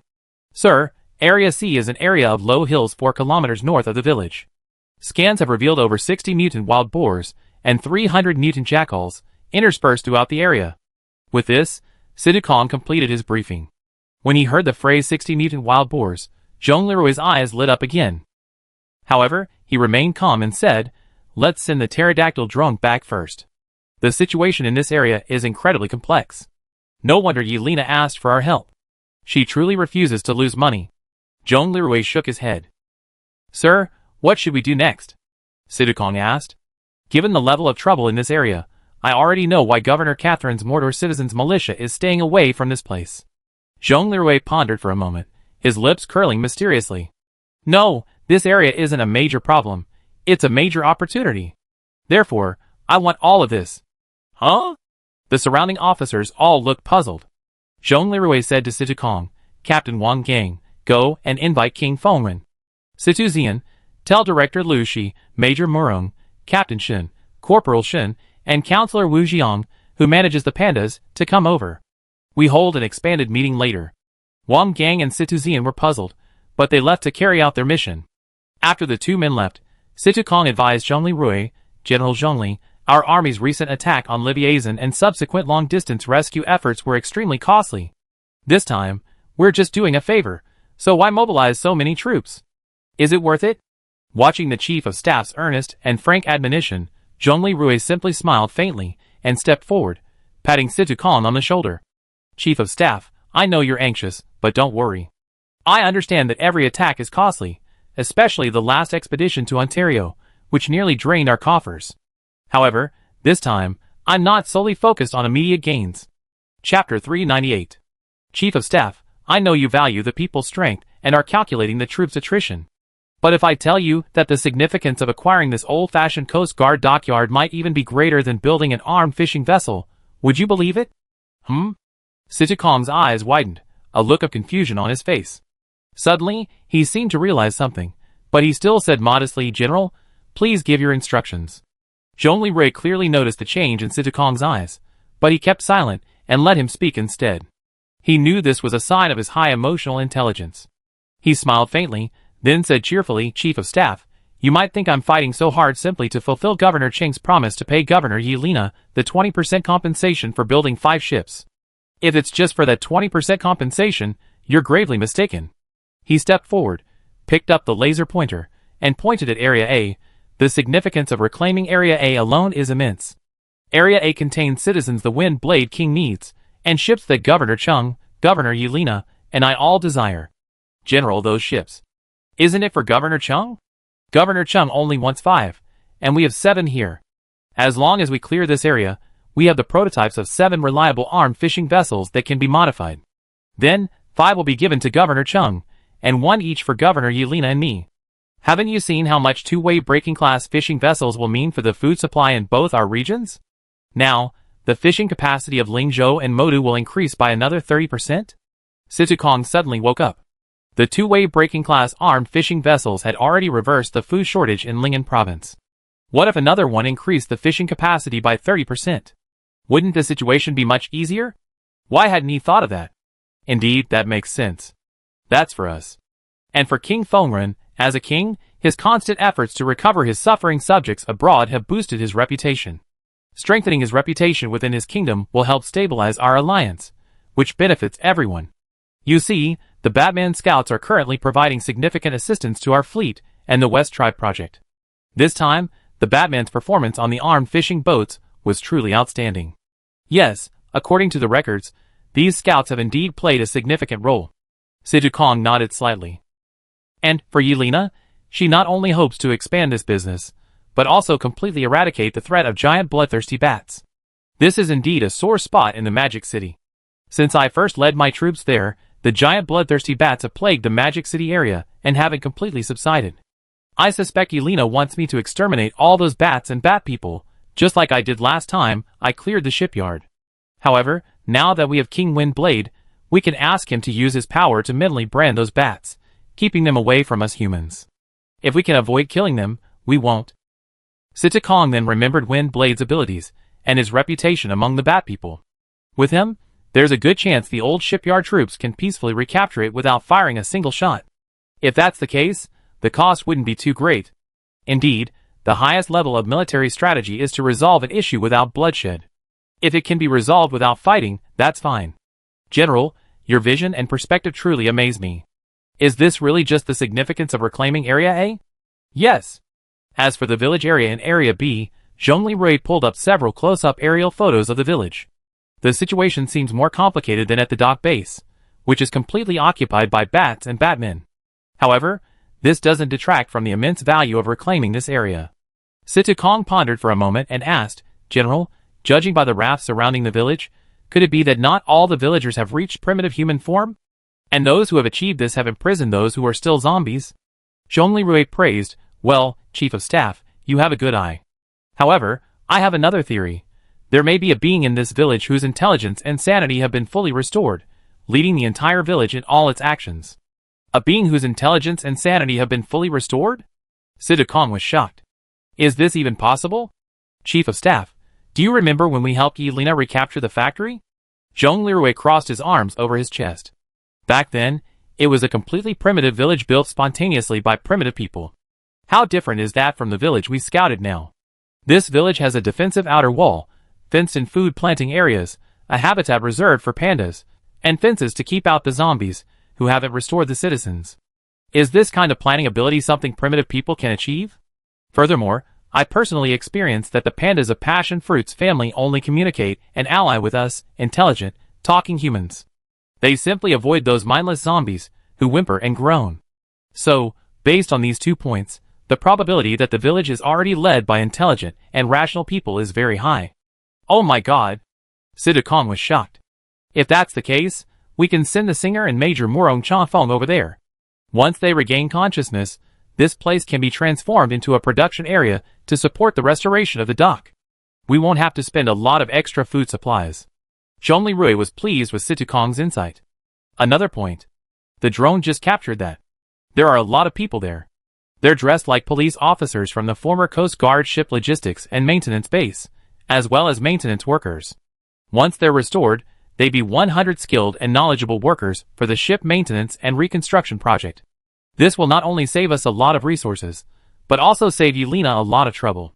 Situkong thought for a moment and added, plus, that area has rivers and fertile land. Once the ship reconstruction is complete, it will be perfect. It can all be used as a reclamation area for the construction corps, allowing for continued development and food production. Excellent, Chief of Staff, you finally caught on. Sir, so areas A and B are both crucial and must be recaptured. However, Area C, like Jean Shan before it, is home to large numbers of mutant wild boars and packs of mutant jackals. This poses a safety risk to the personnel stationed in Areas A and B after they've been recaptured. I suspect the village leader in Area B took this into consideration, which is why they formed an alliance with those 15 giant pandas and allowed them to live in the village. These pandas, are the size of a full and a half stories tall when standing up. 15 of them would truly be like the iron-eating beasts of the ancient Shiyu. Situkong was at a loss for words. Sir, are you saying these pandas are security guards? Zhongli Rui smiled. They're the village security guards now. Let's take passion fruit with us. Perhaps, after a good chat, we can get them to continue serving as divine beasts to deter local aggressive wildlife. That's a creative idea, Situkong smiled. It's certainly possible. General, you already made covenants with the Dragon King and the second-generation Demon King, so there's no problem with making another covenant with the panda. Backstage at the villa, Chen Xiaoyao, ha, I'm dying of laughter. Chen Xiaoyu, this chief of staff subordinates are truly not afraid of having their salaries docked and things thrown at them, even to the point of slandering their leader, Arui, right in front of them.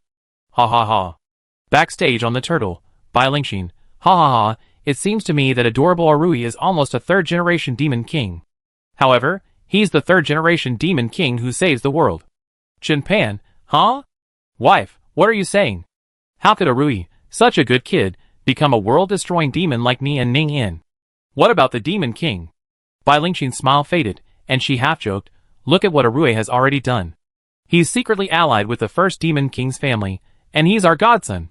He helped the Bat people establish a kingdom, personally training a warrior, the Batwind Blade King.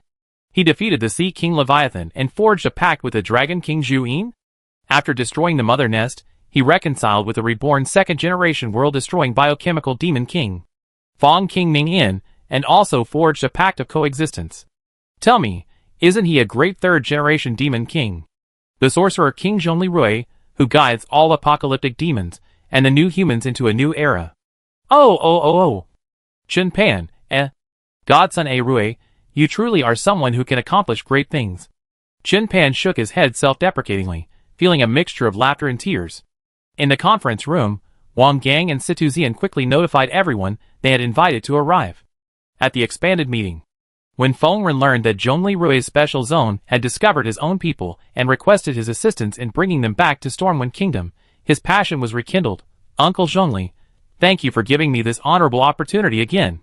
This is both an honor and a responsibility for me. Now that our kingdom has been established, it's our duty to bring back our citizens who are still stranded.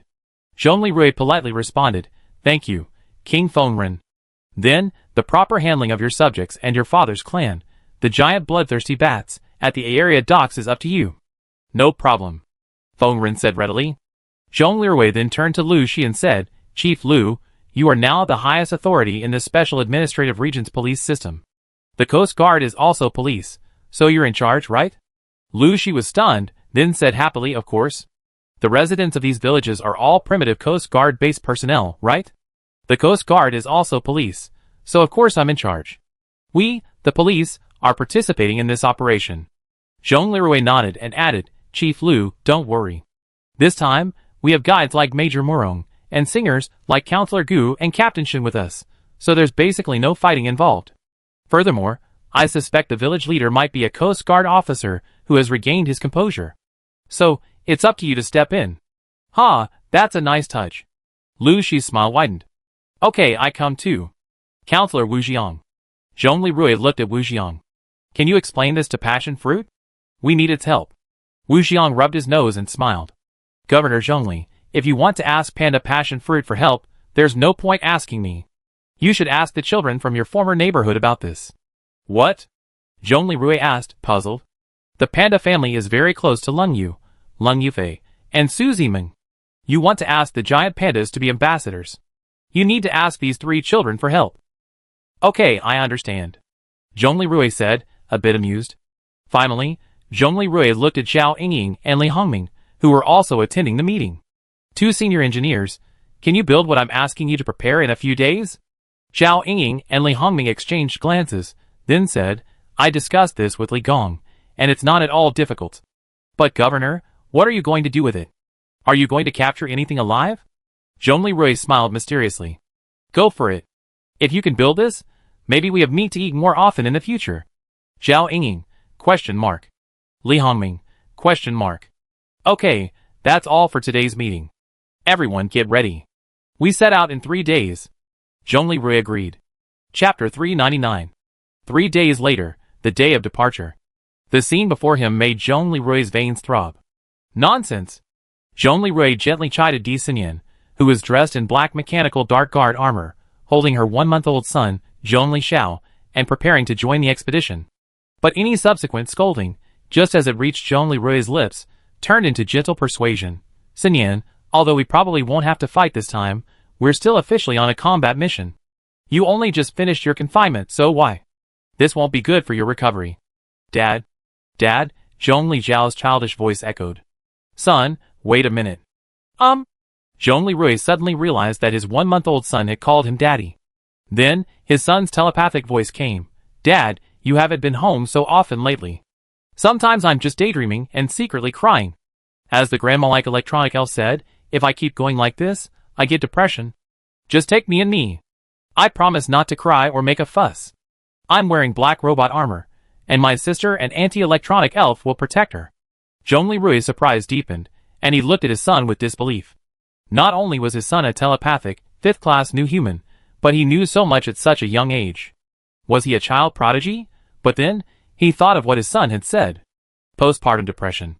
Zhong Lirui, clad in the great Xia dragon bird armor, stepped forward and attempted to hug Di Xinyan. Di Xinyan was stunned at first, then quickly stopped him. There are so many people watching. And we are wearing armor. Are you going to leave Shower alone? Zhong Lirui immediately stopped moving and said angrily, Wife, I truly owed you this entire time. I'm truly sorry. Di Xinyan glanced at Zhong Lirui with resentment before her expression softened. Rui, I know the weight of the burden you bear. Don't worry, I had a natural birth. Besides, I'm a new human, so my recovery is stronger than normal.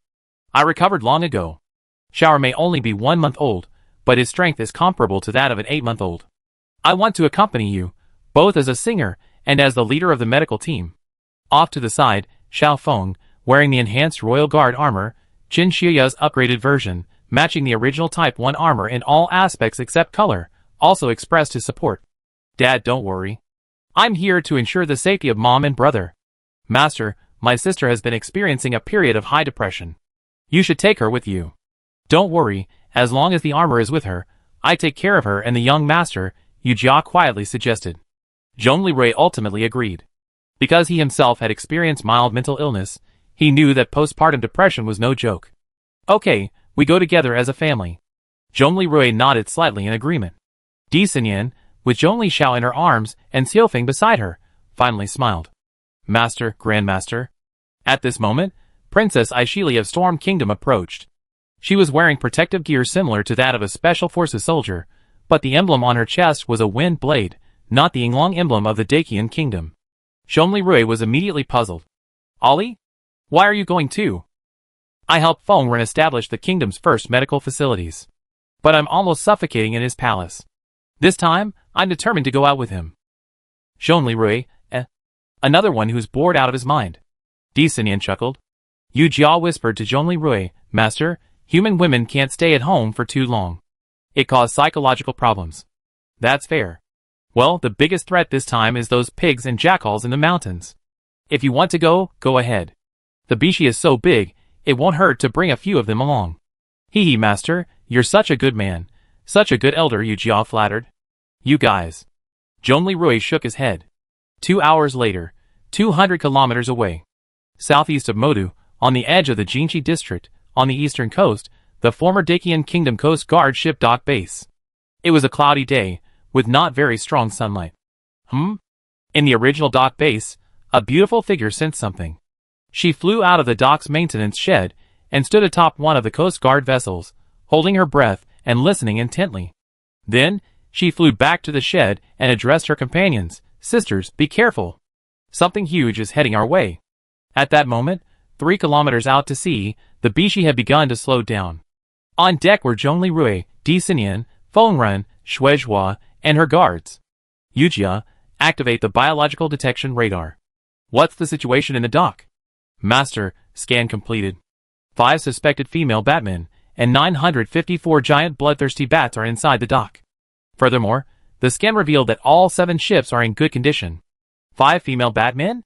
Zhongli Rui wondered, turning to Feng Ren. Your Highness, these batmen are supposed to be the daughters of the Queen Mother's sisters, right? Feng Ren pondered for a moment, then nodded. Yes, uncle. Back then, I was the oldest of the group.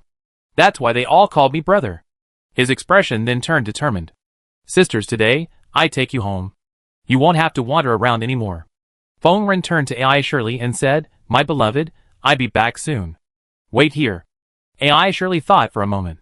No, my king, I go with you. But my beloved, you can't fly? At this point, Zhongli Rui said to Ai Shirley, Ollie, take off your bulletproof vest, quickly. Once you do, I give you some flying armor. Ai Shirley was stunned, then she realized Zhongli was going to give her a set of black mechanical dark guard armor. She immediately obeyed and removed her body armor and equipment. Nearby, the black-clad mechanical dark guard armored unit number 4, on standby, automatically donned itself onto Ai Shirley. Ai Shirley smiled confidently, Your Highness, now I can fly too. Shall we go together? Feng Ren was delighted. Very well, that's just what I'm thinking. Feng Ren then thanked Zhongli Rui. Zhongli Rui simply said, You're welcome. Looking at the couple, still as devoted as ever, Zhongli Rui felt a strange emotion in his heart. Both Feng Ren and Shinjia needed a scabbard. At this moment, Di Xinyan handed Zhongli Xiao to Xiao Feng and said, Rui, I go too. Zhongli Rui asked curiously, No need. Isn't Feng Ren here? Di Xinyan rolled her eyes at him and whispered, You're a veteran, after all. If it were just someone like Short Feng and the others, I wouldn't worry about you at all. But what can female bat people do?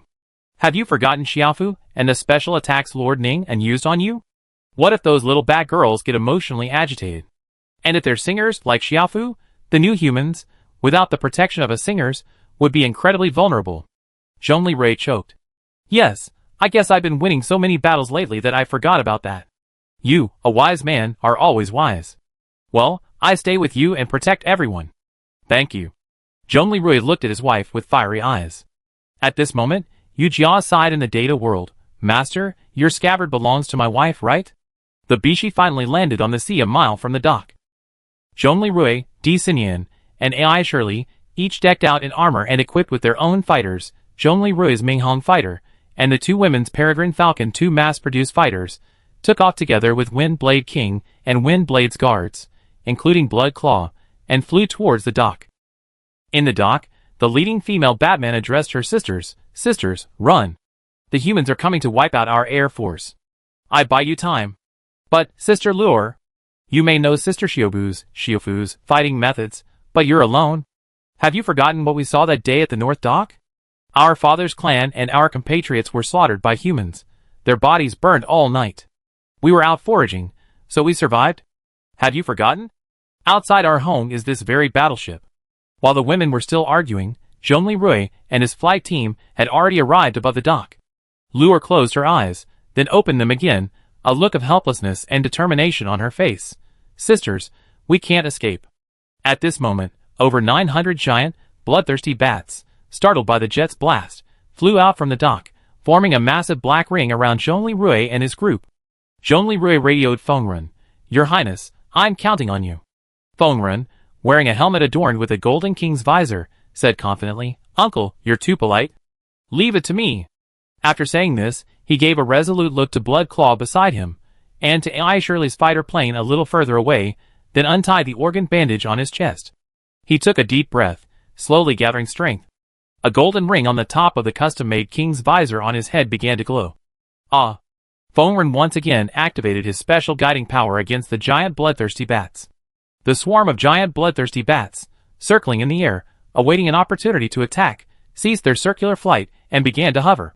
Below, Luor and the other bat girls, hiding in the shed, stared wide-eyed. Luor covered her mouth. What?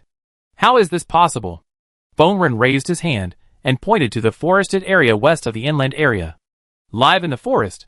Stay away from humans. Fengren imprinted a spiritual mark on the minds of all the bats. All the bats gathered into a black torrent, heading westward, where Wind Blade pointed. Sister Luor, what should we do? The human army has mastered Brother Fengren's abilities. Our last resort is gone. One of the bat girls cried. We're doomed. Luor looked dejected. Brother Fengren, I haven't found you yet. I want to be your woman.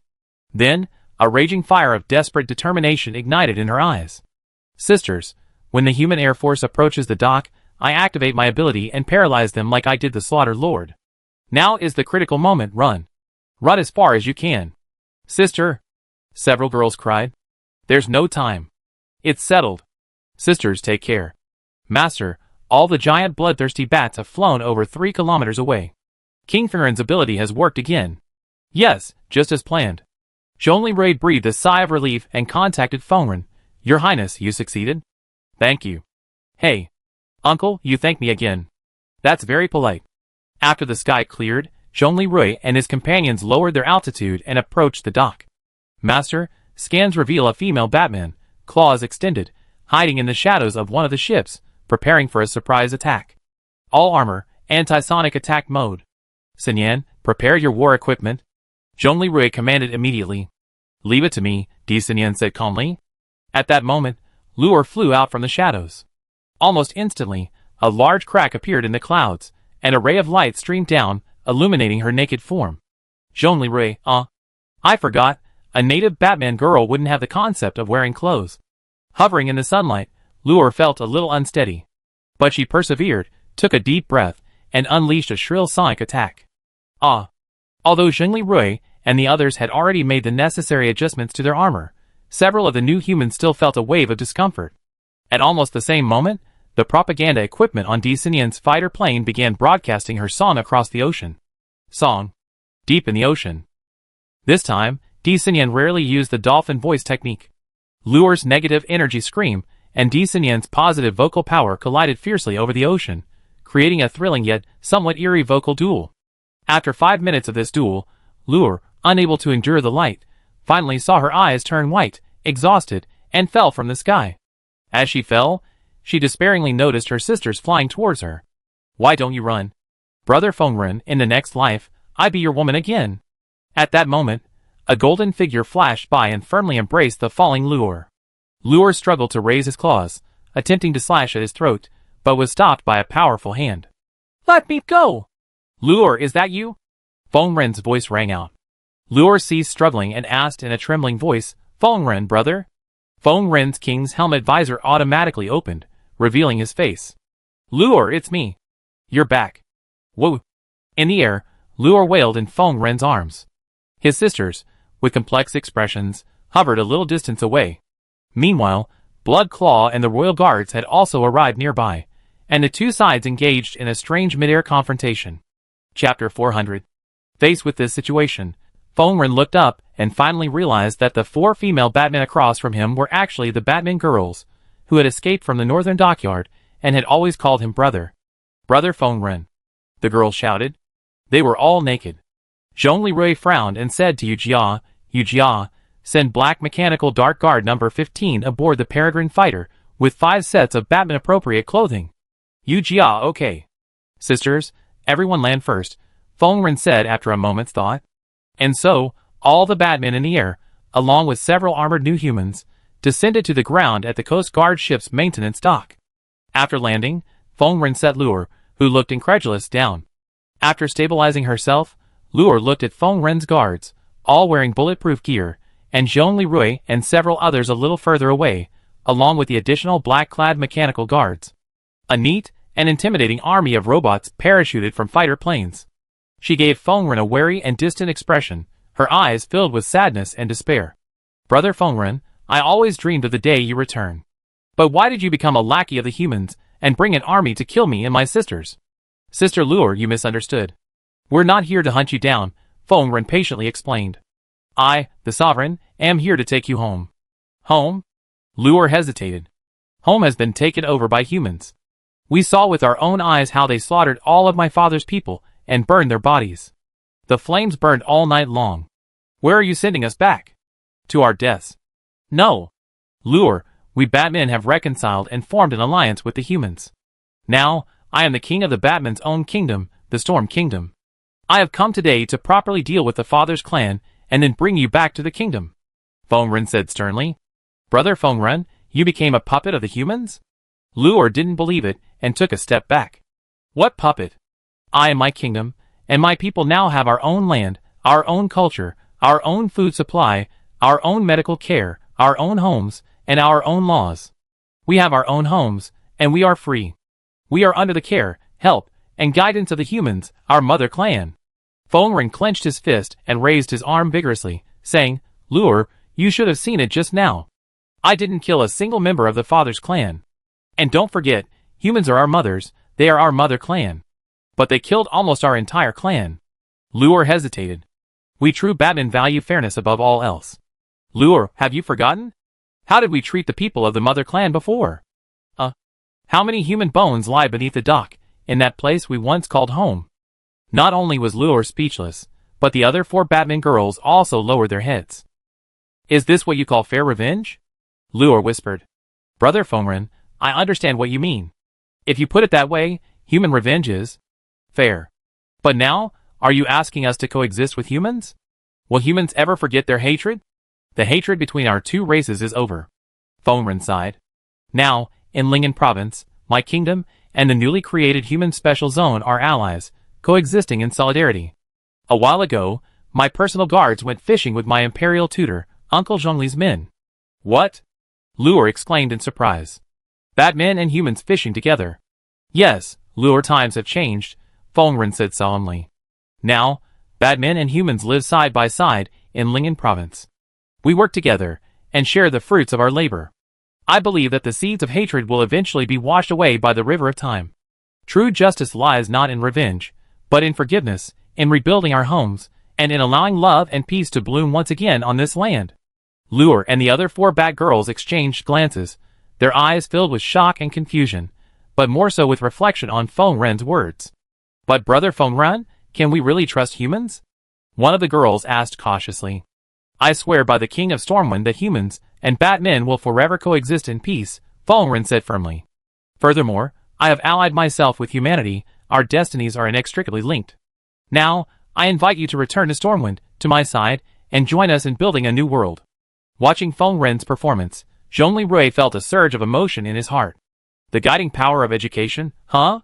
But, this is far better than continuing hatred and bloodshed. Luer looked at Feng Ren's resolute gaze, a complex wave of emotions welling up within her. She didn't know if she could accept this new world, if she could let go of her hatred and coexist with humans. But when she looked at her sisters beside her, at the glint in their eyes, she suddenly understood that no matter what the future held, they needed to give themselves a chance. A chance to survive. Okay, Brother Feng Ren, we're willing to go back with you. Luer took a deep breath, finally making a decision. Feng Ren smiled with relief upon hearing this. Then, Luer looked at Feng Ren, now clad in golden armor, a dazed expression on her face. She gathered herself, lowered her head, bit her lip, and mustered her courage as she spoke to Feng Ren. Brother Feng Ren. No, Your Highness King Feng Ren. You're back so good. I want to be your woman. Feng Ren, shock. Ai Shili, rage rising. Soaring black-clad mechanical guard, mechanical. Emotionless.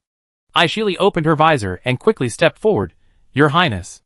Please give me a reasonable explanation. What's going on with this woman? Luor stared at Ai Shili.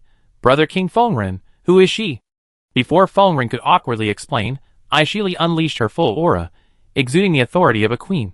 I am King Feng Ren's queen, Ai Shili. What? What's a queen? The illiterate Luor was bewildered. What it means is, I am King Feng Ren's wife, his woman. His woman? Luor let out a look of disbelief. They looked at Ai Shili, then at Feng Ren, momentarily at a loss for words. Ai Shirley met Luor's gaze with a firm, unflinching gaze. She spoke word by word. I and King Feng Ren have become wedded. Sister Luor, aren't you bat people the most fair? Now, you should understand that you have no chance. Luor felt a pang of pain in her heart upon hearing this. She looked at Feng Ren, tears welling in her eyes, and asked, Brother Feng Ren, is what she said true? Is she really your woman? Feng Ren sighed, and nodded gently. Yes, Luor, Ai Shirley is my queen, and my only woman. At this, Luor felt dizzy and nearly fell. The four bad girls rushed forward to support her, their eyes filled with disappointment and anger. Brother Feng Ren, why did you lie to me? Luor roared at the top of her lungs. Ai Shirley, huh? Lie? Your Highness, what did you do? When did I ever lie to you? Feng Ren asked frantically, sweat dripping from his forehead.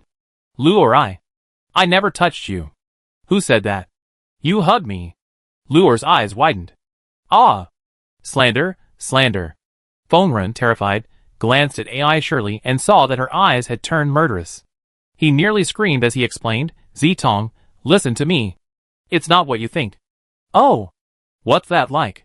Ai Shirley asked sarcastically, sizing up Luor's now graceful, naked, snow-white form. Oh, Sister Luor is indeed very beautiful. A man, that's all you can do, huh? Zitong, do you believe me? I did hold her in my arms, but that day, I was with my brothers and sisters in a bloody battle against the Slaughter Lord. It was an accident. Feng Ren continued weakly. That day, the Slaughter Lord attacked Luor and Xiaofu. I, my three brothers, and I flew over. To save her, I hugged her and dodged the attack. That hug is completely different from the one I held you, Zitong, last night. Like this? Ai Shirley's voice dropped slightly. But? Brother Feng Ren, a few days later, when you were seriously injured and near death, when Xiao Qiugo Xiaofu and I were caring for you, I held your hand and asked you, can we stay together? You promised me you'd take care of me forever. Feng Ren, shock. Ai Shili, her anger rose again. Oh, Your Highness, your past romantic debts are truly remarkable. Zitong, that wasn't what I meant at the time. I treated her like Xiaofu, my younger sister. I thought, as the eldest brother, as the chief, I should take good care of my younger siblings for the rest of their lives.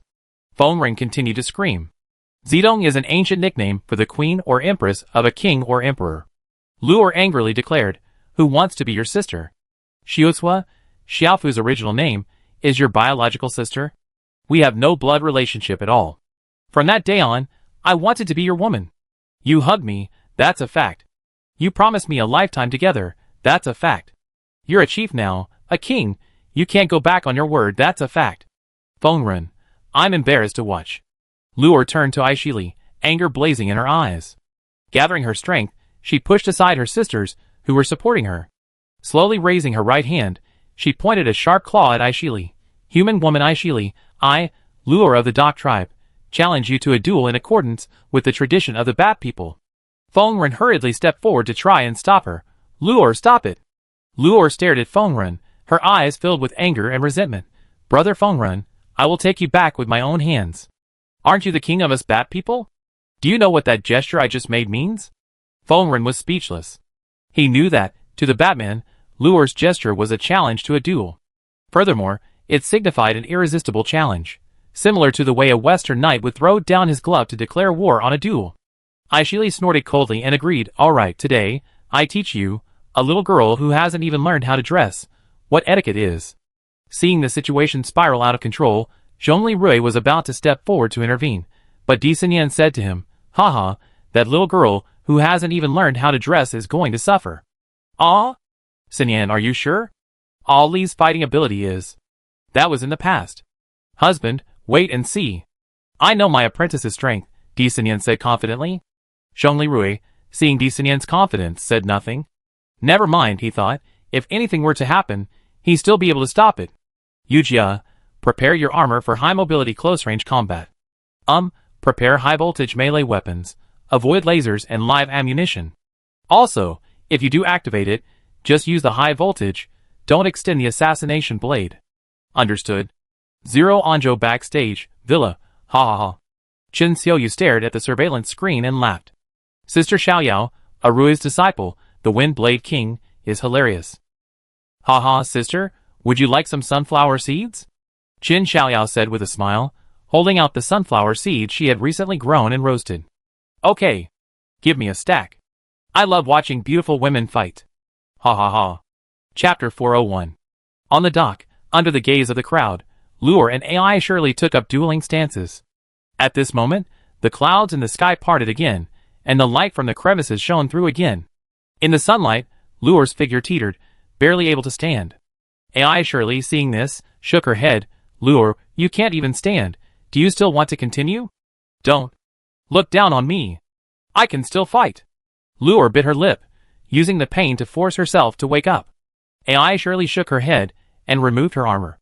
Zhongli Rui was even more surprised. When had Aishili become so confident? You're insulting me.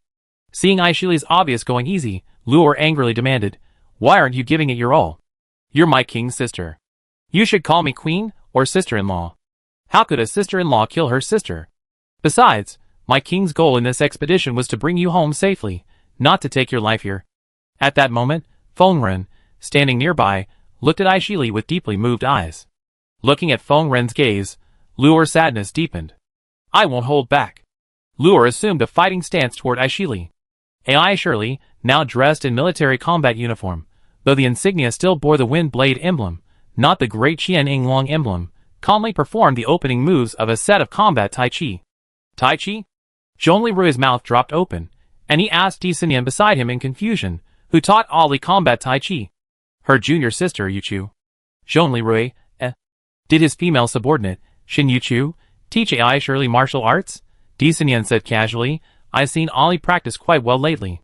When Xiao is a little older and she's finished nursing, I want to learn it too. Oh, and Qigong, if Ali can do it, I'm sure I can too. Zhongli Rui, Looking at Disinian's smile, Zhongli Rui shook his head, thinking, wife, are you guys really going to start a sect? It was fine before, you were just a singing study group, but now you're learning martial arts? In the duel arena, AI Shirley said to Luor, you can't fight long in the sun. Come on, please!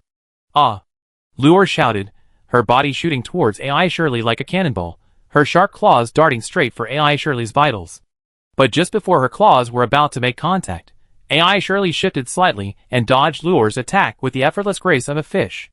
Luor's attack missed, and her body stumbled forward a few steps due to inertia. Aishili seized the opportunity, her right hand formed into a palm, and gently slapped Luor's shoulder. Luor felt a gentle yet powerful force, and she was involuntarily thrown backwards, landing heavily on the ground. The dock floor, which had not been cleaned for a long time, kicked up a huge cloud of dust. Cough. Cough. Luor lay on the ground, coughing violently, a trace of blood escaping from the corner of her mouth. Aishili slowly walked over to Luor and whispered, you lose. Luor raised her head, her eyes filled with resentment. I don't accept it. Let's fight again. With that, she struggled to her feet and rushed towards Aishili again. This time, Aishili turned Luor's attacking hands. Luor screamed loudly as her arms were torn apart. AI Shirley rushed forward and unleashed the cow technique, Iron Mountain Cow, from the 8 forms of Tai Chi on Luor, sending her flying. Luor's body arced through the air before landing heavily on the edge of the dock, nearly falling into the sea. AI Shirley stood still, her breathing steady, clearly not exerting her full strength. A flicker of pity flashed in her eyes as she watched Luor struggle in pain. Luor, you already lost twice. Do you want to continue? Luor lay on the ground, her face pale, sweat and tears mingling, a look of disgrace. But the unwillingness and stubbornness in her eyes remained undimmed. I won't give up. I will definitely defeat you. Luor gritted her teeth and tried to stand again. Although she stood up, she no longer had the strength to fight. Her hands were completely dislocated and hanging. Fengren watched from the side, his eyes filled with mixed emotions. Enough, Luor. After a long hesitation, Fengren finally spoke, his voice deep. You already lost. You saw how powerful Ollie is during our previous fight. Besides, she didn't mean to hurt you. If she wanted you dead, you'd be dead long ago. Give up. Luor, go home with me. With your brother. I don't want to give up. I don't want to. I don't want to. What? Luor, barely holding on, sobbed and refused to admit defeat. Brother Fengren, since that bloody battle, my dream has always been to be your woman. I've been waiting for you, and I believe that heaven would let me see you again. I have. But now you want me to give up? I can't. As she spoke, Luor lifted her right hand, bracing herself against the steel bit beside her, and exerted a fierce force. She endured the pain of a dislocation reset at level 9. The highest level of pain is childbirth, level 10, and forcibly reattached her right hand. Aishili shook her head and whispered to herself, this girl is truly ruthless. She truly loves Fengren. Luor, it's useless. Even if your right hand is restored, you're no match for me in your current state. Give up. Aishili sighed softly. No. Brother Fengren is my savior. I swore to give him everything I have. If I can't be his woman, what use am I to him? Fengren shook his head, his eyes then firm. I, by the supreme authority of the chief of the Dock tribe, and the supreme authority of the king of Storm Kingdom, hereby order. This duel is terminated. No.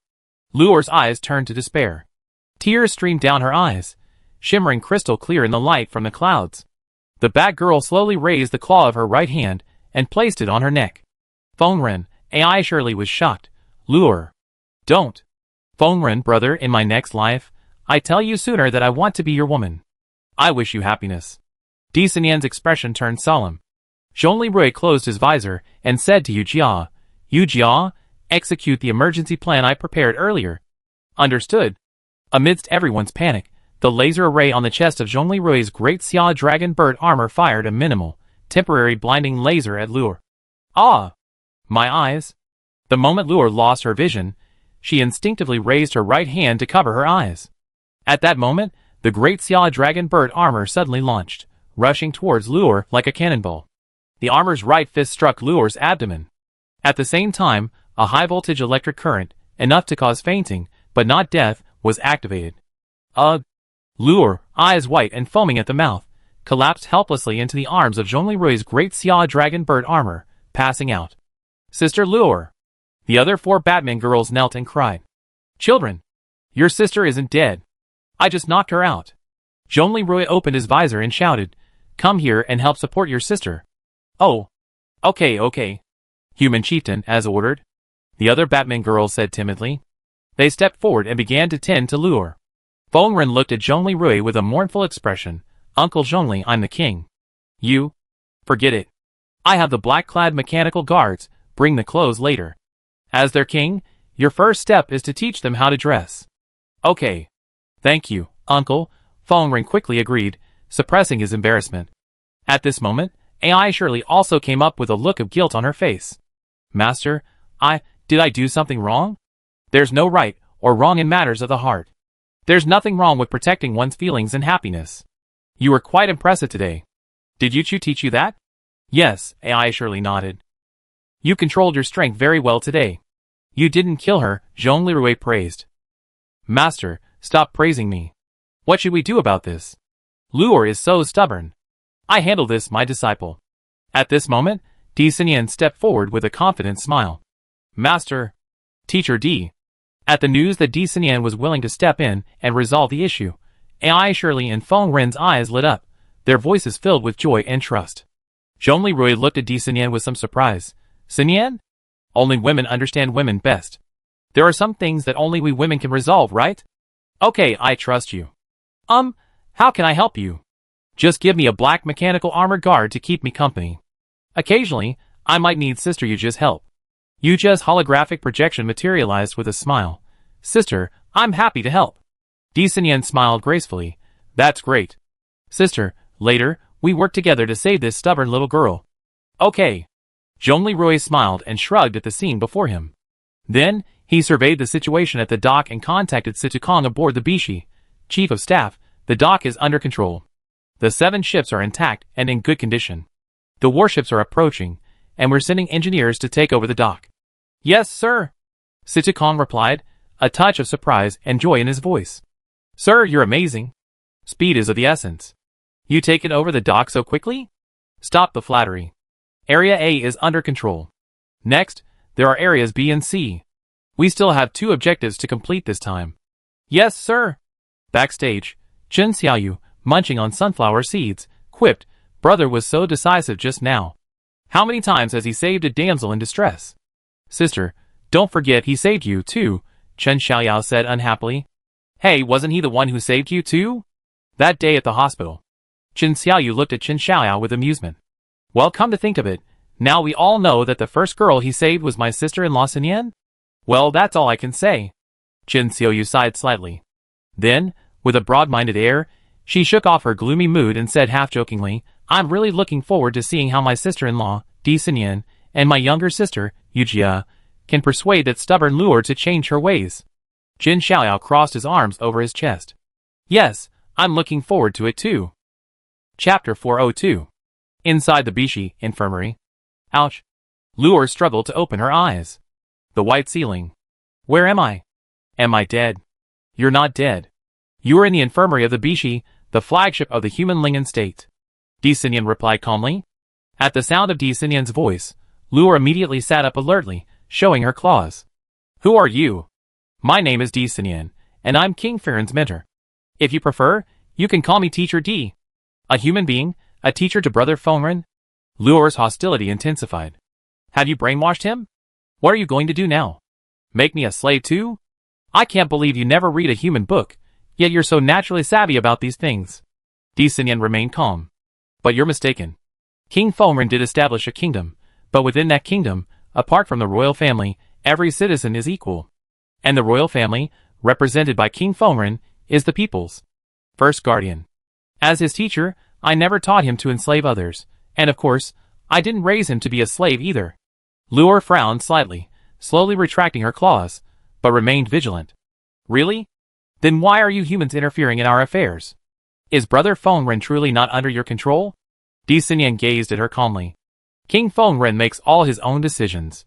Although I'm his teacher, I only offer guidance and advice. If you don't believe me, you can ask him in person.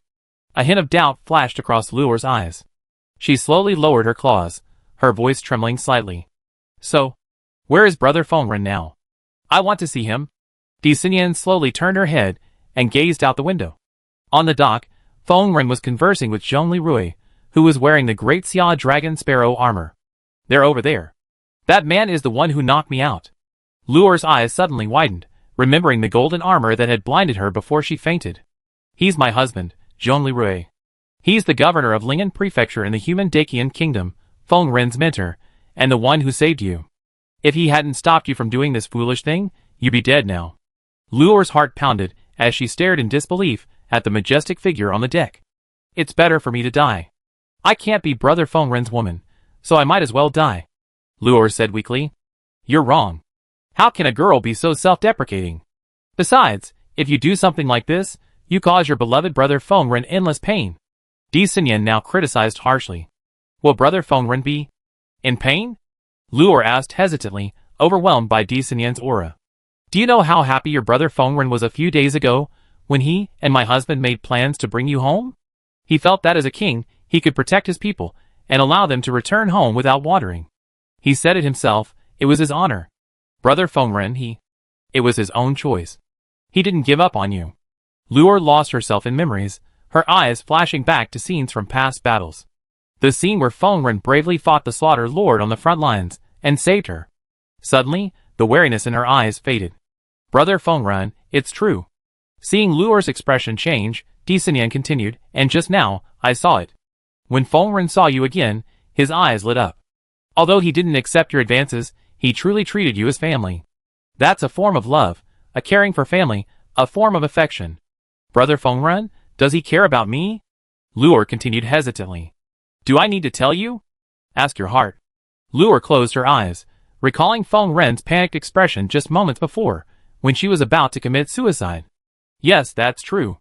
Di Xinyan continued calmly, child, you were too impulsive just now. You know how much Brother Fengren cares for you. So, put yourself in his shoes. He came all the way here to find you missing.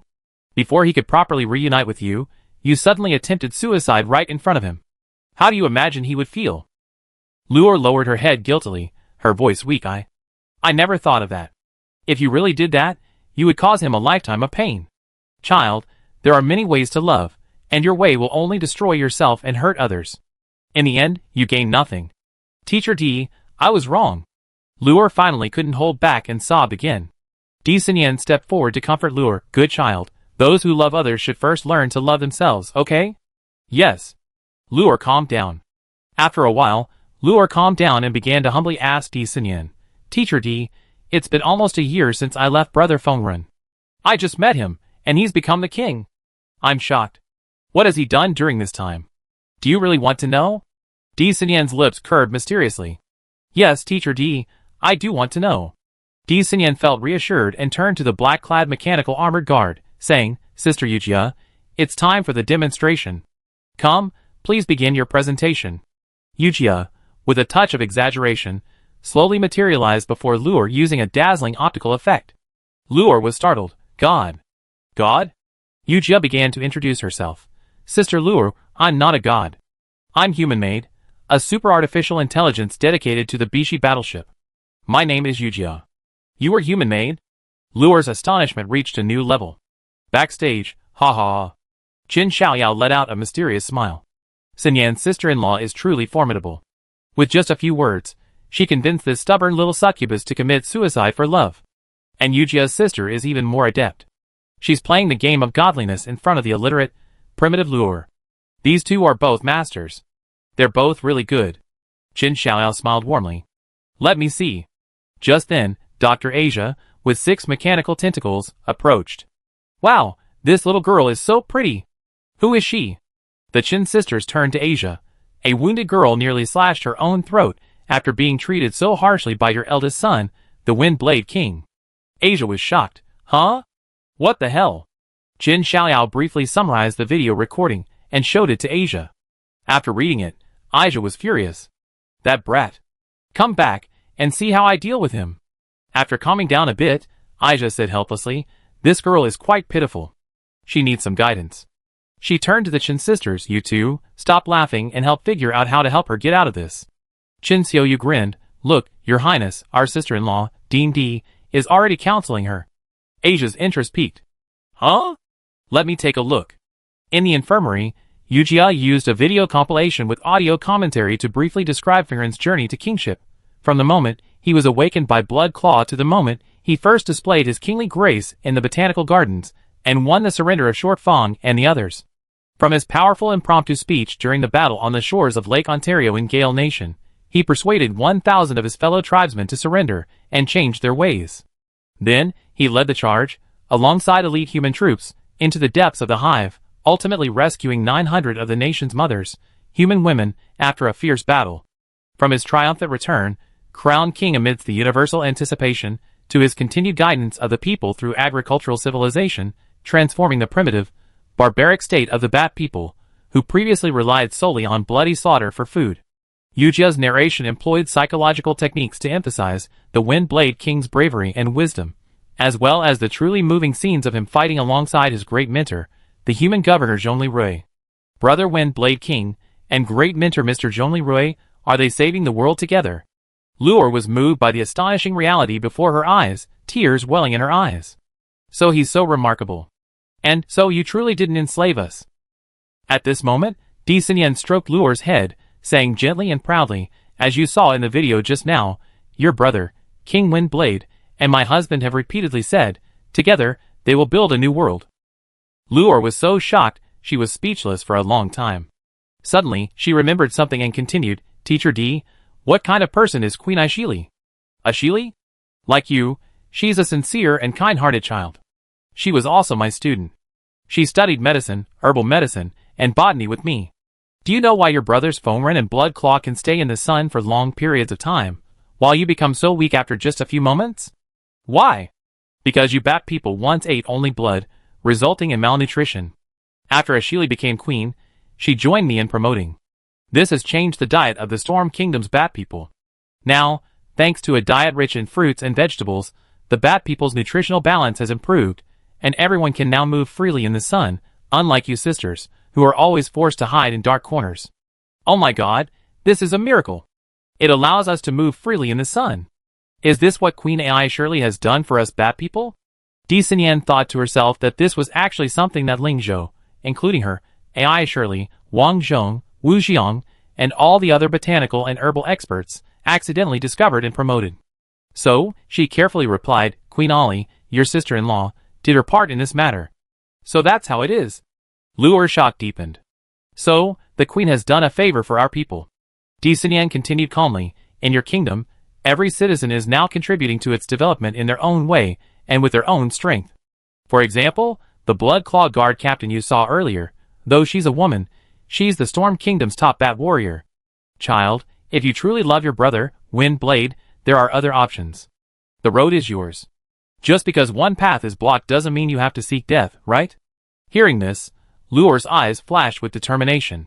Teacher D, I understand. I want to contribute to our country like them. I want to be Brother Feng Ren's strength. Luo glanced again at the dock. Feng Ren, clad in golden armor, and Zhongli Rui, also clad in a golden black mecha armor. In her eyes, their figures resembled two towering mountains, resolute and unshakable. The sunlight bathed them in a gilded glow. Teacher D, please accept me as your student. I want to improve so badly. Please, let me become a useful force for Brother Feng Ren and our kingdom. Di Xinyan's eyes flashed with approval, and she gently stroked Luo's hair. Okay, child. From today on, I'd be your teacher. Backstage, Aisha couldn't help but nod. Wow, Dean D, what a master. Isn't she an expert in medicine, botany, and pharmacy? At her current level, she could even be a psychologist. Chen Xiaoyu. He affirmed, your sister-in-law's ability to control the situation is truly impressive. But is she trying to persuade this young lady to stop indulging in romantic relationships and focus on her career? Meanwhile on the dock, Yu Jia whispered something to Zhongli Rui, who smiled at Feng Ren and said, good boy, your master has already solved your problem. Now, Luo is your junior sister. She plans to study under Xian Yin and become a force for your kingdom in the future. Feng Ren was overjoyed. Uncle, master, thank you. Chapter 403. The Special Police, the 2nd Special Operations Company, the black-clad mechanical guards, and the engineering and technical personnel on the Bishi worked all night to clean up the former Coast Guard dock, mainly due to excessive bat excrement. Even Feng Ren's guards pitched in to help. Although it was hard work, no one complained. The morale of the troops was high, as they had recaptured the dock without a single bloodshed, not counting the duel between AI Shirley and Luo Air. The morale of the Batmen was also high. Their eyes looked at Feng Ren with even greater passion. Because he had fulfilled the king's promise. General Zhongli, Chief Military Technical Expert Li Gong approached Zhongli Rui. Our expert team has assessed that it will take a month for the dock to be fully operational. That's not a big deal, it's acceptable. There's no rush to restore the dock. When will the ships be ready for repairs at the northern dock? 1 or 2 days. Huh? So soon? Zhongli Rui was surprised. We checked, and it seems the crew at the dock had sealed the ship's hatches before the disaster struck. From the scene, we see signs of remaining personnel setting up defensive structures to resist. However, the battle line was likely breached in a short period of time. Fortunately, the ships are intact, simply docked. So, after a little repair and a refueling, we can sail away. Excellent! Zhongli Rui exclaimed, overjoyed. So, our biggest goal for this trip to this area has essentially been accomplished. At this point, the surrounding technical experts, including Engineer Li, were also delighted. The next morning, Luo, wearing the clothes she had just adapted to, found Di Xinyan. Di Xinyan was preparing to depart with the army. Teacher D. Luo, what's wrong? Excuse me, where is your husband, the great imperial tutor, the venerable Governor Zhongli? I want to thank him in person for saving my life. Di Xinyan was amused and embarrassed at Luo's exaggerated epithets for Zhongli. Then she said, Luo, from now on, just call him Governor Zhongli, or Master. Yes. It's good that you're so kind. But maybe next time. He and I are leaving soon. Huh? Teacher D, do you have anything else to do? Didn't we finish cleaning up our dock last night? We're going to a nearby village a little further away. The people there also need to be rescued. Luo thought for a moment and asked, Teacher, can I help you? Would you like to go with me? I want to see for myself how you save the world and the people. Dixinian thought for a moment and said, okay, but you have to follow me closely. Okay. Then Dixinian turned to Xiaofeng, who was left behind, and Zhongli Xiao, who was swaddled in her arms, and said, Xiaofeng, Shower, Mommy and Daddy are going to the village today. You stay on the bishi and wait for us to come back. Xiaofeng hugged Zhongli Xiao and said with a smile, Mom, don't worry. I watch over my little brother. I already prepared my milk in the refrigerator. Remember to warm it to between 40 and 45 degrees Celsius when you give it to Xiao. I remember. Mom, this sister is so beautiful. Zhongli Xiao said in a childish voice, his eyes sparkling as he looked at Luor. You kid, how long have you been born? And all you're doing now is looking at your pretty sister. Dixinian rolled her eyes at Zhongli Xiu. Luor hesitantly asked Dixinian, Teacher D, are all human children like you able to talk just a month after being born? Dixinian and Xiaofeng looked at Luor's frank question and shook their heads. When Luor followed Dixinian to the departure team, the massive black and white figure before her startled her so much that her pupil shuddered and she instinctively wanted to show her claws. Dixinian had already seen through her thoughts and stopped her immediately, saying, Luor, calm down. Yes. Teacher. Teacher, isn't this the guardian beast of the riverside settlement, the giant black and white bear? Why is it on your boat? At this moment, the enormous passion fruit turned his head to glance at Luor and said lazily, another little Batgirl ally, huh? Lung Yufei, standing nearby, smiled at Passion Fruit, saying, Mr. Passion Fruit, this is Auntie's new apprentice. She's also a friend. Today, I need your help. Passion Fruit looked at Lung Yufei and said calmly, go back and give each of me and my family a pumpkin, okay? At this moment, Dixinian smiled and said, this matter. I agree. Panda Passion Fruit, having received the pumpkin guarantee, exclaimed happily, all right. Today, leave the responsibility of dealing with my fellow tribesmen to me, huh? Aside, Luor, with mixed feelings, whispered to Dixinian, Teacher D, do you humans have a tradition of forming alliances with black and white bears? Master, are you planning to conquer the Sinan villages today? The human chieftain there has formed an alliance with a dozen black and white bears, which put a lot of pressure on my sisters and me. If it weren't for the numerous mutant wild boars and jackals roaming between our two areas, causing frequent clashes, this road would be too dangerous and our shipyard would have been lost long ago, Luor answered honestly. Dixinian stepped forward and stroked Luor's hair. Child, we're not going to conquer them. They're human beings, struggling to survive here. We're going to rescue them, not conquer them. It's like yesterday, when your brother Fongren brought you and your sisters home. Today, your Master-in-Chief will bring our fellow human beings home. It's that simple. Luor's eyes widened, then a look of deep approval flashed across her face. Yes. That's the way it should be. Find lost loved ones. I get it. So, my Master-in-Chief is a chieftain who cares for his people, just like Brother Fongren. Dixinian smiled. She didn't rush to correct him. Zhongli Rui wasn't a chieftain. That morning, in a small square in Sinan village, a young man in a worn blue Coast Guard uniform, holding a pointer, was teaching a class to about 20 relatively well-dressed villagers.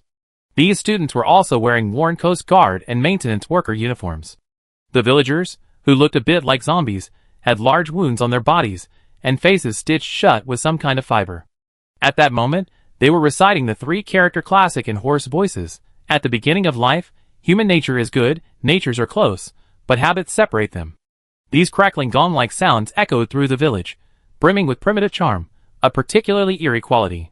Suddenly, a tribesman, wielding a wooden spear, swiftly came running from the side of the village. Ahem. The teacher glared at the man sternly. We're in class. Ah Fei, you're so flustered. What's going on? Prophet Wang Bo. Enemy attack.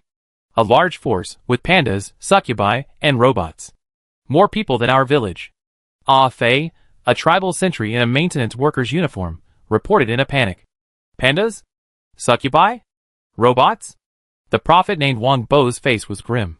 What a strange combination. Could it be that the world-destroying Changsheng group has sent another extermination force against us? Prophet, take someone and take a look. Right now, at the village entrance, Amigua, the panda tribe's leader, is leading the pandas in a standoff with the enemy.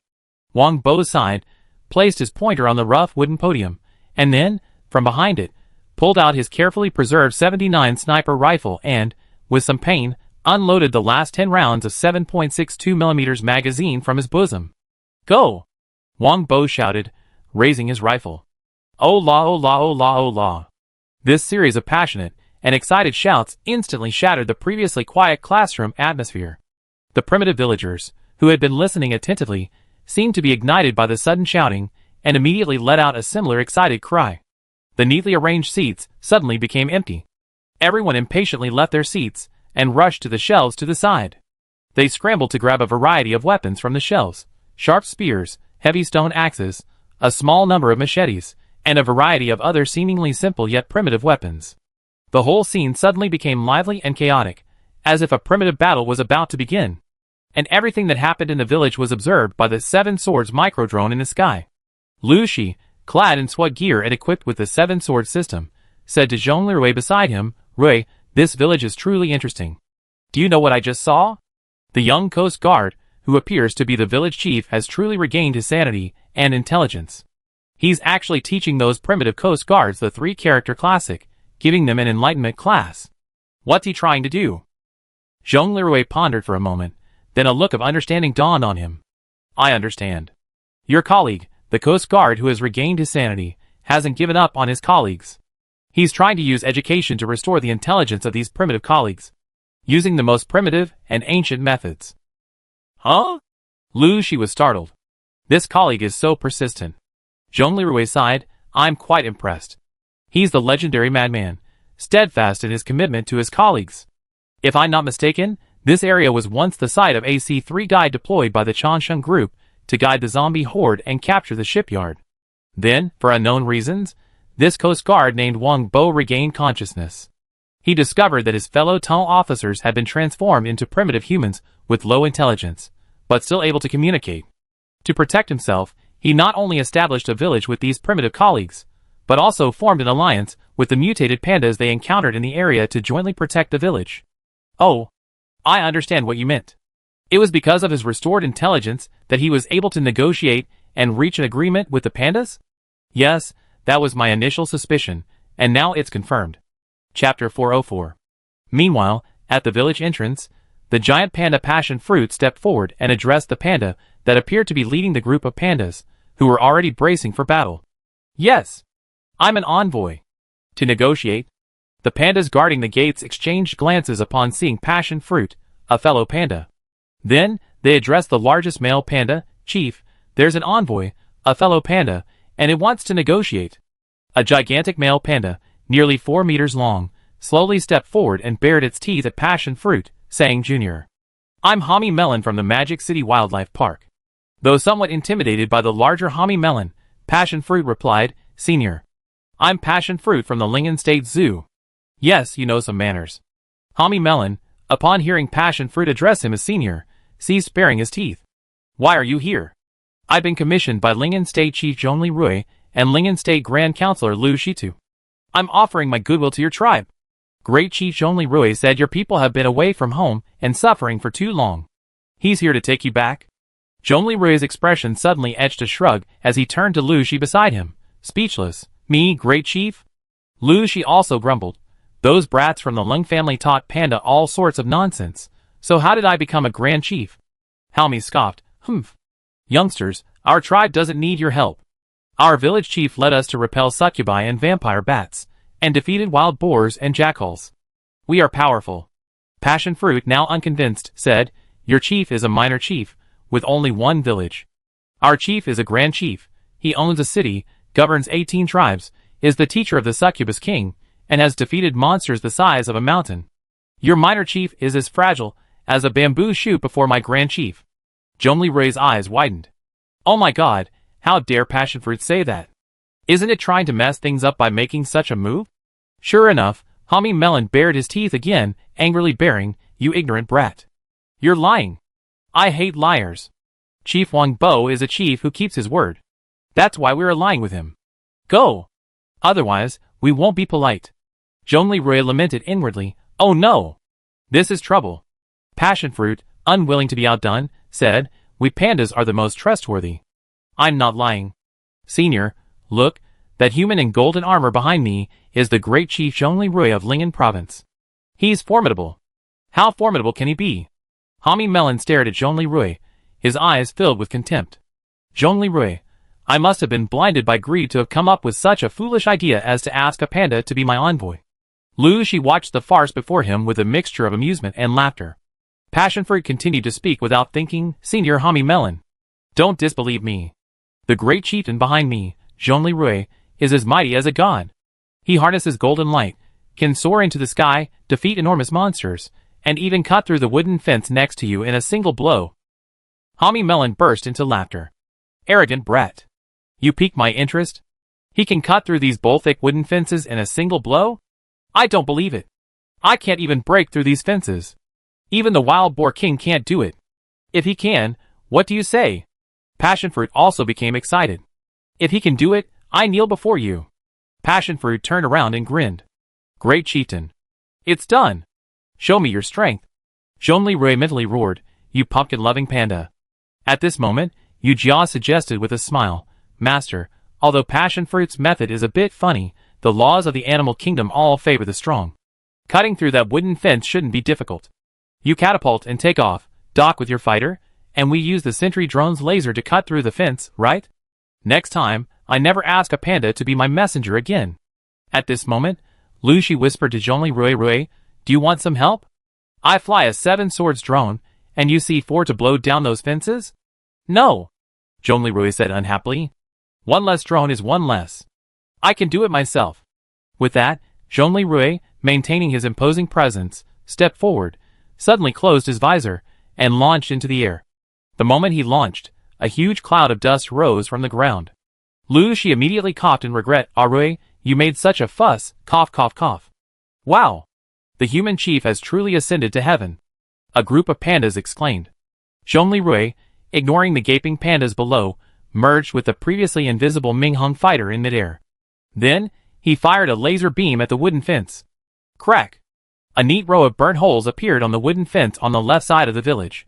The fence collapsed to the ground, raising another cloud of dust.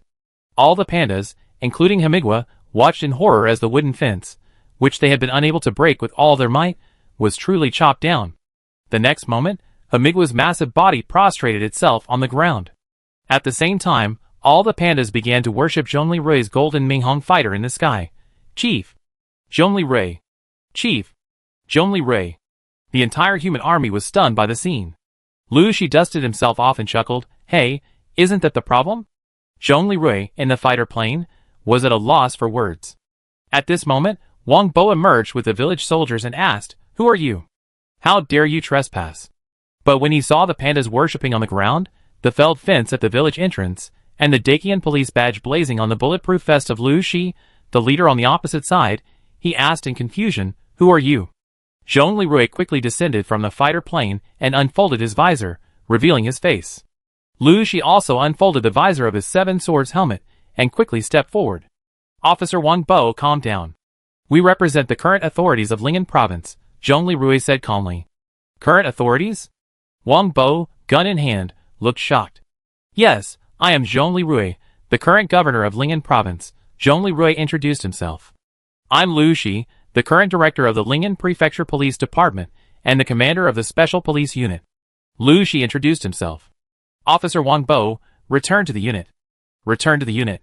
Wang Bo, about 30 years old, stared at the police badge on Lu Shi's chest, speechless.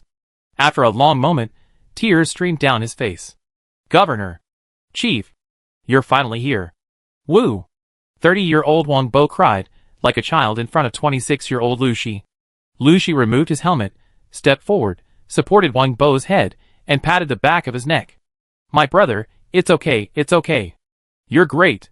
Not only did you survive, but you also allied with the pandas and saved the lives of so many of your colleagues. Wang Bo, you're a hero. Zhongli Rui said calmly, go back, and Chief Lu will lead the charge. We have your merits recognized within the police system. Wang Bo sniffed and wiped away his tears. Thank you, Governor. Thank you, Chief. Suddenly, Hami Melon, the giant panda that had been lying prostrate on the ground, suddenly yelled and stood up. Chief Wang Bo. Enemy attack. 2 giant bioweapons. 1 succubus. Prepare for battle. All the pandas quickly stood up, baring their teeth and growling at the figures in Zhongli Rui's rear. Wang Bo also raised his 79 sniper rifle. Sir! Be careful. Those are Changsheng Group's biological weapons. Slaughter lords. And flying succubi. Be careful. Zhongli Rui patted his shoulder calmly. Don't be nervous, officer. Those two giants are Major Murong and Corporal Shinjie. Like you, they regain consciousness and are both heroes of the people. As for that bat girl, her name is Luor. By the way, all the bats at the dock have been relocated, and these bat girls have joined us. Don't worry, they won't do anything rash. Wang Bo's expression turned to shock. The dock has been recaptured? Lu Shi nodded. Yes. Engineers and technical experts are repairing it. It should be operational in about a month. The dock has been restored. Wang Bo looked back at the village with a complicated expression. However, 40% of our colleagues here are still zombies. The other 60% are as mentally retarded as primitive people. Leader, sir, can they be saved? Yes, Zhongli Rui smiled. Really? Wang Bo exclaimed excitedly. Afterward, Wang Bo invited Zhongli Rui and Lu Shi's troops into the village. You put so much effort into this. This village is truly well built. Achieving this level of quality is truly difficult, Zhongli Rui lamented. Back then, the village that Dean Huang and his team built in the wild wasn't nearly as impressive as this one. Wang Bo said awkwardly, Sir, excuse me. Even on the other side, Hamigwa and the other pandas remained wary of Murong Chafeng and Shinjie, the two C-type giants. Shinjie, noticing this, said, Hello, fellow panda. Unexpectedly, Hamigwa's expression immediately caught his attention. Then, Hamigwa walked over to Shinjie, glancing left and right, which made Shinjie a little nervous. Although Shinjie was now 2.5 meters tall and a true giant, he knew that even pandas without mutations had an incredible bite force. Furthermore, the mutant panda before him was nearly 4 meters long. Therefore, he didn't dare to act rashly. Unexpectedly, after circling Shinjie and Murong Chafeng for a while, Hamigwa's hostility vanished completely. He addressed the pandas behind him, Don't be on guard. These two giants are just as intelligent as the little chieftain. They're not a threat. Instantly, all the pandas sat down or left, no bear taking the two giants seriously anymore. Shinjie's mouth dropped open. Huh? So it's all right? Shin Yuchu and Murong Chafeng stepped forward, grinning. Hey, Ajay, you took care of the pandas so quickly? Major Murong, Yuchu, I said I was just saying hello. Do you believe me? Shin Yuchu and Murong Chafeng had to hold back their laughter. Murong Chafeng suppressed a smile and pondered. Perhaps the village chief, Officer Wang Bo, once told these pandas that humans who can speak and communicate are not enemies. So, as soon as you greeted them just now, these pandas knew you and I weren't a threat. Shinjie was amazed. These pandas are incredibly intelligent. Shin Yuchu laughed. Of course. The passion fruit pandas are even smarter.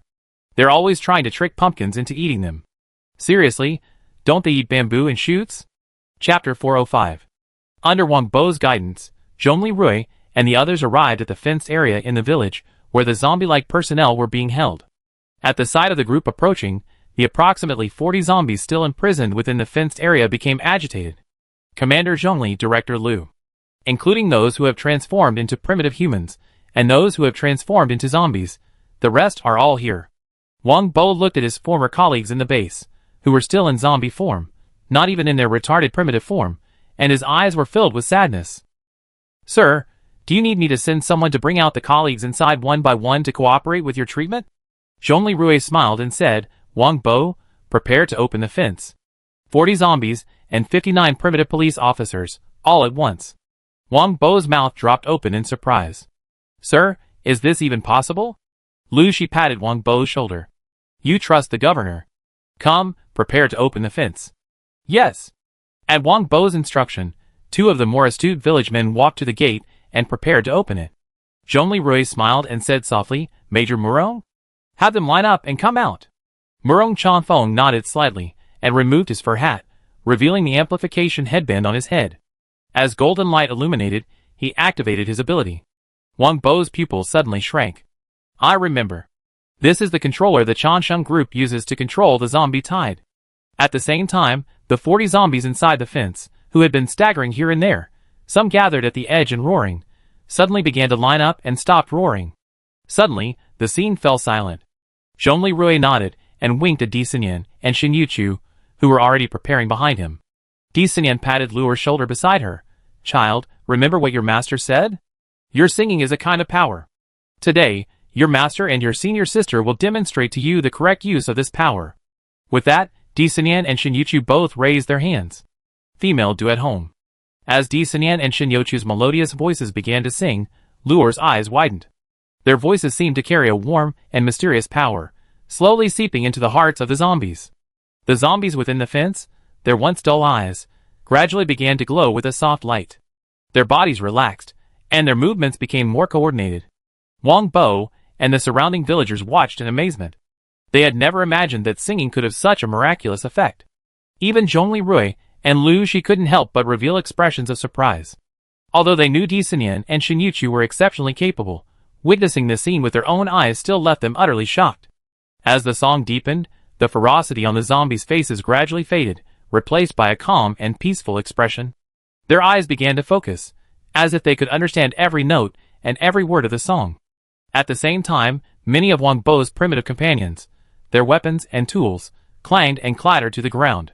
Wang Bo was astonished to find that the eyes of these companions, who had previously possessed the intelligence of a toddler, had become noticeably clearer.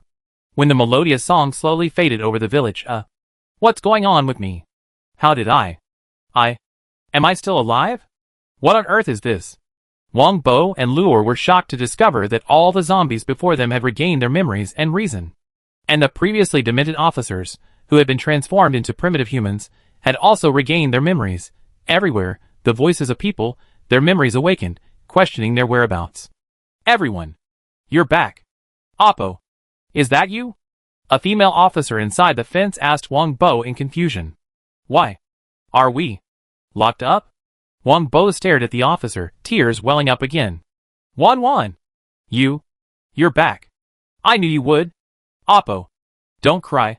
Why? Did you lock us up? The female officer, Su Wan, asked Wang Bo hesitantly.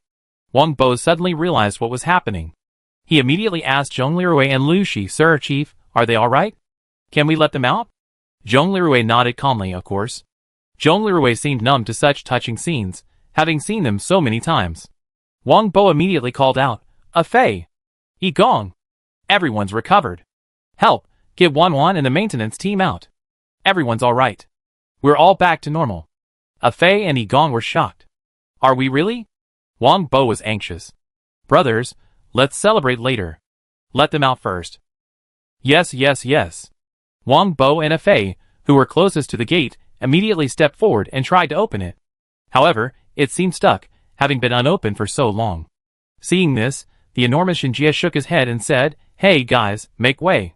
Fearing Shinjia's immense presence, Ah Fei and Yi Gong obediently moved aside. Shinjia approached the gate and shouted, Comrades inside, stand back. The officers who had just recovered from the gate retreated in fear at the sight of Shinjia's enormous figure. However, their expressions of fear quickly dissipated. They all remembered that they had just recovered from the zombies, and having a talking C2 giant open the door for them seemed nothing out of the ordinary, nothing to be afraid of. Hey, To everyone's astonishment, Shinjia yanked the stuck wooden gate completely free and tossed it aside. Observing Shinjia's crude way of opening the door, Yujia chuckled, Master, you used that trick the other day at the hospital. Zhongli Rui said awkwardly, I fixed it later. Really? Then why didn't you fix it until a week later, when Madame returned to the hospital for an inspection and discovered you damaged the door, and been forced to sleep on the couch for the night? Yujia teased. That incident is over, Zhongli Rui said, feeling incredibly embarrassed. After Shinjia's violent opening of the door, he addressed the group inside, the door is open. Everyone, line up and come out slowly. The people inside began supporting each other, as they exited the wooden fence area. As they exited, many thanked Shinjia in hoarse voices. Shinjia responded with a simple smile. Su Wan was the last one to stumble out of the fence and walked up to Wang Bo. Bo, we're already in this situation, and you're still keeping us here? Wang Bo, disregarding his appearance, embraced Su Wan, still in a zombie-like state, and said, We haven't even had our wedding yet. How could I abandon you? Whoa. Don't cry. It's embarrassing. Everyone present was deeply moved by this scene. Lu Shi sighed softly. This Wang Bo is the same kind of person as Xu Yangyang. Love the dead. It doesn't matter. As long as you're alive, Zhong Lirui said softly. In the village, Wang Bo reorganized all the recovered police officers and arranged them to rest in various houses. Then, he found a suitable place to brief Zhong Lirui and Lu Shi on the events of the past year. Wang Bo reported that the day before the apocalypse, the Coast Guard ship at the dock was still operating normally. However, the next day, when the ship successfully intercepted a batch of unidentified smuggled boxes and returned to port, the nightmare began to unfold. Soon, the people at the base received the devastating news of the apocalypse. After all, we were all police officers. After a brief panic, the dock's chief officer organized a self-defense effort. At the time, we numbered 200. The dock's chief officer mobilized everyone, building fortifications, coordinating weapons and supplies, and even moving food and supplies from the ship to standby. Everything seemed under control until 2 weeks later, when the Changsheng Group's biological weapons force suddenly attacked. The Changsheng Group's army suddenly attacked? Just to attack a remote naval dock like yours? Lu Shi raised an eyebrow in surprise. Yes, Chief, we found it strange at the time too.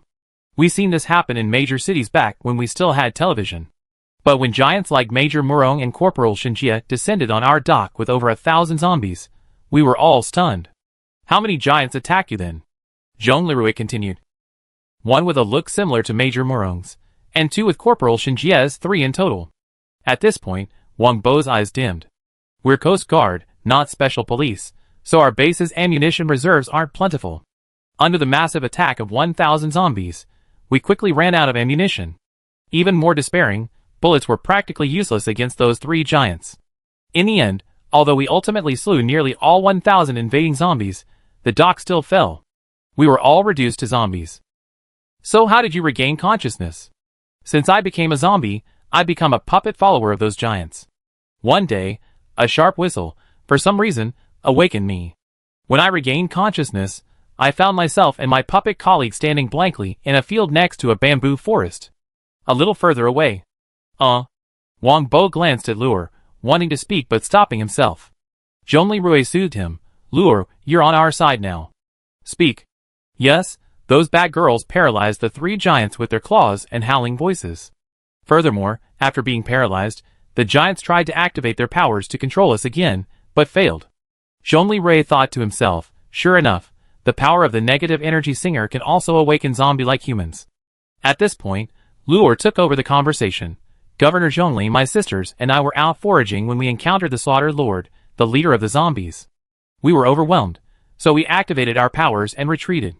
However, before I left, I noticed that many gigantic black and white bears had appeared in the bamboo forest behind the village chief. No, Officer Wang Bo. Then, after the leading black and white bear said something to Officer Wang Bo, a dozen or so black and white. No, pandas, swarmed over, quickly ripping the 3 Slaughter Lords apart. Zhong Lirui's eyes widened. Oh my god, these pandas are so powerful. Yu Jia explained kindly, Master. I scanned the scene. The mutant pandas are over 3 or 4 meters long, weighing 800,000 to 1,000 kilograms. They have a burst of force of 2 tons, a bite force that can still cut through bamboo and wood, a sprint speed of 50 yards, and stand 2 stories tall. Naturally, they're much more powerful than the 2.5-meter tall giant Shinjie. So, if 15 of these pandas attack together, 3 C-type giants like Shinjie would be quickly torn apart. Simply put, the mutant pandas are even more powerful than polar bears. Powerful. Zhong Lirui, okay. Luer is telling the truth, Wang Bo continued. Later, I discovered that of the 200 people at the base, only 100 were still alive. Of those, 59 could barely communicate with me. The rest, though much less aggressive, were still zombies without any intelligence.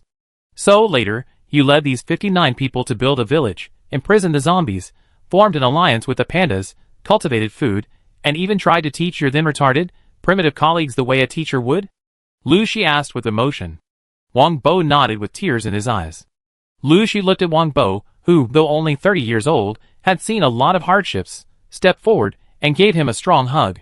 Chief, I'm sorry, I only saved half of them. Wang Bo, you are the pride of our police force. You done well. Lu Shi patted him on the back. Wang Bo cried again in Lu Shi's embrace. Around him, the Coast Guard officers and maintenance workers, who knew the full truth, all looked at Wang Bo with gratitude. Wang Bo's fiancée, Su Wan, watched as her fiancé single-handedly saved them in desperate circumstances. She felt so moved that she wanted to cry, but couldn't. Her tear ducts hadn't fully recovered yet. Watching this deeply moving scene unfolding before his eyes within the police system, Zhong Lirui was also deeply moved.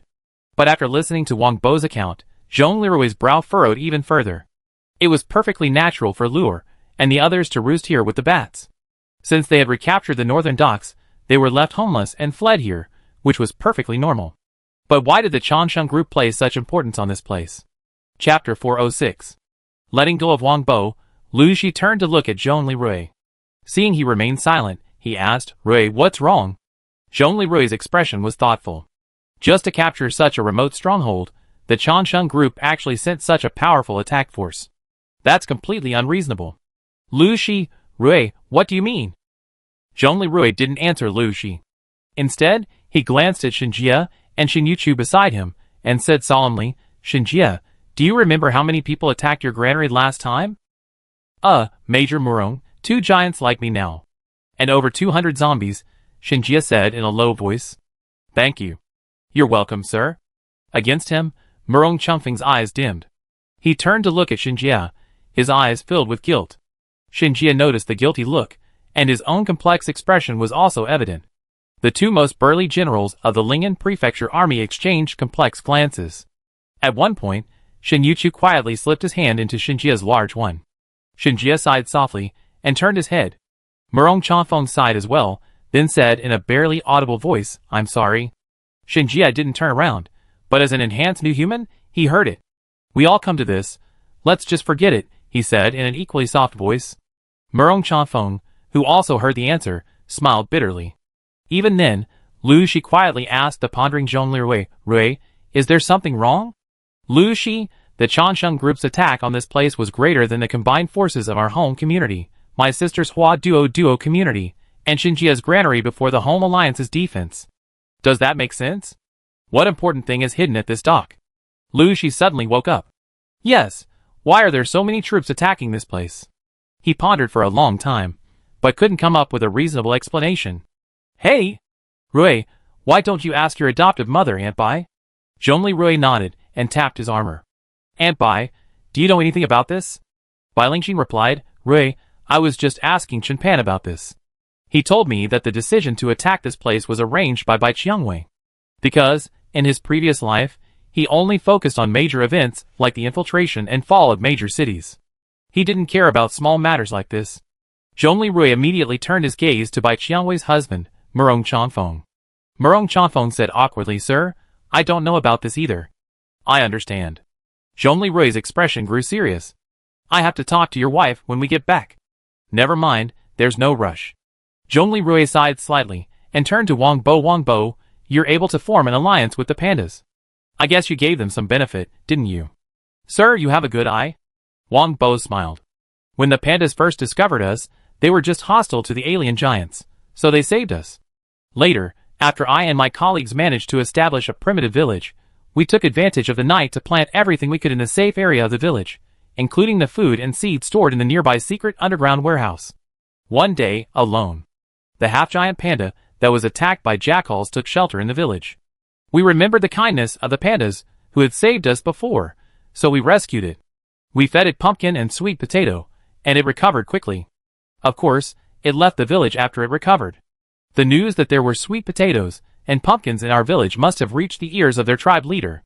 Later, the Hami Melon tribe leader brought his people to negotiate with me. In the end, we reached an agreement to jointly defend against wild boars, jackals and, those huge bloodthirsty bats, and lure and other bat people as a treaty. They just live in the village, and the large bamboo forest outside the village is at their disposal, and we don't interfere. Our village will send some pumpkins and sweet potatoes as supplementary food for the pandas, and as a reward for helping to watch over the village. So from now on, these pandas will live in your village?" Zhong Lirui crossed his arms. Wang Bo smiled. "Having pandas in the village makes me feel much better. For a while, pandas like Hamigwa were much smarter than the primitive people like Ah Fei. Plus, they could even talk to me. Until today, many of my colleagues who had become primitive people couldn't even recite the 3-character classic, let alone speak fluently. Luckily, I discovered that after becoming zombies, we're not as afraid of hunger, our appetites are only 30% of what they used to be. And the pumpkins and sweet potatoes we grow have been a good harvest, so giving some to the pandas isn't a big deal." Zhongli Rui looked at Wang Bo with amusement, musing inwardly, you signed a pumpkin treaty with the pandas. Excellent. Afterwards, Zhongli Rui and Lu Shi led the troops to inspect the farmland surrounding the village. Everyone was amazed when they saw the nearly 100 acres of land, which, despite lacking fertilizer, was well managed and well protected. No wonder you have enough pumpkins and sweet potatoes to feed the pandas. Zhongli Rui nodded. Wang Bo smiled proudly. After learning about the overall situation of the village, Zhongli Rui, Lu Shi, and the others couldn't help but look at Wang Bo with admiration. Zhongli Rui whispered a few words to Lu Shi, who smiled and nodded. Then Lu Shi stepped forward. Officer Wang Bo, what was your original rank in the Coast Guard? I was originally a Class A officer. The revitalization of our police force and the restoration of social law require outstanding talents like you. Wang Bo, the director intends to promote you to my deputy, with the rank of Deputy Chief Inspector, responsible for the restoration of the Coast Guard docks in this area. Are you willing? Huh? Wang Bo's mouth dropped open.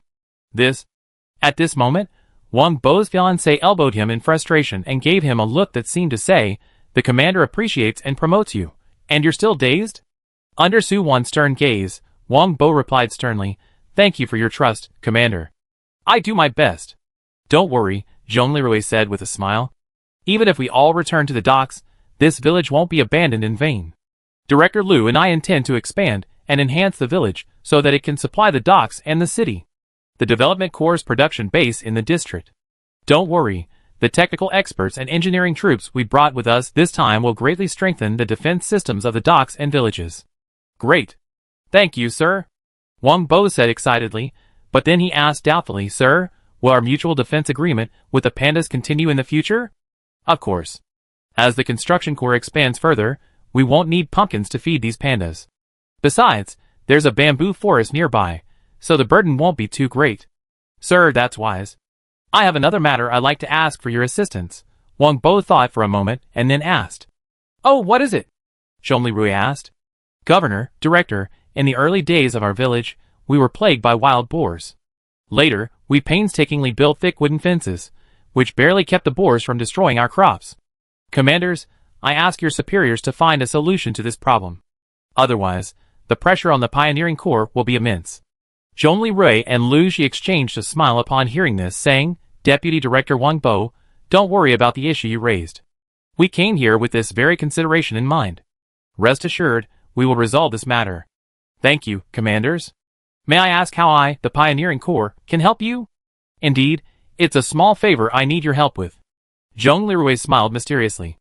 As Murong Chanfeng, Shinjia, and the Special Forces soldiers, carrying a dozen pumpkins, left the village with Zhongli Rui, Shinjia asked Shin Yuchu in confusion, Commander, why did you ask us to bring a dozen pumpkins? To take them back for everyone to eat? Isn't that a little too few? Although Shin Yuchu was somewhat puzzled, he remained silent. Amidst everyone's slight confusion, Zhongli Rui led his troops to the edge of the previously marked Area C. Here, the black-clad mechanical guards and the engineering corps had been working for a while. Leading Engineer Li, along with Zhao Yingying, who was helping with the debugging, saw Zhongli Rui arrive, saluted, and reported, Commander. The packaging box system is almost installed. Shinjia looked around and saw a sturdy steel pipe standing on the ground. Above, neatly arranged trap doors stood poised for action. He looked at the pumpkin he was helping to carry, and suddenly realized, Sir, what are you trying to catch? Zhongli Rui asked Shinjia with a smile. Corporal Shin, were the pork chops good last time we went out to sea? A bit strong-smelling, but I haven't had them in ages, so they're quite good. Want to keep eating them? From now on forever, can you? Zhongli Rui offered a slightly cruel smile. Shinjia, even if he was slow-witted, understood Zhongli Rui's meaning. All troops, listen. Put down the pumpkins and retreat. We're heading back to the village. Shinjia obediently followed the other soldiers, placing the pumpkins into the large trap. A quick glance suggested that this large trap, similar to an octagonal cage, could easily capture hundreds of wild animals at once. After the arrangements were completed, Zhongli Rui shouted, Retreat. On the way back, Shinjia couldn't help but ask Engineer Li, are we waiting? Engineer Li smiled and said, We set up surveillance cameras at several points in the nearby trees. Don't worry. After we succeed, we can come back. It won't be a problem. Shinjia nodded in agreement. Chapter 407. That evening. Near the village, at the trap site. On the surveillance footage. At the edge of the woods, a herd of panting, mutant wild boars, their eyes bloodshot, appeared. General Zhongli, target group, spotted. It's the wild boar herd in Area C, number 60. The entire herd is coming. Inside the village, Engineer Li was monitoring the movements around the trap on his laptop, reporting to Zhongli Rui. Zhongli Rui crossed his arms, staring at the screen, silent. The herd of wild boars appeared in the twilight. From the screen, the mutant wild boar king, leading the pack, along with other mutant wild boars of all sizes, appeared all at once. Their gaze was fixed on the dozen or so enormous pumpkins at the center of the strange steel pipe formation before them. The wild boar seemed bewildered by this sudden delicacy, but unable to resist the temptation, they approached cautiously. Their hooves rustled softly against the fallen leaves, creating a stark contrast to the fading silence of the surrounding forest. The leading wild boar king, massive in size, and with sharp tusks, growled, as if encouraging the herd to explore further. Zhongli Rui's eyes followed the movements of the wild boars closely, his chin gently rubbing as if he were pondering a strategy. Li Gong nervously stared at the screen, his fingers hovering over the keyboard, ready to issue a command at any moment. As the mutant wild boars approached, the atmosphere in the trap grew increasingly tense. The pumpkins, gleaming golden in the setting sun, became the most conspicuous sight in the area, whetting the wild boars' appetites. Finally, the leading sentinel mutant boar entered the trap. It sniffed the pumpkin and let out an excited cry. However, it didn't bite, instead turning its head to glance at the mutant wild boar king behind it. The nearly 3-meter-long mutant boar king seemed pleased with the sentinel's respectful behavior. It exhaled a breath of stale air, then led a large group of mutant boars forward. 1, 2. More and more mutant boars, led by the mutant boar king, entered the octagonal cage of steel pipes. Captain Zhongli, the mutant boars have entered the trap. Should we trigger it? Zhao Yingying asked. Engineer Zhao, is this trap designed for the strength of a polar bear? He asked calmly. Yes, Zhao Yingying and Engineer Li exchanged a glance, then spoke confidently. Okay, wait. Look, they still haven't touched the food. This situation is unsafe. We should wait until these mutant boars have eaten before we act. A rare hint of cruelty flashed in Zhongli Rui's eyes. Lu Shi chuckled beside him. Ah Rui, are you planning to wipe out all 9 of them at once? Zhongli Rui said calmly, now, humans don't have the vast, global population they once had. Wilderness has almost completely disappeared. We're making this decision solely for the livelihoods of the people of Zero State, and to ensure the safety of the local pioneering corps' production. Any problems? Hearing Zhongli Rui describe the ambush of these mutant boars with such righteousness, Lu Shi almost laughed. Soon, the wary boars nudged each pumpkin with their snouts and tusks, confirming there weren't the traps they remembered. Then, led by the mutant boar king, dozens of them began devouring the pumpkins. Seeing that dinner time had finally arrived, Zhongli Rui's eyes lit up. Engineer Li, get started. Yes, sir. Engineer Li excitedly remotely activated the massive octagonic cage trap. Instantly, the massive steel gates, suspended in the air, descended with a resounding bang. They formed an impenetrable iron cage, firmly trapping the feeding mutant boars. The boars screamed in fear and thrashed about, but to no avail. Success?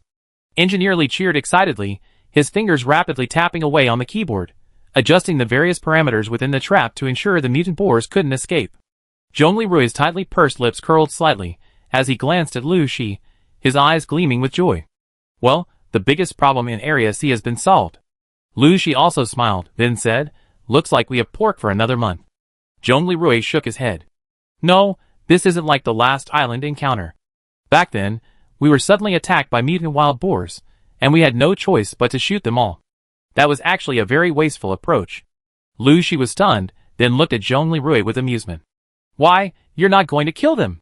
Are you going to take them back and use them as breeding stock for the pig farm? Zhongli Rui grinned, revealing his white teeth. Brother.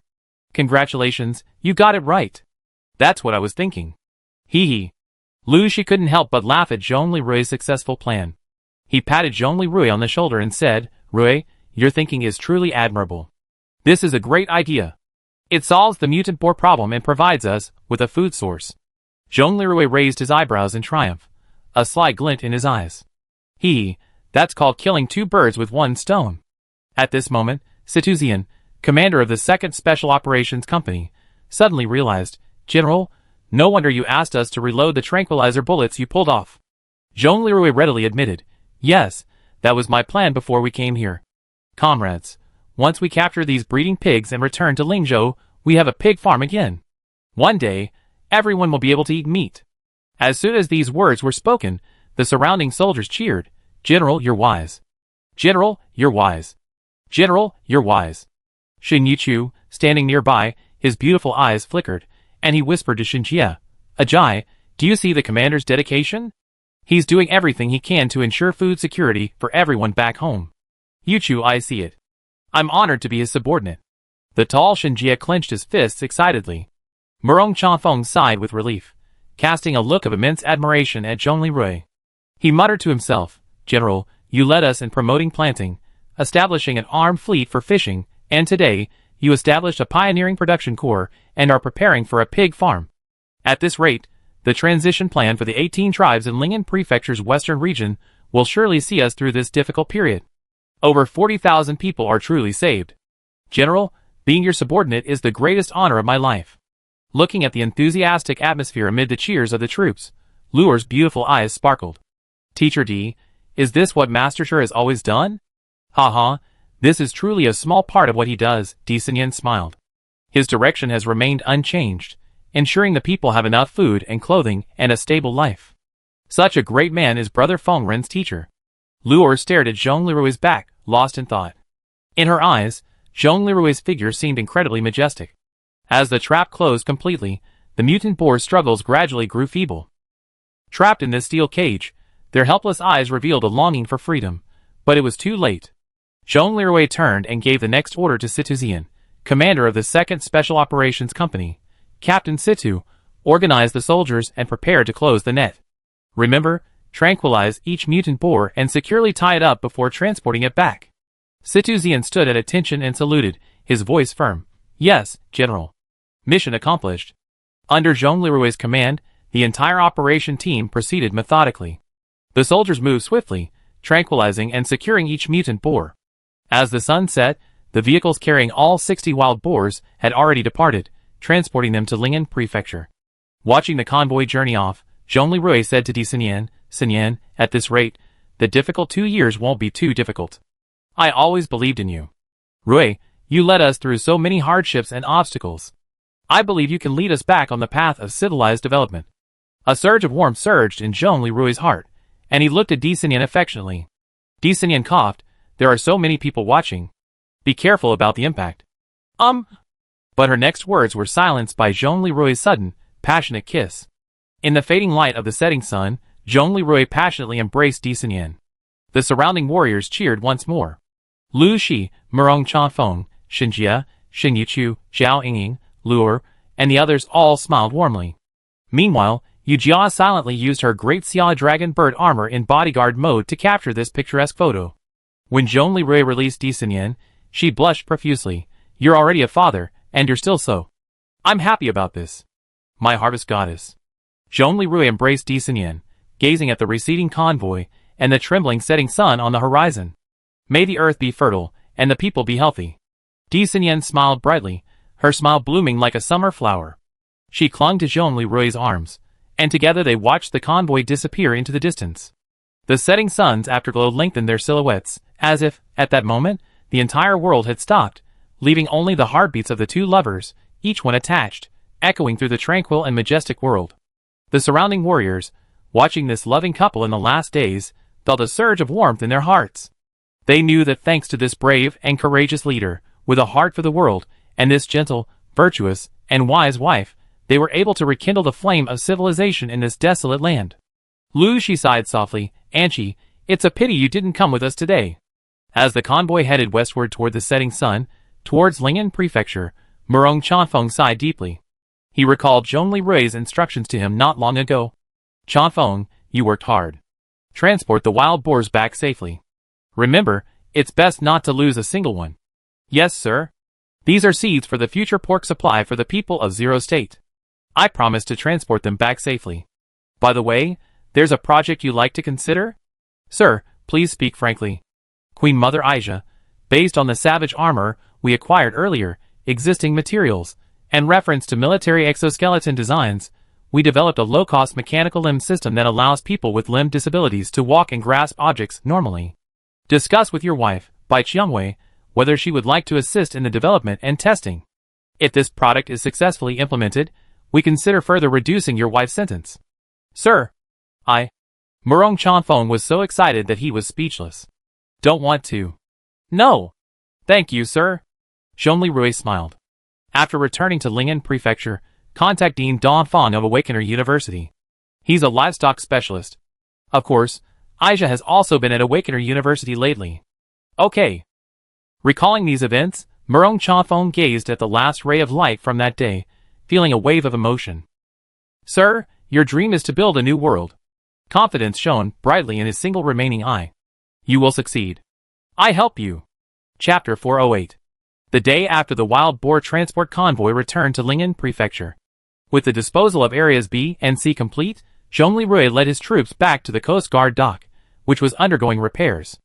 Accompanying them were 50 carefully selected Coast Guard officers familiar with the dock maintenance process, who were in generally good condition, completely intact, with flexible limbs and clear speech, primarily those who had previously transformed into primitive humans. The 40 newly recovered, previously zombie-like personnel needed recovery and rest. It was unrealistic to immediately return them to work at the dock without fully recovered coordination. Furthermore, the Pioneer Corps' base, the original village, couldn't be abandoned.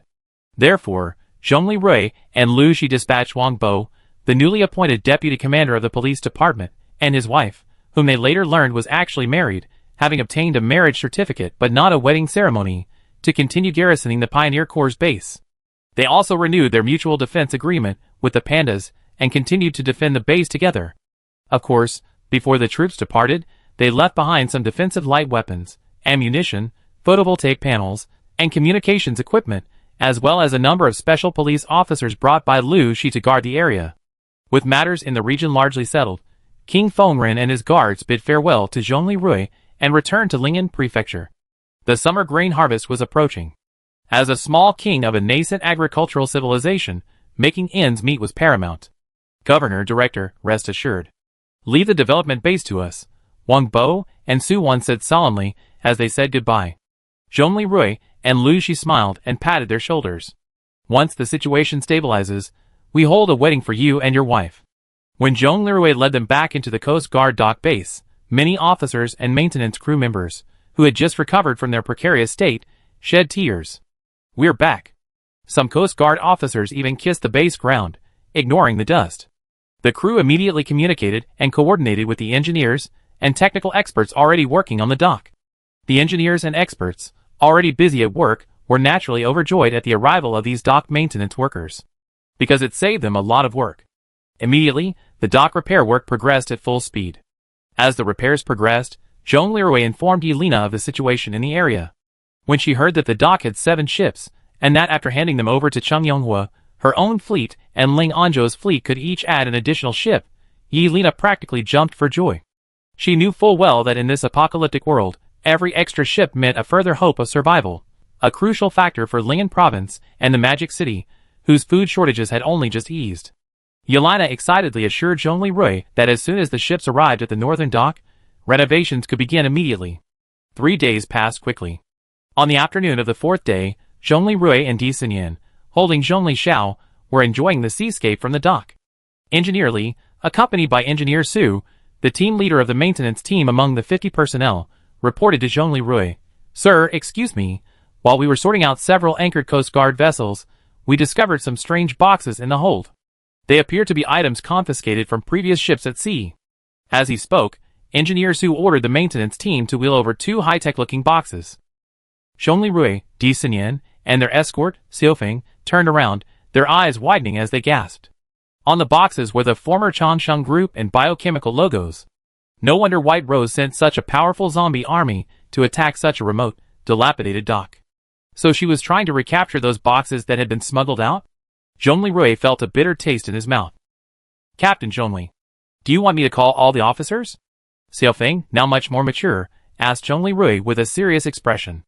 Zhongli Rui nodded with a hint of satisfaction. Sergeant Xiaofeng, call Chief of Staff Situ Kong, Commander of the 2nd Special Operations Company Situ Zian, Director Lu, Major Murong, and Captain Shin Yuchu for an emergency meeting. Yes.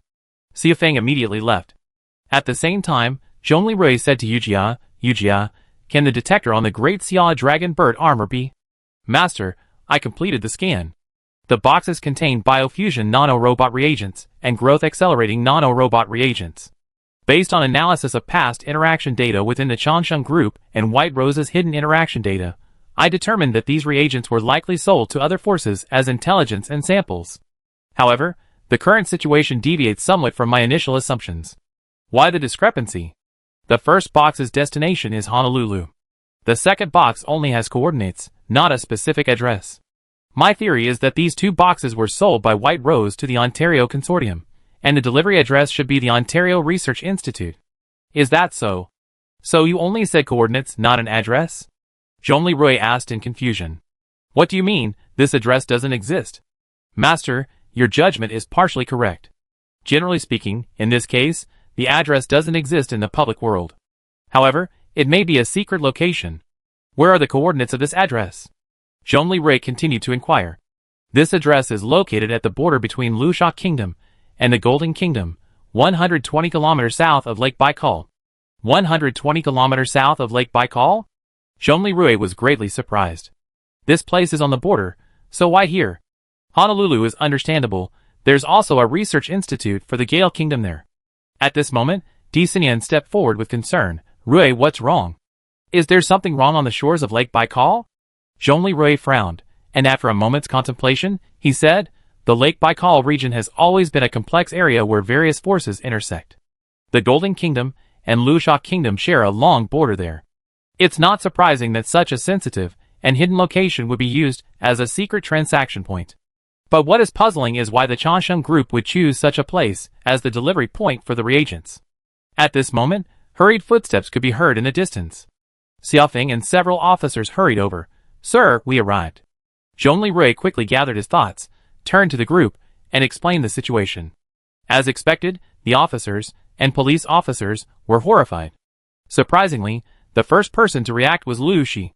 I was wondering why the Changsheng Group would send such a powerful zombie monster attack team to invade this place.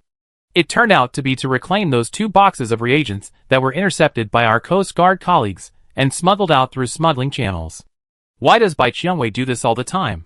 After the Lingzhou trial, Liu Shi, now aware of the full facts, now believes that the White Rose played a significant role in the destruction of most of human civilization, led by Changsheng Group Chairman Chen Jinquan. It could even be argued that many events were actually caused by the White Rose. For example, the assassinations of Bai Lingxin and Chen Xiaoyu, which caused Chen Jinquan to completely turn evil and go berserk.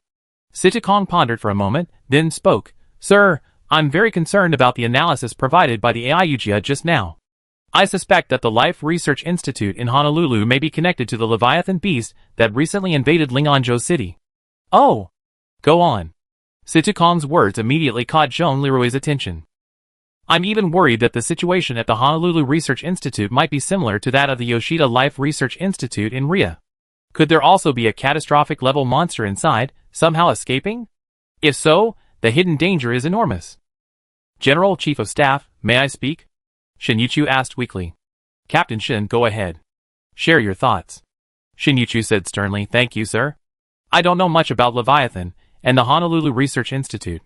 But I'm concerned about the bloody battle General Long Zhanya and the Northern Frontier Army and the 13 Tombs Fortress Army once fought against a super catastrophic level monster. The Shadowman Serpent. When I was a new recruit, I participated in a military exercise in the Northern Territory. Back then, the Northern Territory was nothing like it is now. There were no death worms or demonic beasts like the Shadowman Serpent. Shin Yuchu's words caught the attention of the officers. Shin Yuchu saw their expressions change, and he hesitated to continue. Captain Shin, continue. You're quite right. Although we adapted to a harsh environment, that doesn't mean its existence is inevitable. Zhong Lirui raised his hand. Your suggestion is actually quite constructive. Really, sir? Yes. Indeed, as you said, whether it's the Desert King Shadowman Snake or the Deep Sea King Leviathan, where these creatures came from is truly a serious problem. We must treat them with caution, and not let our guard down just because we defeated them. Zhong Lirui clenched his fists. Shin Yuchu's expression relaxed a little. Also, Situzian added, Sir, should we take action regarding these secret coordinates near Lake Baikal? If there truly is some unknown danger lurking there, Shouldn't we conduct advanced reconnaissance and preventative measures? Zhongli Rui nodded, his gaze firm. Indeed, we cannot ignore any potential threat. Situkong, immediately contact General Long Zhanya in the northern border and report to him in detail our findings and our analysis. Also, Lu Shi, after we return to Ling'an Prefecture, we will visit Changsheng Group and consult with the current chairman to investigate the Honolulu Research Institute and see if there are any clues to the escape of a catastrophic monster. Yes, sir. Everyone saluted and turned to prepare for their mission. Lu Shi looked at Zhongli Rui, his eyes gleaming with determination. Zhongli, no matter what enemy we face, we will fight alongside you until they are completely defeated. Sir, we all support you. The military officers also expressed their sincere support. Thank you, everyone. After the meeting, Zhongli Rui said to Di Xinyan, looks like we need to go home first. The situation in the dock area here is basically settled.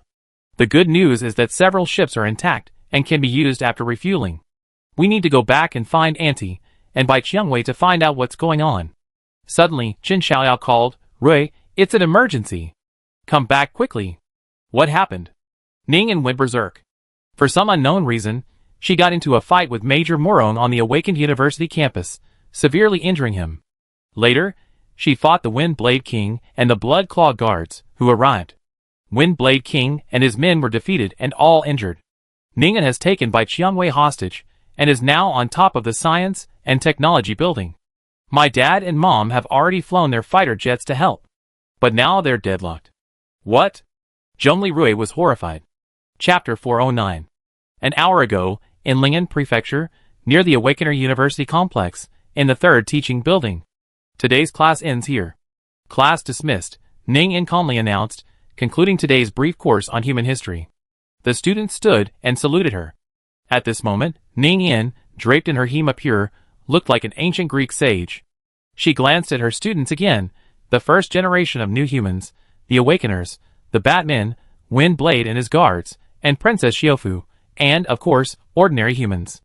A wave of emotion welled up in her heart. Her gaze reached out to the distant sea. She knew that, while the surviving humans were fishing, they were strictly adhering to the Dolphin and Whale Protection Treaty. My ally, Zhongli Rui, we are creating a new world with our own hands. Ning'an's lips curved mysteriously. Ning'an walked out of the classroom and strolled along the path of Awakener University. Along the way, students kept greeting her. Ning'an smiled and responded. When she walked onto the field, she ran into Yoshida Shoko, the teaching assistant, and Cheng Wei, a new student who had been enrolled for a few months. They were watching the fun on the field with a few other students. Ning'an approached with interest. Shoko Weiwei, what are you looking at? Ah, Teacher Ning'an, Cheng Wei greeted Ning'an immediately upon seeing him.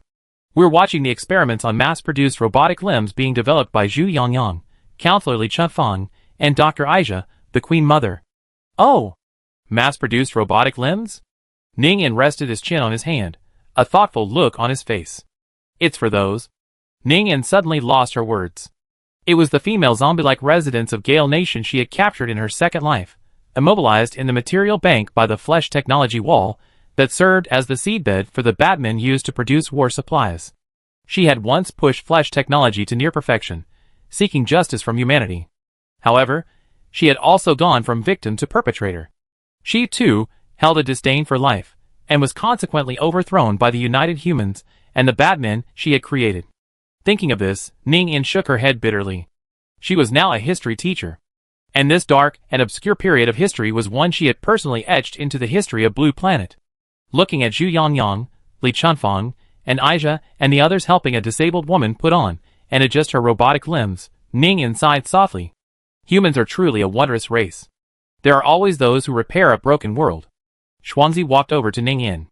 Ning'an, they, referring to the over 900 women from the Lifeng Nation who had lost their limbs, aren't like you, me, or Major Murong Chanfeng over there, who can regenerate limbs. Therefore, they need these technologies to assist. Yes, this is also a small step in the restoration of world civilization, Ning'an nodded. Suddenly, the name Xuanzi mentioned struck a chord with Ning'an. Murong Chanfeng, codename Yuchong's sword, once lurked in Changsheng Xingmi Technology Group. Then who is that woman with 4 limbs beside him? Could it be? Ning'an's breath quickened. He grabbed Xuanzi and anxiously asked, Xuanzi, who was that woman participating in the test today? Shuangzi was a little surprised to see Ning In so nervous. However, she answered truthfully, she is Major Murong's wife, a prisoner, and a former secret agent, Ms. Bai Qiangwei. Bai Qiangwei. Ning In's pupils trembled violently, and countless memories surged from deep within her cells. These memories, like a whirlpool, drew her in. Bai Qiangwei, codenamed Yixiang, was an international multifaceted spy who had once served in the former Dacian military's General Staff headquarters. However, for personal gain, she had sold Changsheng Life Science Group's world-leading biotechnology and nanomachinery to various factions. This included the Ontario Life Science Institute, home to the Ontario Foundation. Suddenly, a deeper level of information surged up. The Ontario Foundation, in fact, was just one link in the industrial chain. Just one link in the industrial chain, and Bai Qiangwei, no. Yixiang she was. Ning In's face turned pale, and cold sweat streamed down. Shuangzi was shocked by this. Ning In, what's wrong with you? She was about to use telepathy again, but Ning In raised his hand to interrupt her. Don't use your ability. Shuangzi froze, then stopped using her ability. Why, Ning In, what's wrong with you? The memories of the information I gained from connecting to the giant computer are flooding back. You damage your brain if you try to read my mind. Sister, don't do that. Ning In gasped, gritting her teeth. Oh, I help you get some rest. Shuangzi was startled, quickly abandoning her plan to secretly activate her telepathy again. She suffered this kind of setback before, and she had nightmares for days afterwards. Besides Shuangzi, Chengwei also expressed concern. Teacher Ning In, are you feeling unwell? Let me help you get some rest. Ning In was moved by Chengwei, who had always been kind to her, and was now showing her kindness as well. She nodded silently, saying nothing. Shuangzi and Chengwei then helped Ning In to a nearby bench to rest. And on the sports field, Qiangwei, try your new limbs, Aisha said with a smile. Bai Qiangwei was now wearing an exoskeleton-like assistive system, but she remained fixed to the frame. Is this really possible? She was still a little skeptical. Zhu Yongyang and Li Chufang exchanged a glance and activated the device. The device securing the upper half of the frame, securing her hands, was released. Operator Bai, try your hands. Bai Qiangwei doubtfully tried to raise her hands. She was extremely nervous. The tendons in her hands and feet had long been permanently severed. But then, a miracle occurred. Driven by Bai Qiangwei's will, her seemingly abandoned hands slowly rose. She was astonished, then manipulated her hands to perform a variety of movements. To her surprise, these assistive robotic arms were surprisingly flexible. This is incredible, truly incredible. White Rose exclaimed in a trembling voice. Asia recorded the results with her high-tech glasses and nodded with satisfaction. The dual-hand assist system has passed testing and is operating stably and reliably. Okay. Zhu Yongyang and Li Chufang clapped their hands before continuing. So, let's test the bipedal walking system? Asia said to the still-shocked White Rose, Sister, are you ready to walk again? Are you ready? I'm ready. White Rose forced herself to regain her composure and said, No problem. Aisha nodded. Let's begin the next phase. Li Chufang confidently activated the device. The fixed frame was completely unfastened. White Rose, relying solely on the auxiliary system, stood still. I can stand. White Rose's voice was still trembling. Well, sister, let's try walking? Aisha smiled. White Rose took her first step. Although it was still a little unsteady, she finally took it. She finally used her will to drive the mechanical legs and slowly began to walk. After a while, she became familiar with it, and determination showed on her face. She began to try to run. Zhu Yongyang was stunned, then reminded him, mass-produced skeletons can only run at a maximum speed of 20 yards. That's enough. White Rose smiled, continuing to jog at about 10 yards. She ran towards the basketball hoop and finally stopped steadily in the penalty area. I can walk and run. White Rose's tears rolled down. Great. The students watching the excitement cheered. Zhu Yongyang sighed, Operator Bai, from now on, you can live a normal life. Bai Qiangwei nodded, tears breaking down. Asia smiled. Sister, we made it. Your small step today is a giant leap for those sisters, who have also lost limbs. Sooner or later, they will, like you and me, regain their mobility and resume their lives. Bai Qiangwei wiped away her tears and smiled. My dear sister, I only have permanent tendons in my hands and feet. Not as horrible as losing all my limbs. Huh? You're still comparing this? Losing function and completely losing something don't seem that different, are they? Asia replied with a darkly humorous sarcasm. Forget it. From now on, I'm the robot, and you're Dr. Robot Octopus. We're both Frankensteins anyway, there's no essential difference, White Rose replied with equal venom. Outside the stadium, Ning-In had completely absorbed the newly emerged memories. She murmured to herself, Zhongli Rui. Xuanzi. These kind-hearted humans, only if they maintain a good covenant can our alliance be protected. Yes, only if they maintain a good covenant can our alliance survive. If a man-made evil god like Leviathan rules the world, my former tribe, the fin whales, will be hunted like food. I must protect these allies. I cannot allow any threat to harm them. Yi Xiang. Suddenly Ning-In stood up, removed the Shima Chun, which was like a large piece of cloth, and tossed it aside. With visible speed, she was covered in flesh and blood technology armor. Furthermore, her armor now bore countless scales, similar to the material of Leviathan's bone spur sword. Not only did she conjure up scales, but she also created two extraordinarily large, sturdy hands, and behind them, enormous wings sprang. Teacher Ning-In. Cheng Wei was stunned by Ning-In's transformation. My sister, what are you doing? Xuanzi covered her mouth. I want to protect you. I want to protect the alliance.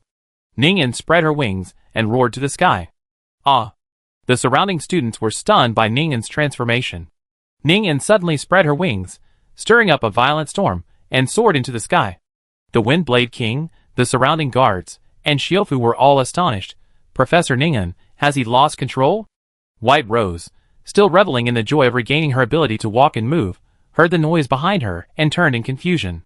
She saw Ning-In, clad in flesh-scale armor, 4 arms, and enormous wings, swooping down towards her. What? White Rose and Asia were stunned. Murong Chafeng, a skilled fighter, quickly drew his large recurved machete and charged forward. Rose, be careful. But the next moment, Ning-In landed beside White Rose, kicking up a huge cloud of dust. Zhu Yongnong and Li Chufeng frantically sat down on the ground. Asia, on the other hand, waved her 6 mechanical tentacles, taking a defensive stance.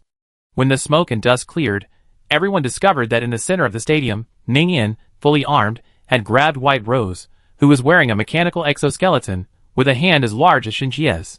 White Rose tried to struggle, but it was futile. What are you doing? White Rose Yi Xiang? Or the intelligence operator for the Genesis project? Ning-In said coldly, grabbing White Rose. At the mention of Genesis project, White Rose's pupil shrank, and she was speechless with shock. Professor Ning-In. You fully recovered your memory? Now? You mean to say I'm now the second demon king to destroy the world, Fong King Ning-In, right? Ning-In replied sarcastically, pretty much. What the hell are you trying to do? White Rose's voice trembled. What the hell are you trying to do? Ning-In demanded angrily. How long are you going to keep this a secret from my ally, Zhongli Rui, and even your husband? Everything about the God Creation Project. I didn't. Bai Qiangwei replied palely. I just didn't realize how the information about the God Creation Project related to the Commander's civilizational revival. No one asked me, so I didn't tell them.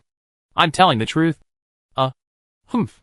Back in my second life, my brain was used to connect to a supercomputer, and later, I personally created my current existence.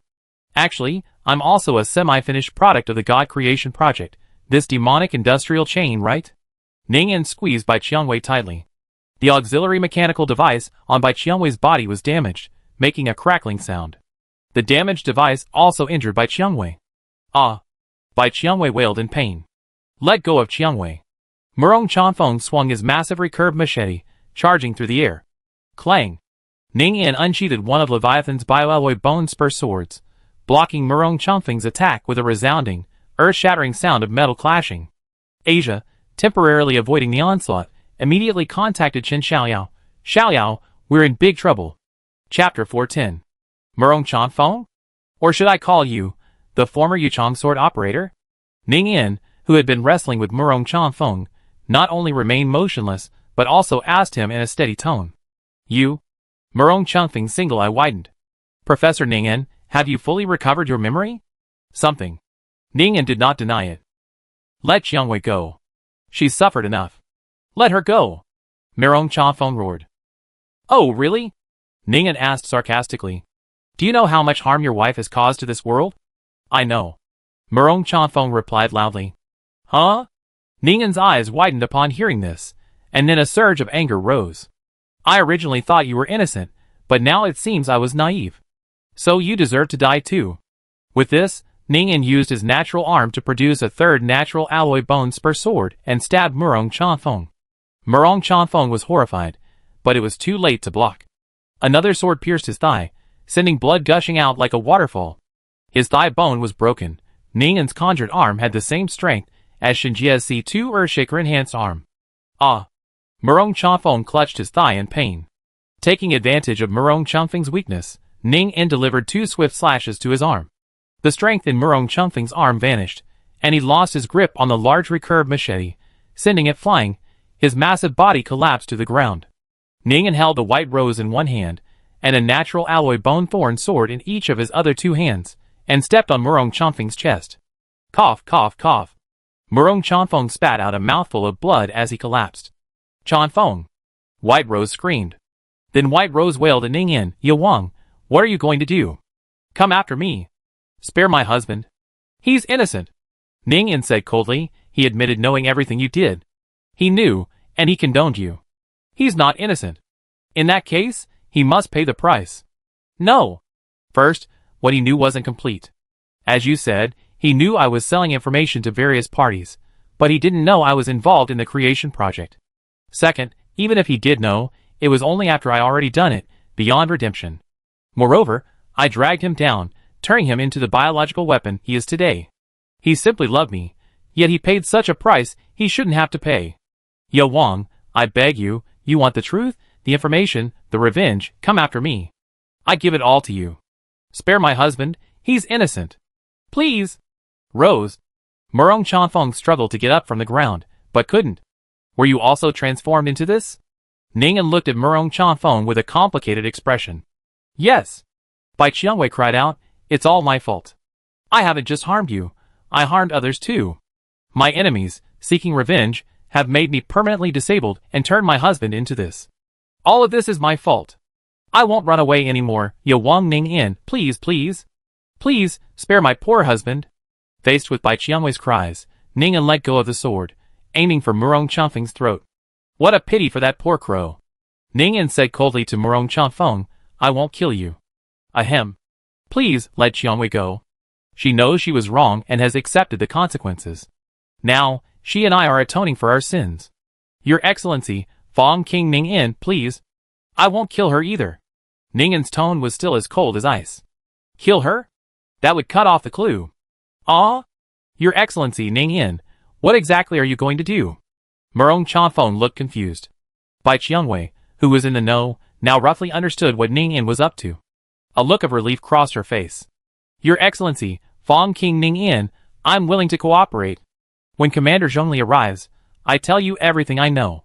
"Wow, you're starting to come to your senses now." But before Ning-in could use the communicator, Zhongli Rui left her. She noticed Wind Blade and his guards swooping down on her. "Master, we're here to save you." The Golden Wind Blade King and his guards spread their wings and swooped down on Ning-in. Murong Chanfeng lamented, "It's over. Children, don't come any closer." Wind Blade's guards, some with claws extended, some with 7.62 caliber pistols, regular pistols, surrounded Ning-in and attacked. Soon, the ground was filled with the wails of Short Fong and his guards. Bloodclaw stared at herself in horror. Her claws, sharp enough to sever a boar's flesh, shattered instantly after slashing against Ning-in's scales. Her abdomen, struck by Ning-in's powerful fist, a giant hand transformed from her flesh armor, she collapsed to the ground, unable to rise.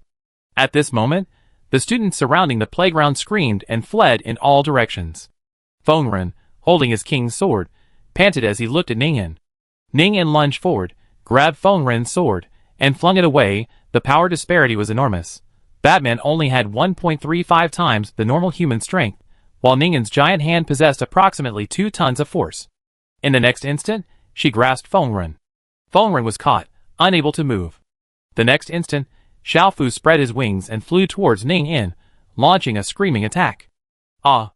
Murong Chanfeng on the ground, Ning-in holding the white rose, Aisha and Zhu Yangyang standing nearby, and the awakened students in the distance all wore expressions of pain. Ning-in, holding the white rose in one hand and the wind blade in the other, rushed toward Xiaofu.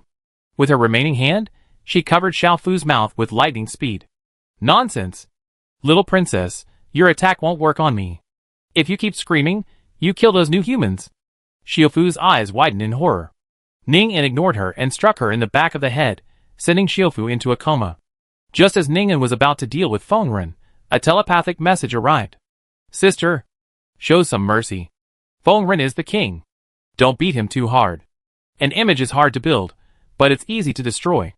Ning-en glanced at Shuangzi in the distance and shook her head. All right. Then, Ning-en glanced slightly further away at the basketball hoop. Aisha and Zhu Yangyang were standing beneath it. They were so weakened by Xiaofu's earlier indiscriminate sonic attacks that they could barely stand. Ning-en's mind shifted, and she threw Feng-ren straight out. Feng-ren's body flew backward like a kite with a broken string, crashing into the thick pillars of the basketball hoop. Dang! Feng-ren was stunned by the shockwave, blood trickling from the corner of his mouth. However, with his last remaining stubbornness and strength, he grasped back at the pillar, preventing himself from falling. I'm sorry, good young king, my student. Ning-en shouted at Feng-ren. Ahem. Professor Ning-en, what on earth are you doing this for? Feng-ren, barely able to stand, looked bewildered. Aisha, who had just recovered, supported Feng-ren with mechanical tentacles. Feng-ren asked Aisha in confusion, Mother, what is Professor Ning-en doing? Aisha shook her head bitterly. I don't know. But I've seen her not kill anyone so far. She's even more considerate of you. Is this the Dakian legend of the world is all about relationships and social conventions? Feng-ren, what the hell is that? Ning-en sighed, looking at the mess on the ground. He grabbed the white rose and flew towards the giant clock tower atop the complex. Murong Chanfeng lay on the ground, reaching out a weak hand. Rose. Meanwhile, aboard the turtle. Chairman Bai. This is Acting Commander Wang Gang.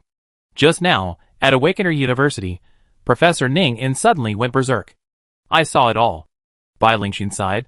Chairman Bai, you know Professor Ning-en's combat prowess against Leviathan. Our army is now so weak against her with light weapons, barring weapons of mass destruction. Governor Zhongli, the only one capable of fighting her, will need 10 minutes to return. In that time, can we depart immediately? Thank you. After Bai Lingxin ended the call, the screen displayed the record of Zhongli Rui's fierce aerial battle with Ning-en over Ontario. Akuan, the Minghong fighter, the only one capable of defeating Ning-en with small-scale weapons, won't be back for another 10 minutes. What should we do? Your Excalibur 2 is too powerful, and will destroy the school. The Peregrine production model is no match for Ning-en. Chen Pan pondered. Use the verification model. Huh?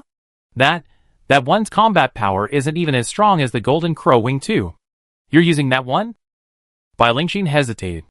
Although it's not as good as the Minghong, it's at least much stronger than the Peregrine production model. Besides, I just need to hold her off until Arue returns. That's right, I take the Peregrine and go with you. Just a few seconds later, 2 fighters from the turtle took off. In the clock tower, Bai Qiangwei leaned weakly against the wall. Her exoskeleton support system was completely damaged, and the damaged parts had caused secondary damage to her. She was in great pain. Ning-en saw this and stepped forward, quickly removing the damaged equipment from Bai Qiangwei. Ah! Ha! Ha! Ha! White Rose was in so much pain that tears streamed down her face. Ning-en, however, dropped the equipment with a cold expression. Your Excellency Fang Wang. Thank you. After the pain eased slightly, White Rose smiled wryly and thanked him. Are you having a Stockholm Syndrome attack? Ning-en sarcastically said. No. Your Excellency, I'm actually a kind person. You can't bear to see me suffer any longer. Ning-en turned his head, not denying it. And, Your Excellency, what you did today, was it to protect us? Oh! Ning-en was very surprised by White Rose's current attitude and understanding. I won't beat around the bush with someone who knows the inside story. I was once a fin whale. You humans once signed a treaty to protect us whales. However, only civilized governments and leaders who value the spirit of contract will strictly abide by such a treaty. If the world fell into the hands of those man-made evil gods, my former friend, Zhu Yin, look at how they would treat them. What about my former kin? They would be hunted like food madly. And, with the size and appetite of these man-made evil gods, do you know what would happen? White Rose was stunned. After a moment's thought, she hesitantly replied, I understand. The ocean will become a pond for an alligator gar to stray into? It seems the original agents were quite capable, right? Here, Ning means that if the man-made evil gods plan. If the plan continues, a super catastrophic monster like Leviathan will overrun the ocean, and its former kin, the fin whales, their various allies, and other cetaceans, will become food and be hunted relentlessly. This situation is similar to the situation in southern my country where alligator gar enter ponds, consuming all life there and causing an ecological disaster. Therefore, to cope with this situation, she must protect her human allies like Zhongli Rui, who abide by her covenant, the Whale Protection Treaty, including their forces. White Rose shook her head bitterly. Yom King. I abandoned that name. Call me Professor Ning. Professor Ning, I understand. At this moment, Ning sensed something. Rest first. You're a first-generation human. These injuries won't kill you, will they? Yes, White Rose nodded bitterly. Ning said no more, spreading his wings and soaring out from the damaged clock face of the clock tower. In the air, the Golden Crow Wing Zero demonstrator and the Peregrine Falcon fighter appeared above Awakener University. Near the campus, the militia and the Special Operations Company 1, the second company had previously followed the expedition, had surrounded the area near the comprehensive building. Chapter 411. Seeing the golden fighter plane hovering in the sky, Ning instinctively picked up her headphones and put them on. Before she could connect with Zhongli Rui, an unfamiliar radio transmission came through. Second-generation Demon King, Fong King Ning, please stop. Ning was puzzled. Who are you, and where are you? I am your predecessor, the first-generation Demon King, former chairman of Changsheng Group, Chen Jinquan. I'm right in front of you. Ning then realized that the pilot of the golden fighter plane in front of her was not Zhongli Rui. Countless relevant information popped up. Ning smiled bitterly and said, Are we both seniors who destroyed the world? I know you. I never thought we would meet in this way. Senior, what advice do you have? I never thought we would meet in this way. Professor Ning, stop. Senior, I can't stop. If I let this happen, all the sacrifices and costs I already paid will be in vain. Ning was firm. So we must become enemies? Shin Pan asked, sighing in the fighter plane. If possible, I don't want to be your enemy right now. I simply want to protect everything that Arui has painstakingly restored. I don't want to be your enemy either, but I have something I must do. Leviathan's natural alloy bone spur sword appeared in Ning's two giant hands. It's your choice. Shin Pan activated attack mode. Missiles disabled. Other weapons, watch your firing angles, and try not to damage the school. Yes, Mr. Chen, Kunlun replied coldly. In the air, Ning, resembling a flying dragon warrior, engaged in a fierce, high maneuverability, one-on-one aerial combat with the Golden Crow Wing Zero demonstrator. A fierce battle unfolded above the campus between Ning's biochemical armor of flesh and blood technology and a high-tech mecha of near-future technology. Both sides reached peak speed and maneuverability, each clash accompanied by the tearing of air and the surge of energy. Ning's biochemical armor shone with an eerie glow in the sunlight, while Shin Pan's Golden Crow wings, like a true golden sun, illuminated half the sky. Ning's massive hands wielded the bone spur sword, each strike carrying a terrifying force capable of ripping through steel. However, Shin Pan's Golden Crow wings were incredibly agile, always able to evade fatal blows at the crucial moment and counterattack with precise artillery or laser fire. However, to Shin Pan's surprise, the small caliber live ammunition was actually deflected by Ning's flesh and blood armor, coated in Leviathan mulberry scales. Furthermore, the laser guns mounted on the verification aircraft were even less powerful than those of the Golden Crow Wing 2. This led Shin Pan to realize anxiously that he was on the offensive, but unable to gain victory, and the battle gradually became a war of attrition. The battle intensified. The explosions of grenades, the radiance of tracer bullets streaking the sky, and the flashes of lasers blossomed like fireworks over the campus. Shin Pan's attacks repeatedly struck Ning, who was slower than him. However, due to the terrifying defensive power of his flesh armor, enhanced by Lydia's mulberry scales, and Ning's astonishing super regeneration speed, Shin Pan's underpowered and timid attacks gradually became powerless. Senior, let's end this swiftly. Ning suddenly accelerated, his entire body shooting towards the Golden Crow Wing Zero demonstrator like a cannonball. Shin Pan tried to dodge, but the right nozzle of his fighter had been damaged in the previous battle, and he was a beat too slow. Crack! With a loud bang, Ning's sharp blade pierced the fighter's armor. Honey! Bai Lingxin screamed beside him. I'm fine, Shin Pan said calmly. He checked the instrument panel. The attack looked devastating, but the actual impact wasn't significant. Besides, only the fighter was damaged. His own prototype battle armor too wasn't damaged at all. Ning Yin, still holding his sword against the Golden Crow Wing Zero, sighed, "Senior, you clearly let your guard down in the fight just now. I remember when Arui used a similar fighter against me over Ontario, he didn't hold back. He used a full-scale volley, which would have seriously injured me. Why didn't you use it?" Chin Pan stared at the radar chart. A closely watched friendly target was approaching at supersonic speed. A smile played on his lips, and he continued calmly, "I don't want to damage the school." "I understand, Senior. You're so gentle now." "What do you mean?" "Senior, why did you fly an old fighter plane here, just to hold me back? What about that electromagnetic cannon fighter you used against Lidiazan? With that, even my bioalloy scales would have been shattered to smithereens by your electromagnetic cannon long ago, right? And that thing can fire beyond visual range. If you really wanted to kill me, I'd die silently. Not only do you not want to damage the school, you don't even want to kill me, right?" Chin Pan continued to stare at the radar map. Friendly units had arrived nearby, slowed down, and silently approached in optical invisibility. A smile curved his lips, and he continued, "You captured White Rose most likely because the intelligence and materials she previously sold were related to the biochemical project that once jeopardized you, right? Senior, that's a very perceptive judgment.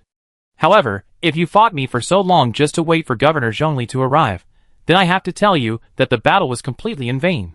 "What do you mean?" Chin Pan frowned. "Because my goal was to wait for him to come and explain the situation. I didn't mean to hurt anyone, and I couldn't bear to damage this school." "What?" Chin Pan was a little upset. After Ning Yin captured by Qiangwei, what he was going to do was wait for Zhongli Rui to come and have a good talk? Then why had he fought so hard and even taken a blow? And what was the point? And I was just trying to imitate Rui and fight to protect humanity. Why did I feel like a clown? At this moment, before Chin Pan could adjust his mindset, a huge mechanical hand emerged from the void, emerging from its invisible state and abruptly grasping Ning Yin's body. Zhongli Rui's Minghong fighter jet, approaching at supersonic speed over 200 kilometers, materialized. "Sir Ning Yin, are you really just waiting for me to come and explain the situation? Then look at what you just did." Zhongli Rui's voice boomed from the fighter plane. "You injured so many people at school and messed up the new mass-produced equipment. Is that how you react to a situation?" Zhongli Rui's voice was tinged with anger. Ning Yin offered no resistance, his face filled with shame as he said, "Governor Zhongli, I'm sorry. I was wrong. You made such a big fuss about this. Is an apology enough? Then, just deduct my salary." Ning Yin gave a sly smile. Zhongli Rui was speechless for a moment. Where do we get salaries in our state now? Civilization is still stuck in the stage of filling our stomachs first. Society hasn't even returned to the commodity money economy. Besides, when have I ever paid anyone? Everyone's on rations now, Zhongli Rui said angrily. But then, Zhongli Rui felt a strange feeling. As governor, he had never paid anyone a salary. What kind of behavior was that in the old days? I was the unscrupulous boss? Then how about this? I issue a public apology at school first, then suspend myself. If that doesn't work, I'd be your pet for a year. You can do whatever you want with me. We can try an in-depth experiment to increase biodiversity. I'm up to it. Hee. Everyone, Backstage, Chen Xiaoyu almost flipped the table. Zhongli Rui realized that Ning Yin was teasing him. Sir Ning Yin, please give me a reasonable explanation immediately. Otherwise, Zhongli Rui threatened in a low voice. Ning Yin, with a deadpan expression, said, otherwise, what are you going to do? Are you going to lock me in a dark room and punish me slowly? I remember before the apocalypse, those online novels in the database were all the rage with stories, like Forced Love in a Forbidden Room? I'd love to experience that too, hee. Zhongli Rui activated the Minghong fighter's large manipulator, removed the natural alloy bone spur sword from the back of the Golden Crow wing armor, and brought it to his own Great Xia Dragon Bird armor. Then, he activated the newly added shears and pliers. Clang! With a crisp metallic snap, the once indestructible natural alloy bone spur sword of Leviathan was abruptly severed in two by the shears and pliers. Everyone exclaimed in amazement, "Oh!" Ning Yin's face suddenly flashed with fear.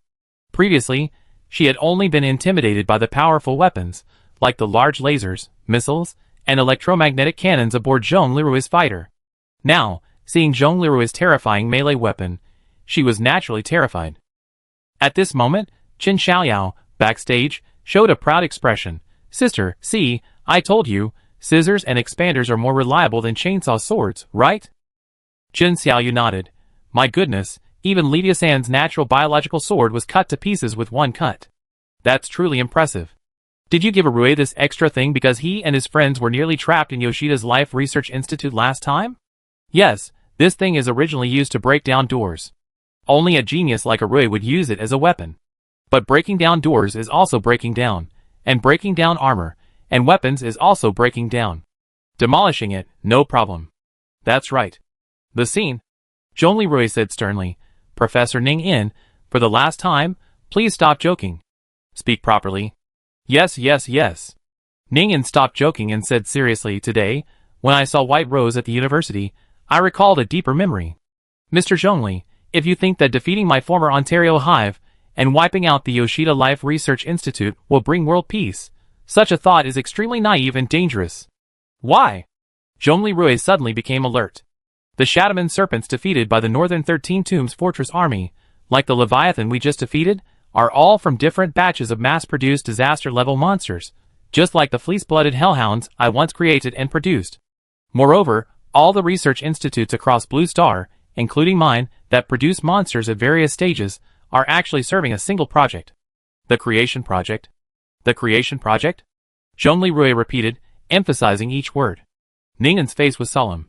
This is a diabolical industrial chain. Chapter 412. Zhongli Rui thought for a moment, and said coldly, Professor Ning In, where is Bai Qiangwei? She's resting in the clock tower. She has minor injuries, and is not in danger of death. Yu Jia? Zhongli Rui asked calmly. Yu Jia understood, and activated the scan. Master, Agent Bai is indeed sitting against the wall in the clock tower, resting. The scan revealed stress injuries on her limbs, and marks from damaged metal parts. Her injuries are healing, and are not in danger of death. Is that so? Zhongli Rui turned his gaze back to Ning In. Professor Ning In, we discuss your extreme behavior today later. Now, let's go to the clock tower for a meeting. Ning In shrugged. I couldn't ask for more. Then Zhongli Rui addressed the troops, everyone disperse. Professor Ning In actually has an important strategic intelligence report today, but the way he presented it was a bit inappropriate. Wang Gang, a Mao, a Gui, and other officers surrounding the troops looked at each other, speechless. But they still followed orders, and lifted the siege. Inside the bell tower. Zhongli Rui, Wang Gang, Situkong, Di Xinyan, Lu Shi, Shin Yuchu, Situkong and the other four were halfway back on the Bishi, in 3D holographic projection, the Chinpans, Dr. Aisha, the recently recovered Wind Blade King, Ning In, who had reported back after a Havoc in Heaven incident, by Qiangwei, whose wounds had been urgently treated, by Zhongli Rui, and Murong Chanfeng, who was on a stretcher. Held an emergency meeting. Operator White Qiangwei, please give us complete information on the Genesis project. Zhongli Rui stared at Bai Qiangwei sternly. Yes, sir. White Rose was still sitting against the wall, but now her expression was filled with a sense of relief and calm. I can finally speak out about this nightmare that's weighed on my heart. Everyone, the God Creation Project was secretly initiated 5 years ago by Lloyd F. Daft, the former president of Gale Nation, and a man who once ranked first in the world's wealthiest. At that time, he was over 60 years old, and had failed to be re-elected as president of Gale Nation. He felt resentful. For some reason, he was no longer satisfied with simply being the president of Gale Nation, once the world's most powerful nation, but instead focused on advancing to become a god. Actually, at the time, he wasn't the only one who shared this sentiment. Several abdicated kings and retired politicians from various countries were also among them. Unsatisfied with what they had achieved, they feared losing everything at the moment of their just death. Therefore, these people also joined the Genesis Project. The Genesis Project is a massive industry chain anchored by major biotechnology research institutes around the world. And I, at the time, was... Bai Qiangwei looked at Murong Chanfeng lying on a stretcher, took a deep breath, and gritted her teeth, saying, to obtain sufficient wealth and resources, I became an industrial spy, providing intelligence and collecting key technologies and materials for this industry chain. As Professor Ning In said, I was the operator of this industry chain. Once upon a time, Operator Murong Chanfeng and I, along with several batches of spies numbering several hundred, worked as employees. Under the name of Changsheng Group, they joined the Changsheng Group and its local branches. Changsheng Group has historically collaborated with the authorities to produce numerous groundbreaking products in the areas of weaponry and biopharmaceuticals. The Xuanwu-class landships you all use today, and the Taodia-class landships used by the Northern 13 Tombs Fortress Army, were all manufactured by the Changsheng Group. However, what the Changsheng Group is most proud of are three groundbreaking nanorobots for use on the human body: the new Human Enhancement Nanorobot, the Biofusion Nanorobot, and the Growth Accelerating Nanorobot. You should all be familiar with these three types of nanorobots. Many of you are first-generation new humans, the result of the new Human Enhancement Nanorobots. These hundreds of spies were eventually transformed by Qin Jinquan into C2 and C3 giant humanoid biochemical weapons, used to attack various locations and infiltrate defenses. Those used in Nalin province were merely spies from Cradle Home headquarters and shareholders who later entered the shelter. Zhongli Rui then spoke up. I know this was one of the main reasons for the previous apocalyptic zombie crisis. I'd like to know how these three types of nanorobots relate to the Genesis Project. The ultimate goal of the Genesis Project is not just immortality, but absolute power to rule the world. This is the shared goal of that madman, Lloyd, and many retired politicians from participating countries. Moreover, what they seek is not a traditional military constrained by constitutions, budgets, and the state apparatus, but absolute power that they can mobilize at will, unfettered by any constraints. Amount. So, they began dispatching scientists across the entire blue planet to collect all the strongest genes, both those currently existing and those that have ever appeared. For example, the super-regenerative gene that accidentally appeared after the fin whale mutated into Lord Nien Jin, and the gene that allows for a gigantic, high-performance brain. A gene for telepathy, used to remotely control other units, that was accidentally successfully experimented on Yoshida Shoko, the daughter of the director of the Yoshida Life Research Institute. The strongest natural iron methyl gene from the deep ocean gastropod snail. The Chronosaurus gene, one of the strongest bites among ancient creatures. The giant squid gene, capable of generating enormous tentacles. And there are genes from mythical species that don't exist in public history, such as the venom and stinger genes of the death worm deep in the Golden Royal Court Desert. And many, the strongest brains on Earth, the brains of countless human prisoners on death row. Zhongli Rui and Di Sinyan, in holographic form, simultaneously exclaimed, the brains of human death row prisoners. Elsewhere, Chun Pan could no longer maintain his composure. They want to use these most powerful genes to artificially create the most powerful biological evil god. And an unchecked army. Chun Pan explained in astonishment. Suddenly, he understood. I understand. They had these genes, but lacked effective and stable biofusion nanorobots. That's why they sent you to steal my group's technology. Chun Pan, in his excitement, almost blurted out my. Bai Qiangwei stared at Chun Pan's young face, yet the familiar expression in her eyes, and was momentarily stunned. But then she nodded, yes, I did it. Ningen crossed his arms over his chest and said, White Rose, I know you did all this, but I'm really curious. Do you humans really need money so much? Would you really do anything for it? I have no other choice. Back in the Dakian era, in my system, I was powerless, and almost fell victim to the sexual exploits of my evil superiors. I'm not from a prominent family, and family background and power are not my forte. I can only find a way to make money. I also want to get enough money to break free from the sexual exploits I've been subjected to have enough money to live a good life, to be with the one I love. I didn't mean to hurt anyone. I just wanted to have enough money, so I could take my husband and disappear. For the sake of your own family's happiness, you destroyed the happiness of countless others, and even the peace of other races? I was wrong. I plead guilty. White Rose tried to cover her face with her broken hand, but failed. She could only continue in tears. At that time, I used every possible means to steal these things and gave them to the God Creation Project in exchange for profit. As a result, I destroyed my own hometown and the city where countless people lived. I betrayed the founders of Changsheng, Qin Jinquan and his wife, who once vowed to benefit all of humanity. I killed Madame Bai Lingxin. I assassinated Chen Xiaoyu twice, the core technical backbone of Changsheng Group, and then I was retaliated by the enraged chairman Qin Jinquan. I became permanently disabled, and my husband became the conductor of the biological weapon C3. This is all my fault. Unable to contain herself any longer, Bai Qiangwei burst into tears. Changfeng, I'm unworthy of your love. I deserve to die, I deserve to die, I deserve to die. Commander Zhongli, Your Excellency Ning In, Madame Bai, Innocent people all over the world, I'm guilty, I deserve to die. Whoa. Zhongli Rui, clad in the great Xia dragon bird armor, Murong Chanfeng, lying on a stretcher, Chen Pan and Bai Lingxin, reborn in their second lives, and Ning Yin, reborn in her third life, all sighed in unison. The officers present were speechless with shock. Although the young Wind Blade King, lacking professional knowledge, didn't fully understand much of the content, he nonetheless felt a sense of the cruelty, and was deeply shocked. A former employee of the Ontario Institute, Isaiah's expression was gloomy.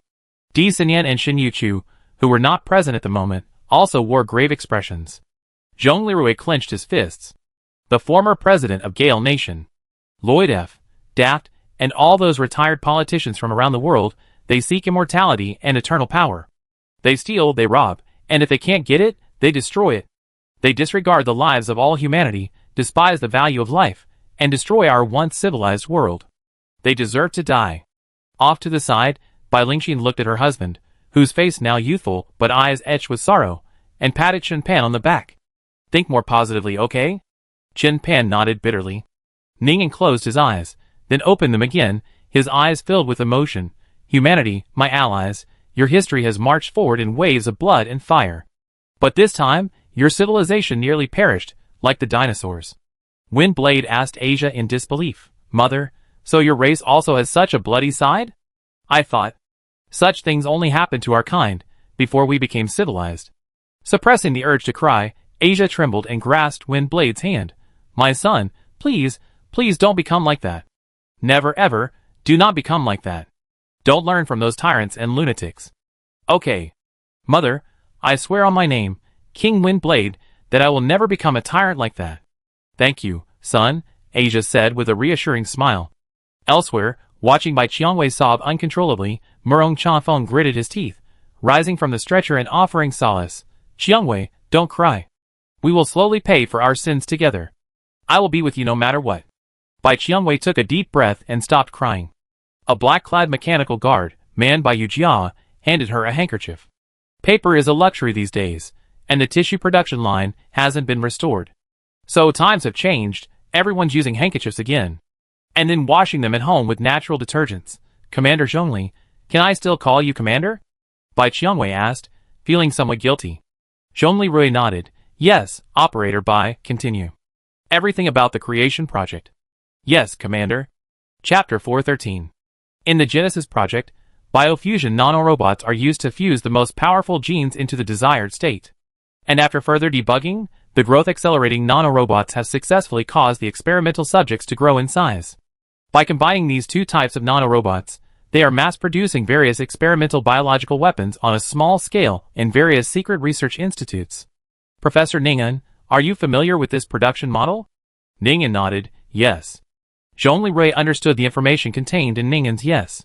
Whether it was the massive biological land battleship Fleece Blood Cerberus formation, the defensive flesh creatures in the Mother Nest, or the Batmen, like Blood Claw, who served as the consumables team, they were all mass-produced using a similar method.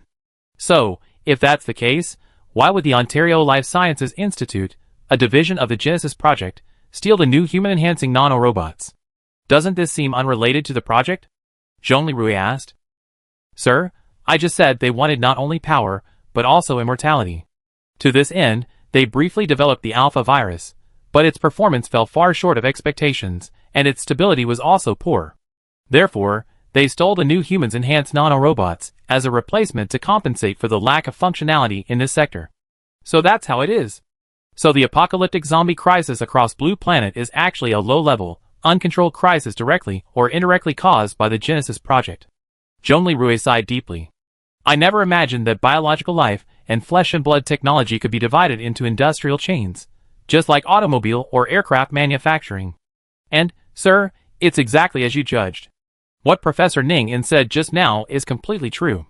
What you and your allies have defeated so far are merely the semi-finished products produced by this industry chain as it progresses towards the final product. White Rose paused, then continued.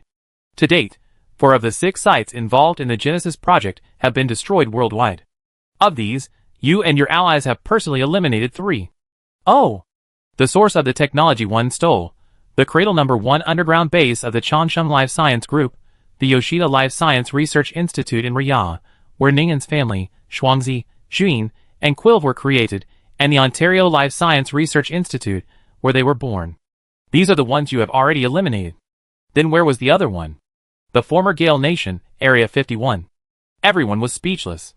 In Area 51, the Gale Nation military finally, through a nuclear self-detonation, tragically annihilated the invading fleet's Hell Cerberus biological weaponry. What about the last two? Zhongli Rui continued to ask. One is at the Dragon Soul Land Research Institute, 120 kilometers south of Lake Baikal, on the border between the Golden Royal Court and the Rakshasa Kingdom. The other is at the Sea God's Heart Research Institute in Honolulu. Zhongli Rui's pupils shrank upon hearing the two addresses. By Qiangwei, it was you who sent the zombie army to attack the Coast Guard dock on the southeast coast of the Jinchi district. Wasn't it because the confidential boxes you sold to these two places were intercepted by the Coast Guard? Bai Qiangwei was stunned, then her expression darkened. Sir, yes, that's indeed what I did. Alright. Now, let's focus on understanding the Genesis Project and the true threat we face. Please continue. Yes, sir. White Rose's voice trailed off. After a moment's adjustment, she continued, the Shadowman snake is a late-stage product of the Genesis Project. Sir Ning-in, from the Ontario Institute of Life Sciences, must have mastered some of the Shadowman snake's technology through technology sharing, creating the mass-produced fleece-blooded Cerberus. But in reality, the Shadowman snake itself is a mass-produced monster. Ah? Shin Yichu exclaimed. Hundreds of thousands of people in the north died fighting the Shadowman snake. White Rose lowered her head, her voice deepening. In the eyes of the monsters produced by the Genesis Project, humans are merely food, raw materials.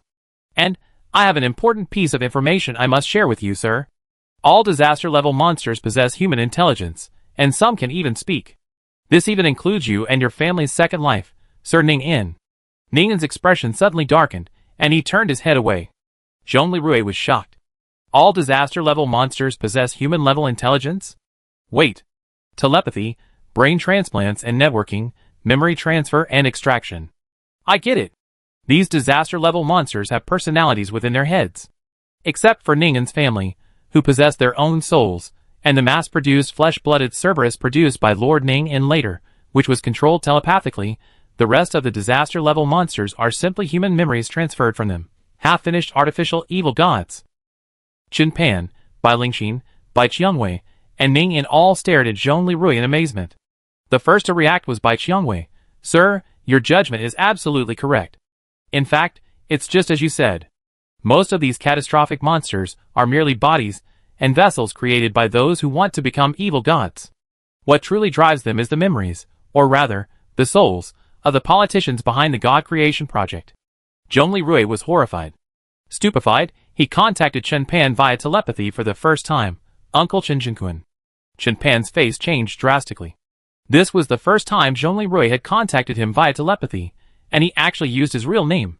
Ah Rui, what's wrong with you? I know that your and your aunt's technology combines mechanical ascension with cloning technology to achieve rebirth and even immortality. I just want to ask you, can flesh and blood technology achieve the same effect? As a scientist, I can only say that it's possible. Furthermore, based on the evidence provided by White Rose, these catastrophic monsters were created by those crazy people who use flesh and blood technology to achieve ascension. I roughly understand their thinking. They feel that mechanical ascension relies too heavily on energy, industry, and social machinery, and may not be reliable enough. Therefore, they want to go the flesh and blood technology route. They want to achieve dual ascension of genes and consciousness based on flesh and blood technology. From the perspective of Blue Star's technological development, nothing is impossible. Overall, I'm not optimistic about consciousness ascension based on flesh and blood technology. Flesh and blood technology is too prone to out of control and mutation. I understand. Thank you, Uncle. Child, thank you for your tolerance. Stop talking, Uncle. Stay with me for the rest of my life, resolving this crisis and rebuilding a civilized world. Okay, thank you. Then, Zhongli Rui silently terminated his telepathic communication with Qin Pan. Qin Pan stood there, trembling with excitement. Operator Bai, we're relatively familiar with the characteristics of existing creatures. So, what about those ancient creatures, even those mythical creatures? The remains or tissues of some mythical creatures are stored in the Lost King's tomb. Just because they're not mentioned in historical records or public records doesn't mean they don't exist.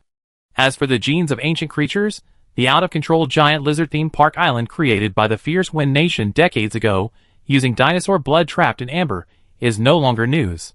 Even these megalodons, which were supposed to be extinct, are probably the masterpieces of the Poseidon Harb Research Institute in the middle stages of their development. Zhongli Rui. At this point, Ning Yin interrupted, "My ally, Lord Zhongli, we face an unprecedented crisis. I know you've been working tirelessly to feed your people lately.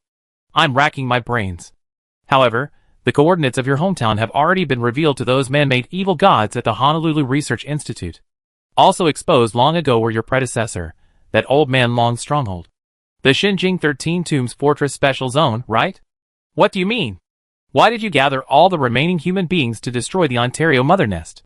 Zhongli Rui's eyes widened, and then, with difficulty, he spoke, "You mean, if we turn a blind eye, more powerful disaster-level monsters, like Leviathan, will invade the Zero and province we painstakingly rebuilt? And that old man Long Xinjing 13 Tombs Fortress will face an attack from an opponent even more terrifying than the Shadowman Serpent? Even sooner or later, the Chikechi city of Sorokov and Leon will be doomed. Maybe once every 6 months, maybe once every few months. Perhaps, with a production capacity even higher than my original hive, 3 at a time? Alas, I can't access a supercomputer now, so I can't calculate very precisely." Ning Yin said seriously, "But I know that if left unchecked, my friend Yuyin, my allies, my mother tribe, the baleen whales, and the other whales will sooner or later be turned by these evil gods into sustenance for their immortality and dark rule. By then, in just a few years, this world will be a world where giant evil gods run rampant. It's a bit like the dinosaur era hundreds of millions of years ago." Ah! Ning Yin's words were like water pouring into a frying pan, shocking everyone present. Chairman Bai, Engineer Chen, Queen Mother Aisha, Sister Xiaoyu, Sister Xiaoyao, Yujia Kanluo. Zhongli Rui, his face pale, called out to all the high-level scientists and super AI present and monitoring, his voice trembling, "Will the situation Professor Ning Yin described really happen?" Bai Lingxin's face was equally grim, and she immediately ordered, "Yujia, Kanluo, activate satellite monitoring of the 2 locations Bai Qiangwei mentioned. Best practice." Soon, satellite surveillance images appeared before everyone. The first satellite image showed the Dragon Soul Land Research Institute, located in the Golden Royal Court, Dakian's northern neighbor, deep in the desert, 120 kilometers south of Lake Baikal. Satellite remote sensing thermal imaging revealed that the Dragon Soul Land Research Institute not only existed, but also that, in an underground hatching nest beneath the institute, for gigantic creatures resembling sand snakes were cultivating their fetuses. Above the institute, an even larger underground cave existed. Among them, a larger, blurry figure, 100 meters long, was also pulsing. Zhongli Rui felt a chill on his spine. Here, for sat Amon snakes, and a monster of unknown strength, or perhaps a man-made evil god, were being bred. Once fully formed, they would descend upon the northern border and the Xinjing 13 Tombs Fortress, just as Zhongli Rui and the others were still recovering from the shock of the first satellite image. A second satellite image appeared before their eyes. The thermal imaging remote sensing satellite image from the Honolulu Poseidon Research Institute revealed over 30 megalodon sharks and a massive, 200-meter-long beast, roaming the waters near the institute's port. Not only that, Honolulu Island was also dotted with densely packed, hostile man-made monsters, numbering tens of thousands. Among them were over a dozen near-catastrophic monsters, resembling giant pterosaurs, with wingspans exceeding 10 meters at first glance. Creating an evil god? This is simply a rite of demons. Lu Shi's breath quickened in shock. Ah Rui. With monsters of this magnitude, even an icebreaker-turned-armed fishing vessel wouldn't be safe. Di Xinyan, in her holographic state, covered her mouth. What kind of demonic army is this? This time, even the usually calm Shin Yuchu lost his composure. Oh my god, there are over 5 disaster-level monsters in the desert, and tens of thousands of demons across the ocean are ready to strike. This, Commander. What should we do? Wang Gang was completely stunned, his voice trembling. Ning Yin's expression was equally solemn. It seems that even I underestimated the situation. At this rate, my people are in danger. Zhongli Rui stared at the 2 satellite images for a long time before uttering with difficulty. This is the true apocalyptic crisis. Chapter 414. This is no longer a suitable place for this kind of meeting, Zhongli Rui said coldly. Yujia, remove your armor. Engineer Chen Yu too. Our armored personnel will take the injured by Qiangwei and Murong Changfeng to. Ling'an Prefecture First People's Hospital for rest. The rest of you, let's go to the governor's office's operations conference room. Yuchia, Kunlun, while we're changing venues, please continue to calculate and analyze the probability of the monster armies from the Dragon Soul Land Research Institute and the Sea God's Heart Research Institute attacking our cities, where the remaining human survivors are gathered. Report back at the meeting later. Okay. Chen Pan readily removed his armor, and the unmanned prototype armor 2 immediately picked up by Qiangwei. At the same time, the Great Xia Dragon Bird Battle Armor, along with the stretcher, picked up Murong Chanfeng. As the prototype armor lifted by Qiangwei, she deliberately glanced at Chen Pan. Her pupils shrank instantly. This look was the same one Chen Jinquan had given her years ago, when she had just joined the Chansheng group. She had followed Chen Jinquan, serving as a supervisor for nearly 5 years. How could this look not be familiar to her? Bai Qiangwei suppressed her shock, turned her head and glanced at Ning'an again, instantly understanding. Yes, if Ning'an could be reborn, then why couldn't he, Chen Jinquan, be reborn? However, he had accepted his own trial, and even the death sentence he deserved. Now, was he here, like Professor Ning'an? Was he here to assist Commander Zhong Lirui and save the world together? With all the thoughts swirling in her heart, Bai Qiangwei glanced at Zhong Lirui, dressed in the uniform of a major general. Her young commander, bit by bit, was rebuilding civilization in a ruined world. Now, by his side, 2 generations of demon kings who once destroyed the world, reborn, joined him in confronting the dark forces that aspired to become evil gods. She took a deep breath, her chest rising and falling slightly. A strange light flashed in her eyes, a glint of determination and anticipation. He, Zhong Lirui, might truly be the last hope of Blue Star civilization in this vast universe. Zhong Lirui, my commander, you are truly an extraordinary man, Bai Qiangwei muttered silently, her voice soft but filled with endless admiration and trust. If I'm still useful, I will definitely help you build the new world you desire. After Bai Qiangwei and Murong were transferred to Ling'an Prefecture's First People's Hospital, Zhong Lirui and the others arrived at the governor's office's operations conference room.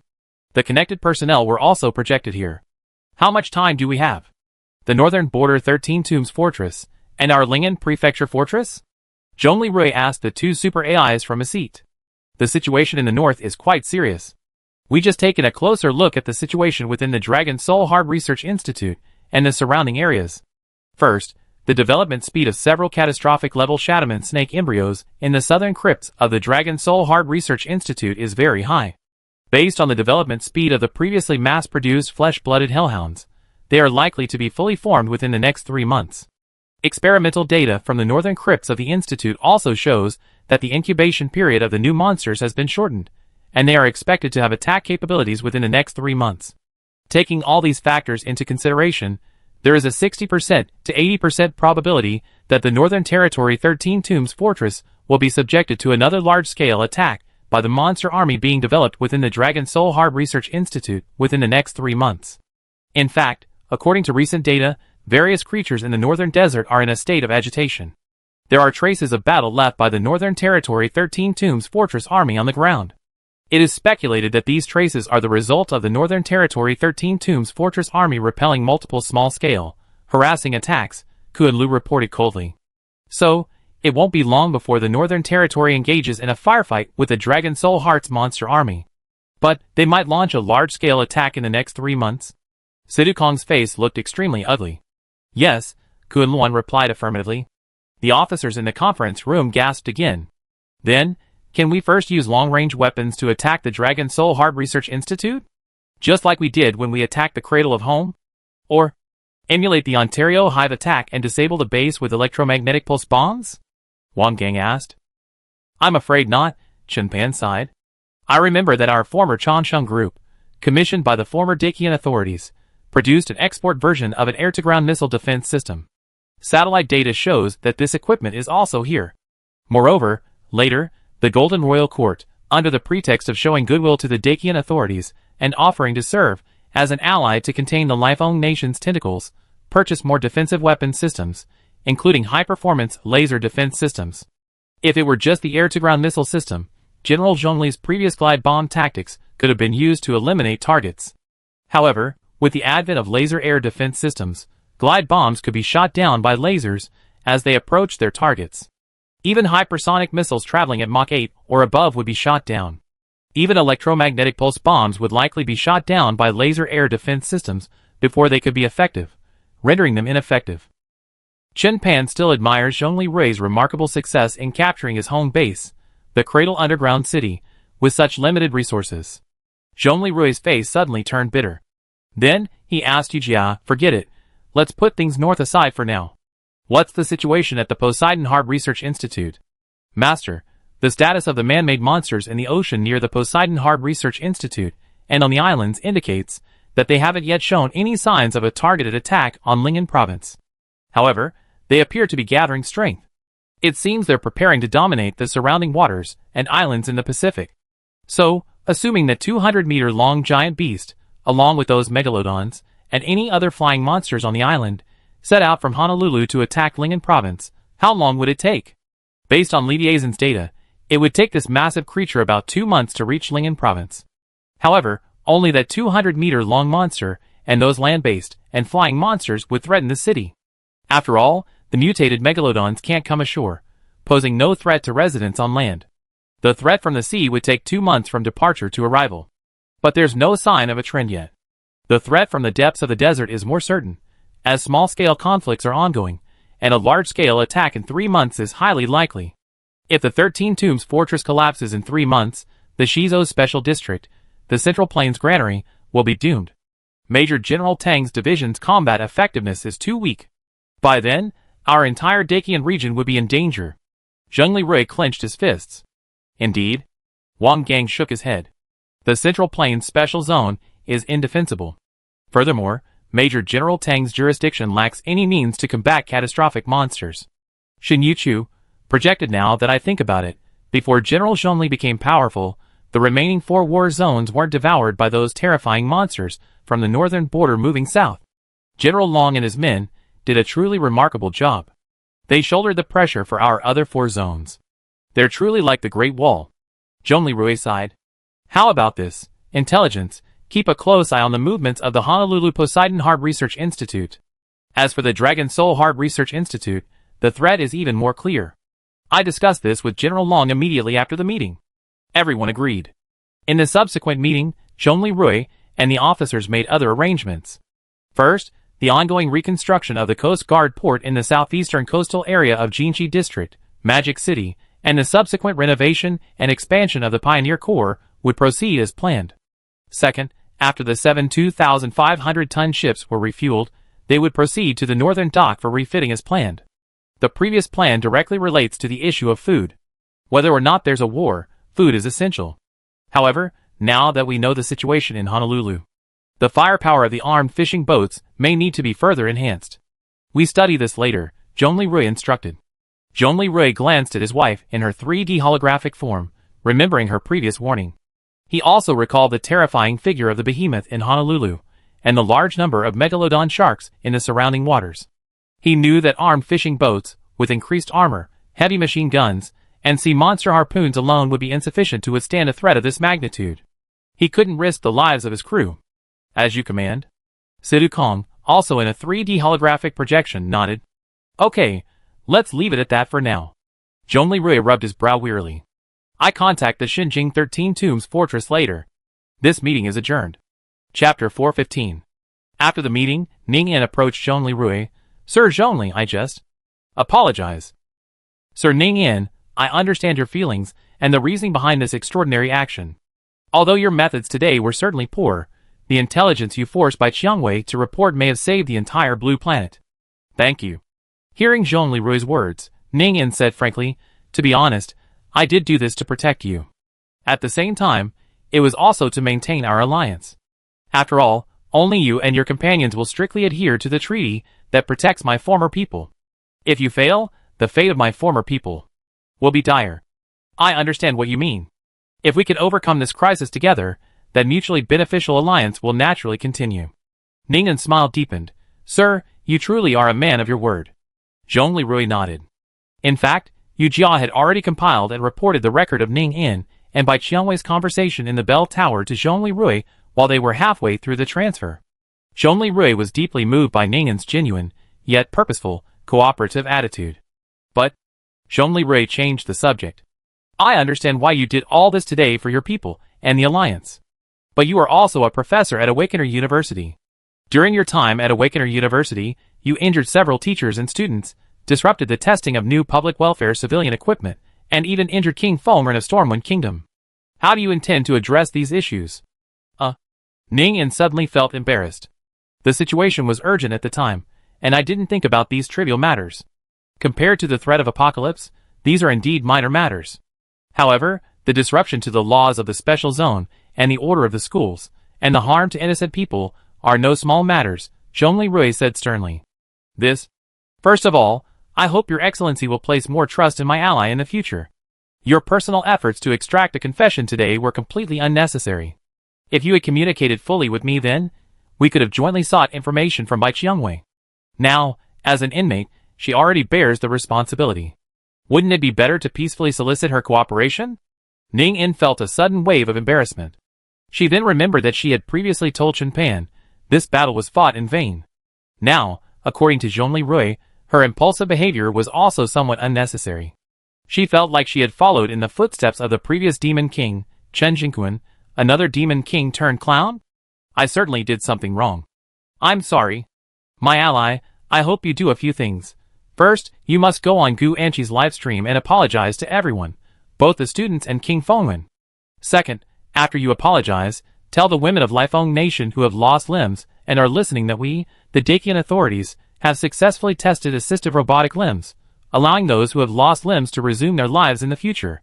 Third, after the livestream, although it's unavoidable, Lingen Province must once again enter an emergency wartime state. Your teaching duties at the school are suspended. Huh? Ning In panicked when he heard he was actually going to be suspended. Sir Zhongli, I truly know I was wrong. I love school. Can you please not suspend me for real? Sir Ning In, I'm temporarily suspended. Because, from now on, I feel you're more needed elsewhere, Zhongli Rui said seriously. To fight those crazy evil godmakers, I need your stronger side. Looking at Zhongli Rui's expression, Ning In finally understood his true meaning. Yes, Ning In agreed, his eyes rolling as a thought occurred to him. Then, Sir Zhongli, can you let Shuangzi, my sister, join us? I know, Sir Zhongli, you always wanted her to stay with me. Besides, Shuangzi likes you, and she also wants to be closer to you. Sir Zhongli, are you really not considering restoring the ancient practice of polygamy? Ning In deliberately emphasized the words always and with. Sir Ning In, it's time to be serious, okay? Zhongli Rui's face hardened. Faced with Ning In's occasional jokes, Zhongli Rui's mind was clear as a mirror. Her intelligence was almost on par with Yujia's. It was just that she couldn't connect to the internet anymore. Ning In, now fully relived, naturally understood Shuangzi's significance to her. Family ties and love also served as a barrier. However, judging by her current attitude, she not only understood but also cooperated. She was more willing to actively break free from the constraints of family and friendship, likely because she had already lost her family. Everyone was understanding. Some things, while clearly not entirely pure, were nevertheless acceptable. As long as they could accept it, they kept quiet. This was a tacit understanding between adults. I'd been in a similar situation with Asia back then. So, thinking of this, Zhongli Rui extended his right hand and said sincerely, Sir Ning in my heart, you are my true ally, partner, and friend. On the battlefield, we fought side by side more than once. When we're not fighting, while you sometimes take your jokes too far, that doesn't stop me from considering you a true friend. As your friend, I sincerely suggest that we be honest with each other, work together to address the grave crisis threatening our alliance, and strive to restore peace to this world. We all have our own pasts, but the future is more important. I firmly believe that you, too, will eventually become a true hero, my friend. Ning In's pupils trembled. You said I would become a true hero, Lord Zhongli? And no longer be the second-generation Demon King, who once destroyed half of the Blue Planet. The memories of being a Demon King are from your past life. In this life, your story has just begun. Also, from today on, call me a Rui. My friends will call me that. Zhongli Rui's eyes gleamed with sincerity. In Zhongli Rui's heart, both Ning In and Chen Jingquan had paid with their lives as the price for their mistakes. Chen Jingquan was publicly tried and sentenced to death. In Ning In's second life, she had actively begged Zhongli Rui to kill her. Although neither generation of Demon King was completely dead, one was reborn through mechanical ascension technology, the other through ultimate cellular evolution and self-regeneration. Seeing Zhong Lirui's sincere expression, Ning'an's smile melted like a glacier. She grasped Zhong Lirui's right hand. My friend, from now on, call me Ningchan in private. Xuanzi calls me that. She said it's a nickname, a testament to the closeness of our family relationship. Ningchan. Indeed, Xuanzi taught her that name. Zhong Lirui suddenly felt goosebumps. Yujia, 2% mental pollution detected in the master? It seems he's somewhat resistant to that overly corny Japanese way of being affectionate. Backstage. Ha ha ha. Chen Xiaoyu laughed again. Rui, you didn't expect the second-generation Demon King's Trust model to be so corny, ha ha. Qin Xiao was speechless. Sister, you. Northern Border. In the combat command room of the 13 Tombs Fortress. General, the Deathworm Formation has reappeared, 20 kilometers from Desert Post 75, and 100 kilometers from our fortress. Xiao Pu reported coldly. This is the 5th time in 2 months. Long Zhanya sighed wearily, his black mechanical hand opening and closing. Tell the reconnaissance team at the outpost to run quickly and prepare to deploy the Tao Tai. But General, after 5 consecutive sorties, the base's ammunition reserves have reached alert level. Should we ask Governor Zhongli and his men for help? Should the ammunition we have now be enough to defeat this wave of death worms? Xiao Pu swallowed, finally gritting his teeth and saying enough. I go deal with these giant intestinal worms in the desert first. After I leave, you can consider and discuss this with Governor Zhongli. Regarding the 5 war zones in Dakian, the only ones truly capable of fighting are our fortress and Governor Zhongli's special zone. Without us, the other 3 zones wouldn't even be able to withstand an invasion of quasi-disaster level monsters. A very objective assessment. I'm leaving first. Watch out for home, Long Zhanya said, picking up his helmet. Yes, sir. Xiao Pu saluted. Chapter 416. At the same time, in Ling'an province. Zhong Lirui said, gritting his teeth, Ningchan, by the way, there's one more thing you need to do. Do you have the ability to use whale song on various channels in the ocean? He recalled the time when Ning'an, after his 3rd resurrection, and before his memories had fully recovered, instinctively used whale song to try to contact his fellow whales and family at the seashore. Yes. Rui, do you remember it clearly? Ning'an was a little surprised. Well, after the live broadcast, please go to the ocean and use whale song to contact Zhu Yin and your former kin, telling them to stay away from the Honolulu Islands. Needless to say, you already know the threat posed by that 200-meter-long artificial evil god. Even those newly emerged mutated megalodon sharks pose a serious threat to your people. We don't have the capability to attack the Poseidon Hard Research Institute yet. This is all we can do for now. Historically, megalodon sharks did feed on baleen whales.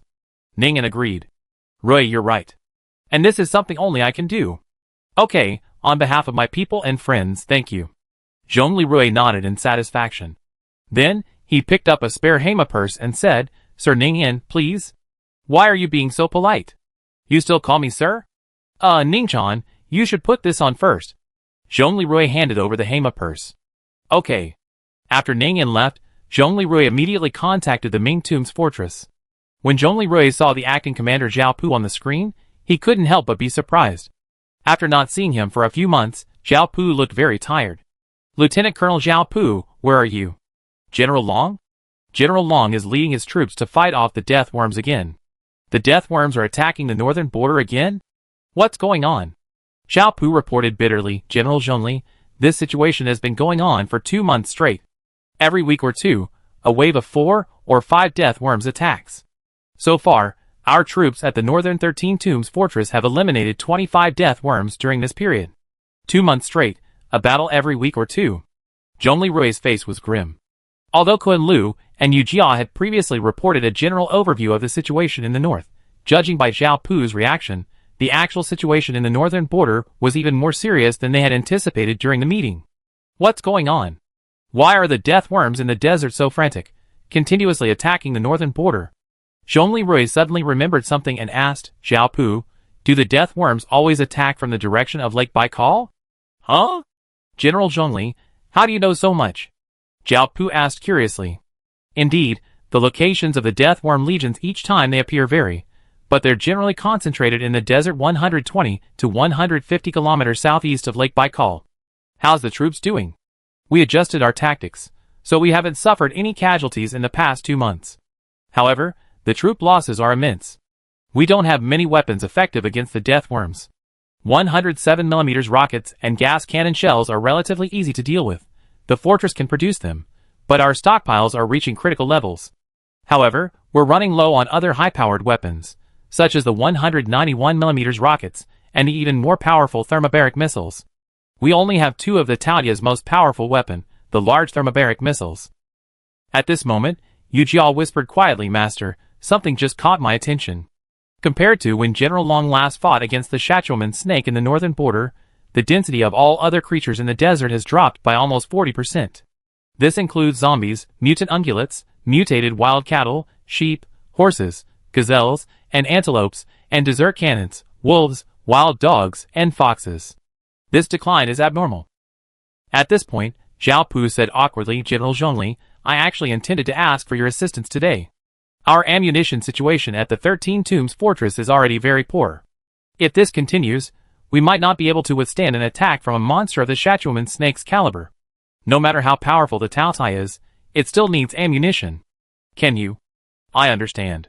I find a way. Okay? Zhongli Rui suddenly thought of something. Well, a string of information flashed through his mind. 5 catastrophic monsters are being bred within the Dragon Soul Heart Research Institute. South of the Dragon Soul Heart Research Institute, death worms spawn waves of about 5 beasts every week or two, harassing the northern border?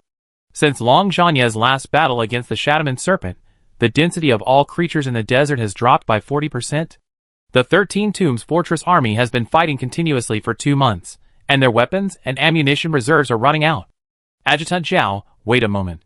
There's something I'm concerned about. Oh yes. Zhongli Rui gave a direct order. Yujia, can you use satellites to scan the movements of giant death worms throughout the desert over the past 2 months? Of course, please wait. Yujia retrieved the data, and soon a dynamic video appeared before Zhao Pu and Zhongli Rui. The video showed that 20 kilometers southeast of the Dragon Soul Heart Research Institute was the lair of the death worms. Periodically, the death worms would radiate outward, heading to the desert plateau to hunt and prey. This was normal. However, there were 2 things that were amiss.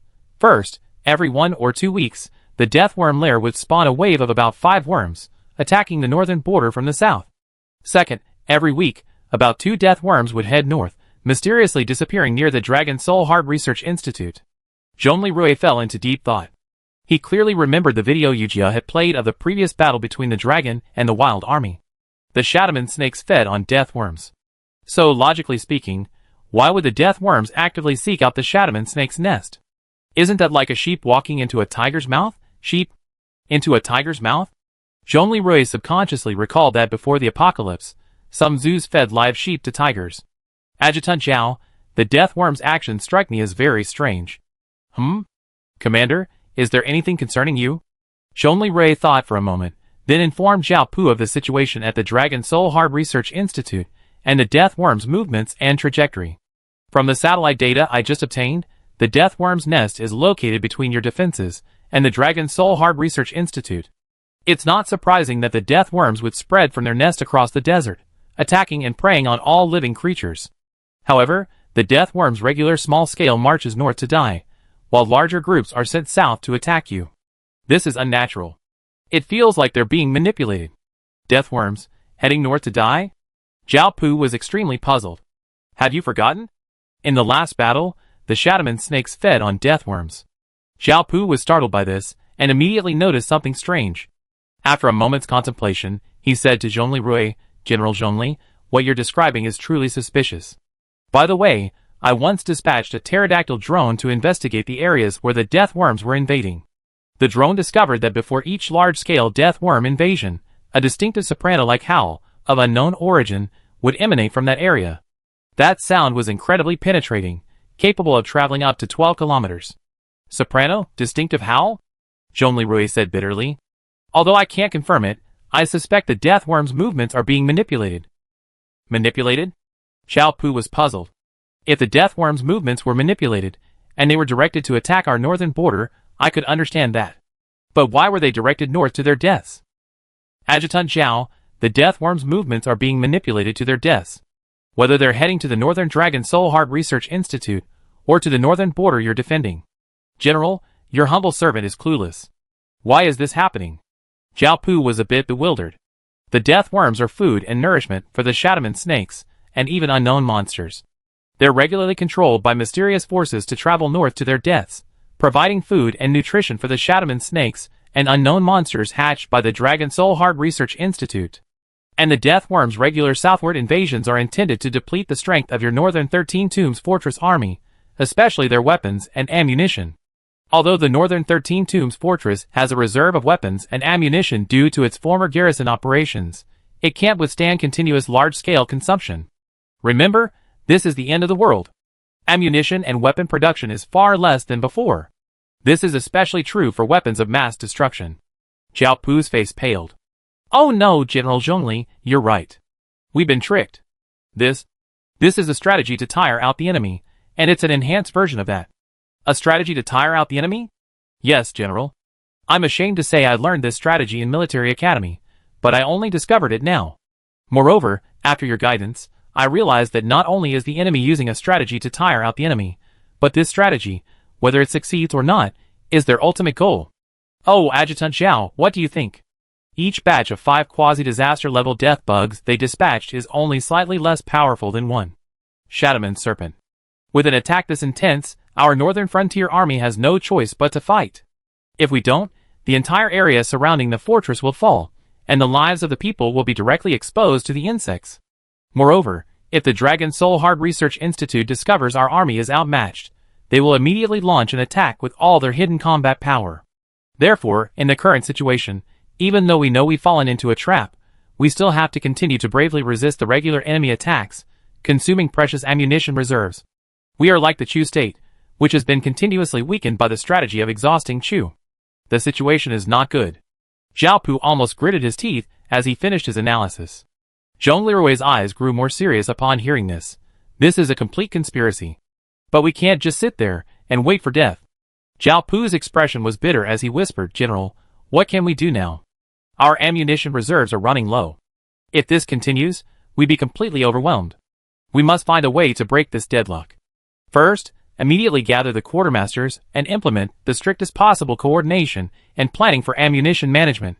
Second, when General Long returns, I will immediately consult with him on what to do next.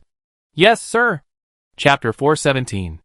Later that day, as Long Zhanya's Taotai returned to the main gates of the Ming Tombs Fortress, somewhere on the nearby Yanshan Mountains, a girl draped in a black cloak watched the warship return to the fortress's maintenance area with eerie blue eyes, but with vertical pupils. A human present would have been stunned by the sight. This girl's lower body wasn't human hands and feet, but rather a serpentine one. A strange light emanated from the center of a special high-tech headband on her head. It seemed to be operating. Borderland, Dragon Soul Hard Research Institute, top radar receiving station. Another girl removed her black cloak, revealing a high-tech headband identical to the one seen on Yanshan Mountain, also emitting a strange light. A fierce wind blew, her night-black hair scattering in the air. Golden Royal Court, a guardian of the old days of the Northern Territory, Dakian, still has the strength to struggle. The girl fiddled with her hair and took a snake-like step forward. Beneath her robe, from her abdomen, was the lower half of a giant snake. Golden Royal Court, well done, sister, you've finally been put to use. The mysterious girl said calmly through her headband to the girl on Yanshan Mountain. The girl on Yanshan Mountain closed her eyes, without a trace of joy, and sighed, Golden Royal Court, I'm sorry, I didn't want to do this either. Sadly, she silently left. The eerie figure vanished into the woods. Atop the Dragon Soul Hard Research Institute, the mysterious snake woman crossed her arms protectively. The high-tech headband on her head granted her even greater authority. Therefore, she had heard the Yanshan girl's earlier sigh. Golden Royal Court, sister? Why are you always so soft-hearted? If one looked closely, one would notice that the two girls' faces were almost identical. Furthermore, pinned to their black robes were old university student badges. The Yanshan girls' badge read, Boer Jijin Kikij. The Dragon Soul Land girls' badge read, Boer Jijin Saren. And the school section read, Linganzhou Industrial University, now Awakener University. The alien girl beside the radar gazed at the boundless desert and the massive pit entrance in front of the research institute, sighing to herself. Golden King's voice, sister, this is all we can do. What else can we do? Ordinary people's dreams and happiness? Look at us now, can we still pursue them? Don't even think about it. The more we think about it, the more painful it will be. Carrying out our father's will and restoring the glory of our family bloodline is the only meaning of our lives now. At almost the same time that Long Zhanya and his exhausted fleet returned to the Xinjiang 13 Tombs Fortress Special Zone, the Bishi returned to Linganzhou with its troops. Zhongli Rui immediately reconnected and met with Long Zhanya. After 20 minutes of explanation in Zhao Pu's presence, he said, "Damn it." Long Zhanya's black mechanical arm slammed down on the table with a resounding thud. "Now, our northern territory is in danger. The remaining ammunition is only enough to fend off one more wave of death worms. If, as you say, Arui, 5 super disaster level monsters descend at once, not only the Tao Tai, but also the fortress will be unable to withstand it. I actually been tricked by these evil gods. Old Long, it seems these evil gods, housed in the bodies of catastrophic monsters, not only possess human intelligence, but also possess a wealth of strategic and tactical expertise. From commanding waves of death insects to harass and deplete your strength, to accumulating strength for a single, decisive attack. These tactics are truly brilliant. Indeed, the opponent is formidable." Long Zhanya sighed. "Right now, we're in a passive position. Alas. Actually, General Long, we're not without a chance," Zhongli Rui said calmly. "Tactics and strategy are commensurate with the firepower we possess. If we have sufficient firepower, we can completely disregard the opponent's tactics and break through." Long Zhanya glanced at the animated graphic Zhongli Rui presented, carefully considering the word breakthrough, and immediately understood what he meant. His expression shifted to approval, but then a look of resignation returned. "Young man, I know what you mean. You mean, given the death worms' patterns of activity in the desert, we could use nuclear-armed cruise missiles to destroy their nests at night, wiping them out completely?" Zhongli Rui nodded. "That's a good idea. But Rui," Long Zhanya said with an embarrassed look, "my Dakian's last operational nuclear missile was used during the Battle of the Mother Nest." A brief silence fell over the entire operations room. Long Zhanya's expression was gloomy. "My Dakian is truly beset with difficulties, both internally and externally." Zhongli Rui silently observed Long Zhanya. He knew the old man had endured more than he had imagined. "General Long, don't worry too much," Zhongli Rui broke the silence. "We do have no nuclear missiles left, but I can still launch tactical nuclear strikes." "You?" Long Zhanya's eyes widened. Zhongli Rui simply suggested, "General, do you remember how I killed the super disaster level monster Leviathan in my battle zone a while ago?" Long Zhanya suddenly realized something and nodded. "If that's the case, it's indeed feasible.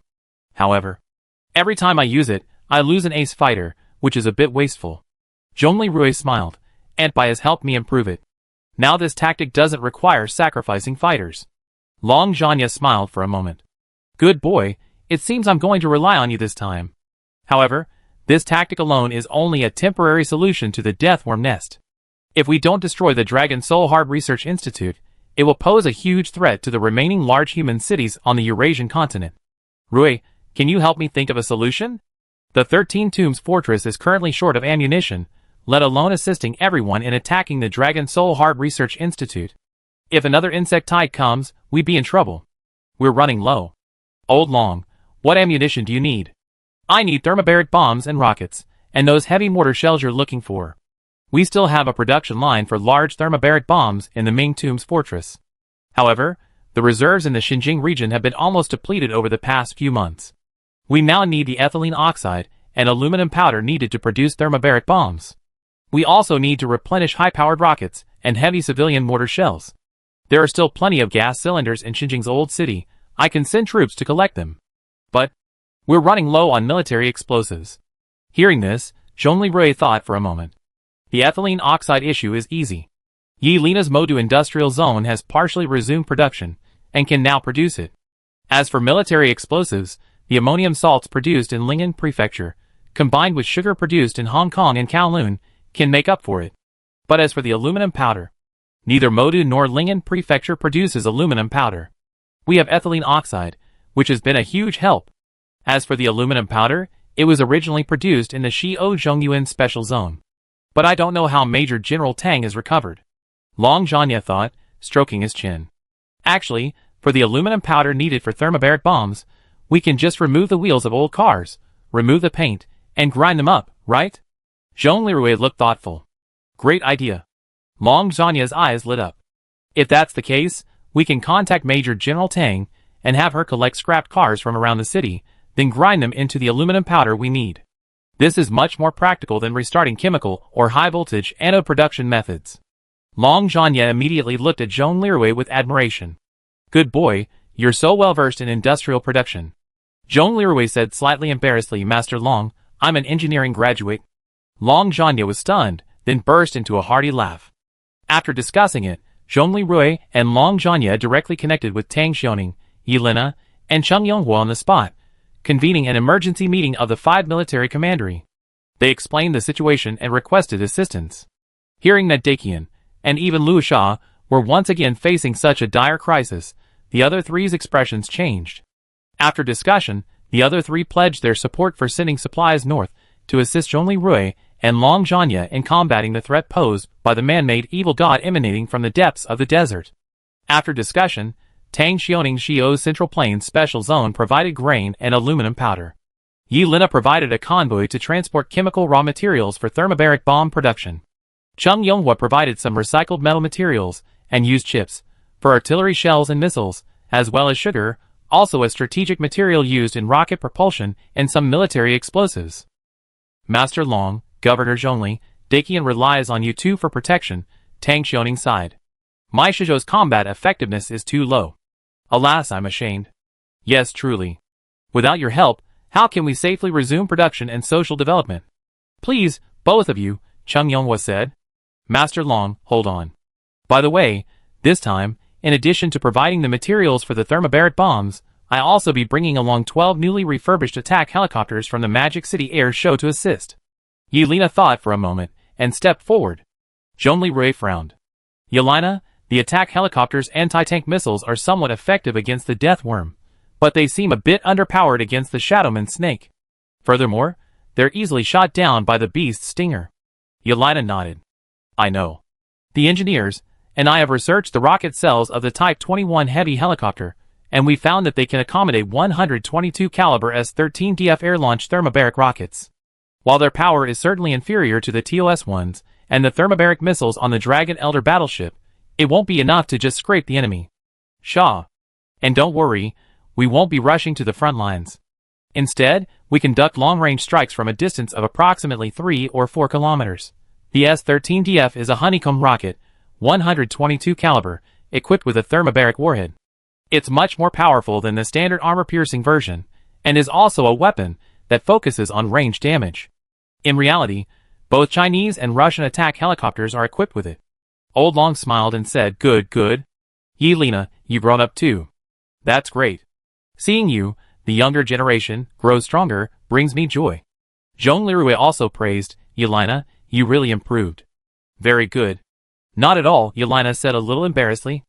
Actually, I'm just following your example. During the Battle of Ontario, Uncle Sorokov and his men followed your lead, using Bison hovercraft equipped with T-0S-1 thermobaric rockets to create a tank-modified heavy-fired land craft. Now I'm just using a heavy attack helicopter equipped with thermobaric rockets. Long Zhanya was very satisfied. Very good. While the 5 governors continued their meeting, Zhao Pu, beside Long Zhanya, had a thoughtful look on his face. As the meeting drew to a close, and everyone was about to leave, Zhao Pu mustered up the courage to offer a suggestion. Governors, I have a suggestion. Oh! Long Zhanya looked interested. Zhao Pu, tell me. Zhao Pu nodded, opened the electronic map, and pointed to the Rakshasa Kingdom sphere of influence in the north, and the Rakshasa Gale Kingdom coalition forces in Shikechi City. Commanders, should we also request assistance from General Sorokov and Governor Liang in Chukchi City? You must know that the Dragon Soul Heart Research Institute is located on the border, very close to the Rakshasa nation. Furthermore, this region is close to Lake Baikal, the largest natural freshwater lake on Blue Planet. For such a vital region to be threatened by a mass-produced evil god produced by the Dragon Soul Heart Research Institute is unacceptable to both our great Qian and the Rakshasa nation. Zhong Lirui and Long Zhanya, the strongest military figures, exchanged a glance, then smiled at Zhao Pu. Yelena, who also came from a military background, albeit a fighter jet demonstration team, paused for a moment before also smiling. Commanders, am I wrong? Zhao Pu said nervously. No, you're absolutely right, Zhong Lirui confirmed with a smile. We only considered the pressure from Dakian, but overlooked the fact that this location is actually the intersection of Dakian, Liu Sha, and the Golden Royal Court. If we can't hold on, Luosha will eventually suffer as well. Yes, that's right. I think we should gather our allies again and work together to completely eliminate the Dragon Soul Heart, this dangerous cancer plaguing the Eurasian continent. Chapter 418. After the 5 governors of the New Dacian reached an agreement, the 3 governors, Zhongli Rui, Long Zhanya, and Yelena, preparing to march north to resist the enemy, initiated a dialogue mechanism regarding the alliance with the Luosha Kingdom and the Lifeng Kingdom. The following dialogue is entirely translated from Dacian dialect. Salikov stared at the intelligence provided by the Dacian side, veins popping out on his bald head and cold sweat pouring down his face. The Borderland, the Dragon Soul Land Research Institute, and the Golden Royal Court have been planning a long-planned backstab against our country. Salikov, his chest adorned with medals, spoke in a deep voice. Zhongli Rui was puzzled, and Yu Jia explained silently in her mind. The Golden Court is located on the Great Desert Plateau, sandwiched between Dacian and Luosha. 20 years ago, large quantities of rare earth and coal resources were discovered, making it a key location that Lifeng, Dacian, and Luosha all coveted. A bit like Jingzhou in the Three Kingdoms period, isn't it? Another battleground? Zhongli Rui replied silently. It's somewhat similar. However, this place is a flat plateau with few rivers. I see. When Zhongli Rui came to his senses, Salikov was still denouncing the Golden Court's backstabbing. Zhongli Rui wasn't particularly interested. Although he was an engineering student, he knew history. The millennia-long historical entanglement between the Golden Court and the surrounding kingdoms was not something that could be explained overnight. But he noticed that beside the angry Salikov, Liang had a sad and gloomy expression. Alas, we crossed the sea from Alaska, only to find that the Asian continent is now in deep crisis. The Dragon Soul Land Research Institute is pressuring us to the west, and the Poseidon Hard Research Institute is threatening us to the east. Salikov, it seems that Father Alexei and the others, as well as Captain Tom and the others. Salikov shook his head. They've been out of contact for over a month.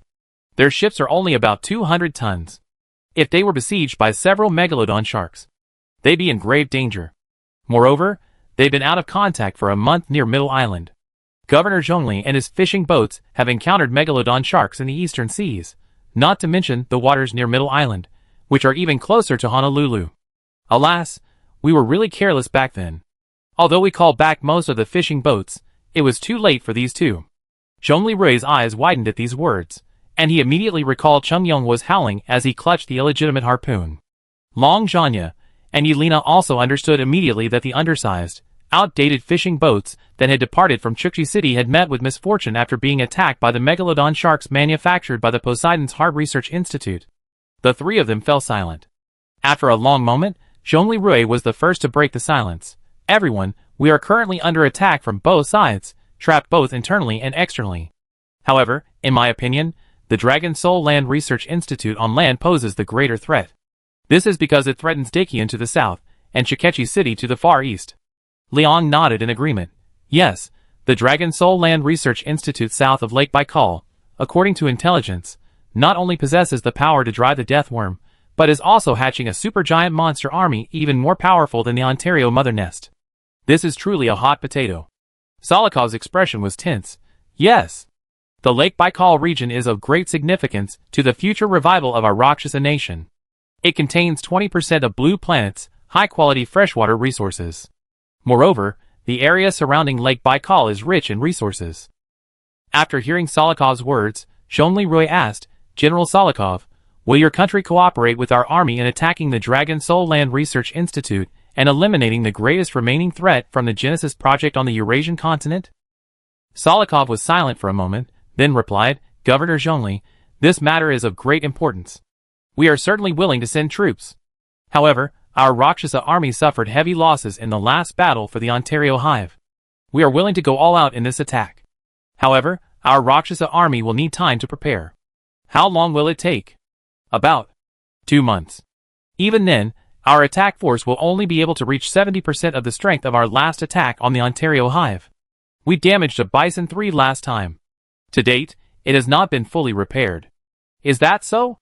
Zhongli Rui pondered for a moment and continued, Excuse me, General Salikov, do you still have any operational hypersonic missiles and matching nuclear warheads?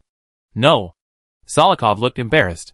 The tactical warheads were all used in the Eastern Front defense campaign. We no longer have any ballistic missiles capable of handling the remaining high-yield warheads.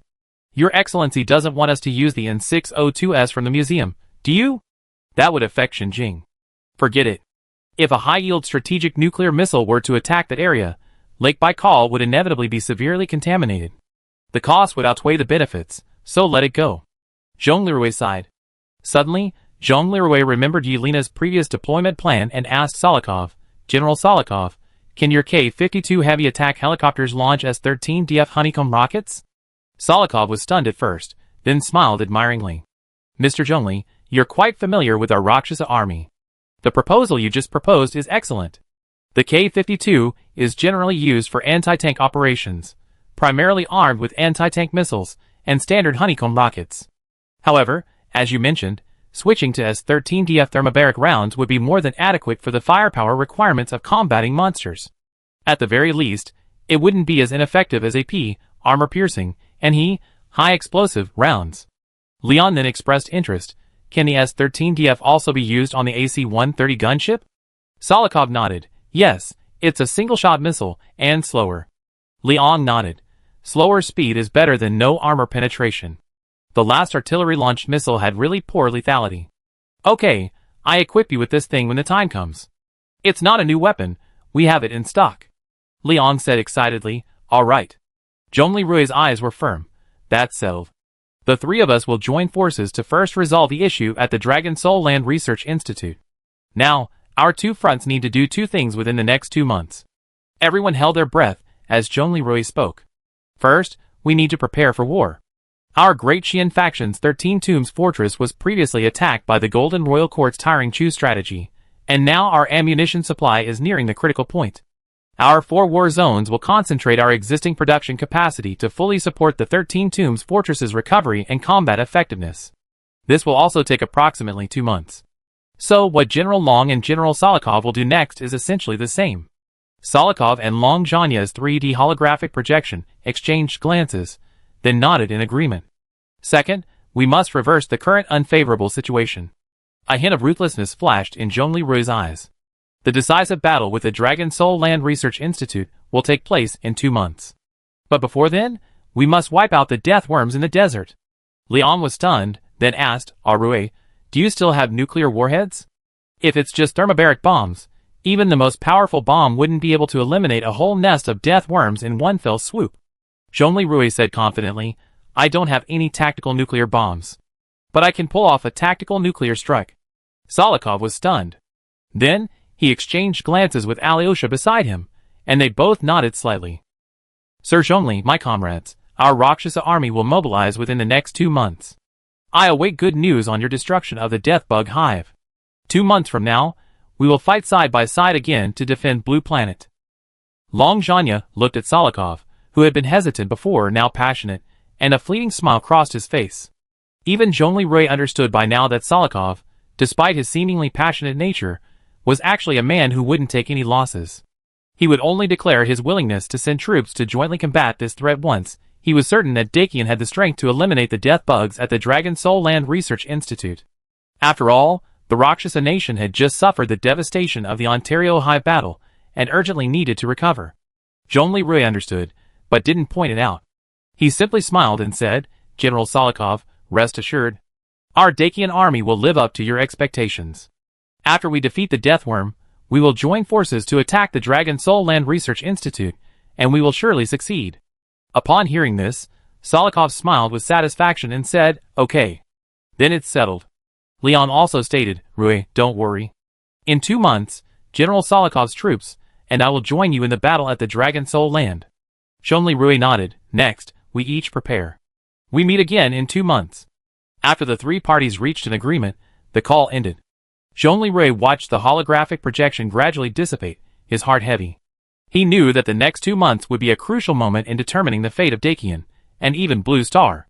Just as Zhong Lirui was about to leave, Yelena telegraphed, Rui, this time, to destroy the Death Hive, my air force will accompany your fleet. Zhong Lirui pondered for a moment, then asked with a hint of amusement, you want to train? We need to verify the effectiveness of the attack helicopter's firepower against the disaster-level monsters, right? Yelena replied with the same amused tone. That's right. How long will it take for your rapid reaction force to be ready? My air force doesn't need as long as the three big guys in the north. Long Zhanya, Solikov, and Liang. I only need 3 days. Okay, Yelena. In 3 days, we march north to the desert together. Okay. Yelena smiled happily. This time, I'm not just sightseeing. I know. My comrade. Zhongli Rui smiled knowingly. We're friends for life. Chapter 419. 3 days later, Zhongli Rui's mixed fleet, with the Bishi as flagship and the Xiangui as its companion ship, carrying 300 of Lingnan province's most elite officers and soldiers, headed north, their first stop being the Magic City. The core personnel accompanying the Bishi included Di Xinyan, Xiaofeng, the Lu Shi couple, Wang Gang, King Fengren, including his guards, including Ai Shirley, Xiaofu, Xiaoyu, Xiao Chuanhua, and Blood Claw, Shen Yuchu and his wife, Situ Zian, Lu Yizhen, Agui, Ameo and his wife, and the Ning and Shuangzi sisters. Aboard the Xiangui, Bai Lingxin and his wife, along with their eldest daughter, Chen Xiaoyu, joined the expedition. Zhongli Rui brought nearly all of Lingnan province's elite troops on this expedition. The remaining garrison, consisting primarily of militia and civilian special forces, was temporarily commanded by Chief of Staff Situkong. Fenrin's kingdom, the Storm Kingdom, was now under the command of Queen Mother Aisha. At the same time as Zhongli Rui's fleet departed, the 4 Dacian war zones officially began transporting supplies to the 13 Tombs fortress in the northern border. When the 2 landships of Zhongli Rui's fleet approached the Magic City fortress, they merely slowed to 20 miles per hour and did not dock. Yelena's helicopter force, 10 combat helicopters, and 2 search and rescue aircraft, landed successively on the Bishi and Xiangui. Amidst the dust kicked up by the helicopter rotors, Zhongli Rui stood on the deck, his gaze piercing. After docking the helicopters, Yelena gracefully disembarked from the attack helicopter and walked directly towards Zhongli Rui, saluting. Rui, let's go, let's march north together. Zhongli Rui returned the salute, his eyes firm, and he nodded and smiled. The two entered the warships. After securing and stowing all the helicopters on the deck, each ship had 6 helicopters, 3 in the hangar and 3 on the deck. The warships began moving steadily forward at a speed of 80 miles per hour, keeping pace with the ground convoy. The wilderness and ruins along the way passed by the window.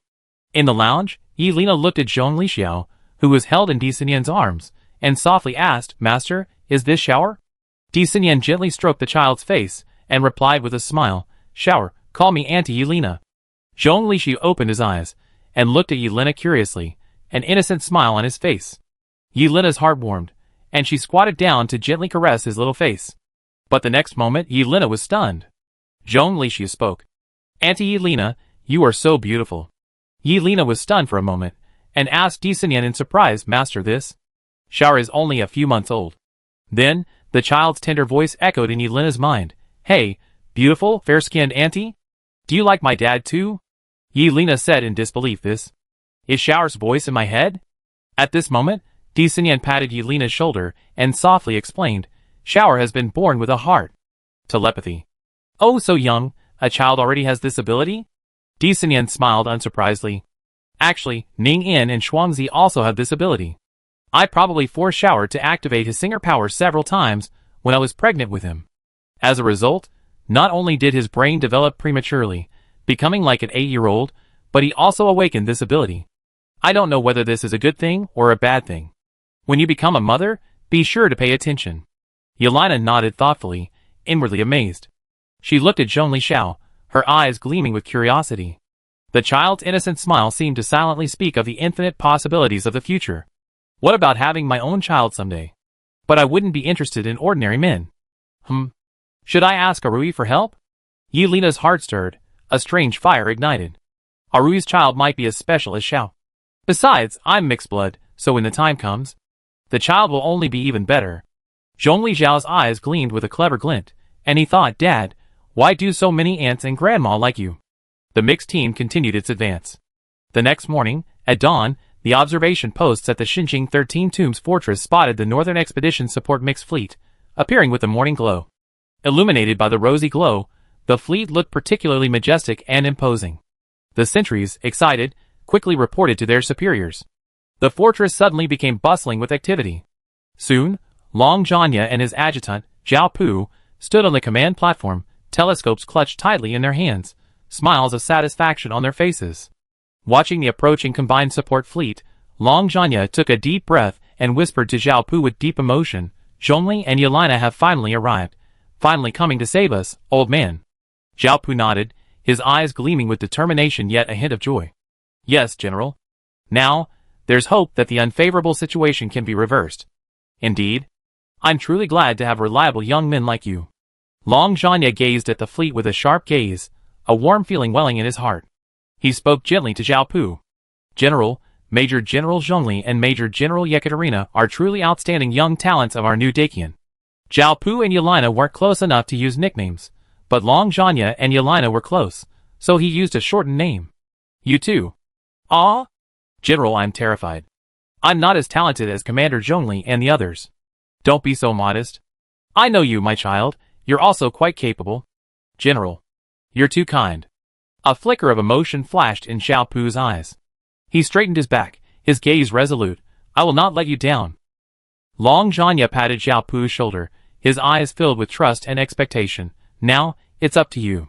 You must work together to protect this land." Zhao Pu nodded solemnly, his gaze fixed firmly into the distance, vowing to himself that he would never let down this trust. As the fleet slowly entered the fortress harbor, the morning light shone on the deck. Zhongli Xiao and Yelena stood side by side, their gazes resolute. Behind them, soldiers lined up in neat formation, their momentum rising high. Long Zhanya's face lit up with relief, and he secretly admired. He has a successor. Soon, Zhongli Xiao and Yelena met Long Zhanya in the fortress square. "Old Long. Nice to see you again," Zhongli Rui said warmly. Yelena stepped forward and gave Long Zhanya a heartfelt hug. "Uncle Long, you worked so hard." Long Zhanya patted Yelena on the back, a smile in his eyes. "Lena, since you're here, I'm relieved of all the hard work." He turned his head and saw that the fortress army was helping unload the cargo. Raw materials for military explosives from Lingen province and ethylene oxide for thermobaric bombs from the Magic City were being unloaded in an orderly manner. Long Zhanya's brow relaxed, his smile widening. He whispered to Zhongli Xiao, "Children, your support is truly timely. The arrival of these supplies is crucial to our counterattack. With them, my northern frontier army can regain its combat effectiveness." Zhongli Rui and Yelena exchanged a smile. Zhongli Rui firmly replied, "Don't worry, Elder Long. We will do our utmost to help the northern frontier army regain its strength." Yelena nodded and added, "These supplies are just the beginning, support will continue." As the Northern Expedition Fleet was busily connecting with the 13 Tombs Fortress Army to transfer supplies, a pair of eyes from the foothills of the distant fortress were closely observing all this. In the foothills of Yanshan Mountain near the 13 Tombs Fortress, Chi Gu, clad in a black robe, noticed the approaching fleet, a cold glint in her eyes. She quietly retreated into the dense forest. Behind her, 2 giant pythons, each 9 meters long and as thick as an iron barrel, followed silently, their scales gleaming a faint blue in the sunlight. In a secluded spot in the woods, Chi Gu activated the high-tech communication headband on her head again. The following dialogue is in the Golden Royal Court's language. "Sister, the Dakian support fleet has arrived at the Ming Tombs fortress. They're here with ill intentions. The support fleet has added 2 new land-based warships. In addition, a supply convoy has also arrived, bringing a large amount of supplies." Saren, in the Dragon Soul land, a flicker of surprise crossed his face. The Dakian side actually still has forces supporting the northern border. Hasn't their supreme commander died, and there's still been no replacement? I'm not entirely sure about that. But today, at sunrise, I saw with my own eyes the support fleet and supply convoy enter the Ming Tombs fortress. Saren pondered for a moment, then sneered. "Humph, I'm laughing at the northern border general's lack of wisdom, and the Dakian commander's stupidity." Kikij was puzzled. "Sister, why do you say that?" Father's strategy is an enhanced version of the Tiring Chu strategy. Although they added 2 land-based warships and brought supplies, this will only make them even more trapped in Father's scheme and unable to extricate themselves. "Sister, you..." "Humph. The Dakian people think that increasing their forces and bringing in supplies can turn the tide? Naive. Father's strategy is incredibly wise. The Northern Frontier Army has been severely depleted of ammunition in the past 2 months. And our Golden Court, thanks to Father's strategy, has grown stronger. Now they're sending a large army, but if they can't break through, we'd be depleted even faster. Dakian really thinks adding 2 warships will defeat the 4 divine bodies of our Dragon Soul land, and the Great Khan's divine body? Dream on! Last time, an early version of the Shatman Serpent Divine Body nearly killed Long Zhanya. Besides, it's 5 against 3 now, and the advantage is mine. An enhanced version of the tired and weak strategy devised by Father Saren. The enemy controls the actions of the Death Worms, inflicting a double blow to the northern frontier fortress. The Death Worms attack the fortress in groups of about 5 every 1 or 2 weeks. While humans can win, they need to mobilize every time, using scarce ammunition like thermobaric missiles. After 2 months of continuous combat, the fortress's ammunition reserves are nearing depletion, particularly with a shortage of weapons effective against catastrophic-level monsters. Some Death Worms were manipulated to go north to die, becoming food for monsters like the Shadowman snakes hatched within the Dragon Soul Land Research Institute. This action not only strengthened the enemy's combat power, but also reduced the desert's biodiversity. Biomass density dropped by 40%, indirectly weakening the ecological support available to humans. Sister! Kikij roared, unable to bear it any longer. Do you hate the Dakian people so much that you must exterminate them all? Saren's eyes flashed with a cold light. Father said this isn't hatred, it's survival. It's not just Dakian, but also the Rakshasas to the north. Their existence threatens our very foundation. Only by completely destroying them can the Golden Royal Court enjoy eternal peace, rise anew, and even return to the pinnacle of Blue Planet. Father says. What do you really think? I want to hear it. Kikij's voice echoed through the dense forest. Saren was silent for a moment, then slowly spoke. Do I have any choice? Sister, stop. Kikij's voice was tinged with deep sorrow. Kikij. My sister?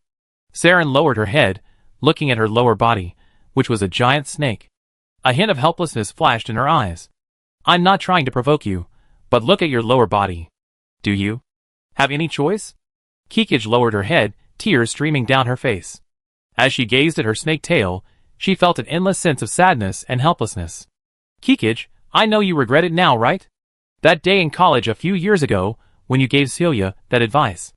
A flash of pain flashed in Kikij's eyes, and she whispered, yes, I regret it. I should have told Arui how I felt, instead of backing off. Girls from the desert shouldn't be so cowardly. Why did I give her the advice to pursue Arui? Sob. Kikij, I know you like Arui, and I know you want to be a singer in ordinary society. And let me be honest with you, I had a dream too. I didn't want to be a princess, I wanted to stay at the University of Technology and become a teacher. But after we died once, transformed into this state by the ancient dragon god's genes, do you think we still have the right to pursue such a beautiful dream? Stop, sob. Kikij cried even more heartbreakingly in the mountains. Saren remained silent, listening quietly to the communicator as Kikij's sobs gradually faded. Saren took a deep breath, a flicker of determination in her eyes. Kikij, remember, we no longer have the right to pursue ordinary dreams of happiness. Face reality. We must shoulder the responsibility and honor of our bloodline. For the desert, for the Golden Royal Court. Though her slogans were resolute, Saren's heart ached like needles. She knew that Kikij's tears burned her soul. They had once longed for ordinary life, but now they were stuck on this road of no return. Tears streamed down Saren's face, too. They had once dreamed of soaring into the blue sky, but now they were mired in the mire. The web of fate bound them tightly, unable to break free. Chapter 420. At the same time, in the fortress, Zhongli Rui, who was discussing the subsequent advanced strategy with Long Zhanya and Yelena, was suddenly interrupted by Yu Jia. Yu Jia immediately appeared in a 3D holographic projection. Master, General Long, General Yelena. There are spies in the mountains near your fortress. Someone is using a high-performance communication device to send a message to the Research Institute in Dragon Soul Land, and I have intercepted and discovered it. The three people's expressions changed drastically. Long Zhanya clenched his fists and said solemnly to Zhao Pu beside him, increase vigilance to prevent the enemy from taking advantage of the situation and launching a surprise attack. Zhao Pu, prepare the special forces. Zhongli Rui suggested, Master Long, leave the rat-catching to me. My new human team is the best at it. Your troops should focus on transporting supplies. Yelena, prepare your helicopter fleet and ensure the safety of the fortress. Yelena nodded, Master Long, Arui's special forces are very capable. Trust them. Long Zhanya nodded, okay, Arui, I leave it to you. Zhongli Rui quickly mobilized the ship's special forces and 12 black-clad mechanical guards to capture the spies on Yanshan Mountain. King Fengren also wanted to join the roundup, but Zhongli Rui stopped him. Your Highness, you are the king. In times like this, send your most capable subordinates, and only half of them will do, Zhong Lirui advised pertinently. AI surely also suggested, yes, my king. You are also a commander-level commander. Unless absolutely necessary, it is best not to move lightly. Then, uncle, since you are also a commander, why do you also have to be on the front lines? Feng Run, the inquisitive student, asked. Just as Zhong Lirui was trying to figure out how to get around this, Yu Jia materialized and respectfully addressed Feng Run. Your Highness, Feng Run, my master and the great Xia Dragon Bird battle armor need to participate in the roundup. The spy on the mountain is carrying high-tech communication equipment. I need my master's great Xia Dragon Bird battle armor to get within a certain distance so that I can completely block her communications and stop the further leakage of local intelligence. Feng Run, Shuizhua, and the others nodded in agreement at this argument. Zhong Lirui, however, felt awkward. Last time, Yu Jia had been able to remotely counter Ning and Tu, even across the ocean, via the internet. At the time, Ning and Tu existed in two forms, a brain in a vat connected to the giant computer in the hive, and a demon general clone, now known as Ning and 3, who carried out on-site tactical operations. Yu Jia's electronic confrontation with Ning and ended in victory, with Yu Jia gaining access to most of Ning and's hive intelligence and damaging 30% of the giant computer. Zhong Lirui quietly telepathically communicated with Yu Jia. Yu Jia, what are you doing? Master, I know you too well. I know I can't stop you, so I just protect you. I scanned the situation this time, and don't anticipate any major problems. Zhong Lirui felt a little awkward at Yu Jia's unusual indulgence. Yu Jia, thank you for your thoughtfulness. Yu Jia laughed. In the data world, Yu Jia thought, Master, your mental state must also be carefully maintained. Within reasonable limits, stabilizing your emotions is the priority. When Zhong Lirui regained consciousness, Feng Run, having listened to his advice, was already making arrangements. Blood Claw, take Short Fang, Little Fish, Little Trouble, and the others to assist the special forces in capturing the mole. You must utilize your flight advantage, understand? Blood Claw and Short Fang were thrilled upon hearing this. Yes. Thank you, King. Xiao Fu pouted, brother, I want to go too. At this moment, Feng Run, remembering Zhong Lirui and Aisha Li's advice, improvised, Sister, Uncle Zhongli and sister-in-law are right. Besides, why would a princess like you so easily go to the front lines? Let Blood Claw and Short Fang take this opportunity. They can earn merit and honor by going, but you, as a princess, don't need it. Furthermore, if you encounter a strong enemy, Blood Claw and Short Fang will be distracted from protecting you. You better not go, sweetheart. Xiaofu looked aggrieved. Okay. Soon, Zhong Lirui led his troops in a semi-encirclement formation and began approaching Yanshan. Blood Claw, Short Fang, Little Fish, and Little Troublemaker took to the sky, scanning the woods with simplified head-mounted detectors, the kind Zhu Yang mass-produced, which guard member Bill once wore at sea. Soon, Blood Claw and the other scouts in the sky spotted Kikich, 2 giant snakes, and over 50 giant scorpion-like creatures lurking in the woods. The detectors revealed that these scorpions were up to 1.8 meters long, with their scorpion tips reaching a staggering 0.9 meters, comprising half their body length. Governor Zhongli, we discovered a suspicious group of monsters in the dense forest. We discovered one suspected half-snake, half-human creature, 2 giant snakes, and 50 giant scorpions. Excellent, thank you for your intelligence. Observe from the air for now. We call on you if the ground forces need assistance, Zhong Lirui replied. Yes, sir. Zhong Lirui then gathered several military officers and began to deliberate. Everyone listen up. This suspicious spy monster army is primarily composed of giant scorpions, giant snakes, and a half-human, half-creature, none of which exist in this region. At this point, Yu Jia, now in 3D holographic form, added, Everyone, I just confirmed that the half-human, half-snake female creature is the spy who contacted the Dragon Soul Land Research Institute. The communication device is on her. I reviewed the aerial reconnaissance data from Blood Claw and the others. 2 9-meter-long giant snakes, each as thick as an iron barrel, are posing a significant threat. And beware of those massive 1.8-meter-long mutant giant scorpions. Scans have revealed that these scorpions not only possess a powerful stinger on their tails, but also 2 rows of small, removable armor on their backs, containing stingers capable of firing 20 meters. Zhong Lirui's face was grim. Oh my goodness, the Dragon Soul Land Research Institute.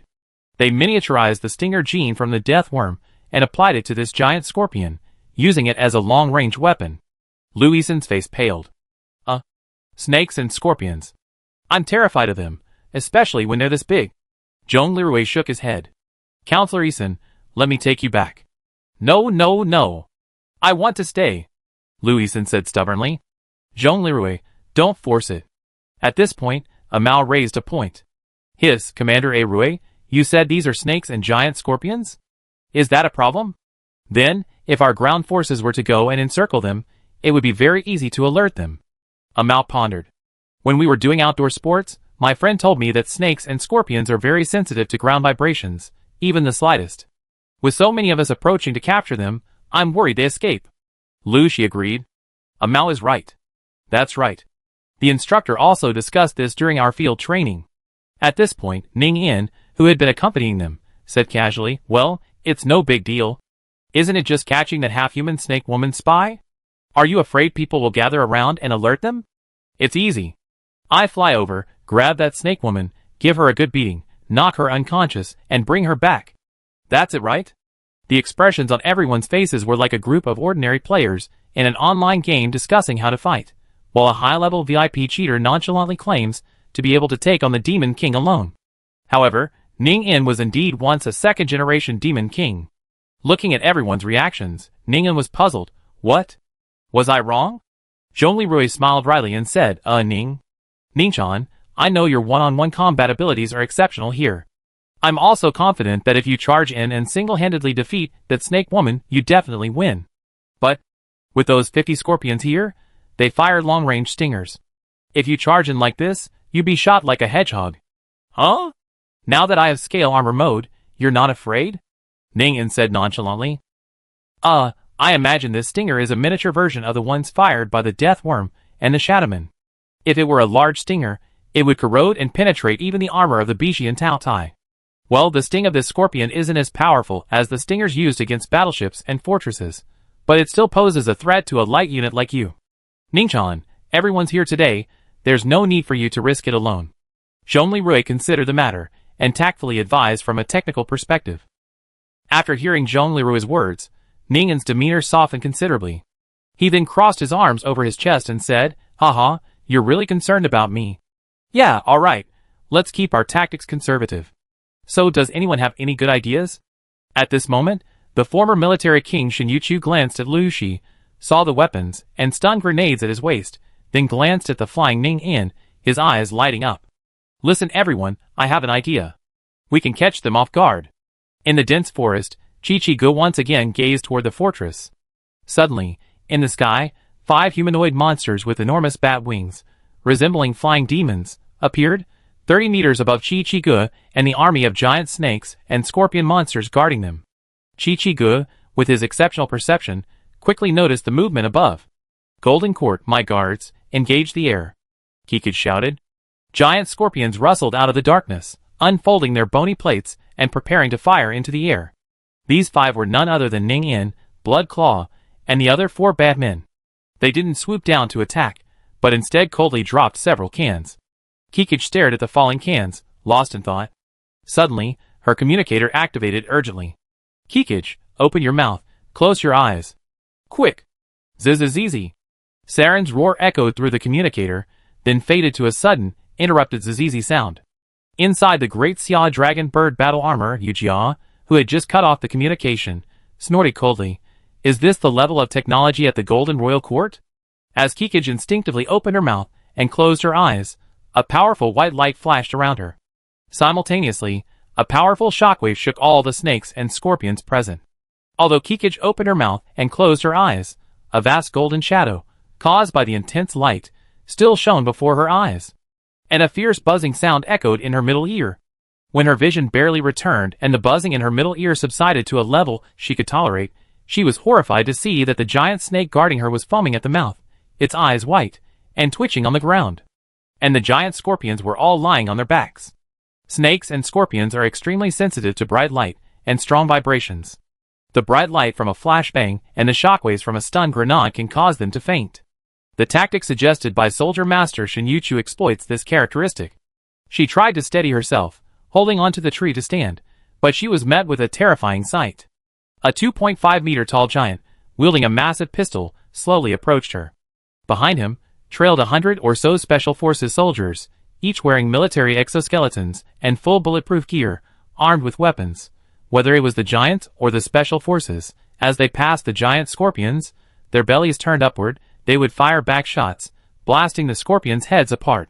The giant seemed dissatisfied with the slow reloading of his pistol.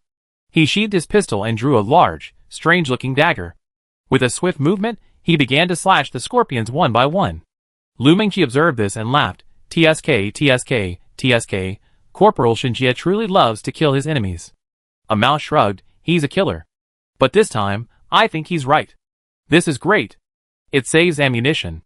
With that, Amao pulled out the rebar he had strapped to his back for close combat and brought it down hard on the twitching scorpion's head. Lu Mingqi smiled and put away his 8.1 light machine gun and also pulled out the rebar from its back. Nearby, Lu Shi and the awakened special police, recruited from the awakened citizens brought back from the Situzian base, also smiled as they sheathed their weapons and drew out the rebar. Dizzy, Chi-Chi-Gu watched the horrifying scene before him. The war beasts guarding them, unable to move, were mercilessly slaughtered one by the advancing, brutal giants and human troops using melee weapons. At this moment, Blood Claw and the other 4 bad men in the air also landed. They also drew out the rebar and joined the ranks of those who killed the giant scorpion. Short Fawn quipped as he fought, "Captain, this victory came so easily. It wasn't even difficult at all." Blood Claw was more steady, not only smashing the scorpion's head, but also breaking its stinger. Then, with a cruel smile, he replied, "Ha ha, Imperial Tutor and Governor Zhongli, a renowned general. He leads our king and us to victory." "No, no, no." Chi-Chi-Gu stared at the demon like Batman, his mind completely fading. Demon, demon. Chapter 421. A terrified Kikich twisted its serpentine body and fled. Shinjie, seeing Kikich fleeing from a distance, panicked. "Oh no! That snake girl's spy is escaping. Where is she running to?" Shinjie took quick steps, pushing aside bushes and small trees as he charged towards Kikich like a mad boar. Seeing the giant Shinjie approaching with terrifying momentum like a highway, Kikich desperately cried out in Dakian dialect, "Don't come near me." Shin Yuchu, seeing this, quickly telegraphed Shinjie, "Ajay, we need to capture this female spy alive. Be gentle and don't kill her later." "Don't worry, honey," Shinjie said as he sprinted, a devilish smile on his face. Kikich, looking back, saw Shinjie approaching with an incredibly evil smile, and was even more terrified. At one point, the fleeing Kikich felt a giant hand grab her tail. She instantly lost her balance and fell flat on her face. Cough, cough, cough. Kikich coughed violently. Shinjie then grabbed Kikich by the tail and swung her toward a massive tree. Bang! A loud bang. "Ah!" Kikich screamed, spitting blood. Amidst immense fear, pain, and dizziness, Kikich saw the terrifying Shinjie approaching with a sinister grin. "No! No! No! Ah!" Just as Shinjie was about to capture Kikich, Kikich launched a shrill sonic attack at point-blank range. Shinjie stumbled, his body unsteady, as if drunk. All the new humans or awakened warriors around him covered their ears, expressions of pain on their faces.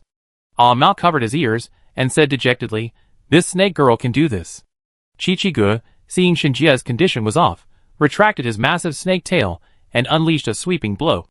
Shinjie was hit, sent flying sideways, slamming heavily into a tree and spitting blood. "Oh my god, this little snake girl is cheating too." Shinjie spat, raising himself and spitting blood. "I can't die here, I can't die here, ha ha ha." Chi-Chi-Gu muttered to herself, panting like a madman. But the next moment, a figure with enormous wings, clad in strange flesh armor inlaid with scales, descended from the sky. Behind her, 2 powerful hands, as strong as Shinjie's, materialized. One grasped Chi-Chi-Gu's throat, the other pounded her abdomen. Chi-Chi-Gu suddenly lost almost all her strength.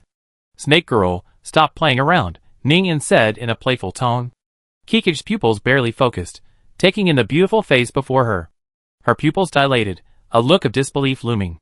"Xuanzi? Is that you? Xuanzi, what's wrong with you? Chang Shengshan, what's wrong with this world? Why?" Ning-In tilted her head in confusion. "You called me Xuanzi? Xuanzi, don't you remember me? I was your college classmate, your best friend. We were both exchange students going to Dakian. Did you forget about me after becoming an evil god? I'm Kikich." Ning-In didn't immediately believe it. She noticed the worn school badge on Kikij's black robe. Maintaining her two giant hands to control Kikij's posture, she used her own hand to remove the badge and examine it. When Kikij saw her school badge taken away, she burst into tears. Shuangzi, give it back to me. It's okay if you don't remember me, but please, don't take this. I beg you. Whoa. Just as Ning'an stared at the school badge, puzzled by Kikij's words, Zhongli Rui called her. Ningchan, just hold Kikij. Wait for me. She's not lying. She's really an old friend of Shuangzi and me. A massive airflow suddenly appeared above Kikij's head. Immediately afterwards, a Minghong mecha fighter jet, gleaming with a golden and dark glow, appeared. Atop the fighter jet, a suit of equally golden and dark humanoid armor landed nearby, sending up a cloud of dust. Chang Shengshan, what is this? Kikij, tears streaming down her face, looked in confusion at the shimmering golden and dark humanoid mechanical armor before her. Ningchan, thank you for your hard work. I know this girl. Zhongli Rui stepped forward and opened his visor. Kikij's pupils instantly dilated, speechless with shock. Chang Shengshan, am I dreaming? Arui, is that you? Seeing Kikij's utterly distraught state, Zhongli Rui's face was grave, and he replied in a low voice, Kikij, it's me, Arui. Although Ning'an was strangling her, Kikij's eyes lit up with a strange light. She gathered her strength and raised her hand to Zhongli Rui. Chang Shengshan, you've finally shown me mercy. My wish has come true. I finally see you again, Arui. I missed you so much. I always wanted to see you again. Zhongli Rui, Data World Yujia grumbled. No way, this snake girl also likes the master? Turtle surveillance. Qin Xiaoyu was furious. That damn female spy. How dare she seduce Arui? Who does she think she is? Sister, she's a royal noble of the Golden Court, my former college classmate, an exchange student, the noble princess of the Great Desert, Borji Jinkikij. Qin Xiaoyu replied remotely, his voice resigned. Like Yoshida Shoko, she was once a friend of Lucioya, and an acquaintance of ours in college. Hearing this, the expressions of Qin Pan and Bai Lingxin on the turtle were truly unpleasant. Qin Pan rubbed his brows, and said helplessly, this snake girl spy is actually a princess of the Golden Court royal family. So, the mastermind behind the Dragon Soul Land Research Institute's attempt to create an immortal evil god and rule the world is actually a member of the Golden Court royal family. We originally thought this might be the work of hidden forces within the Golden Court, but we didn't expect a legitimate royal family to be directly involved. This is truly an unexpected discovery. Bai Lingxin frowned and said in a deep voice, this pool of water is even deeper than we imagined. Qin Xiaoyu's anger was still lingering, and she gritted her teeth. No matter if she's royal or not, if she dares to seduce Arui, I will never let her go. Qin Xiaoyu held his forehead and said speechlessly, sister, are you missing the point about not letting her go? And at the scene, Zhongli Rui looked at Qiqige, his eyes flashing with complex emotions. He spoke slowly, Qiqige, tell me, what is the Golden Court planning? Why did you become a spy? Zhongli Rui's question interrupted Qiqige's joy. She asked hesitantly and cautiously, Rui, why do you ask? Why are you here? Zhongli Rui looked Qiqige directly in the eye and said, Qiqige, I am the one who led the troops to capture you. Kikij asked in disbelief, Rui, why? Because, Zhongli Rui sighed softly. Now, I am Zhongli Rui, the governor of Ling'an Prefecture, the 18th war zone of the New Dakian. You mean you are now my enemy? Kikij felt a chill run down her spine. Zhongli Rui nodded slightly. Kikij stared at Shuangzi, who seemed to be bursting with fighting power, but no longer recognized her, for a moment. Then she glanced at Zhongli Rui, who was flanked by the army. The light in her eyes vanished visibly. Chang Shengshan. Why? Why are you doing this to me? Why? Why? Kikij wailed in despair. Her cries echoed through the woods, sending birds scattering in all directions. Kikij, calm down, listen to me. Zhongli Rui stepped forward, trying to calm Kikij. Don't come over. Don't come over. Whoa. Kikij roared hostilely. Kikij, come on, let's talk it out. Calm down. Kikij, however, seemed to be in a state of collapse, tears streaming down his face, as he muttered to himself, Father, you really shouldn't have resurrected my sister and me. Resurrection isn't salvation, it's a curse. Whoa. I rather just die.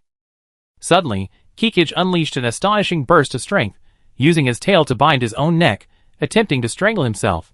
Zhongli Rui was horrified. Kikij. Stop. Ning'an, also startled, tried to tear Kikij's tail free with his massive hands, but failed miserably. This isn't an exaggeration, an anaconda's binding force can be 4 to 5 tons. Kikich's snake-like lower body is likely even stronger than an anaconda's, and Ningin's transformed hands only had about 2 tons of force, so he couldn't pull it free. In desperation, Ningin drew his bone-spur sword, preparing to cut through Kikich's tail that was wrapped around his neck. "Ningchan, don't hit! Get out of the way, I do it!" Zhongli closed his visor. He extended his right arm. Ningin instantly broke free from Qiqi. Zhongli punched Qiqi and unleashed a high-voltage shock, enough to knock him unconscious but not fatal. He didn't extend his assassination blade, only delivered a shock. Qiqi shuddered, his tail limply loosening as he collapsed to the ground, unconscious. Zhongli retracted his arm, looking at the collapsed Qiqi with a complex expression. Ningyin walked over to Zhongli and asked in confusion, "Rui, is she really someone you know?" Zhongli nodded, and after a moment's silence, he spoke, "Yes, she was a classmate of mine, Xiaoyu, and Shuangzi back in college. I never expected to meet again under such circumstances." Ningyin couldn't help but sigh at this. At this moment, the surrounding warriors gathered around, looking at the unconscious Qiqi and discussing his situation. Zhongli waved his hand, signaling for silence, and then said, "Let's take her back first. We question her thoroughly when she wakes." Upon hearing this, the soldiers immediately stepped forward, lifted Kikich up, and prepared to take him back to base. Zhongli and Ningyin followed, ready to interrogate Kikich themselves.